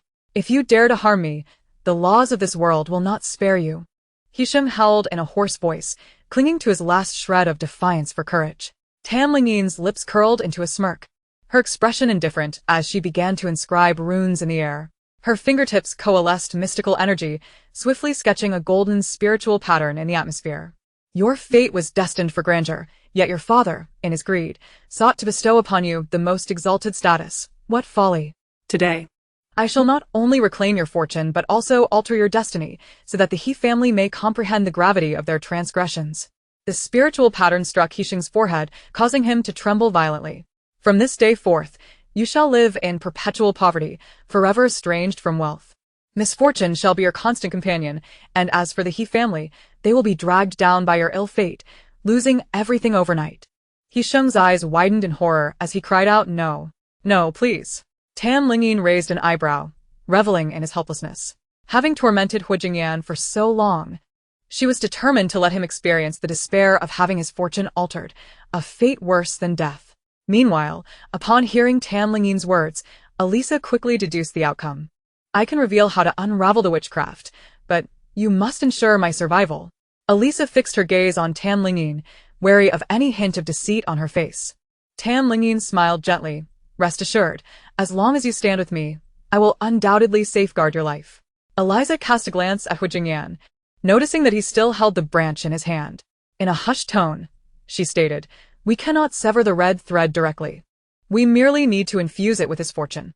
The branch will inevitably break its connection with him under the weight of his immense destiny. Tan Lingyin sabe ni comprehend. So it is that simple. I cannot believe I overlooked such a solution. Truly, as expected of a witch dwelling in the shadows, your sorcery is indeed dark. Alisa, feeling belittled once again, remained silent. Lingyin approached Huijingyan, gently grasping his hand. Yen, do not shy away from me. I am here to assist you in channeling the purple energy into the branch. Huijingyan, uncertain of how to manipulate the purple energy within him, nodded in agreement. All right. Lingyin tightened her grip on his hand, a strand of profound power coursing into Huijingyan, guiding the purple energy within him to flow into the branch. Originally, the branch would have directed the fortune to Heisheng's father, subsequently passing it on to Heisheng himself. However, now it was merely a small branch, incapable of bearing such burden. The red spiritual patterns on the branch glimmered briefly before extinguishing rapidly, severing the red thread connecting to Huijingyan. Lingyin swiftly grasped Huijingyan's wrist, checking for any issues with his body while observing his face, hoping his fate remained unaltered. Huijingyan gazed at her, with gentle black eyes. Is it over? Although Lingyin could not accurately predict Huijingyan's future, after all, he was the emperor of Ziwei, whose fate could not be divined. She sensed that his fortune would only improve from this moment forward. Yen, your death tribulation has been broken. No one will ever be able to steal your fortune again, she exclaimed joyfully, embracing him. Huijingyan quickly raised his blood-stained hand, cautioning, Be careful. Do not soil your clothes. Yen, I am so happy. Are you happy? Lingyin cupped his face and tiptoed to plant a kiss on his lips. Chapter 148. A Complete Resolution. Surprised by her sudden kiss, Huijingyan's eyelashes fluttered, and his eyes sparkled with joy. As long as you are happy, I shall be happy. Lingyin smiled brightly. Please wait a moment. I have something to discuss with Alisa. Huijingyan nodded, and the bodyguard beside him offered a handkerchief for him to clean his hands. Lingyin approached Alisa, speaking softly. Alisa, you did not deceive me just now. I am quite satisfied. May I be released now? Alisa immediately pressed. What do you mean? Tam Lingyin nodded slightly. Of course, but you must leave something behind. What do you mean? What are you implying? Are you going back on your word? Elisa's eyes widened in terror, feeling deceived. Tam Lingyin chuckled lightly. Do not worry. I will ensure your survival, but your entire repertoire of witchcraft must be relinquished. Alisa shrieked in protest. No.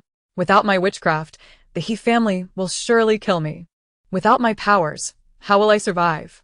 Tam Lingyin raised an eyebrow, innocently replying, by using your mouth, of course. What do you expect to eat with? Alisa glared in disbelief, momentarily rendered speechless. Tam Lingyin laughed softly. All right, let's resolve this swiftly. I still need to send you and your Lord Norton back to country. I do not wish to return with him. I refuse. Alisa vehemently rejected any association with Norton. Tam Lingyin's gaze turned icy. At this moment, I hold the authority. You need only to comply. You have no right to negotiate. Alisa quickly pleaded. You promise to ensure my survival. What will happen when I return to country? How will you protect me? You will find out upon your return. Tam Lingyin replied, pressing her finger to Alisa's forehead. Relax. Should you dare to resist me, the consequences will not only strip you of your witchcraft, but also your physical form. Alisa complied, albeit with trepidation. She felt as if she were a fish on a chopping board, at the mercy of Tam Lingyin. A mysterious force penetrated Alisa's forehead, coursing through her body, inducing a tingling, painful sensation, particularly in her eyes, which felt as though they had turned into two glass orbs. Tam Lingyin utilized her profound power to eradicate the foundation of Alisa's witchcraft, simultaneously rendering her eyesight useless. The soul-capturing technique was an immensely powerful sorcery that could not be allowed to remain with Alisa. Ensuring her survival merely meant allowing her to exist as a helpless individual. Alisa felt her veins throb painfully, her face flushing crimson. She sensed the magical power she had long manipulated being quietly stripped from her body. Streams of black energy erupted from her forehead as Tam Lingyin's hand pressed against it, seemingly grasping these shadows and tugging them free. The magical energy vanished into thin air, leaving no trace behind. Alisa felt her eyes freeze like blocks of ice. Devoid of sensation, Tam Lingyin rose, casually removing the binding talisman from Alisa. There, you are free now. Alisa lay limply on the ground, slowly opening her eyes. Her vision was blurred, and she could faintly see the surrounding lights, yet they remained indistinct. My eyes, she murmured, waving her hand in front of her face. Her hoarse voice filled with dread. Tam Lingyin reassured her, do not worry, you are not blind. Your sight will return to normal in a few hours. To the bodyguards, she instructed, keep a close watch on them, send them back to country tomorrow, and arrange for someone to temporarily safeguard Alisa. Yes, madam, the bodyguard replied. Tam Lingyin broke through the surrounding barriers and swiftly approached Hu Jingyan. Ayen, I did not frighten you, did I? Hu Jingyan shook his head, slightly. No. You must be tired. Please rest. Returning to their room, they washed their hands together. Hu Jingyan gently lathered her small hands, meticulously applying foam to each finger. Yinin, you have worked hard. Tam Lingyin gazed at his reflection in the mirror, smiling. What hard work. I am not weary at all. It is you who has endured so much over the years. You can finally live a normal life. With Hu Jingyan's fate and fortune, no malevolent spirits would dare approach him. Without the He family, his fortune would only grow stronger, free from any danger. After sending He Chung and Alisa back to country, Tam Lingyin entrusted everything to Hu Jingyan to handle. She continued her studies diligently, embarking on a brand new chapter in her life. Time flew by like a fleeting shadow, and in the blink of an eye, she turned 20. The engagement with Hu Jingyan remained, and their relationship blossomed with each passing day. Mr. Hua, the engagement ring has been crafted, Li Heng announced as he entered the office. Holding a small box, Hu Jingyan immediately set down his pen. Let me see it. He took the box and gently opened it to reveal a stunning amethyst ring nestled inside. Yinin mentioned, she adores the purple energy surrounding you. She will surely love a purple gemstone. Rising with excitement, he declared, let's go home. I wish to propose to Yinin. Should we notify both families to witness the occasion? Yes, arrange it, Hu Jingyan replied, clutching the small box tightly, a warm smile gracing his lips. I have awaited this day for far too long. Upon arriving home, Tam Lingyin found Jing Han and several bodyguards unloading her belongings into the living room. Madam, why have you brought everything back? Wengma inquired. Tam Lingyin winked playfully. You'll find out shortly. Please help me take everything to my room. Wengma nodded eagerly. rallying the servants to assist in organizing her things. As Hu Jingyan entered, Tan Lingyin immediately rose to her feet. Ayan. Inin, they both exclaimed in unison. Tan Lingyin dashed over to embrace him. Ayan, I have wonderful news to share. What is it? Hu Jingyan asked, Wrapping his arm around her waist and gazing down at her beaming face. With eyelashes curled and eyes sparkling, she announced, I have graduated. Hu Jingyan widened his eyes slightly. You graduated early? Tan Lingyin nodded vigorously, yes. I completed my studies ahead of schedule, so I graduated early. For her, studying had merely been a way to pass the time. Does that mean we can get married now? What do you mean? Tan Lingyin tilted her head slightly to look at him. Hu Jingyan cleared his throat. It's nothing. How about we go out for dinner today to celebrate your graduation? That's exactly what I was thinking.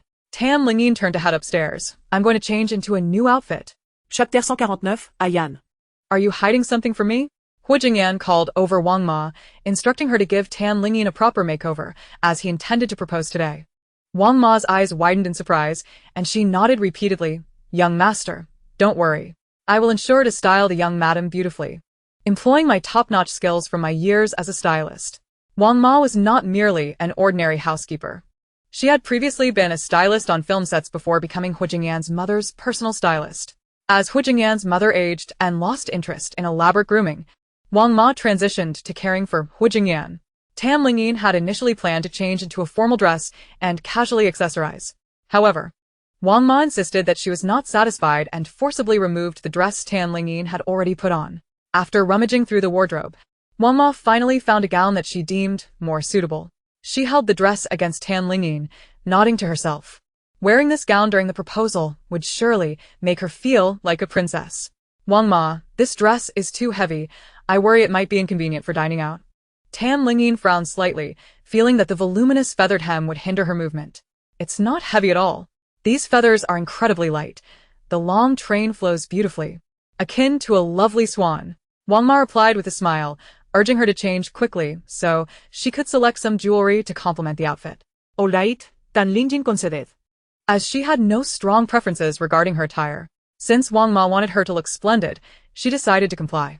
After all, today was indeed a day worth celebrating, and it deserved a touch of grandeur. In the dressing room, Tan Lingyin admired herself in the mirror for a while. Suddenly, she realized that the dress didn't feel quite as heavy once she wore it. In fact, the silver gown adorned with sparkling rhinestones fit her beautifully, and even the previously fluffy feathers took on a graceful silhouette.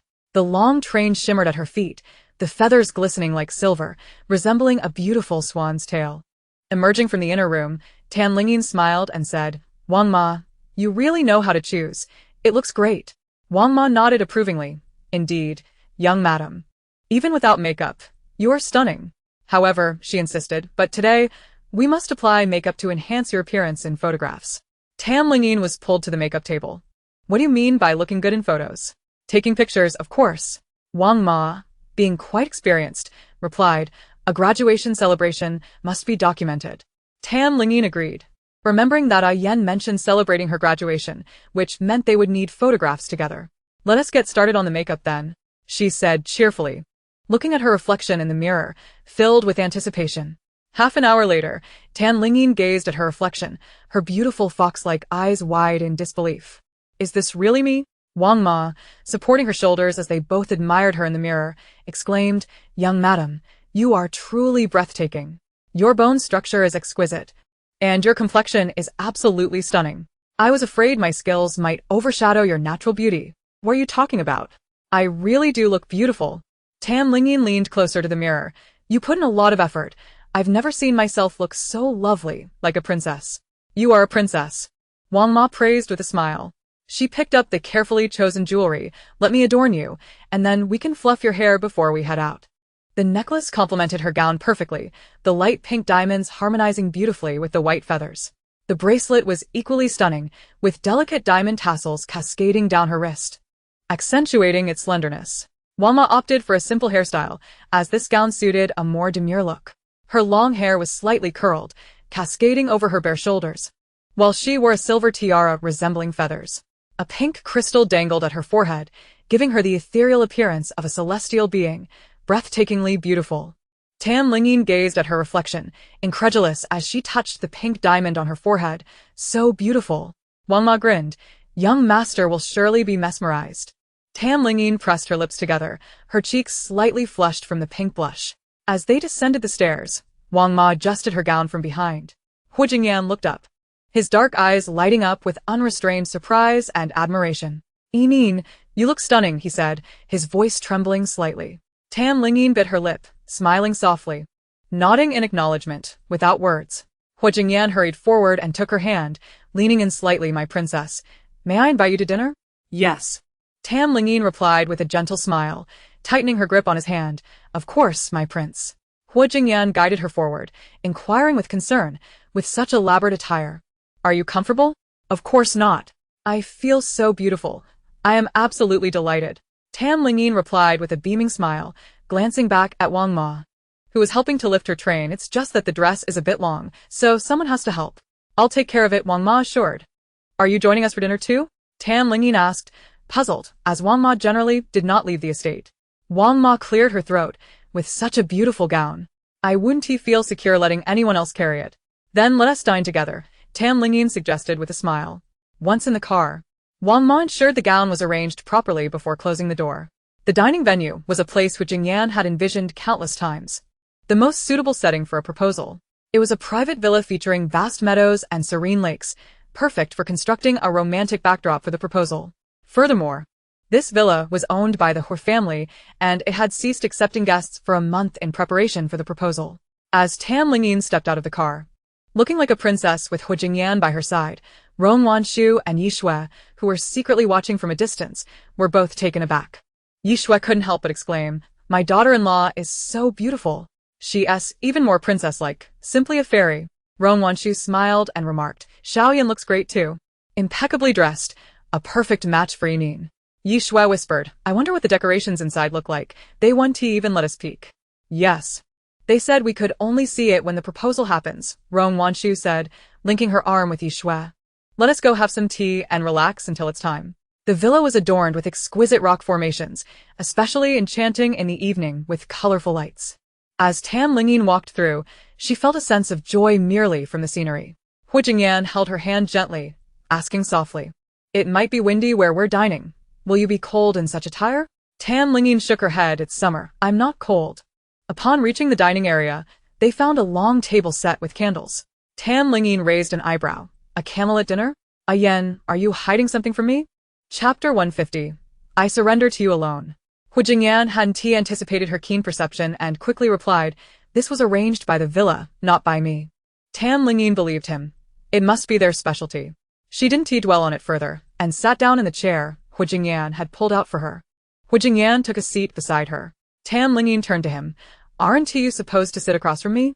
"I don't want to be too far from you. It's more convenient to take care of you," Hu Jingyan replied, a slight smirk on his lips as he placed a napkin over her lap.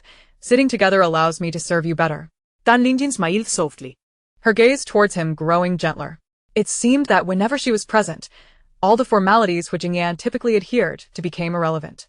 A series of exquisitely arranged dishes were presented, so beautiful that Tam Lingyin could not help but feel her appetite stirred. Throughout the meal, Hu Jingyan barely ate, dedicating himself to attending to her needs, hastily consuming only a few bites. After dining, fireworks suddenly illuminated the night sky above the villa.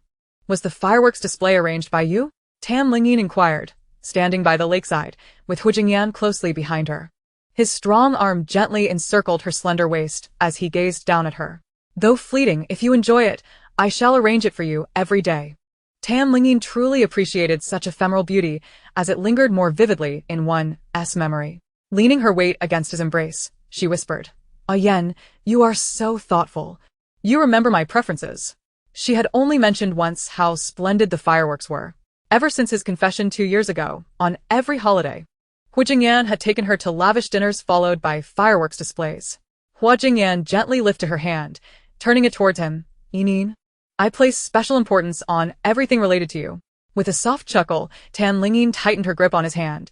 "Is the fireworks show coming to an end? Are we staying here tonight?" "There is one more thing. Please close your eyes first." Hu Jingyan leaned closer, his expression unexpectedly tense. Tam Lingyin blinked. "Is there more surprise?" "Yes." Hu Jingyan raised his hand to cover her eyes. "You must keep them closed."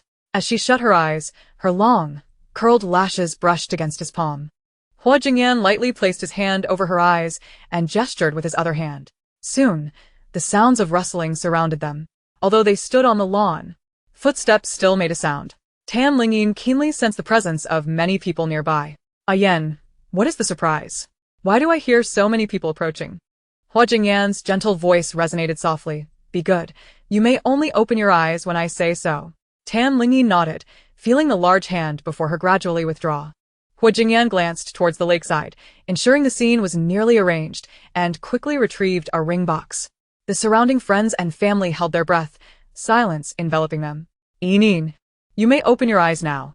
Tang Lingyin slowly opened her eyes to find Hua Jingyan kneeling before her, presenting the box. As he gently opened it, a small light illuminated a magnificent purple diamond ring within. The sizable purple stone was surrounded by smaller purple gems, collectively resembling a beautiful array of stars surrounding the moon. Her eyes widened slightly. Yen, Yinin, every moment spent with you is the most beautiful memory of my life, a joy and happiness that no one else could provide. From this day forth, all that I possess will belong to you, while you shall remain yourself. I shall become your most devoted follower, submitting solely to you. Thus, Yinin, will you marry me? Tang Lingyin's eyes glistened with unshed tears as she softly replied, Yen. Such words would move anyone who heard them. It was only then that she noticed the presence of those around her, all from the Tan and her families. Even old Master Tan had come out to witness this moment. Among them was old Madame Hua, who had been recuperating abroad, sitting in a wheelchair, with old Master Hua affectionately holding her hand. All eyes were eagerly fixed on the couple, and Ron Wanshu waved at Tang Lingyin, nodding vigorously to encourage her to accept. Tang Lingyin glanced at the lakeside, where colorful lights had been arranged into a massive heart shape. She then looked back at the man kneeling before her. Hua Jingyan's sharp brow and gaze were accentuated by the night, his angular features striking, yet his dark eyes held a tender yearning laced with anxiety. His lips pressed together, and the slight tremor of his eyelashes revealed his nervousness. Even in the face of past dangers, he had never shown such anxiety. Now, however, his fingers, which held the ring box, turned pale from tension. Tang Lingyin leaned slightly forward, extending her right hand towards him. I am willing. The night breeze gently caressed her hair, carrying the fragrance of jasmine. Her soft voice was the most exquisite melody in the world. Hua Jingyan's eyes sparkled with joy as he quickly retrieved the ring, his fingertips trembling slightly as he placed it upon her finger. Stand up, Tang Lingyin urged, gripping his hand. As Hua Jingyan rose, fireworks erupted in the sky. Tang Lingyin turned to look, and to her astonishment, the fireworks formed two enormous hearts, one inscribed with Yin and the other with Yen. The hearts gradually merged, transforming into an intertwined symbol of love. Simultaneously, the colorful lights on the lake flickered, and vibrant fountains shot into the air. Joyful music filled the air, harmonizing with the sounds of jubilant cheers. Everything was utterly enchanting. Hua Jingyan embraced her, leaning down to kiss the top of her head. Yinin, I will always treat you well, until my dying breath. Tang Lingyin laughed softly and nodded. All right, I believe you. 예주 배아멧. Oh. Let us go get the marriage certificate tomorrow. Look at the two of you. You must be itching to do so. Ron Wanshu immediately chimed in. What a splendid idea. My dear one can also obtain the certificate. Hua Jingyan looked at Tang Lingyin somewhat nervously. Do you think it's too soon? Tang Lingyin gently shook her head, gazing at him with warm, affectionate eyes. Let us go tomorrow. Hua Jingyan joyfully tightened his grip on her hand. All right, splendid. The next day, Tang Lingyin looked at the red marriage certificate in her hands, her eyes brimming with joy. Hua Jingyan held her hand as they posed with their two certificates for a photograph. He eagerly posted on Weibo, Tang Lingyin, my one true love. Hand in hand through life together. Given that he rarely used his account, he even purchased trending topics to promote their news. In no time, the news of Hua Jingyan's marriage spread like wildfire across Weibo.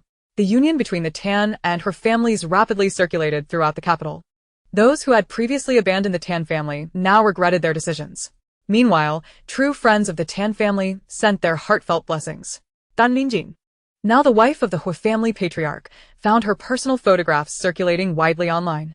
Her status as a top scholar in the college entrance examination was also unearthed, along with her identity as Master Xuanqing's disciple. Online, praises flowed in abundance, lauding her and Hua Jingyan as a match made in heaven, a couple of extraordinary beauty. The news even reached Nanqing. At that moment, Tan Yu knelt before two graves, her frail figure slumped against the mounds. Let me die here, to accompany my parents. Let us leave. The individuals who had abandoned her here were the loan sharks. One remarked, no, let us wait until she dies to discuss it. We must be meticulous. Thus, the two sat nearby, engrossed in their phones. Hey, the big shot from the capital is getting married. Isn't that so? His wife is stunning. Lingyin? That name sounds so familiar. Tan Yu, who had already felt drained of strength, suddenly widened her eyes upon hearing that name. Did you just say Tan Lingyin? Yes. Do you know her? She is the adopted daughter of the Tan family. Tan Yu exclaimed excitedly. Is she getting married? Indeed. She has married the patriarch of the Hu family in the capital. She is still a young lady of the Tan family. The man looked at Tan Yu disdainfully. Don't try to associate with her. Just look at your own wretched state. Tan Yu crawled towards them. Let me see. Show me. All right, just one glance. The man reluctantly handed over his phone. As she looked at the news on the screen, and then at the photograph of Tan Lingyin with the handsome man beside her, Tan Yu went completely mad. Her eyes fixated on the man in the image. That is clearly my husband, my husband. Yes, mine. She was unable to catch her breath, and perished on the spot. The man reached out to check her pulse at her nose, and confirmed her demise. Let us bury her, he murmured. In the nation of M, 2 years had elapsed, and the once illustrious He family had long since vanished. The He manor had been claimed by others, and the members of the He family were either dead or crippled. On the rain-soaked streets, in a dark and damp alley, Hisheng lay on the ground, barely clinging to life, while a stray dog feasted on the bread that belonged to him.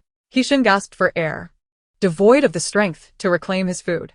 Suddenly, a flash of lightning illuminated the night, striking precisely within the alley. The stray dog, startled, fled in a panic, leaving behind a charred corpse. The purple-weaving emperor's fate had reached its zenith. All who had wronged him would face retribution. On a cruise ship, Tan Lingyin nestled in the embrace of Hu Jingyan, both standing by the window, the sea breeze tousling their hair. Hu Jingyan gently inquired, where would you like to hold our wedding? What kind of ceremony do you envision? Anything is fine, as long as you are the one preparing it. I shall cherish it all, she replied, turning her head to gaze at him with her enchanting fox-like eyes, captivating him completely. Hu Jingyan, entranced by her gaze, felt a dryness in his throat. To his surprise, the next moment, Tan Lingyin tilted her chin and kissed him. Yen, I desire you. Her soft voice trembled gently, the sweet fragrance of jasmine seeming to weave a spell that ensnared all of Hu Jingyan's rationality. He lowered his head and captured her lips in a deep kiss, his warm tongue seeking entrance. His large hand roamed her waist, slowly ascending, asserting control and pressure, eliciting a soft moan from Tan Lingyin. The cruise ship glided slowly through the water, the waves rocking it rhythmically. The night was long and profound. Lovers would overcome all obstacles to embrace one another. Chapter 151. Epilogue, Jealousy. Before the floor-to-ceiling window, two silhouettes intertwined. A delicate, pale hand pressed against the glass as the man's long fingers gently intertwined with hers, caressing her delicate fingers. The warmth of his breath brushed against her ear, and he placed gentle kisses upon her neck.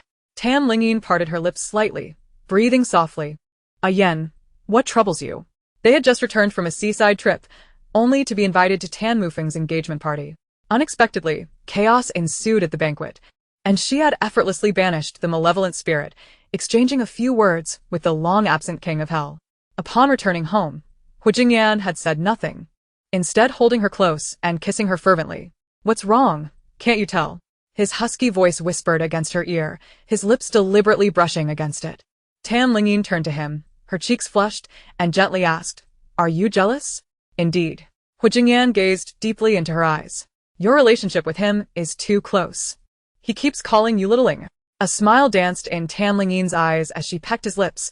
When he has time, I'll introduce you, and you shall see he is truly my brother. The king of hell had seldom appeared in recent years, and his current pursuits were unknown. Very well, he replied in a low voice.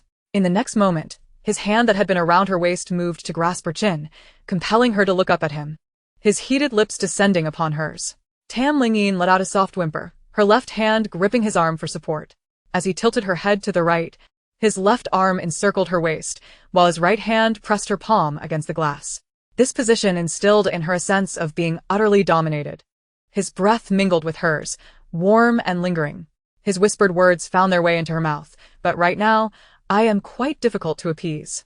The air around them thickened, and Lingyin felt herself ablaze, especially in his embrace, his open shirt pressing his heated chest against her bare back. Her evening gown, designed with an open back, conveniently allowed him to press against her. Lingyin felt her lips being tantalizingly sucked, her breath stolen away. Her knees weakened, and she began to slide down.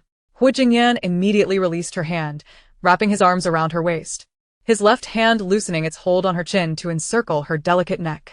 His warm breath cascaded down her neck, settling upon her back. Yinin, have you thought of how to appease me? His low voice caressed her skin, making her feel increasingly unsteady. Lingyin managed to emit a sound.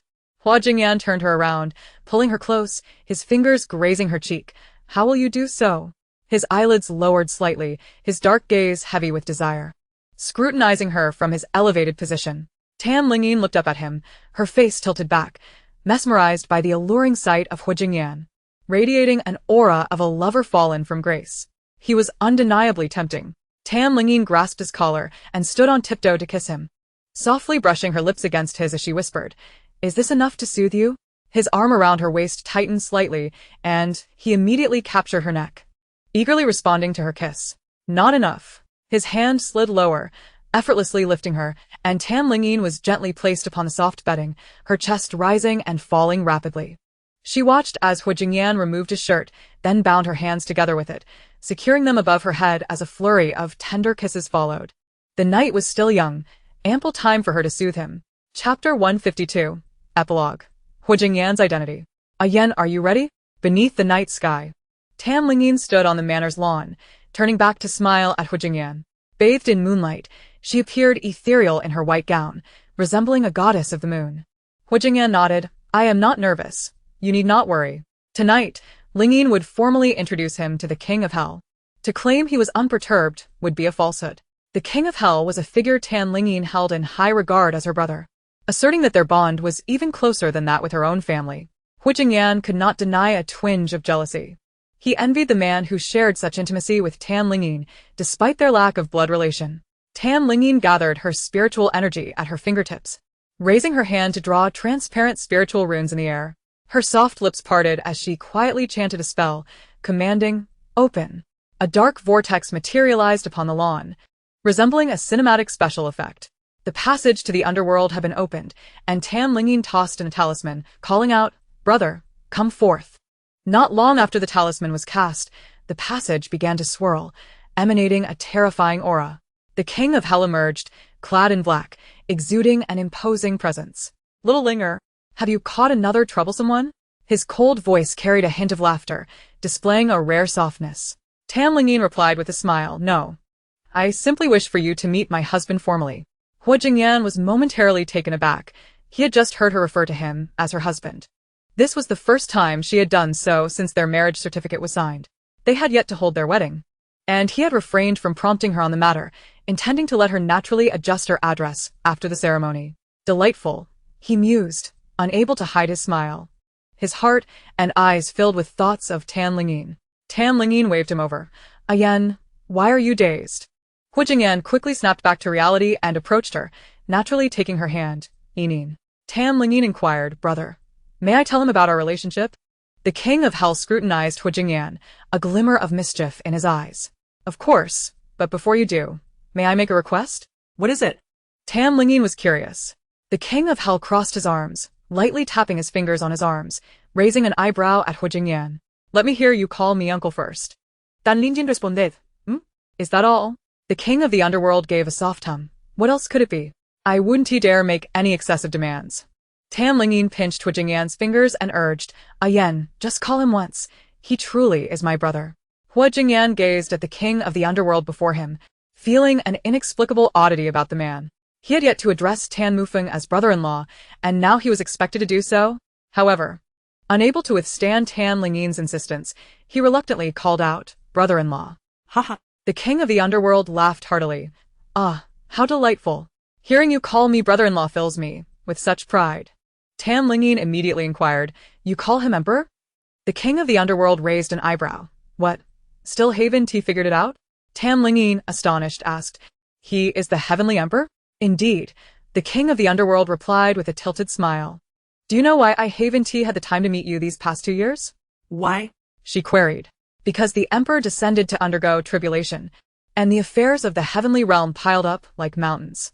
Those ancient deities constantly harass me, compelling me to traverse between the heavenly and underworld realms daily, managing both heavenly and underworld affairs, leaving me too exhausted to see you. Hu Jingyan interjected. Is this conversation something I can actually hear? The king of the underworld quirked an eyebrow. What is there that you cannot hear? Your wife is the ancestral master of the Xianmen. You've married her. So what else is there that you cannot know?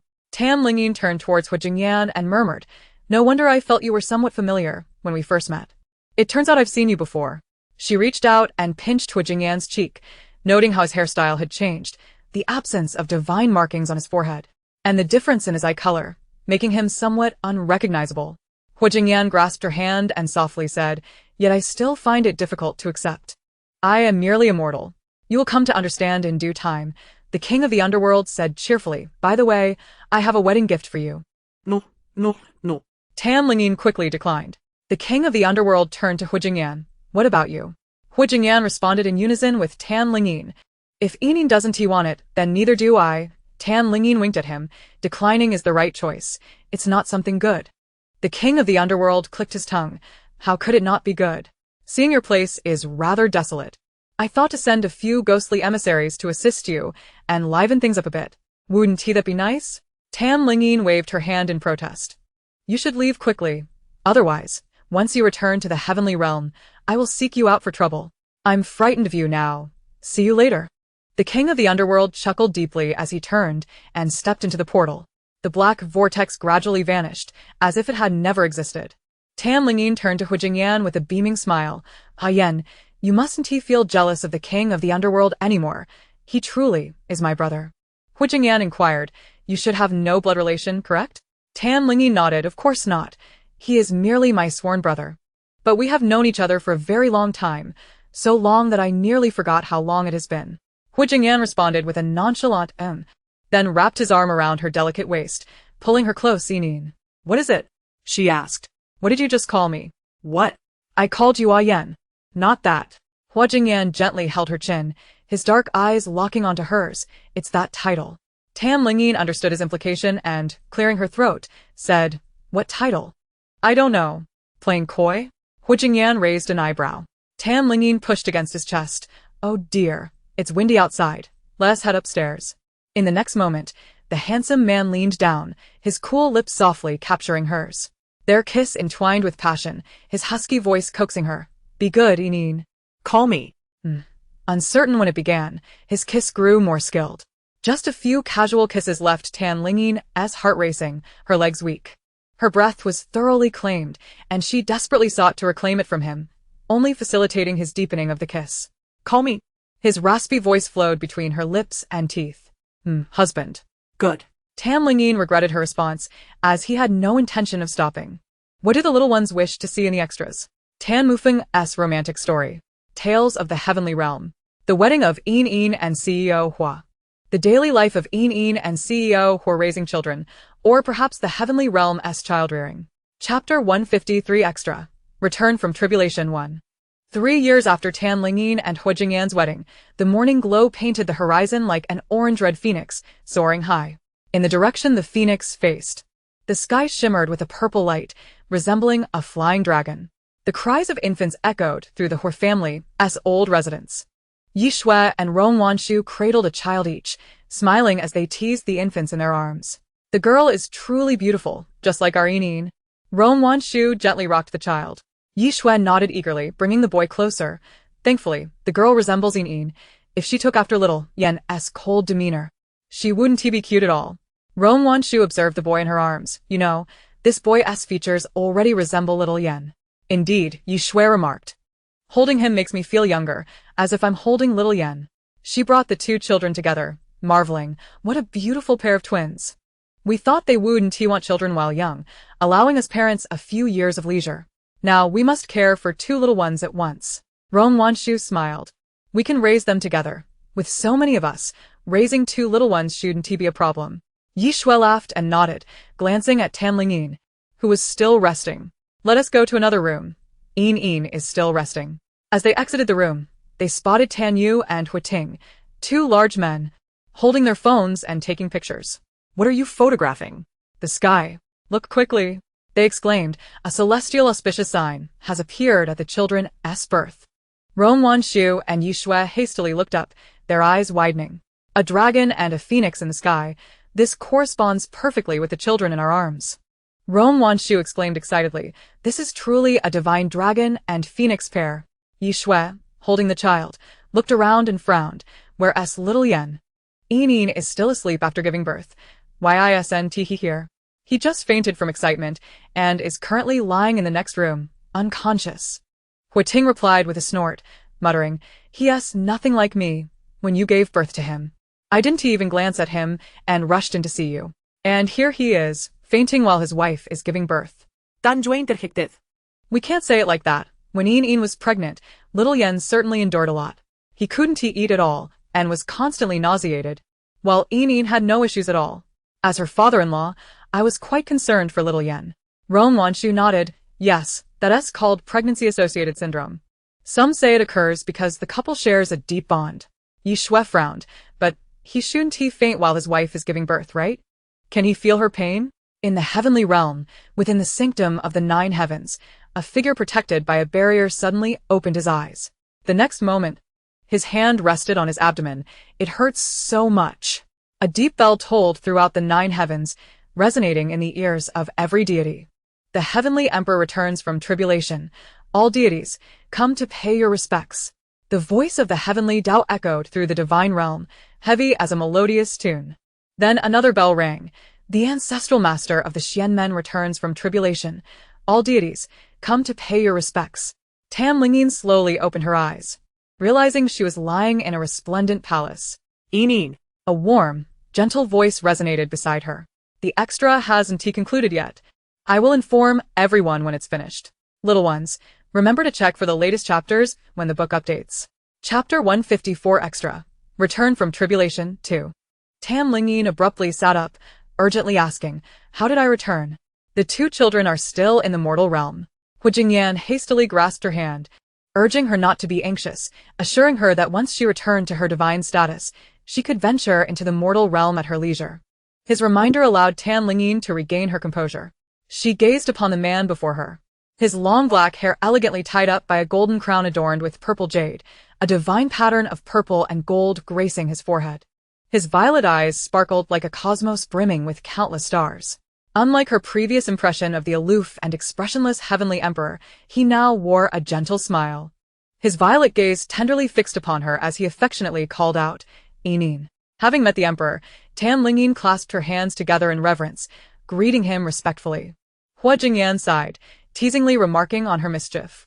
He seated himself beside her, enveloping her in his embrace, stating that they were now husband and wife and need not adhere to such formalities.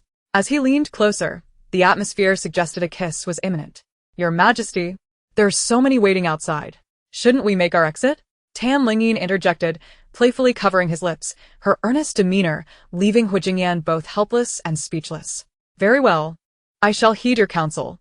He took her hand, leading her toward the palace doors, which had long been filled with eager onlookers. During his absence, the heavenly realm had lost its anchor, and everyone yearned for his return. As the palace doors swung open, 2 figures emerged.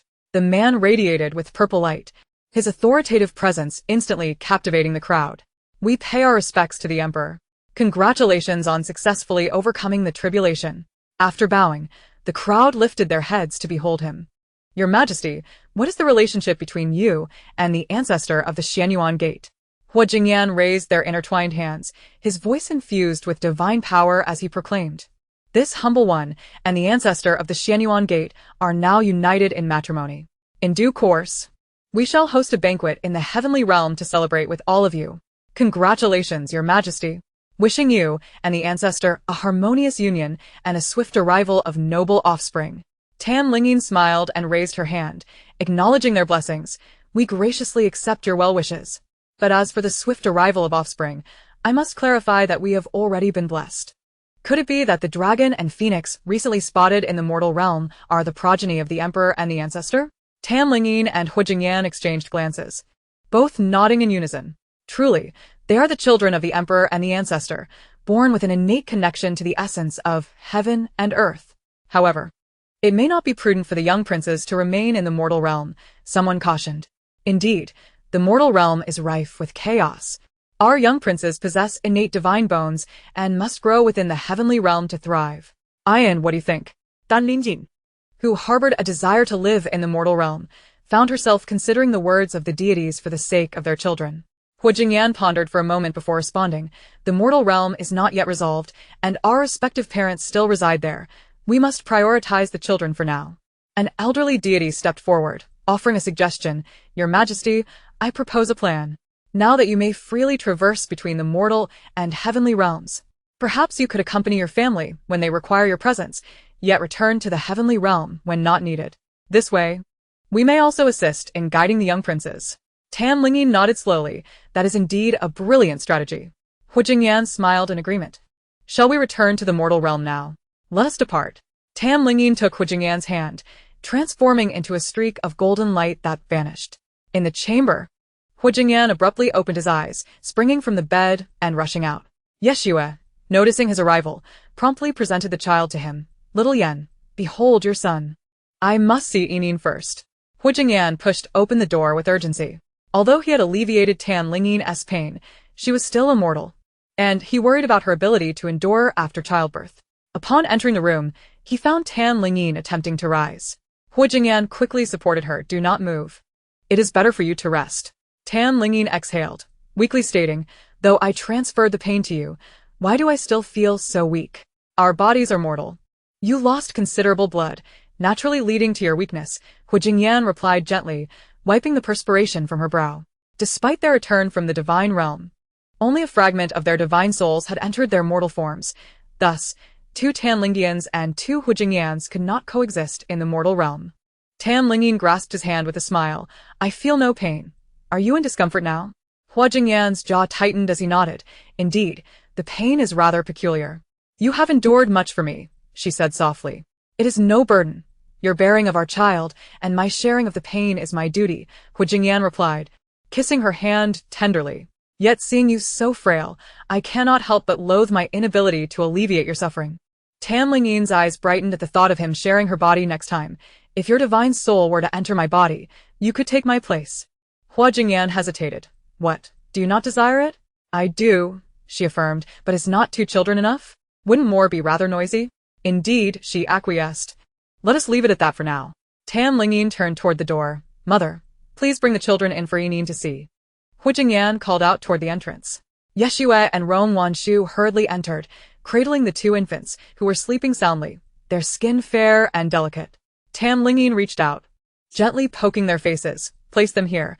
I wish to hold them for a while. Very well, enjoy your family time, they replied, ensuring the room was clear. Once assured they were alone, Tan Lingyin whispered, what do you suppose these little ones will eat? Hu Jingyan tentatively suggested, mother's milk? Tan Lingyin frowned playfully at him. That won't do. I am mortal, and at this tender age, they require nourishment from the heavenly realm. Hu Jingyan nodded. Please wait a moment. Before he could finish his sentence, he closed his eyes and collapsed onto her lap, fortunately avoiding the children. Holding 2 white jade vials filled with elixirs. 1 for each. Let us feed them. Tan Lingyin took one of the infants and a vial, and as first-time parents, they nearly choked the infants with the elixirs. Remarkably, the children, born extraordinary, managed to withstand the ordeal. To their astonishment, after several days of consuming the elixirs, the children suddenly began to speak, astonishing both the Tan and her families. Yeshua scratched her head. Did I hear correctly? Did my granddaughter just call for her mother? Tan Lingyin quickly covered her daughter's mouth and chuckled. You must have misheard. It was I who called out, Mother, Mama. Chapter 155, Side Story. The Ghost's Dismay, 1 Liuli. The king of hell glared at the fiery palace, grinding his teeth as he bellowed her name. Come out this instant. From within the blazing palace, a small figure timidly emerged. The king of hell, his hair turning white from fury, beckoned her with a finger. Come here. I promise I won't kill you. Hu Yuli hesitated before stepping out, stopping just a few paces away. Uncle, I was wrong. The king of hell let out a humorless laugh, exasperated by her repeated apologies. I have heard that phrase 10 times this month. His voice was heavy as he commanded, "Approach." Seeing his darkened countenance, Huoliuli was frightened and turned to flee. "Uncle is going to eat me." Ah. The king of hell closed his eyes and swiftly blocked her path, lifting her by the scruff of her collar. Huoliuli screamed for help. But he delivered a sharp smack to her backside. "I told you not to play with fire. I told you not to burn my library. I told you not to set my sleeping quarters ablaze. I told you not to incinerate my council hall." With each accusation, he spanked her once more. Little Huoliuli yelped, yet not a single tear fell as she protested. "But Uncle said it was you who told me to burn things, and now you hit me." Wah. "Uncle is not human." The king of hell retorted in fury. "I am not human. I am a deity." He set her down and pinched her face, saying, "Go back to your mother and stop causing chaos in the underworld, do you hear me?" Huoliuli pouted and retorted, "I only wanted to help Uncle clean the palace. If he doesn't appreciate my kindness, then fine. Humph. I'm leaving." With that, she transformed into a wisp of flame and flew away. As he watched her depart, the king of hell helplessly pinched his brow and waved his sleeve at the still smoldering palace before him. Once the flames subsided, he performed a one-handed spell, and the charred palace gradually restored to its former glory. No wonder little Ling was willing to send her 3-year-old daughter to the underworld. It seemed she was too much trouble to keep around. Yet, one could hardly blame Liuli for her fiery antics. She possessed the 7-colored Liuli flame, the very first extraordinary fire born of heaven and earth. At merely 3 years old, how could she possibly control it? However, the king of hell thought to himself, he was quite innocent in this matter, with the palace catching fire every few days. The power of the 7-colored Liuli flame had nearly sent the surrounding ghostly emissaries into a panic. Currently residing in the king's palace, not a single ghostly attendant remained to serve him. Ever since Huoliuli arrived in the underworld 3 days ago, she had become a source of dread for spirits. Any ghost who saw her fled in terror, fearing she would unleash her extraordinary flames. Finally relieved of this little disaster, the king summoned the ghostly attendants back to serve him and then comfortably retreated to soak in a hot spring. Upon returning home, Huoliuli dashed into Tan Lingyin embrace, crying, "Wah! Mommy, Uncle dislikes me." Tan Lingyin cleared her throat, feeling a bit guilty as she replied, "Is that so? It must be because you've angered him." She understood her daughter all too well. Not long ago, she had taken Liuli to the divine realm, where Liuli had set 2 palaces ablaze, leaving the old immortals, who had longed for the little princess's presence in the divine realm, pale with fright as they rushed to save the treasures within.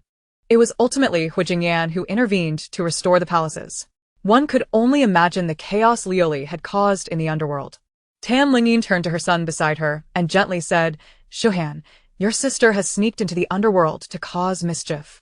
Go check on your uncle and keep him company, so he doesn't become upset." Chapter 156, Side Story. The Dread of Ghosts, 2. 3-year-old Shohan nodded with a serious expression, resembling a little adult. "Don't worry, mother. I will make sure to cheer uncle up. Tan Lingyin replied, "I'll prepare some luggage for you and bring a gift for your uncle." The next day, Shohan, pulling along a suitcase nearly his own height, transformed into a flash of white light and left the Hur family.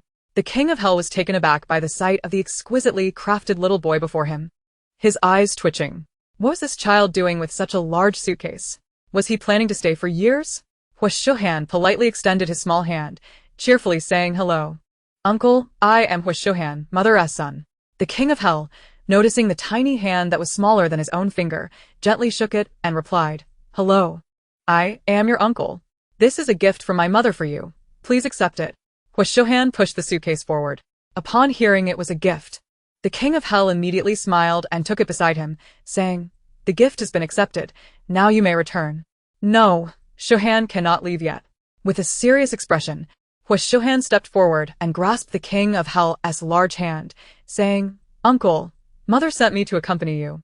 The king of hell remarked, "My dear sister, do you think your brother's underworld isn't chaotic enough?" He helplessly picked the child up in his arms and agreed, "All right, you may stay for 2 days." That evening, snowflakes began to fall in the underworld, a realm that had enjoyed eternal spring for countless years. The spirits, who favored the gentle warmth of spring, huddled together as the snow blanketed the land, bewildered by how this snow could freeze them, as they were mere souls. "Why is it so cold? We are souls," shivered one ghost, chattering their teeth. Even the ghostly emissaries could not endure it and pleaded at the King of Hell's palace, "Your Excellency, it's snowing in the underworld. The souls waiting for reincarnation are nearly frozen to death." The King of Hell, resting in his palace, immediately appeared outside upon hearing this. Staring at the flurries of thick snow falling from the sky, he slapped his forehead, his lips curling into a grimace that was more painful than a cry. Ho! Hua! Shohan gritting his teeth, he stormed into Shohan's room, only to find it empty. The ghostly attendant guarding the door pointed towards the hot spring, saying, "Your Excellency, the young master has gone to soak in the hot spring." At that moment, the hot spring had ceased to steam, the surface entirely frozen over. A small figure sat cross-legged upon the icy surface. The King of Hell flashed in front of him, narrowing his eyes as he spoke ominously, "Shohan, wake up." Without opening his eyes, Shohan replied softly, "Uncle, I'm in the middle of training. Can it wait until later?" "You little rascal, you've been too diligent." The King of Hell seized his waist and lifted him up, demanding, "Open your eyes this instant." "No more training." Shohan immediately opened his eyes, looking innocently at him. "Uncle, Mother said I must diligently train so that I can fulfill my duty of guarding the divine realm in the future." The King of Hell's voice emerged through clenched teeth. "Stop with the nonsense. You must make this damned snow cease immediately." Shohan blinked and, with both hands forming a spell, declared, "All right," it stopped. The King of Hell looked up just as the last snowflake landed on his face, and indeed, the snowfall ceased. "Now tell your uncle, while you train, why must it snow?" Shohan scratched his head. "Every time I train, the ice sword within me becomes excited. And then it snows." The King of Hell asked in a calm tone, "Then can you not train while accompanying your uncle?" "No, I cannot neglect my training for even a day." The King of Hell chuckled dryly. "Very well, then let me escort you." He raised his hand, tearing through the fabric of space, and stepped into it while holding Shohan. Lingyin, seeing them suddenly appear, smiled and approached. "Brother, doesn't Shohan seem more sensible than Lioli?" The King of Hell stuffed Shohan into her arms and chuckled awkwardly. "Good sister, please don't let these two troublemakers come to the underworld again. I am utterly exhausted." Jingyan, puzzled, asked, "Two troublemakers?" The King of Hell patted his shoulder. Speaking gravely, "Your Majesty, you and little Ling have indeed given birth to two extraordinary children. Better to let them wreak havoc in the divine realm. The underworld cannot bear the burden." The end.